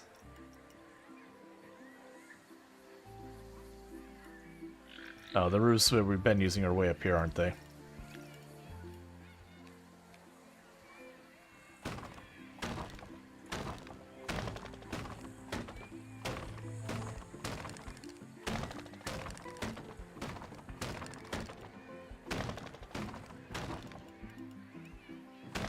Get a little bit of an overhang here. We use the same columns we did before. And as a reminder, you don't actually need columns in this game. They don't functionally do anything. But please stop that, whatever you're doing, lady. Just walking around. Aha! Like, please, ma'am. Ma'am. You're making it weird. I'm going to need you to make it a little less weird, please.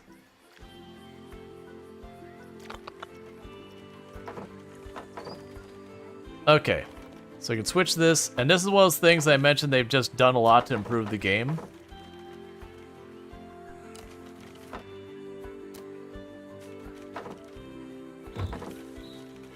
Oh, wait, wrong design. Close to what I wanted. There we go. So you can just literally say, I would like to draw a path right here. It doesn't need to be perfect. They just kind of help fill it in. Don't worry about that spot, it's fine. And with that, open, open, open, open. And those are already open. So we are going to need new things that I already forgot I should have. Which is, I'm going to need to have picnic benches. Where's my really, like, terrible... There you are. The ones that people look like they just took surfboards, just slammed them down and called it a day. Apparently putting a picnic table where someone's standing deletes them from the universe. In case you're wondering. So if you got a guest causing problems, apparently you can just slam down a table and they ceased existing in our universe entirely.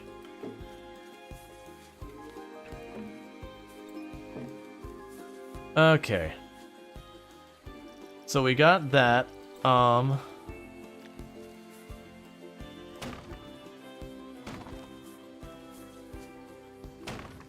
Get some benches down and all that. Oh man. Half of my rides and stuff will be like, this is unavailable until another staff member arrives. Let's go look at our staffing situation. Oh, right.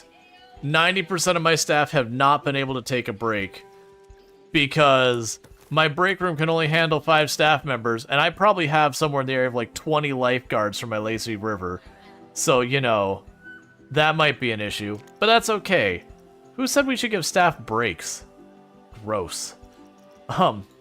Treating them like decent people? That sounds weird.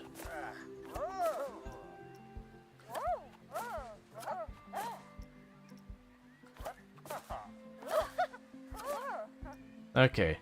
We're just basically hiring a bunch of extra people to help out. Meanwhile, we've already got the shark. We've got the diving person. I want to go ahead and grab our mascot. Sure, we will grab the epic storyteller. Yep, so everything else is going to be, you know, aquatic themed, and then her running around. Sure, that's fine.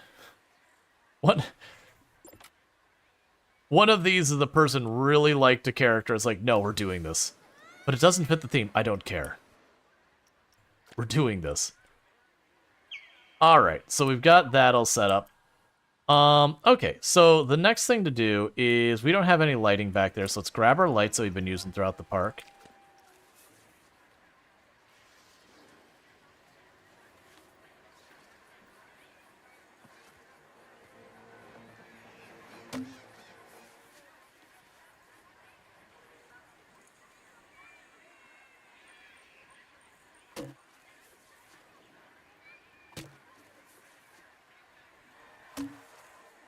Before I lower them.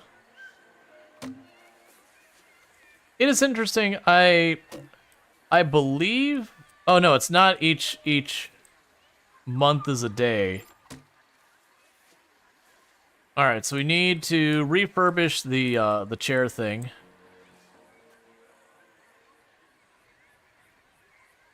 Oh, I have a bad feeling. Oh no, okay. I thought the others were like hovering super high in the air. Alright, so before we worry about that, I need to go to this ride and call for it to be refurbished. Which closes the ride, but you know, that means it'll get refurbished. Alright, so back to getting our lights.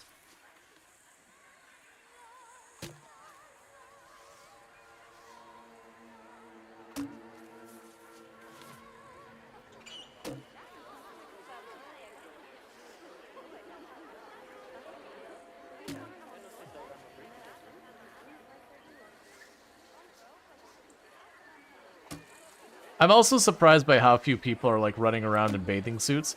Literally every attraction we have, other than the carousel, is a water attraction. This is not the park you want to be running around in long pants and a shirt. You are just going to be chafing in every imaginable way.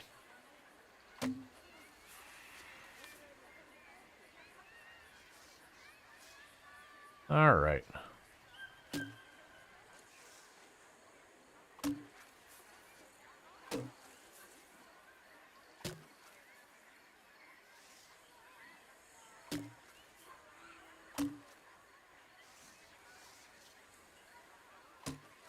Okay. Almost done placing lights. And they do have it where you can actually tell to automatically put trash cans and that along the pathways from the looks of it. My only negative I would say about that is the distances are very small.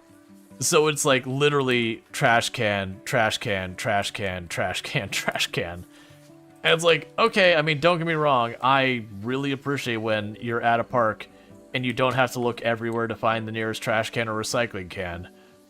But also, maybe a bit much. Okay, so we've got that. So I definitely got a space here and here I should probably do something with. So let's go to our scenery. We can actually check out, they have animatronics. And we've got the big fish thing.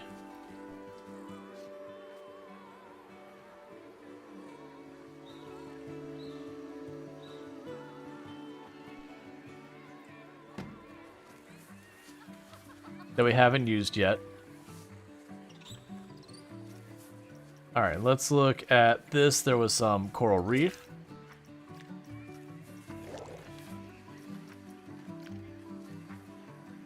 And the coral reef wasn't that big.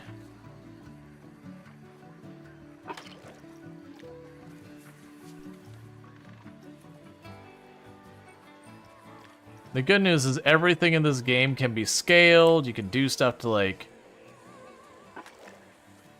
really kind of shore it up and all that.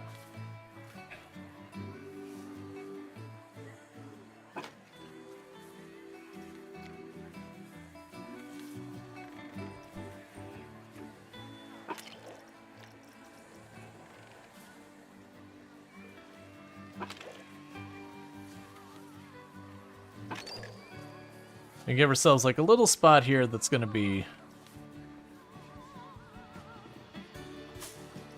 a bunch of just random stuff here. And then we'll grab the stuff that looks like it'll be easier to use in bulk for hiding things and all that. We'll put where we can. So like those that like seagrass, sea lettuce, or whatever it is, that feels like it'll be a good choice to put along the queue.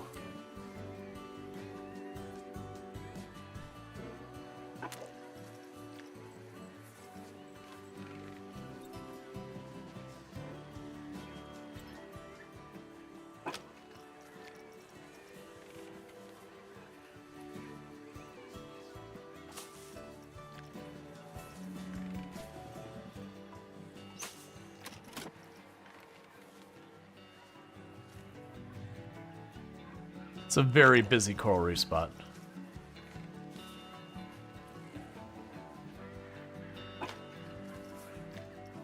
Those are pretty cool.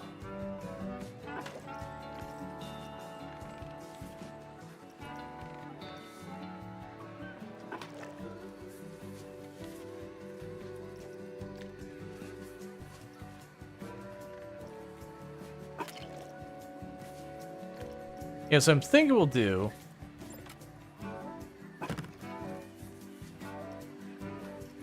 is we'll grab these.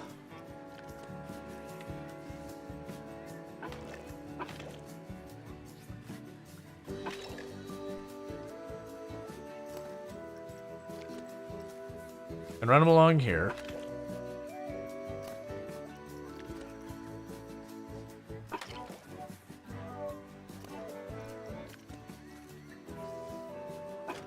And put like the sea lettuce things behind them.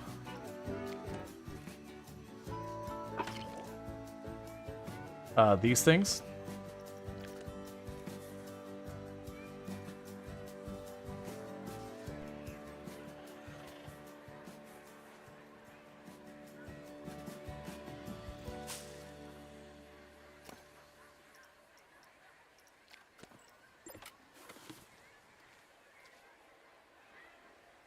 Okay.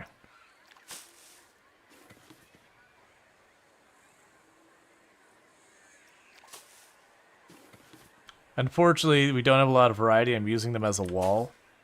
So I can't rotate them, so they are going to be a very obviously repeating pattern.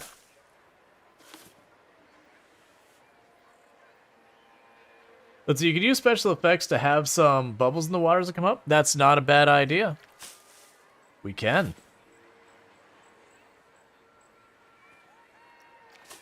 So we got that style, and then there was a second one here. That's a little bit smaller. So where's the water balloon tossing gallery? We'll get there.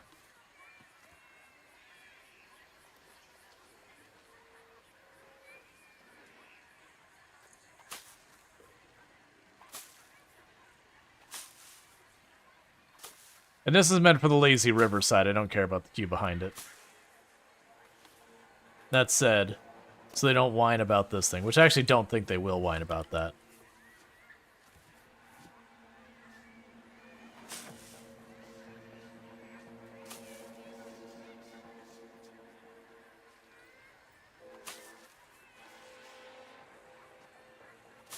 Hidden from the public eye is the power distributor.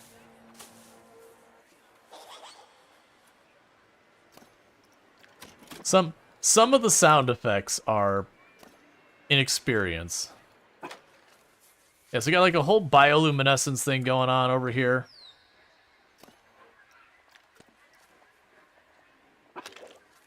Okay, so now if we go to our scenery and we go to special effects, Somewhere in here.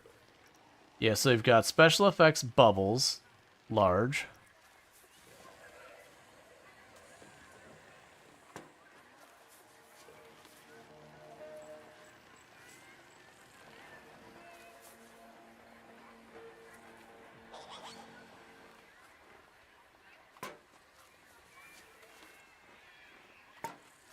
You can tuck those in here as well.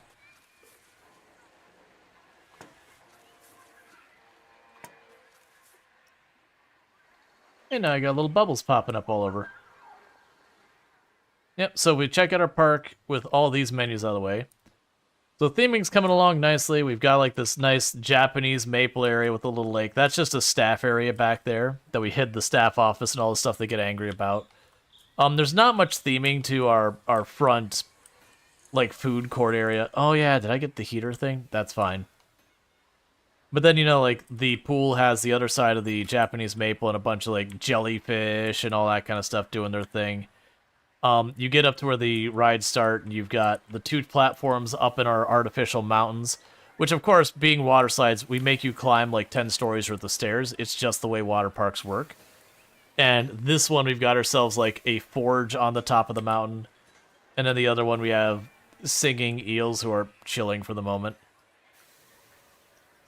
But then they sing from time to time. Yep, we tuck away a water filtration pad up there. That's just buried in bamboo. We got ourselves a little bit of bioluminescence and all that running along the river. So yeah, so most of Lazy River, very boring right now.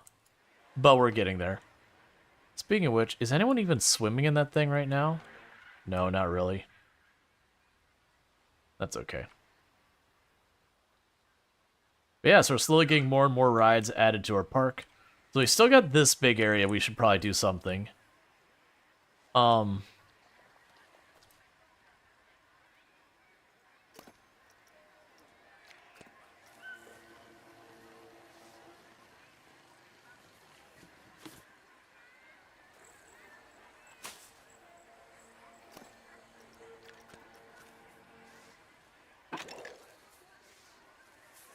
Why do you keep trying to position yourself so high in the air?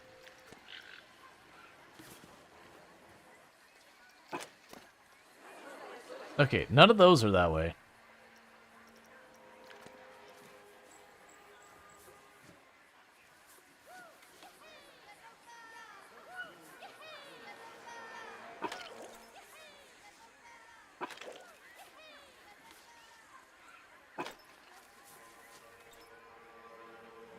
So basically I'm thinking about doing another, like, mix of just random stuff here.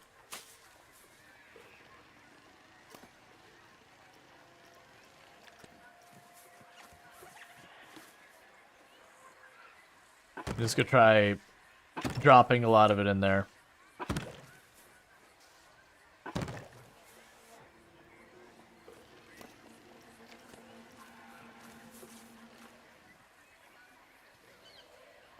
And sit here in awkward silence because the game's music doesn't like playing.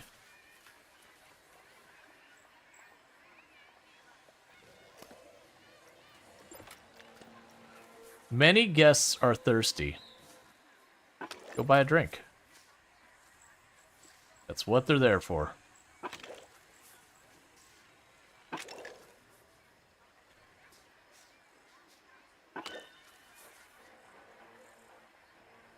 Let's see.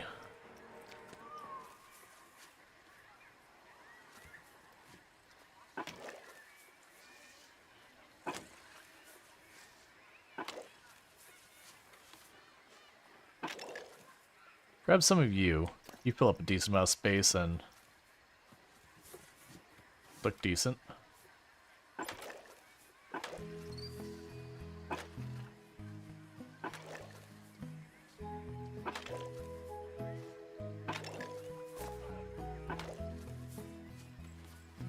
Okay, is there something else we could paint our ground with? Scenery brush.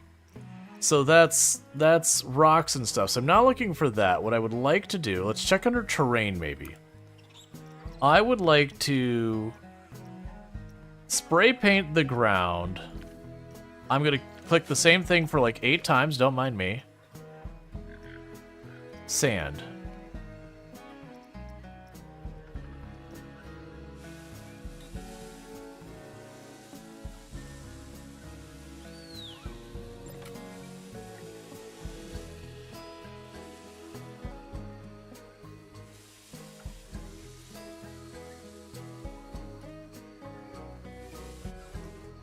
Make sure there's nothing better.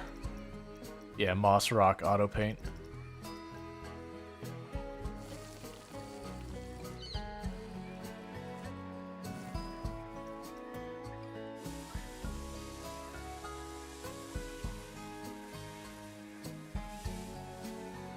Okay, just getting the bioluminescence ocean floor looking to have sand on the bottom versus grass, so it's a little less weird.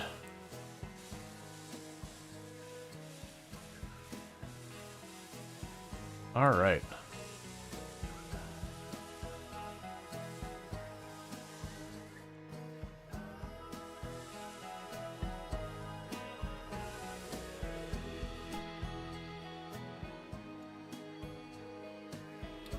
Cool.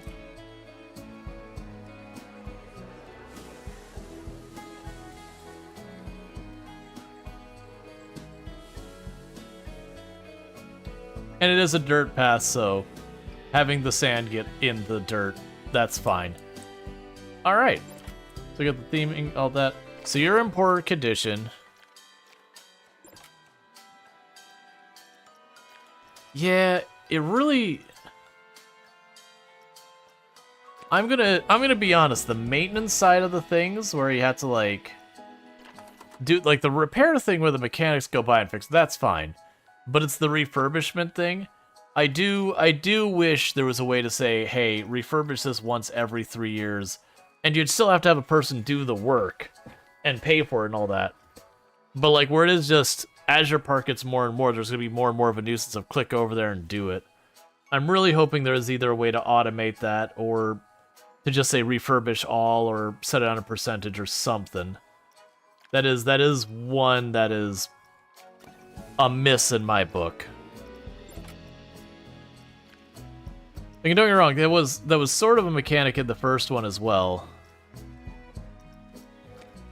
Okay. So we got people complaining about the cleanliness of the bathrooms. So we'll hire 2 more janitors. And we could start zoning people, and that would help out a lot.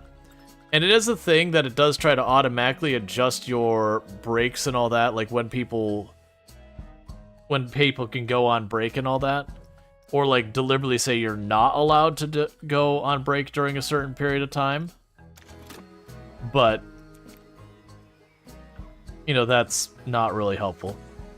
Alright. So the park continues to grow and continues to look nice. Loving to see it. And how are we doing on time, by the way? Gotcha. The night goes on.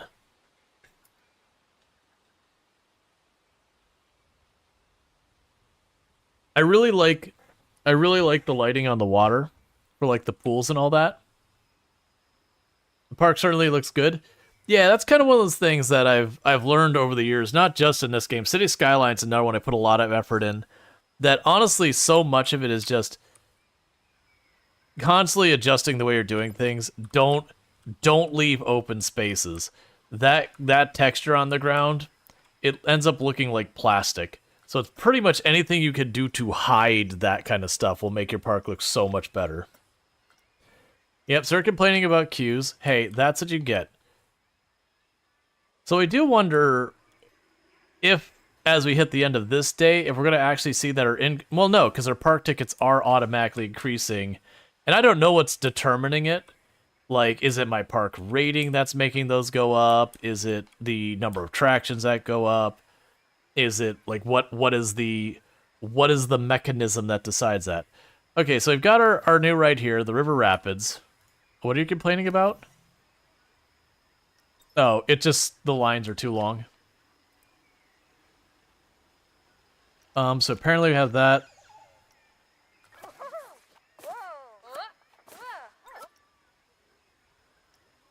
Yeah, apparently we just started to get that. Yeah, so I was warned with this park when we chose it. It's like, hey, just so you know, this one's very limited on how much you can expand. As in, I can't. And also, as for those who haven't read, this game does have multiplayer, but multiplayer is not you two simultaneously working on the same park. Just to be clear, it's more like sharing save file multiplayer than, you know, like you literally working at the same park same time. Okay.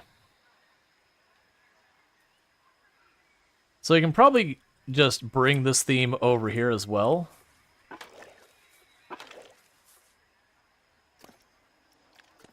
Since it's the same ride, and we'll just put it over here at the exit.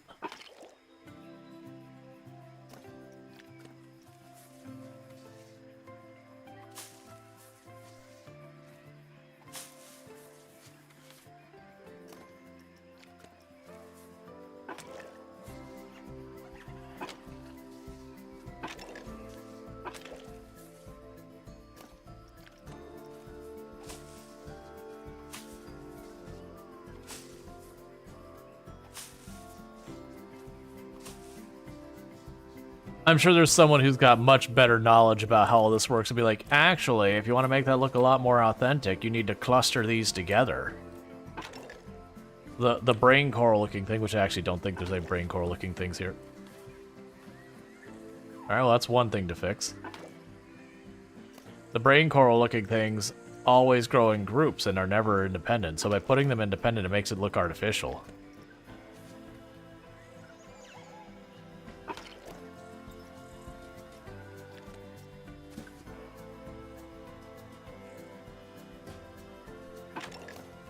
You think it's good that they limit the space in the franchise mode, as it means you don't end up working on one massive park and then stopping? Well, that was, they've done a couple of good things that I feel were, like, big issues in the previous versions. So they have a mode, like if you played Roller Coaster Tycoon back in the day, where it's like there's scenarios. So you've got your scenario where it's like, okay, get this one, get rides with these ratings, get this many people in your park, yada yada, you know, like whatever your objectives are. And it used to be a big thing in the old one because of just how many scenarios they had. You know, having that many missions was good, but the issue is you really start to get invested on a park, and you know, it was a scenario park, and then you'd have to go to the next park very shortly afterwards. And you just, like, you really wanted to kind of see that through. And you were allowed to, like, keep playing your same save file or anything. You didn't have, like, it didn't just go, well, you're done, get out. But, you know, you were in that weird place where it's like, all right, but I'm in a scenario. I already know I'm going to be going to the next one. And it kind of made you not really as invested in those parks. You just didn't want to deal with it as much. You didn't feel like you got to where it felt like it was naturally time to end. You just moved on because you had finished the mission objectives, which is still fine. But one of the things they did in this one is instead of having quite as many different individual scenarios, like different maps, they did fewer maps with more objectives. And I thought that was like, okay, that's a good way of tackling that specific criticism. So one can be like a water park, the other can be roller coasters, and then one can be mixed. Yeah. Only been leaning in on the water park side. Like, I'm trying to just not repeat this theme everywhere. But I feel like right in this corner where I don't have, like, I have all these spaces that are just too small for me to... Why are you being this way? Like, did I switch my camera weird or something?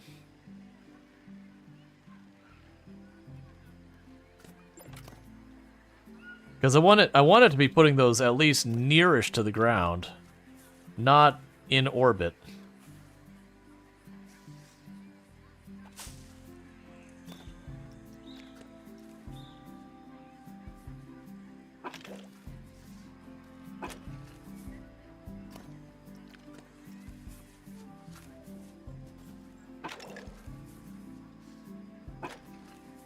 Hey, Icy, how's it going?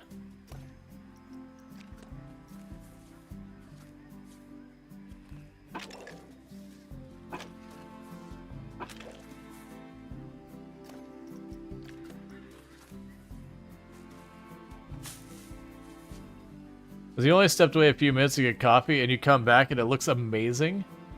Are you a Playco player? And if so, what's your opinions? Because there's so many mad Playco players out there. So I have played a lot of Planet Coaster back in the day. I wouldn't be someone to be like, oh yeah, no, I'm a huge Playco player. Like, I mean, I've played enough to know that the acronym Playco means Planet Coaster. But I have played Planet Coaster a couple of times on stream, as well as among the other things like Planet Zoo and all that. I could see where criticism comes into this game. I think it's pretty decent. There's definitely some rough edges so far as like they did reduce some of the stuff you need to do. The game, very admittedly, I feel like, you know, not that Planet Coaster was ever a hard game, but even by those standards, it feels like they need difficulty settings, is the way I'll phrase it. I don't think it's bad to have it so there's like an easy setup or anything like that, but there is no settings for difficulty, and I am putting zero effort into the money side of it and succeeding. So if you're looking for a challenge, it's not here. Now granted, the scenarios might be different. The scenarios in the other one, in Planet Coaster 1, some of those did get interesting. Now granted, once you figured out how to mess with ride sequencing to just make every ride super duper cash, it trivialized it. But still.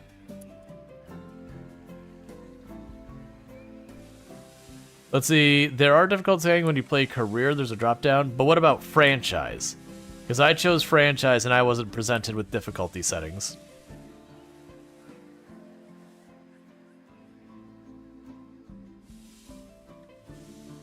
It might be I should have played in career mode, but yeah.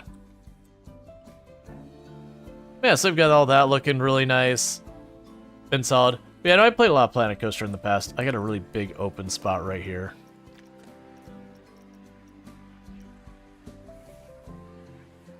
There you go. Alright, so got a nice little bioluminescence area of the park. You didn't notice them in franchise? Yeah, no, that's the thing. I do feel like, and maybe the reason why there aren't difficulty settings in the franchise mode and that it's very easy is because it is intended that, like, I could work at a park. I have my friend that I share, like, my franchise with, and just give them access to the same park. But I do feel like the franchise mode should have those same customizations. It's more like Sandbox. Yeah, I mean, it feels more like Sandbox. Like, the money's been very trivial. I'm putting no effort into it. We already have $250,000, which is fine. And that's $250,000 with 4 water slides, the one ride here, and then I've got, I think, 2 flat rides. It's just a thing. They have definitely massively adjusted the balance between your ticket price of your park and the ride price. That if you charge a decent amount for your ticket price entering the park, it absolutely obliterates your ability to charge money on a ride, which is fair. That's realistic, and I think more reasonable that you could choose nickel and dime every ride, or, you know, you pay your ticket, you get in, and you're good till you leave. You feel stuff also breaks down a lot faster. Yeah,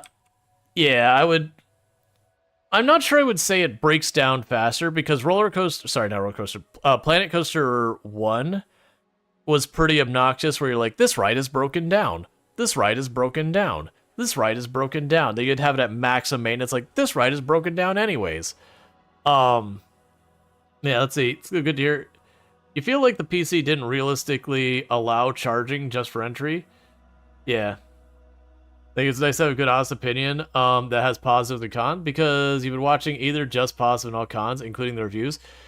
Yeah, here's the thing. Like, I looked at the Steam reviews before I picked it up and everything, and they were all over the place. But I've learned, like, a lot of the Steam reviews, and even like a lot of reviews you read from various critics or whatever, are pretty it's become kind of a thing to always have an extreme view on something because it helps you get clicks and that gets you advertising and that makes you money. So there is incentive at being the rage bait kind of person who is like, this is the worst game that's ever come out since everything. Like, the number of people who absolutely were throwing a conniption over the fact that they doesn't come with haunted theming out of the box. And it's like, they were just like, Superman's like, I mean, that's okay, you know, I get it. Like, if you're really into the haunted theming, I can see where you'd be upset. But, like, you know, there's people be like, how dare they should be ashamed of themselves. How do they go home to their families? I'm like, dude, it just came out.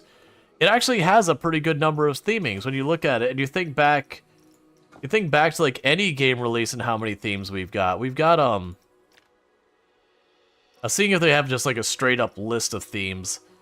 But yeah, you have like all these different wall sets. So there's something like 12 or 13 different wall sets or something like that. It's definitely not bad. Planet Coaster 1 and 2 both came out with 5 themes. Is it really only 5 themes? It feels like more, because we got this one, you've got, like... Okay, I guess this is fair. So you've got aquatic corrugated, you've got aquatic, like, metal beveled, you've got aquatic plaster, you've got the bamboo wall, you've got the brick wall, you've got the red brick wall, you've got the marble wall, you've got the painted brick wall, you've got the divided plaster wall. So it's, yeah, so it's base, resort, myth, Viking, and water park. Yeah, it feels like, to their credit though, it feels like water park has 2 or 3 separate water park themes within it. I can't really say it. Like, I've been using a mix of the resort primarily. So, and that's not to be like, hey, look at this. It's just more that I feel like the criticism was a bit much. Now, granted, again, if you're someone who likes making spooky theme parks and that's like your thing, I can understand being disappointed that that's not a thing you can do. I'm sure there's going to be a whole lot of the things where you run into that.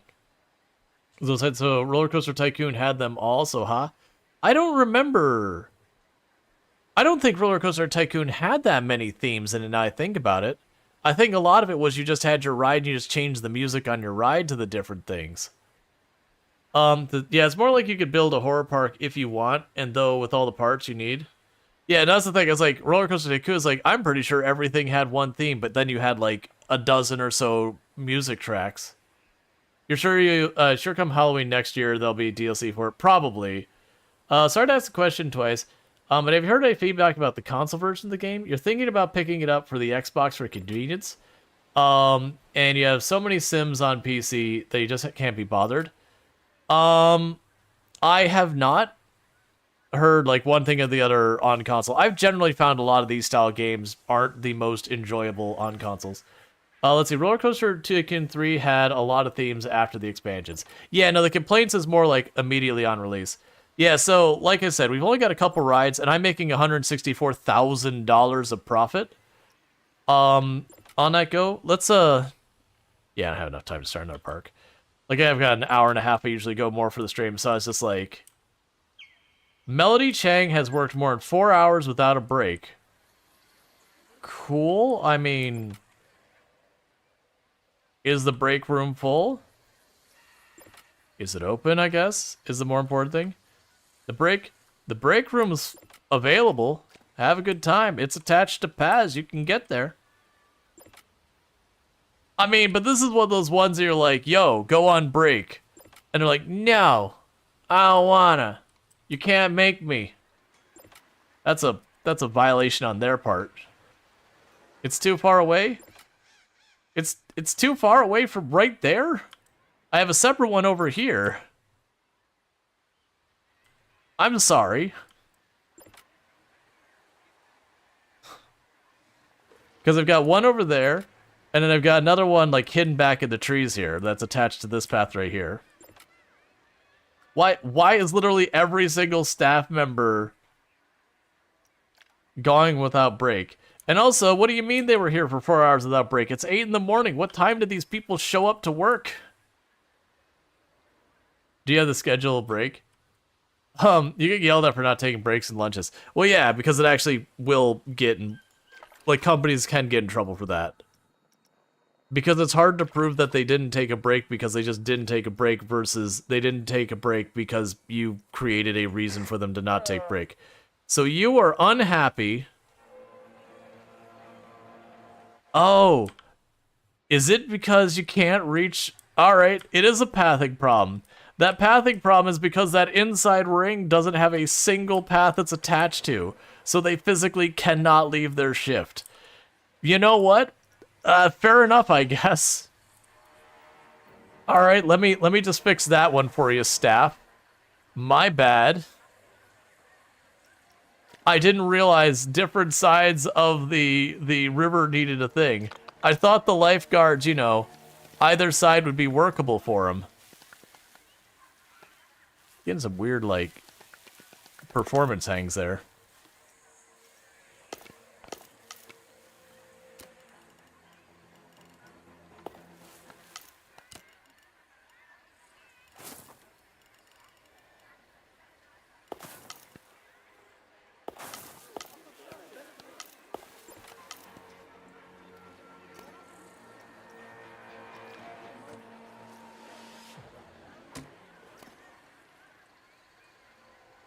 Okay. So you all have an attached path now. Also, exactly like a real life guard. Where you are bored. Break scheduled for today? No. Okay. Why are you not having a scheduled break for today?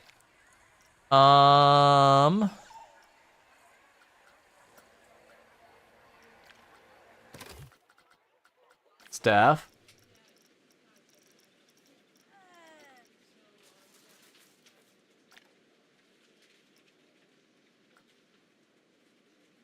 You have a scheduled break for today. It's right there. It's right there. It's 11 o'clock.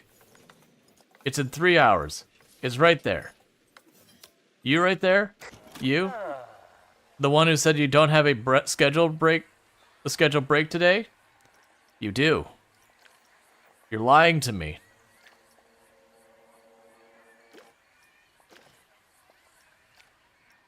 Hey, they're supposed to be content tomorrow, so they can just be not content today. It's fine, whatever. Alright. So with that, let's go ahead and figure out where our next ride's gonna go. If it's a small ride, we might be able to fit it over there. Otherwise, we could fit it up here. So let's go ahead and check with the... I'll actually check with our research, because we're just swimming in research.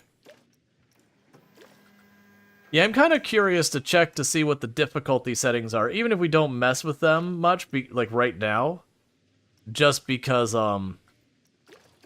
just to do the comparison.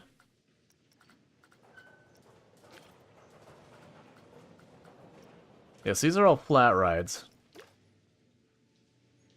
Let's see, is it time for Uncle Scrooge Money Back Tower Pool? Money Bank Tower Pool. Yeah, so we got a roller coaster. We still haven't built any of those because those, you know, they've been in the games there. What is curious is like the whole... I think those are transportation rides. We're not quite ready for needing any of that stuff. Special tracked rides. What are you?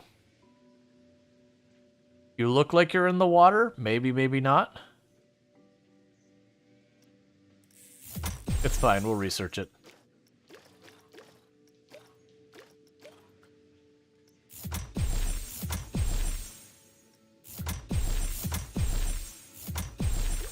It definitely feels like the speed you get through research is just really fast. Because they only have one person researching. Okay. So we have the tracked rides. We could do a log flume to stick with our water theme. Oh, I forgot we have a steamboat. That it's just a steamboat that I can put in the air. Because why not? You get a certain amount of research points when you start. I got 0. We chose New Zealand, so I started at $50,000 and no research. I went out of my way to choose, like, the hardest start. And it's been, like I said, a total breeze. Which again, if it is intended... Oh, cable cars are fun. Which it is, if it's intended to be one of those things that, yeah, so we got water rides. Alright. If it is intended to be one of those kind of things that just... You're supposed to play the difficulty in the other mode, that's fine. They need to make it a little bit more clear that, like, this is meant to be a shared experience, easy breezy mode versus, you know, the other way. So let's have it be a pass-through again. That'll have the boarding over on this side, and we'll let people out on that side.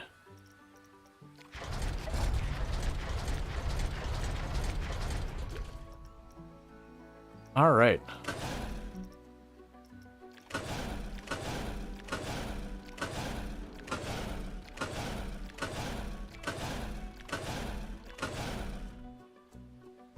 So I'll get you up here.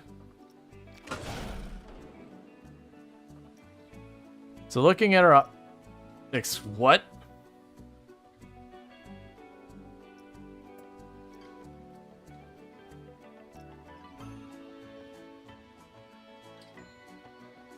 Okay.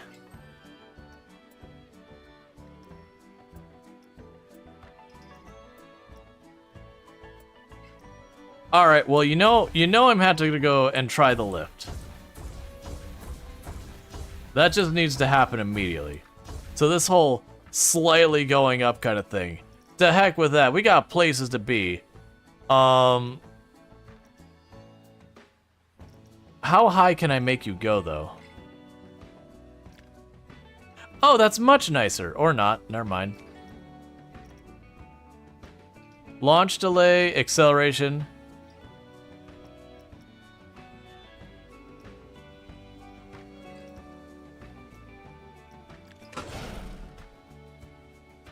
All right. And just lift, then lift, then lift. Nah, it's fine. So, interestingly enough, they have a turntable, which the one would just rotate you around.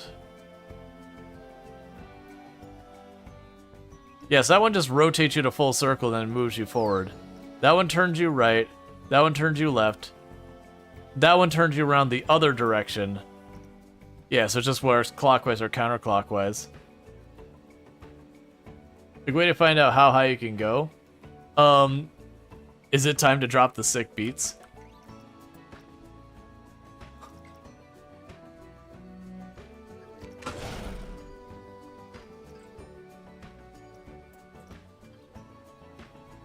Oh, interesting. If you do the turntable, it has to put like a giant concrete thing.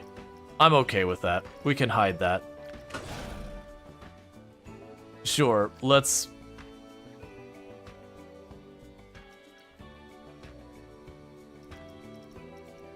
So you go here, we're gonna go and do a little drop.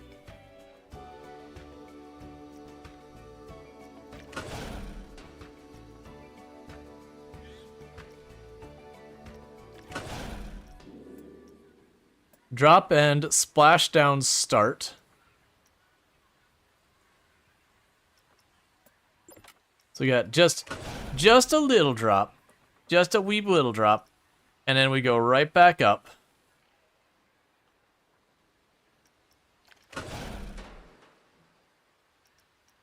And then we'll do the same nonsense of rotate left.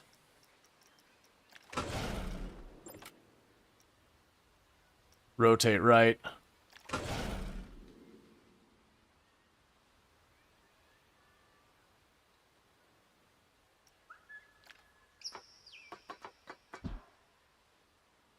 I'll take our log flume.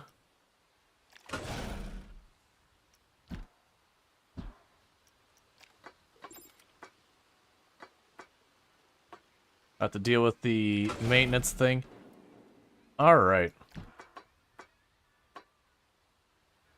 And of course, what we're going to go ahead and do here is we're going to let them slowly drift right over the path. And we're going to start our splashdown. We're going to do our drop. And it's going to be a big drop. And then we're going to do a splashdown right here. Right over top of the path.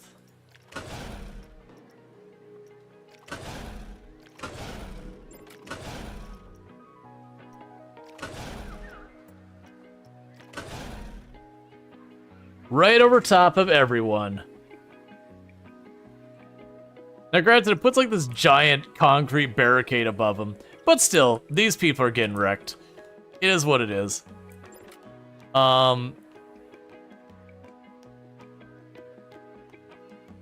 I guess let's just go ahead and go back up again.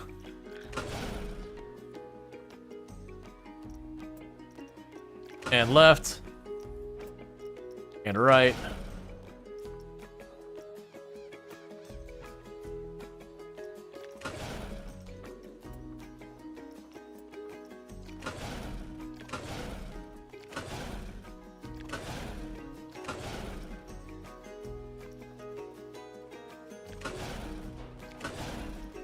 That's gonna be way too steep, isn't it?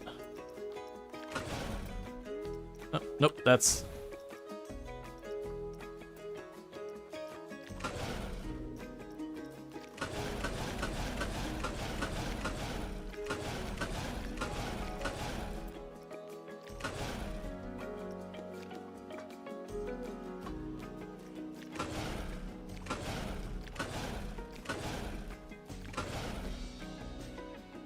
All right.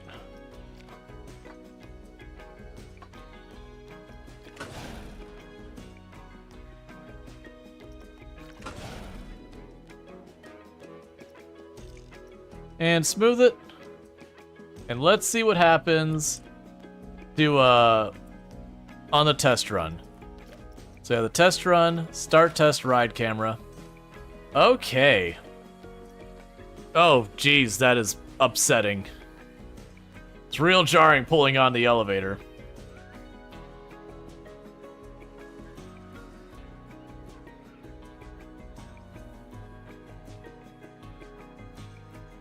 Yeah, those little conveyor belts are pretty rough.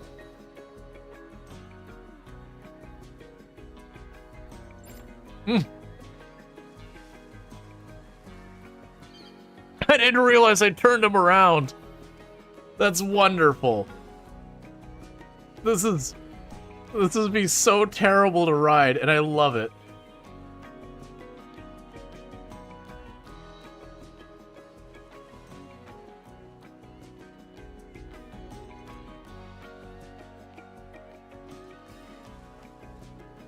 Okay, that's kind of interesting.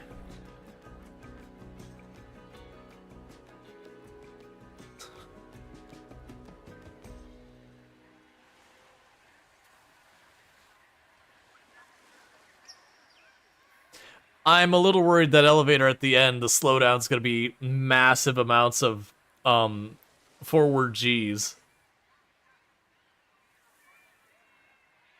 But now I know how these work better. Instead of doing the two one after the other, have one, like, do one drop straight, do the next drop backwards, do the last drop straight kind of thing. I can... Oh, man.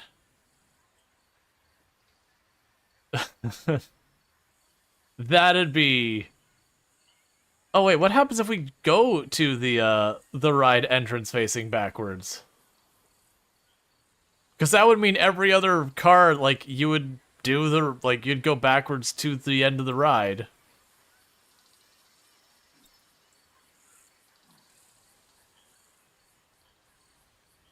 This end is so your heart rate comes back down.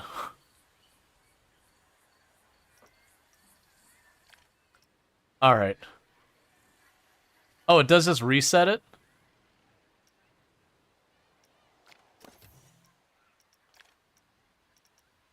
Okay, so I gotta make some adjustments to this. This didn't work exactly as we planned. Unfortunately, it's not gonna give me my rating. It looks like it Hush. It does look like we'd probably have to make it face the correct direction at the end of the ride. So let's delete that first one. This one turns it around backwards. That's fine. So let's go ahead and just put regular old track right here. Cool. That didn't work at all. Um,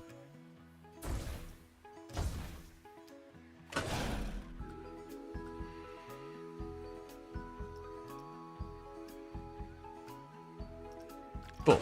So you're connected. You turn backwards for that drop. Then we go up here. This doesn't do literally anything worthwhile, so cancel out that. We will want to connect that. And then that turns us back to face forward for that drop. This takes us back up. And I can't have...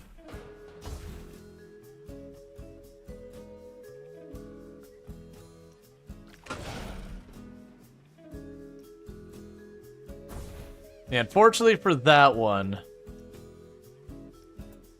I think I'm just gonna have to settle for this. Because otherwise I'll have an odd number. So we do one drop backwards, we do the other drop forwards, now we go to a drop backwards. Well, actually, yeah, so you're forwards.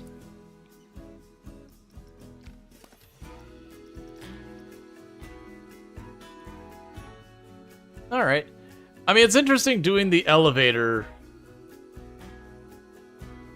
to do that. I do wonder what the fear factor and nausea is going down those ramps backwards.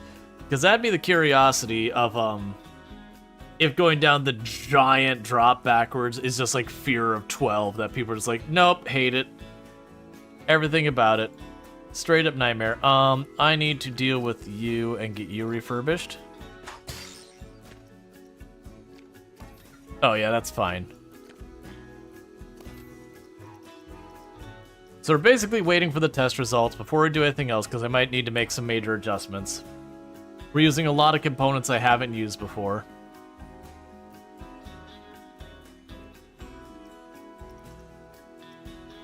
Fear.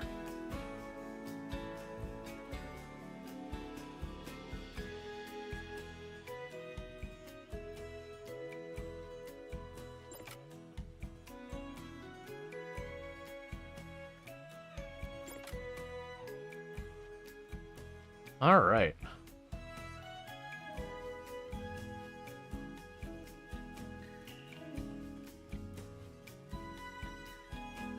A 5 is perfect. Yeah, so we're hovering probably about 4.5 or so.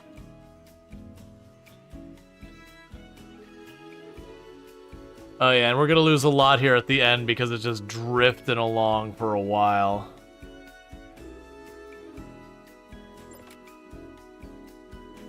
Guests are desperate. I'm sorry. I didn't need to know that much personal information about you.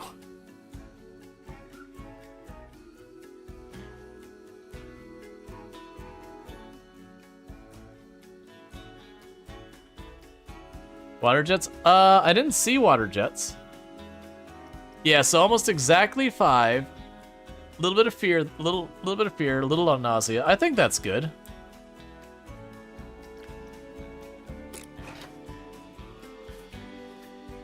That'll serve. It could be better, but I mean, I could also put less effort into it.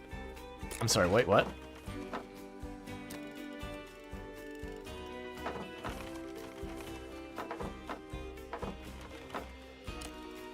So, I wonder with that being a pool area... Oh, no, because it'd have to have, like, pool passes or whatever. Now, granted, with how much of this park has to do with pools, if you don't get the pool pass, you kind of deserve not to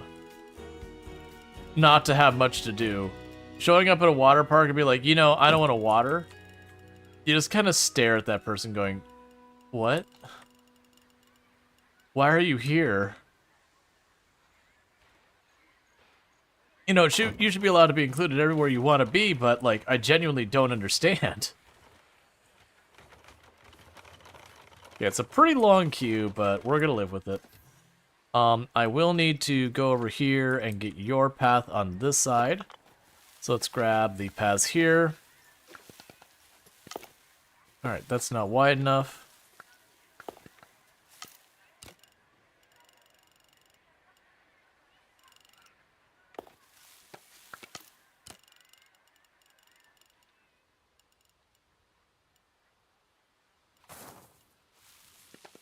Alright. So got that path curving there. And then we just need to drop you back down to a smaller path.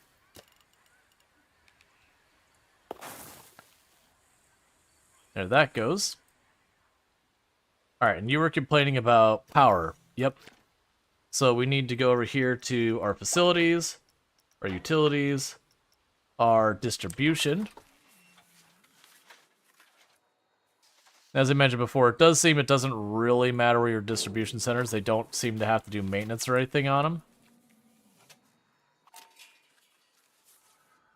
Just kind of plunk it down and hide it. Yep, so you are open. Your price is set to bargain. Which everything it sets bargain to 0. Which is fine, whatever. I guess the idea is you'd set some of your rides to be like, this is a premium ride. Oh.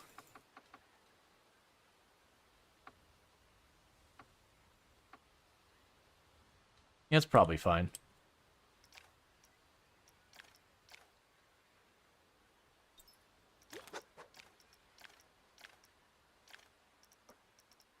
Oh, ride untested because I added the extra ones.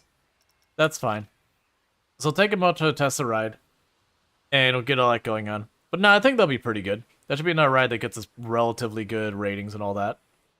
Now, the big thing we're missing is all of the decor and all that, which, fair enough. I don't even think about the physics that'd be required for this support to support all of that without failing. Because that's all freestanding off that support there.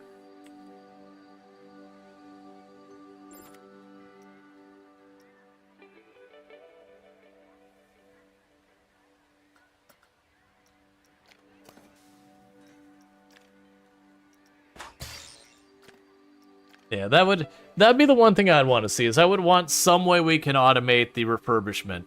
Say like, hey, mechanic, do refurbishment when it hits 10%. And you know, you still get hit for the money. That like, it's not a complaint about the difficulty, money, anything like that. It's just like, what, am I not going to do it? No, literally I'll just lose money on the ride if I don't do it. So there's not really an option there. And, like, I get it's the realism of rides have to be refurbished.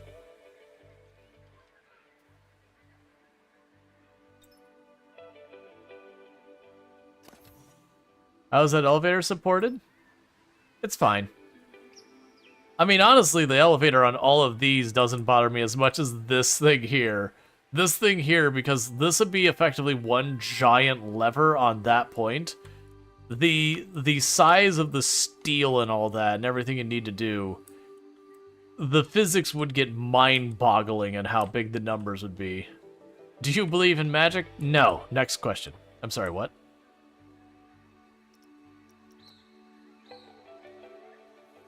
Alright, so testing should be finished any moment now.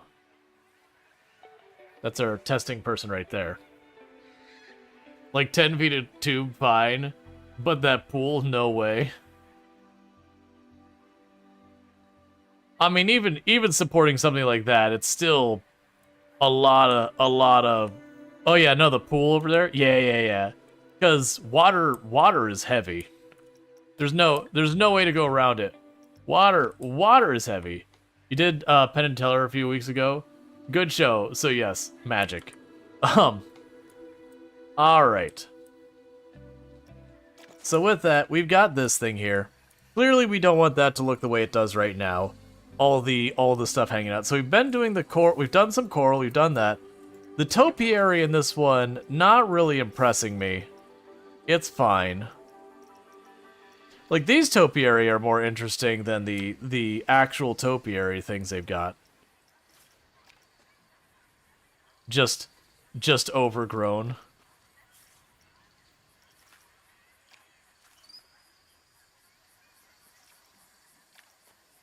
Ironwood.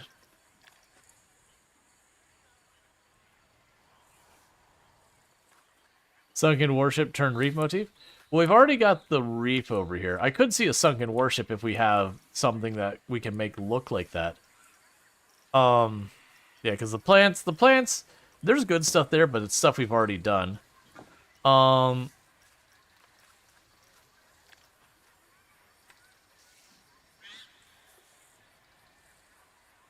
Sadly, it would be a lot of work to try and figure out a way to make anything remotely sunken ship looking. I mean, okay, we actually submarine sunken ship, maybe.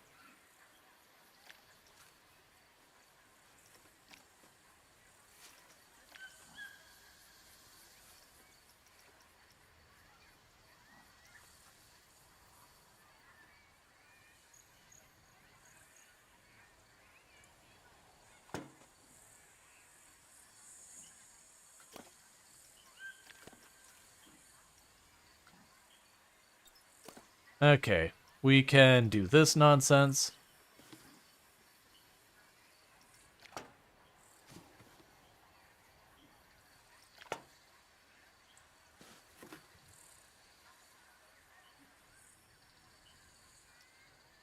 Let's change the way we're approaching this, though. Let's start by putting the door at the level here. And then once we've got the door, we can go from there. So let's grab... What kind of doors do we even have on this thing? So is there an open door? Yeah, no, it's a porthole hatch, but I doubt it will be open. Because most of those didn't open the old one either.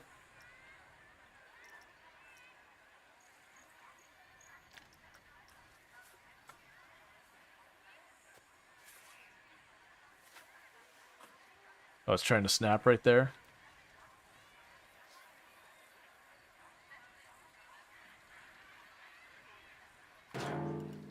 Okay.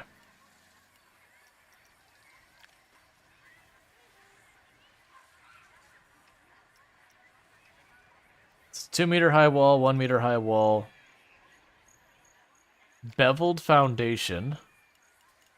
Ah, I see. Yes, that's where we get to the bottom of the ship. We can put that. It has to be real tricky to build this.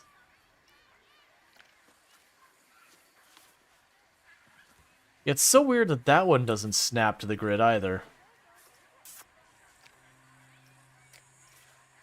Align to surface, sure. Snap to position.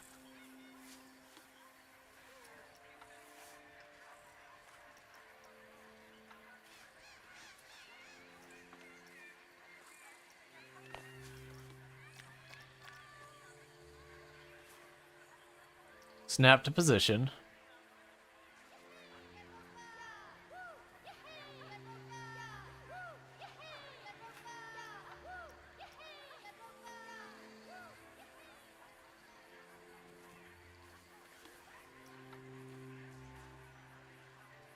Yeah. It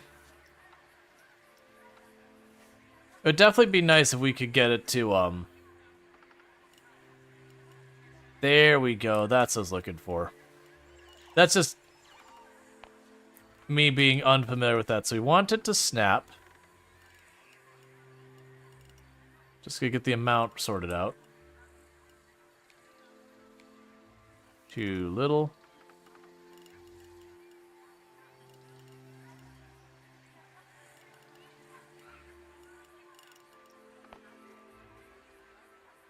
Relative?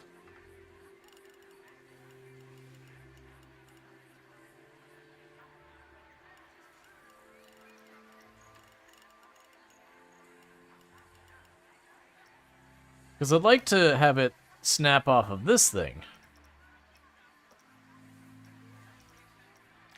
Kind of like you could do with a lot of the other things. But I'm just having difficulty getting it to play nice.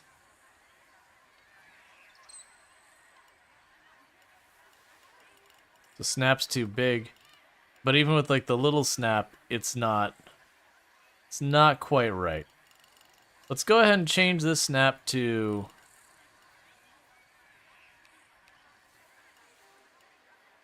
I might not fight with that. It's one of those things, I think it would spend like 2 or 3 hours just fighting with the snapping and all that. Then maybe if it's on the ground, we can figure out. We could try... Actually...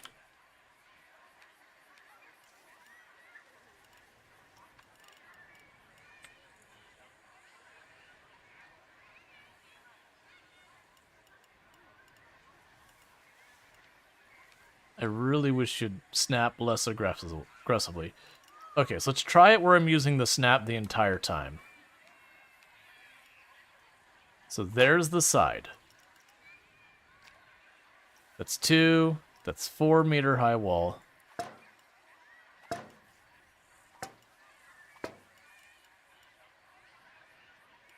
there's no way I'm ever getting that to line up correctly.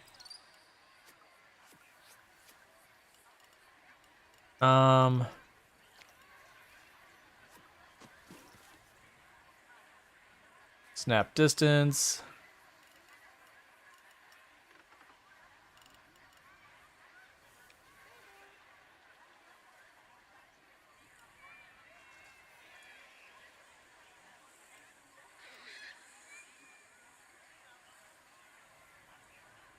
Okay, so we've got that. I think that's gonna get as close as we're gonna get.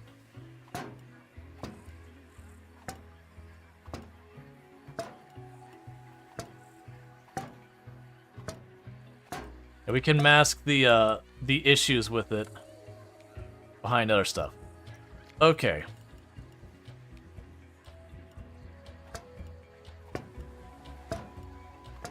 And if it ends up where I put the curve on the bottom, it stands out. We could just like mess with the terrain to make it not as obvious.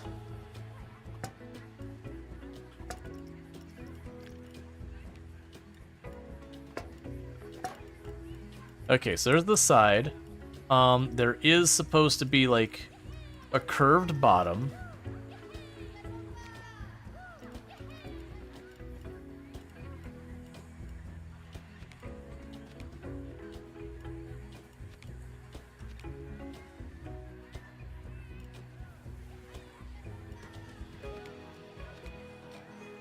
Man, if you're beveled, I'm sure it's not seeing it. Aquatic metal wall.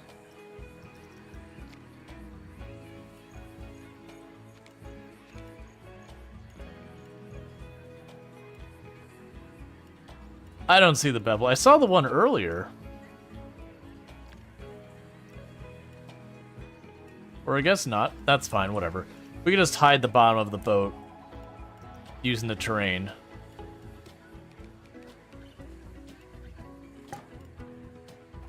Because like I said, I could make the I could make sand just kind of build up against it.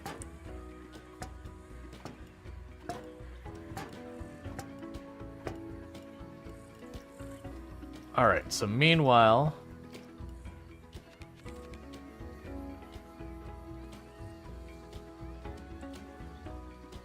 what can I do to mitigate that?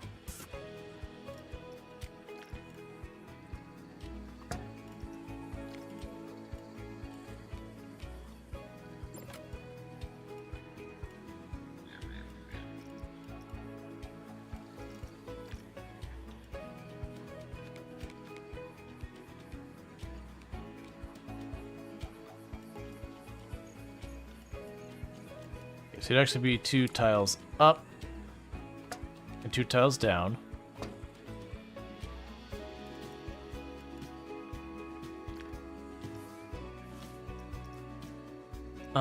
And now we need one of the narrower walls.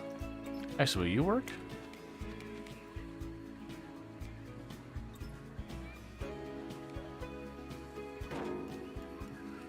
Cool. It is annoying that, like, every couple of them turn the snap back off. They're like, no, you didn't want that.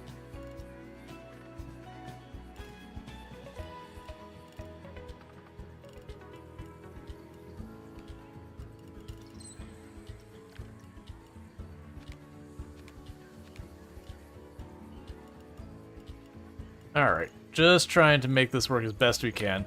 And bear with me, chat. I'm going to take just a minute to take a quick restroom break and all that.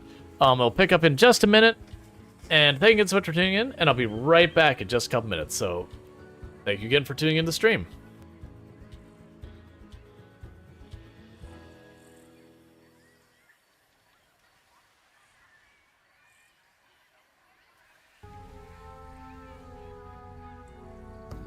Get out of my way, man.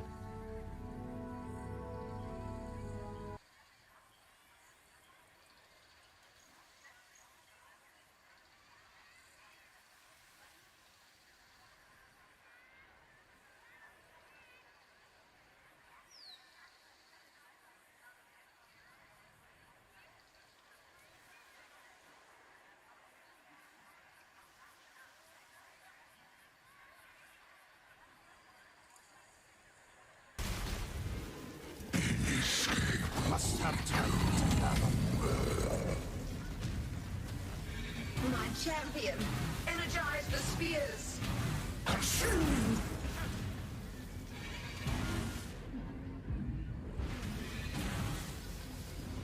Oh, we're dead. Be gone. Oh.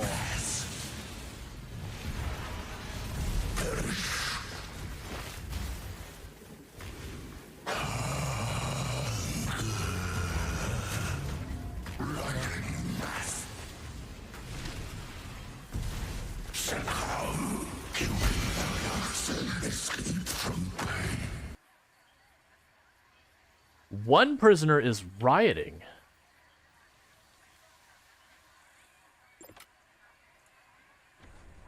Oh. Well.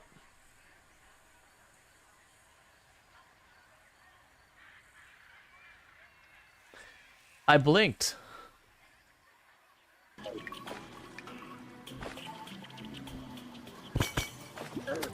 No, no, no, no. I got hit by something else. I saw the trigger too. And I got... All right, and so it is I 5 below am now. back. And I can... Okay. All right, so let's see if we can't reduce that snap just a little bit. I said reduce it just a little bit. Yo, when I say reduce the snap, man, that means reduce the snap. I need you to go a half step. Oh, that's the grid height. What am I doing? That's not the snap. That's on me, not reading. Okay, so I still need to reduce the snap.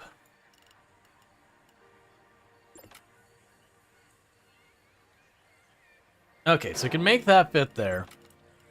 But obviously that's going to be an angle I don't know how we're going to make it work. That's fine.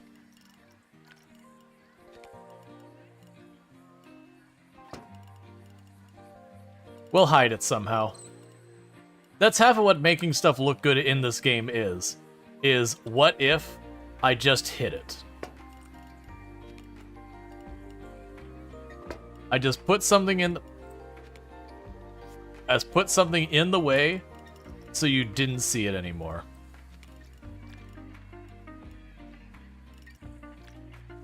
And then the one that weirdly doesn't snap. And when I do turn on snap, it doesn't snap to the same grid.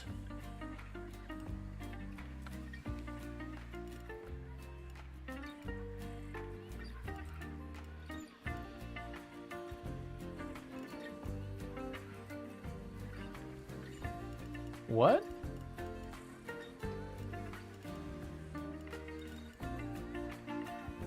What? That is a weird interaction happening there.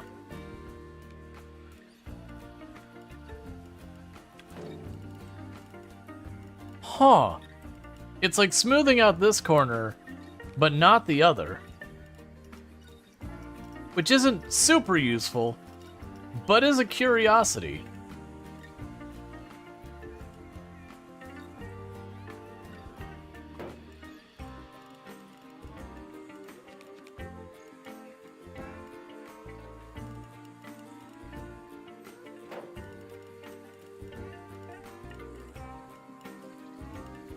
And I know I still have that one that's just really I don't know why you're the one. Like these little half walls ignore my snap settings.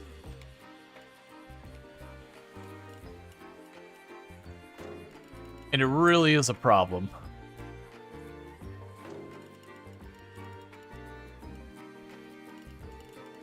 So what I might be able to do to fix this is first, let's remove that wall. remove this wall, remove that one, and check to see what we can't find. These are the ones that say beveled.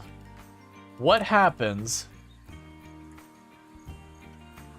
Oh, okay, that'll be...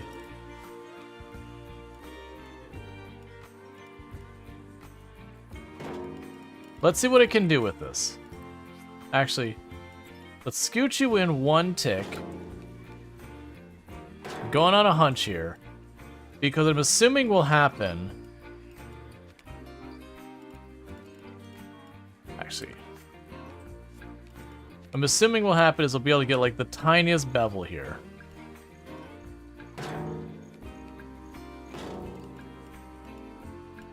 What is like the thinnest wall that actually snaps?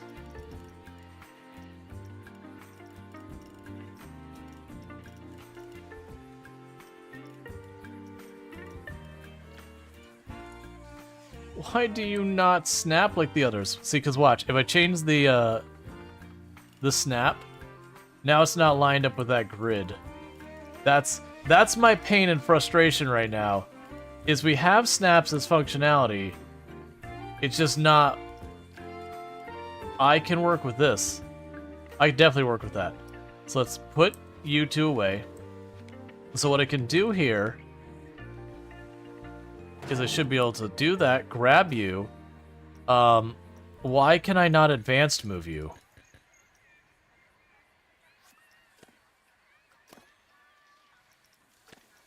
Never mind. I was all excited. It's like, okay, I can just rotate it and I'll just solve my problem. It's like, no. I have special rules.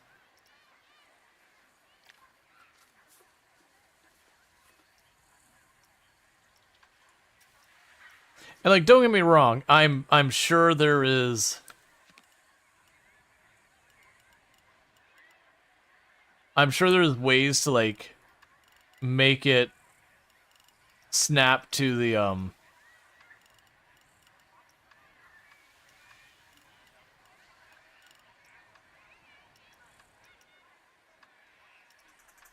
sure there's ways to make it so it works with that. I just am not knowledgeable on them. Okay.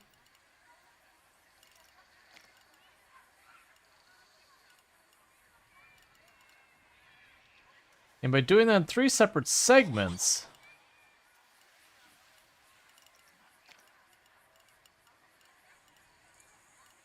I can make that work.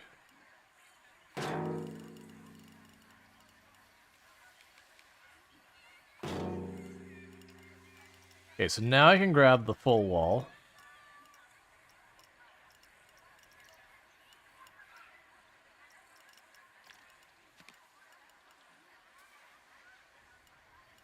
Why do you do the... You know what? We'll call it a welding seam. That's what it is then. Canonically, that is a welding seam. This side of the ship was damaged. It's why it's not symmetrical. And they just made do with a really crappy weld job. It was the intern, you know, it happens. It's fine. They did their best. It was an emergency situation. I can't pass that one. And that's as small of a snap as... Actually, yeah, that's as small as a snap as that goes. Yeah, dang it, Kyle. It's always you, man. We're just going to try and make it close enough.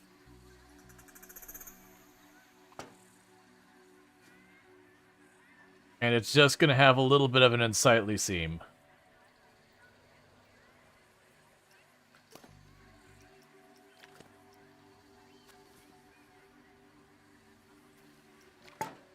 There. It's gonna just have to pass. I was gonna say it's good enough for government work, but it's really not. And we're just choosing to go, this is too much fight for its worth. We accept. We accept what it is.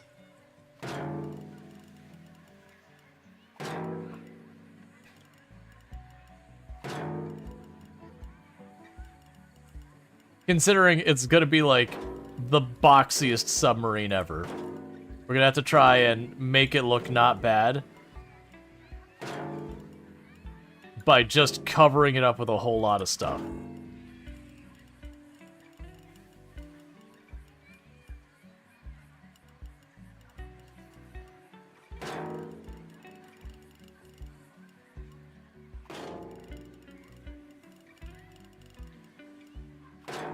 Interestingly enough, with the elevator, I actually can just sit here. You should line up. Oh, you're not on the ground. Okay, so you're I was in the wrong position. There we go. Yeah, so because as an elevator, I can actually build the front of the sub, and you can just lift through the roof. So that should let me on this side, so they're not worrying about weirdness with the track. I should be able to do this and actually give it a meaningful shape.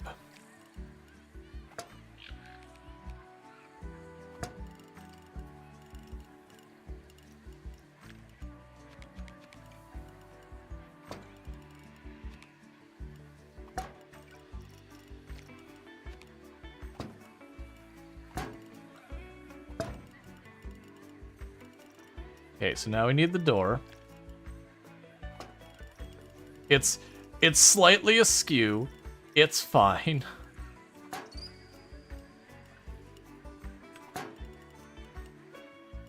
More like a tanker ship than a submarine. Look, the engineers, the qualified ones, were really expensive. We made do. The interns were also kind of expensive, so we didn't use them either. Well, that's kind of cursed. Oh, it's just this one panel that's too high. That's gonna be fixed here in just a moment.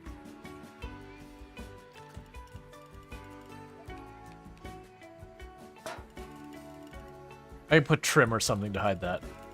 Why is there a big hole on this side? Oh, right, we haven't finished that spot yet. And yeah, we'll add port holes and everything on here in a minute. Okay. So we've got this. And we can still add to that. We unfortunately lost our place. There we go.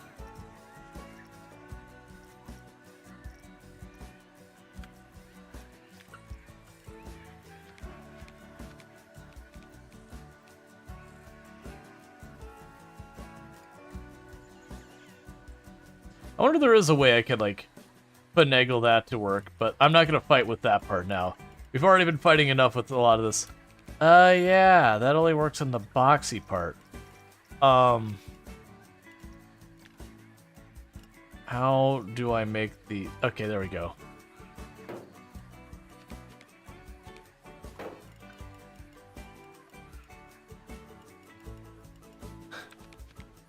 The ride is henceforth known as the Twinkie Twisty. Just pivots at the last second.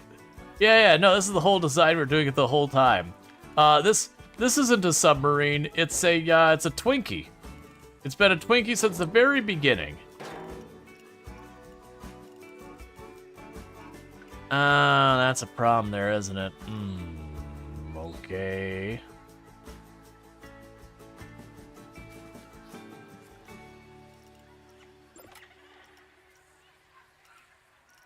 Yeah, so I have to use this one instead.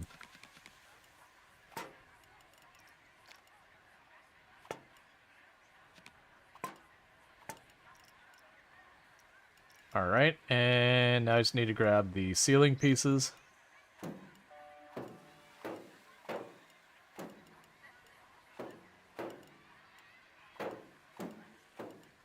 Because I'm going to make it a submarine.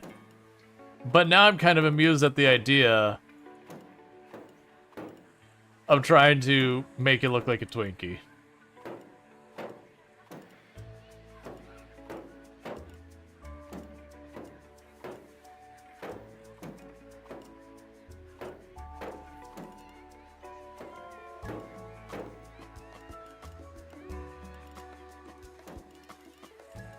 Alright, so we need not quite full panels there.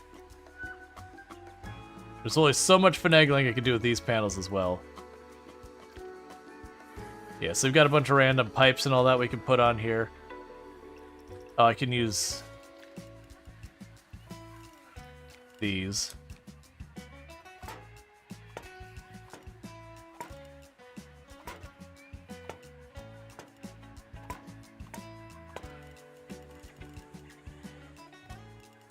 All right.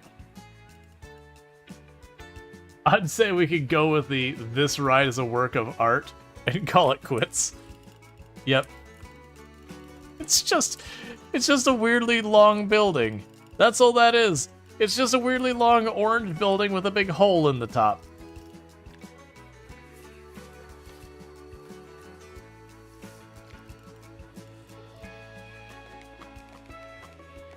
Just all right, whatever.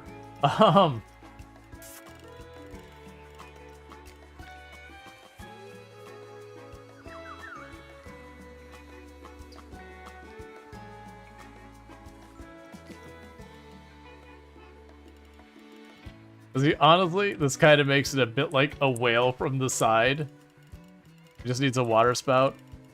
Well, I'm thinking about going for, trying to come up with something on top. It's a shame they don't have, like, the winter theme.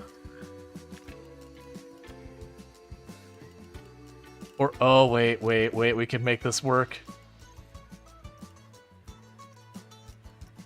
Pale Girl have to do.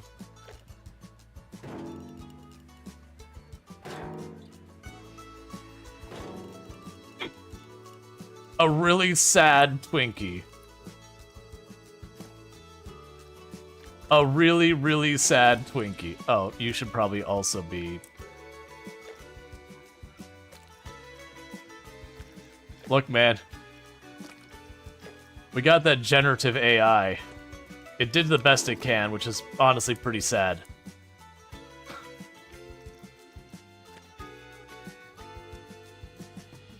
There is white. Is there actual, like, white? I didn't see it. Oh! Because the background's white, so it makes sense. That does check out. White on white is impossible to see when you have the same colors for both.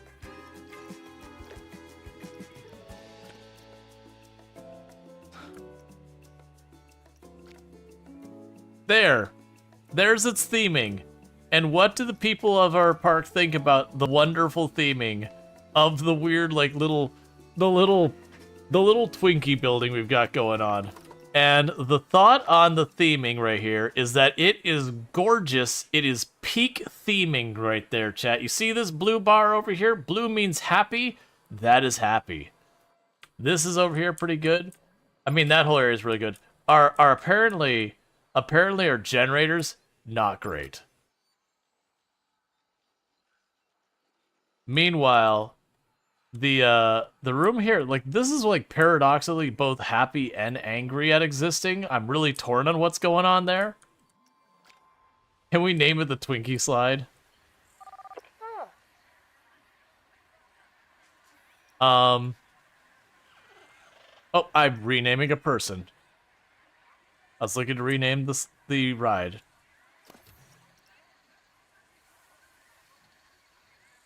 The Forever Twinkie.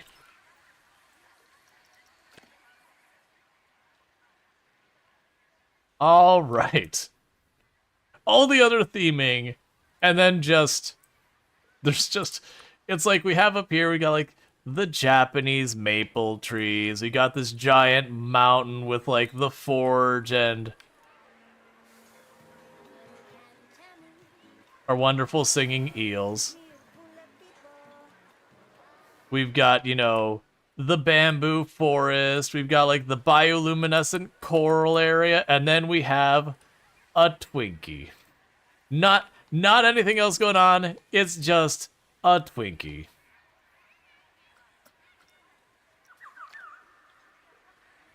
With a big hole cut out of it so that, like, it looks like it mechanically makes sense. Yeah, no, I couldn't quite do it the other way. Is there anything scenery-esque I can put around it that could be mistaken as food? I don't really think so. Like, I don't think I could paint a rock up to look like gumdrops or something. We might. Is there like a really round? Actually, wait. We might be able to make that work. I might be. So the rocks are probably not going to work, but I might be able to make something look like gumdrops.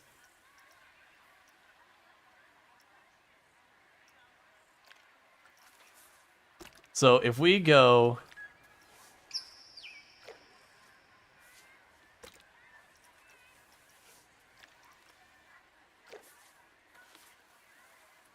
Too dark a red.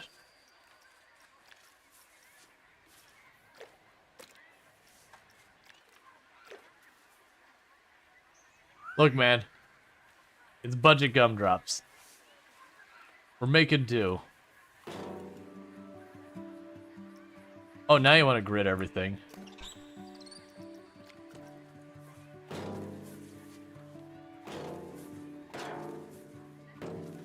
It's like, definitely all the budget went into decorating the other areas, and then they just made do with, like, the bare minimum they could make happen on the other part. And so now we do the same thing, but I go to this one, and apparently we edit the building or whatever, and we're going to make this one kind of a yellowish orange.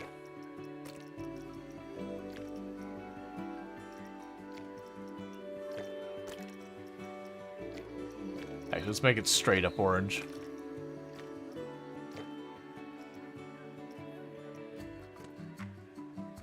Oh, don't do it that way. I was like, what?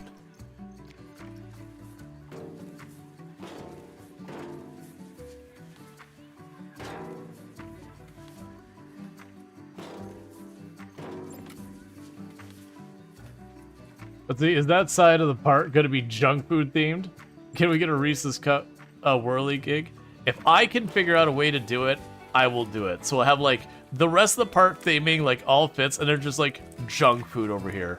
Someone had some fearsome munchies, and just, you know, things happened. So you can go here, choose that. So we need a green one.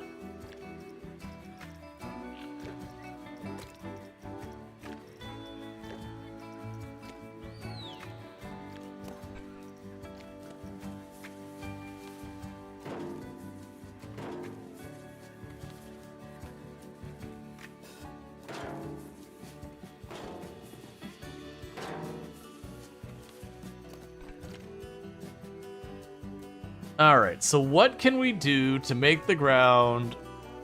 Alright, we need something more than the gumdrops, because right now, trying to look at those and be like, those are gumdrops, is a pretty hard sell. With a little help, I think we can get there.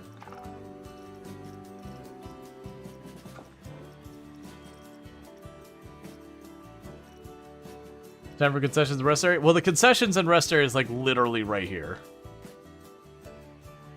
So we do actually have the concessions and rest area right next to it. So that'll make it look more like a submarine. We're not moving that direction anymore. I'm looking for something that I could pass as something else.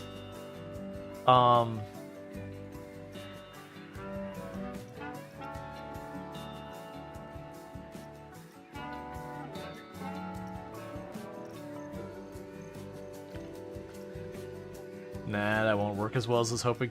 I was thinking I might be able to pass this off as a lifesaver, but I don't think that's gonna fly. On the yellow submarine. Mm-hmm. We all live on a yellow submarine.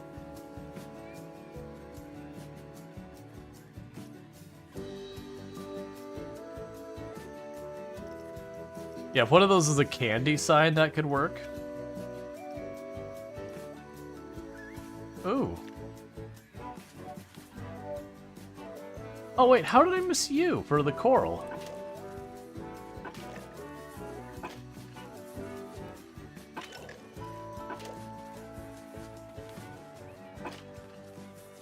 That's fine. At first it's like, we could pass this off as a lemon drop, but ooh, maybe we can.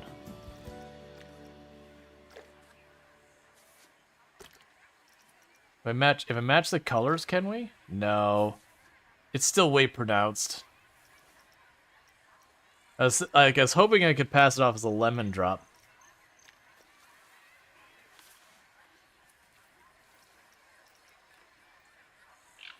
Align to surface.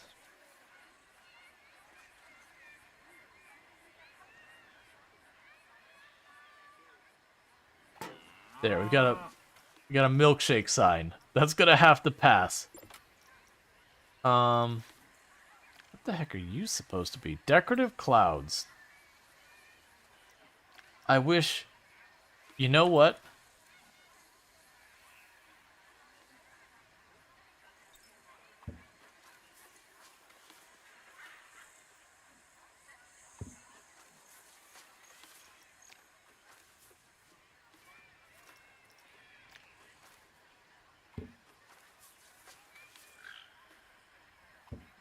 That's a little extra going for it.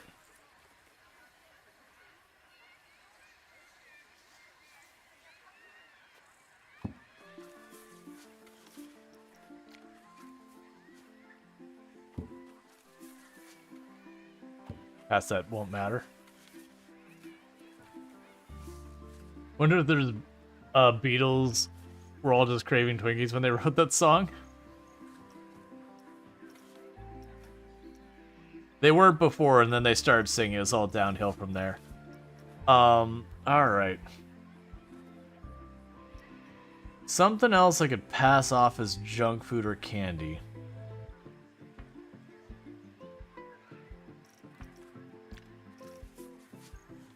That'll work. I can make that pass as candy.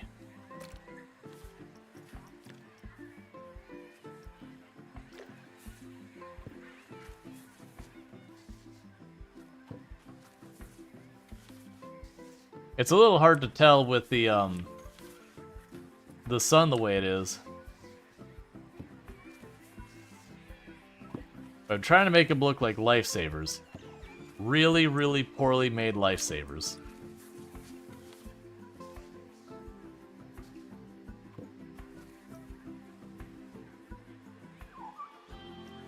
No Factorio tonight? No, but we'll probably be back to it on Friday.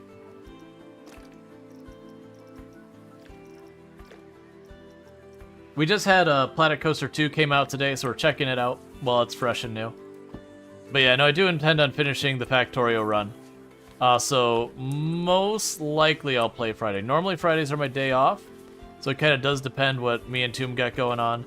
But there's a very good chance it'll be Friday, because Thursdays are my day off. Thursdays and Fridays. So we'll have that.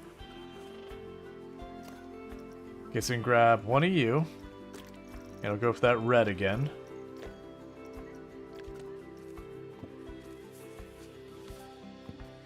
The sunset just makes the world look like it's on fire.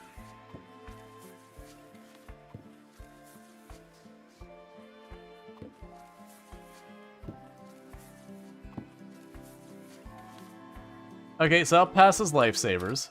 That's too far. Alright. Any other junk food-esque things we can do?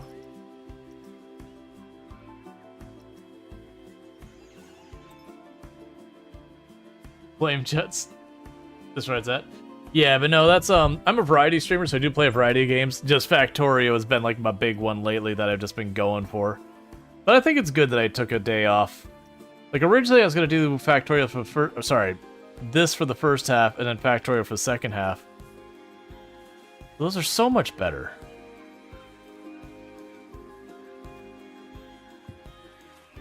We'll just mix those in with what I already got.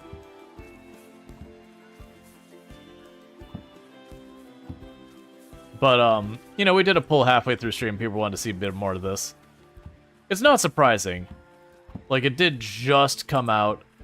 And unfortunately, as well as things that we do have a pretty bad issue for creator. Well, that's just plain old actual junk food.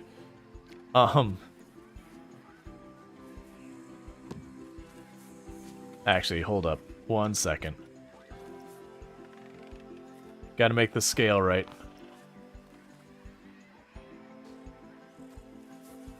It's still not right, but...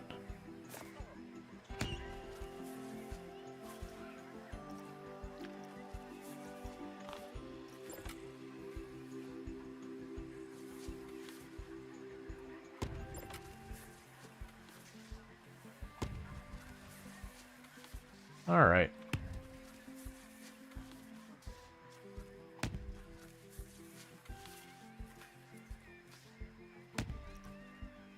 Is there anything else that's gonna pass as junk food? Because we're gonna, I'm not gonna go through the whole list, but I think we are starting to narrow it down.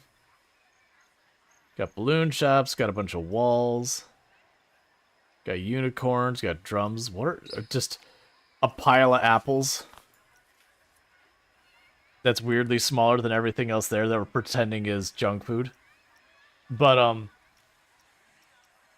yeah, I know it's one of those things. So I'm a variety streamer, so it is one of those dangers as a content creator. If you just play the same couple of games over and over and over again, you kind of pigeonhole yourself into those. And I haven't been feeling that stress with Factorio. I felt it with plenty of games in the past.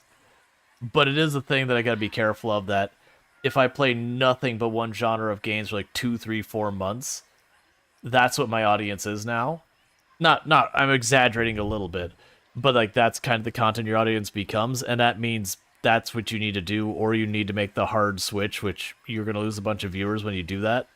So as a variety creator who wants to stay in variety, I do need to be mindful of that. But yeah, no, it is a thing that I'm going to, like, probably said, like, it'll either be Friday or Saturday, we'll play more Factorio. I think we're getting on the home stretch in the game.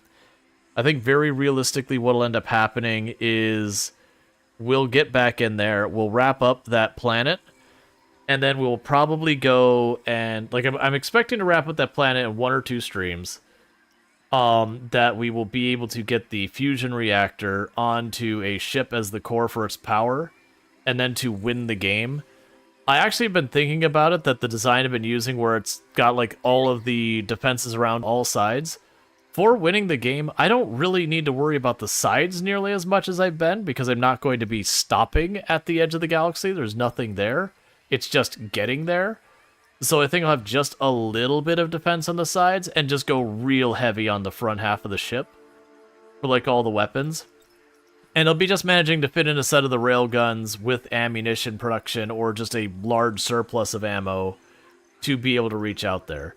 Because I want to say that distance is only, what is it, like twice, 3 times as far as what we did on our last journey. And the missiles and all that will be sustaining just fine. So literally I just got to get that design able to accommodate the additional power that we're going to be using for the railguns. And then making sure I have enough railguns to deal with things. And that might be the case where we actually do use the hub as storage for the railgun ammo and just let it pile up. So I'm actually feeling pretty confident we'll be able to take that on, because that I believe is the only difference. We could run to a situation where we'll have a reduced number. And for the record, that does mean we break the giant asteroids, they become the other ones, so we'll probably have more stress on all of our ammo. But I am feeling there should be pizza, burger, and all that. Yeah, but that's like actual food. Like, you got sushi, you got burgers, you got tacos. The ice cream would fall into our junk food category. I just realized those are flying.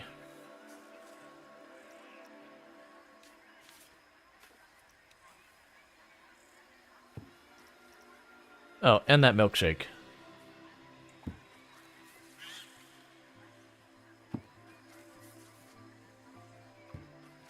Like, don't get me wrong, I know that, you know, hot dogs and pizza and all that aren't like the healthiest thing ever. But even then, there's a little bit of difference between a hot dog and a donut. One is just sugar. The other's the donut. Alright. Obviously, I'm exaggerating. Okay, is there anything else that's defying the laws of physics over here?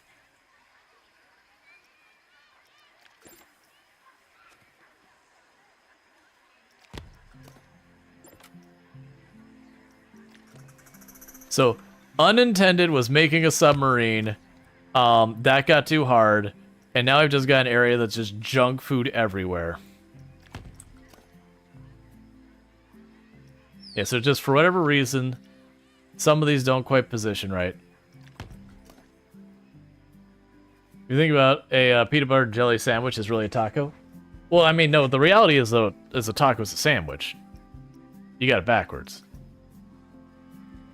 So you have no power.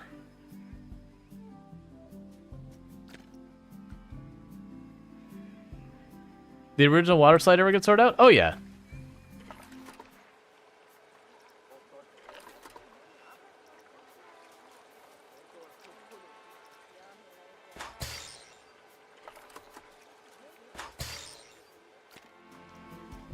Alright, so that should fix the power. The water pump is in poor condition.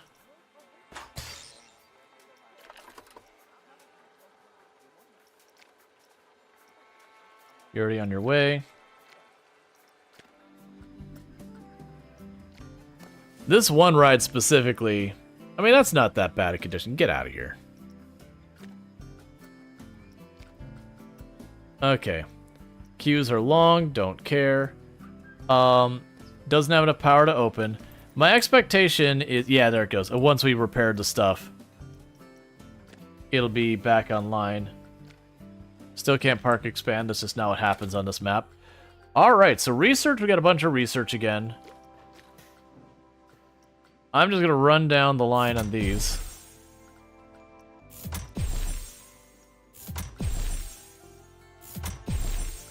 Cool. And let's see. Staff are mostly doing alright. So we have a break scheduled today. Why are you unhappy? You're not very happy in this job. Thanks, man. Real helpful there. Give me actionable information. You're not happy. You say your pay is right, the job is nice, but you're not happy. I mean, I guess it's also reasonable. It is saying that your projected morale is to improve, so cool, I guess.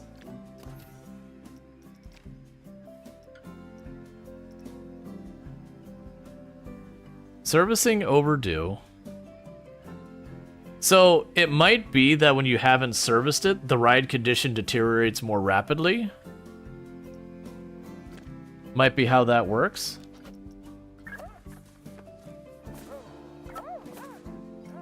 So if you keep stuff serviced, it ends up not being a constant maintenance. Meanwhile, let's go ahead and go to the terrain. I was hoping there would be snow.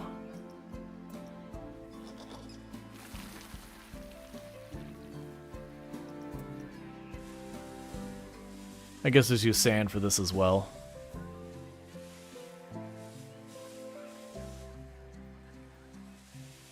Yeah, so Friday/Saturday stream, we're going to be starting with Factorio. And that might just be what we do for that stream. I'll probably also play this a little bit more as well. But we'll probably do it a different day. Like, maybe one day we do one, maybe the other day we do the other. We'll figure it out.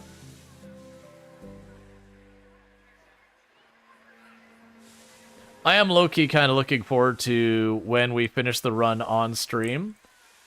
Because then I'm going to start mega factoring that factory on my own time. Because that could be the kind of thing that, you know, if you're like diehard in the game, you'll probably enjoy watching. But if you're not diehard in the game, that's kind of new stuff isn't coming out or anything like that. I'm just taking the same stuff and reorganizing it and building more of it, and get a little repetitious from the viewer perspective.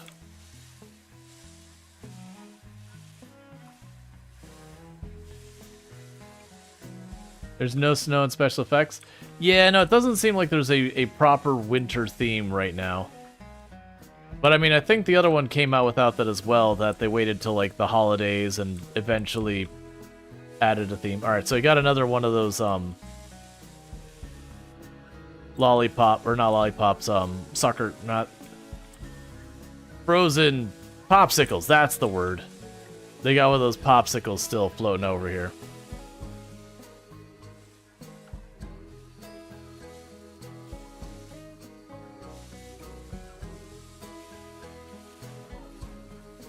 Alright.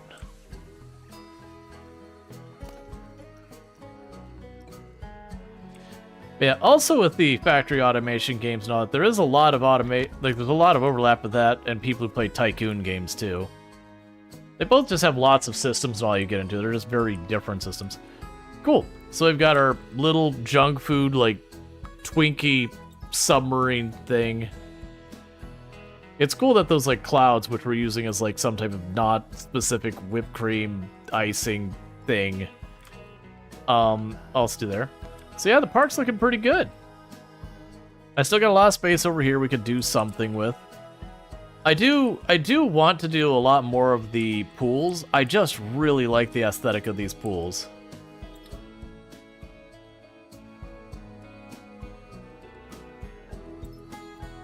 The thing is, I have my giant changing room over here. Sorry, over there. So I do feel like this might be another area to do some kind of ridiculous pool. Let's go ahead and just make another pool. So we're going to create another pool. We are going to draw it.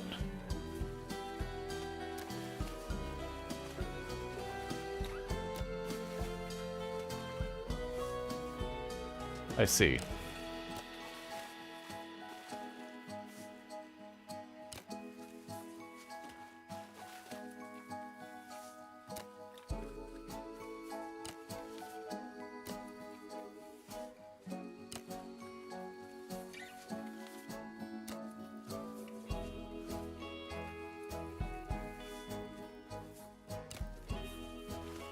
Yeah, so you can't bring it back around.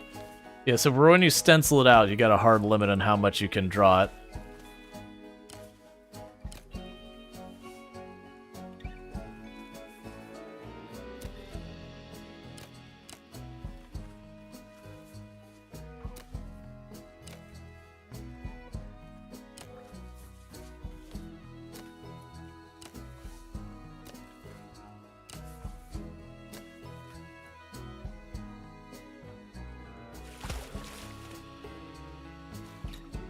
Oh, you know what we haven't done? We haven't messed with any of the other ones. So we got shallow, we've got wading, we've got diving. Let's make a couple pools. Let's make a diving pool here. The diving pool is going to be very kind of rigid square.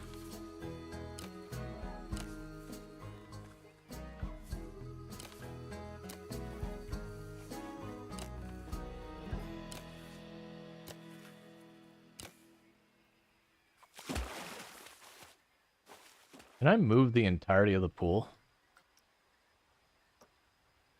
No.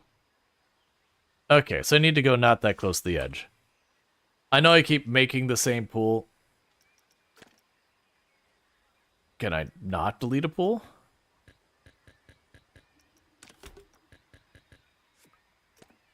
Alright, so get rid of it that way. Okay, so I need to bring it a little bit far back from the edge.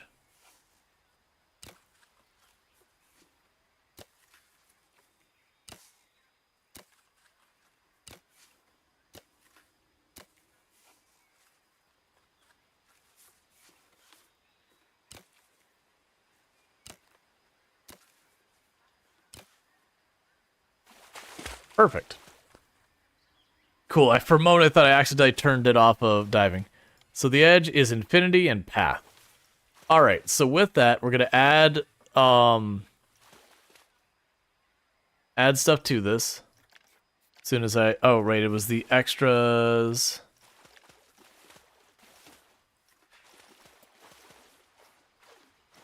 Where was the extras? That's fine. Full extras. There we go.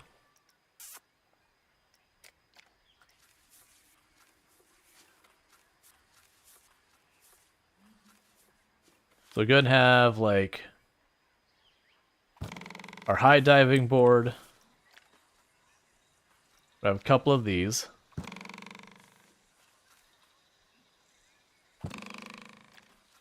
Our regular diving boards.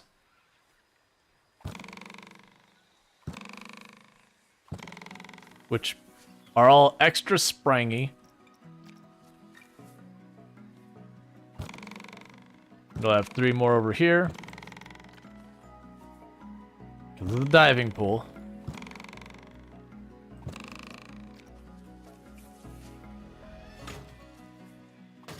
We have ways out over there and there.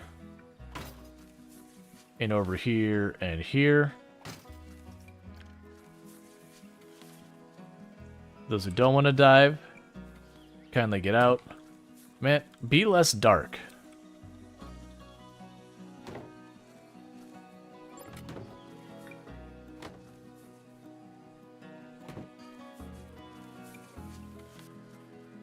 It's just the contrast. You're like trying to look at. It's like you can't see anything.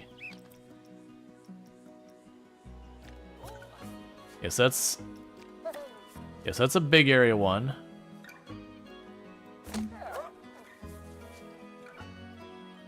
That gives you coverage of the whole pool. Cool. So now I just need a path.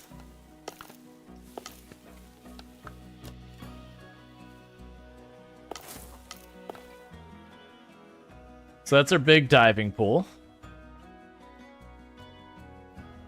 They're pool floaties and their job. They're doing their job. Yeah. All right. So we've been like neglecting 90% of the park. We have a 5.0 perfect guest experience today.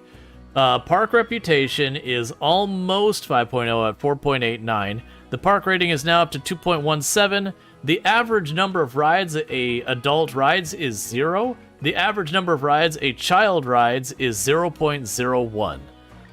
Cool. And we made $200-something thousand. Because, you know, that makes some kind of sense somewhere. You have been miserable for 2 days in a row.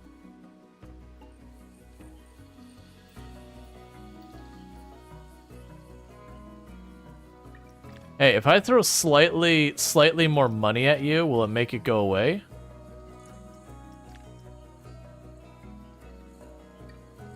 I'm well paid here. Excellent. You can't find an available staff room building for your break. Let me try grabbing your staff pass right here. Like, obviously I don't want long-term this to work this way, but, you know.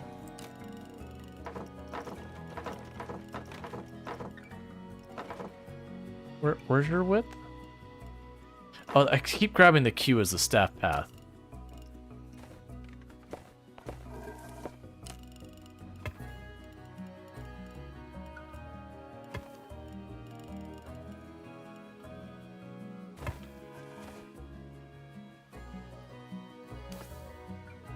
Okay, I want that to... There we go. Not that way. This way.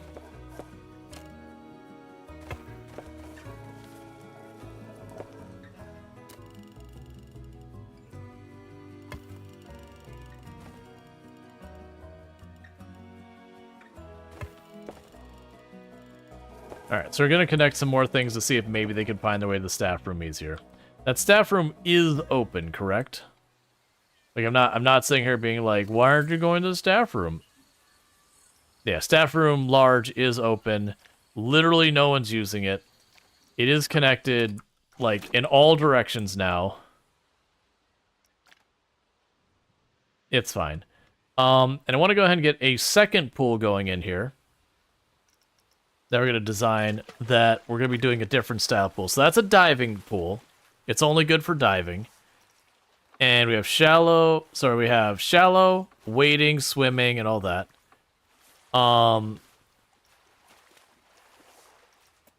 We can do a drawing on this one.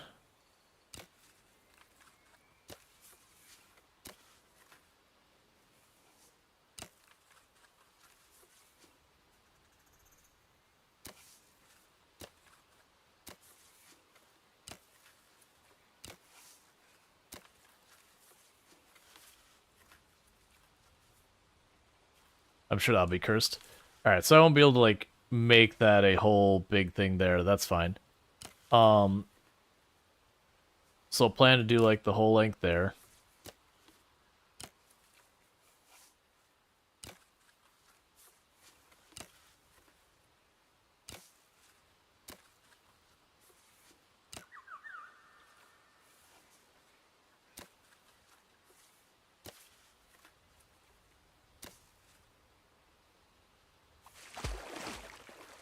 Okay, so a little bit weird design for the wading pool.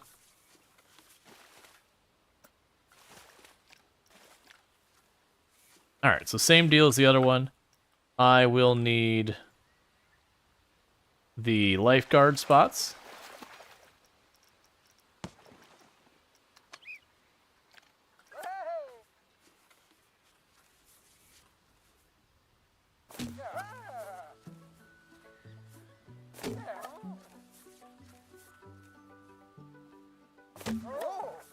So that should cover basically everything.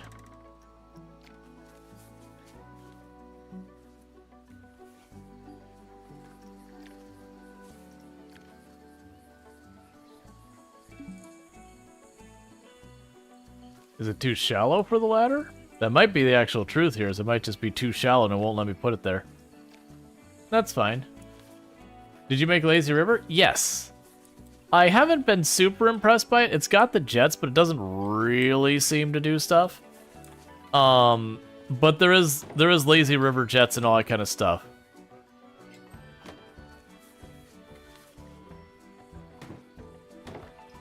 So basically, I'm adding a lot of pools right now of various types, various depths and all that.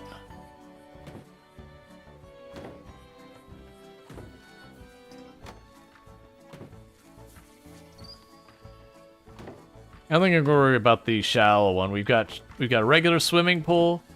We've got a wading pool. And we also have a diving pool. I think that is honestly probably overkill on the pool front. Plus, we haven't been theming them very much. And I need to go fix that.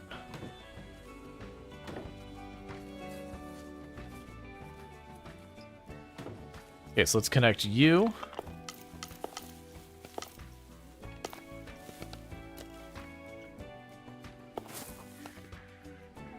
Alright, so we got ourselves 2 more pools in the front. You in Sandbox? No, we're in Franchise. What time is it, by the way? It's getting to be about that time. Let me go ahead and snooze to keep that ad from interrupting us. Yeah, so we've got our changing room here. We've got our drying room there. Man, I've been very happy with this. We've leaned almost entirely exclusively into the water park thing. We do have like 1 or 2... Like, this is our only, like, not water-based attraction here. And for those who aren't aware, this is kind of showing this. There is the idea of prestige in the game. So basically the way prestige works in this game is when you build a ride that's brand new, it gets a new reputation, and it gets a bonus to how many people want to ride it. After a while, it starts to get to a dated rating, and so it really kind of cuts back on how interested people are in. And then it goes to being just considered old, so people are just genuinely not interested in it. But eventually it starts what's called resurging. And, oh, actually, that's interesting. Now it just has old as a rating. Interesting. They used to have it where it would become classic. And it would basically go kind of right back up to the max, you know, after a while.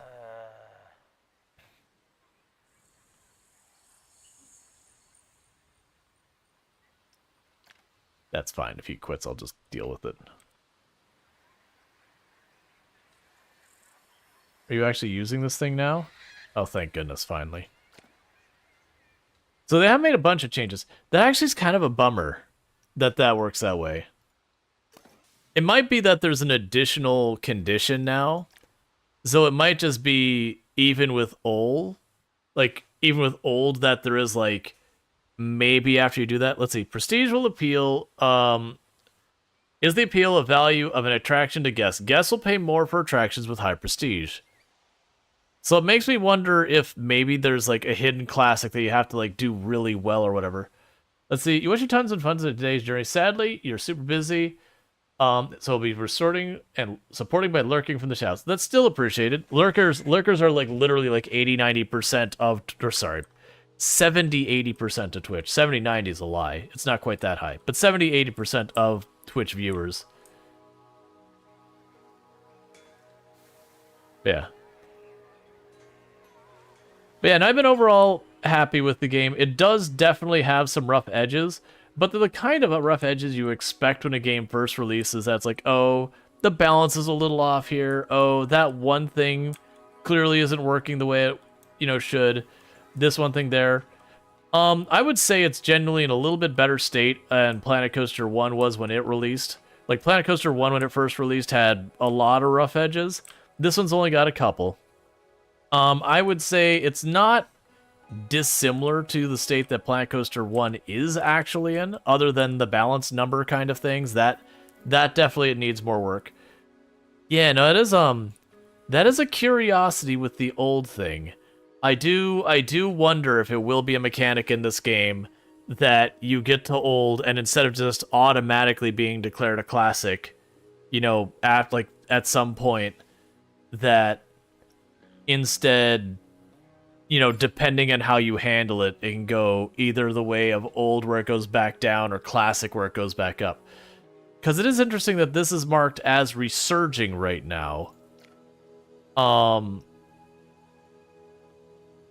because our current reputation is dated. I'm curious about that, because that'd be a departure that I'm not sure I'm on board with. Because the way it used to work is it was worth getting a ride, you get it brand new, you could charge more, you'd have higher attendance for it, and then you were on borrowed time before it started going down. And after a certain point, you'd be like, okay, do I get rid of the ride? You could do a re-theme of the ride, which would reset the reputation. Or you could sit there and just ride it out until it got to a classic, which means the ride was kind of just hemorrhaging you money or just not really doing well for a while. But then when it became a classic, if you waited it out, you got benefits from it. And so now it kind of feels like if you don't get that, that takes that. Guests are desperate. So I've seen this more than once, but it doesn't tell me what it means. All right, so repair you. That's fine for right now. Let's go look at our survey thing and see what we've got on here. Guests. Overall mood is amazing. Thank you for the follow. Welcome to stream. Overall thoughts are very high. This place has great scenery. I want to go on Chair 1. I want to go on River Rapids 2. This park is very spacious. I'm getting thirsty. All of this litter makes me uncomfortable, which it's not actually that high of a percent. I need something fun to do. I'm getting hungry. And for our park, it's 41% adults, 35% teens, 24% families. And we are doing no advertising whatsoever. Thank you for the follow. Welcome to the stream. Select what audience you'd like to target with this advertisement. Target ads boost awareness of your park and draws in guests in the ads target market. So we would definitely want to view requirements, must have a flume. Create advertisement. Cost per hour, $10,000 because money doesn't matter in this game. Awareness max. So I'm curious if that'll cause us just like a surge of people here who all want to do the water park stuff. But thank you for those follows. Yeah, so, and also, so because it is getting towards the end of the stream, the things I would say are kind of like my final thoughts with my first day of Planet Coaster 2. First, overall, positive experience. And for the record, they did not give me a key. I have not been sponsored or anything like that. There is no connection there whatsoever. So my first thoughts are, it does, like, if you're someone who's a fan of Planet Coaster 1, more than likely you're probably going to enjoy this. It does have some issues with it. None of the issues I have been running into have been like, okay, that's just too much. For playing the franchise mode, I really wish they had difficulty settings here, because I feel like I'm being given a free win that I think I have to royally screw up. Like, not just you didn't play it right, you have to kind of like go out of your way to just delete money to possibly get yourself in trouble. And I think that is a deliberate decision they made, because this is the multiplayer mode where you could have multiple people in the same franchise working on their same, like, you would work on one theme park, theirs on theirs, but you're all like part of the same company. So I did think they made it that way. So there's not really a way one of your friends could torpedo the entire company or whatever. So maybe that's a mistake on me, and I should have played in the career mode instead. Because I have been told there are difficulty settings in the career mode. No idea how difficult those actually are, because that's not what we're playing right now. I do think the next time we play, I might start a career save and just compare. The pathing and the quality of life around, like, the accessibility, mechanics, all of that stuff, way better. massive, massive, massive improvements over the last one. Like, the pathing was one of the main frustration points when it came to Planet Zoo and Planet Coaster, that you kind of had to learn how to work with its quirkiness, and it can be extremely frustrating to deal with at times. The scenery is about the same. There's not quite as much variety as we have Planet Coaster 1 now because of all of the DLC we've gotten over the years, but Planet Coaster 2, it does come with a decent amount of the scenery out of the box. If you have a specific type of scenery you like the haunted stuff, it's not in there, but that's only a deal breaker if that specific scenery is going to be something you're upset by. What else do we got? There have been a decent number of places where there's been confusion. Like, for example, there is pricing differences in the game. In Planet Coaster 1, you could crank up the cost of going into your park to like $37, $40, $50 to get admission to the park, and then charging like $18, $20, $30 to ride a ride if you got things high enough. That does not appear to be the case in this game. It does appear to do a much better job of, you can charge really large amount of money to get into your park, but then you get to charge almost nothing for your rides, or vice versa. And this time we went with charging a lot for admission and basically being unable to charge much for rides. I would turn the ride up to $1 and they're like, I paid $38 to get in this place. I'm not paying $1 for your ride. And fair enough, but it is different. So that is one to expect to have to adjust to.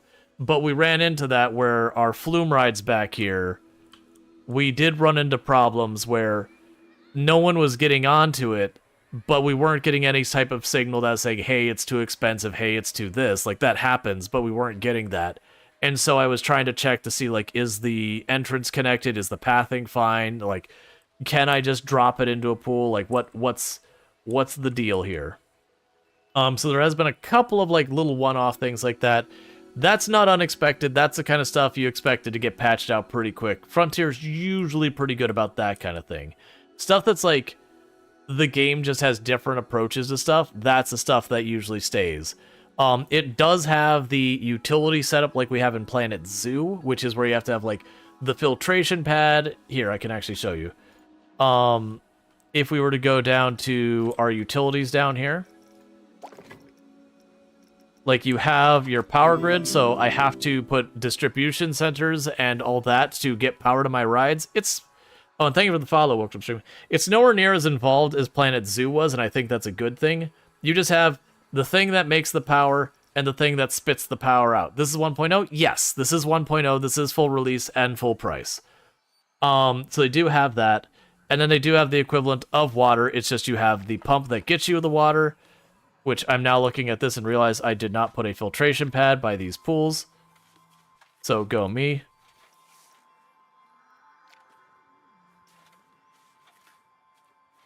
But they do require maintenance people, but you get the idea. It does have, like, a range to it. Yeah, so you just plunk that right in between. And you just plug it in like that. And it will filter the water in those. And eventually, if your water gets too gross because you're not filtering it, people stop swimming in and all that. The water rides, it's kind of cool. I don't see it as, like, majorly different from the previous game, but it's enjoyable. It's fun. I do feel like the notifications over here are better than in 1, but I do also feel like sometimes, like, this person says, I'm miserable in my job. And now we actually have... Yeah, no, actually, I'm miserable at my job, but, it didn't... Like, the last time we checked, it didn't tell me why. And so it's like, it gave me things like, I'm happy with my pay, but I'm miserable. And you're like, tell me what's wrong. So it does have some edge cases that definitely need to be cleaned up, but it is in a good state for playing. I wouldn't say it's like some of the other games where I said, wait on it. It's fine. It's definitely not as, like, it's definitely got rough edges, but I haven't run into anything that's like, this isn't enjoyable to play or anything like that. Are you done playing for the night? I will be wrapping up for the night. So if you have enjoyed tonight's content and you're not already following the channel, don't forget to drop a follow. That way you can find your way back here in the future. I normally stream every days, but Thursdays and Fridays from 7 p.m. EST till about 4 a.m. EST, which is right now. So that's the reason I'm kind of wrapping up. I've been going long just about every single stream with Factorio, but that's starting to run me out, so I'm going to go ahead and make sure I'm good tonight, take a nice resting day tomorrow, and then more than likely I'll probably stream Friday, but that is tentative. Whereas Saturday we'll be back for Factorio, and I'll probably play more of this. I'll probably do Factorio for the next stream, and then maybe this for the next stream after that. But we'll see when we get there. In the meantime, what's going to end up happening is, if you're watching on the YouTube side, that's just going to drop because there's no rating over there. And then for over here on the Twitch side, I am going to go ahead and go to my ending stream screen and seeing who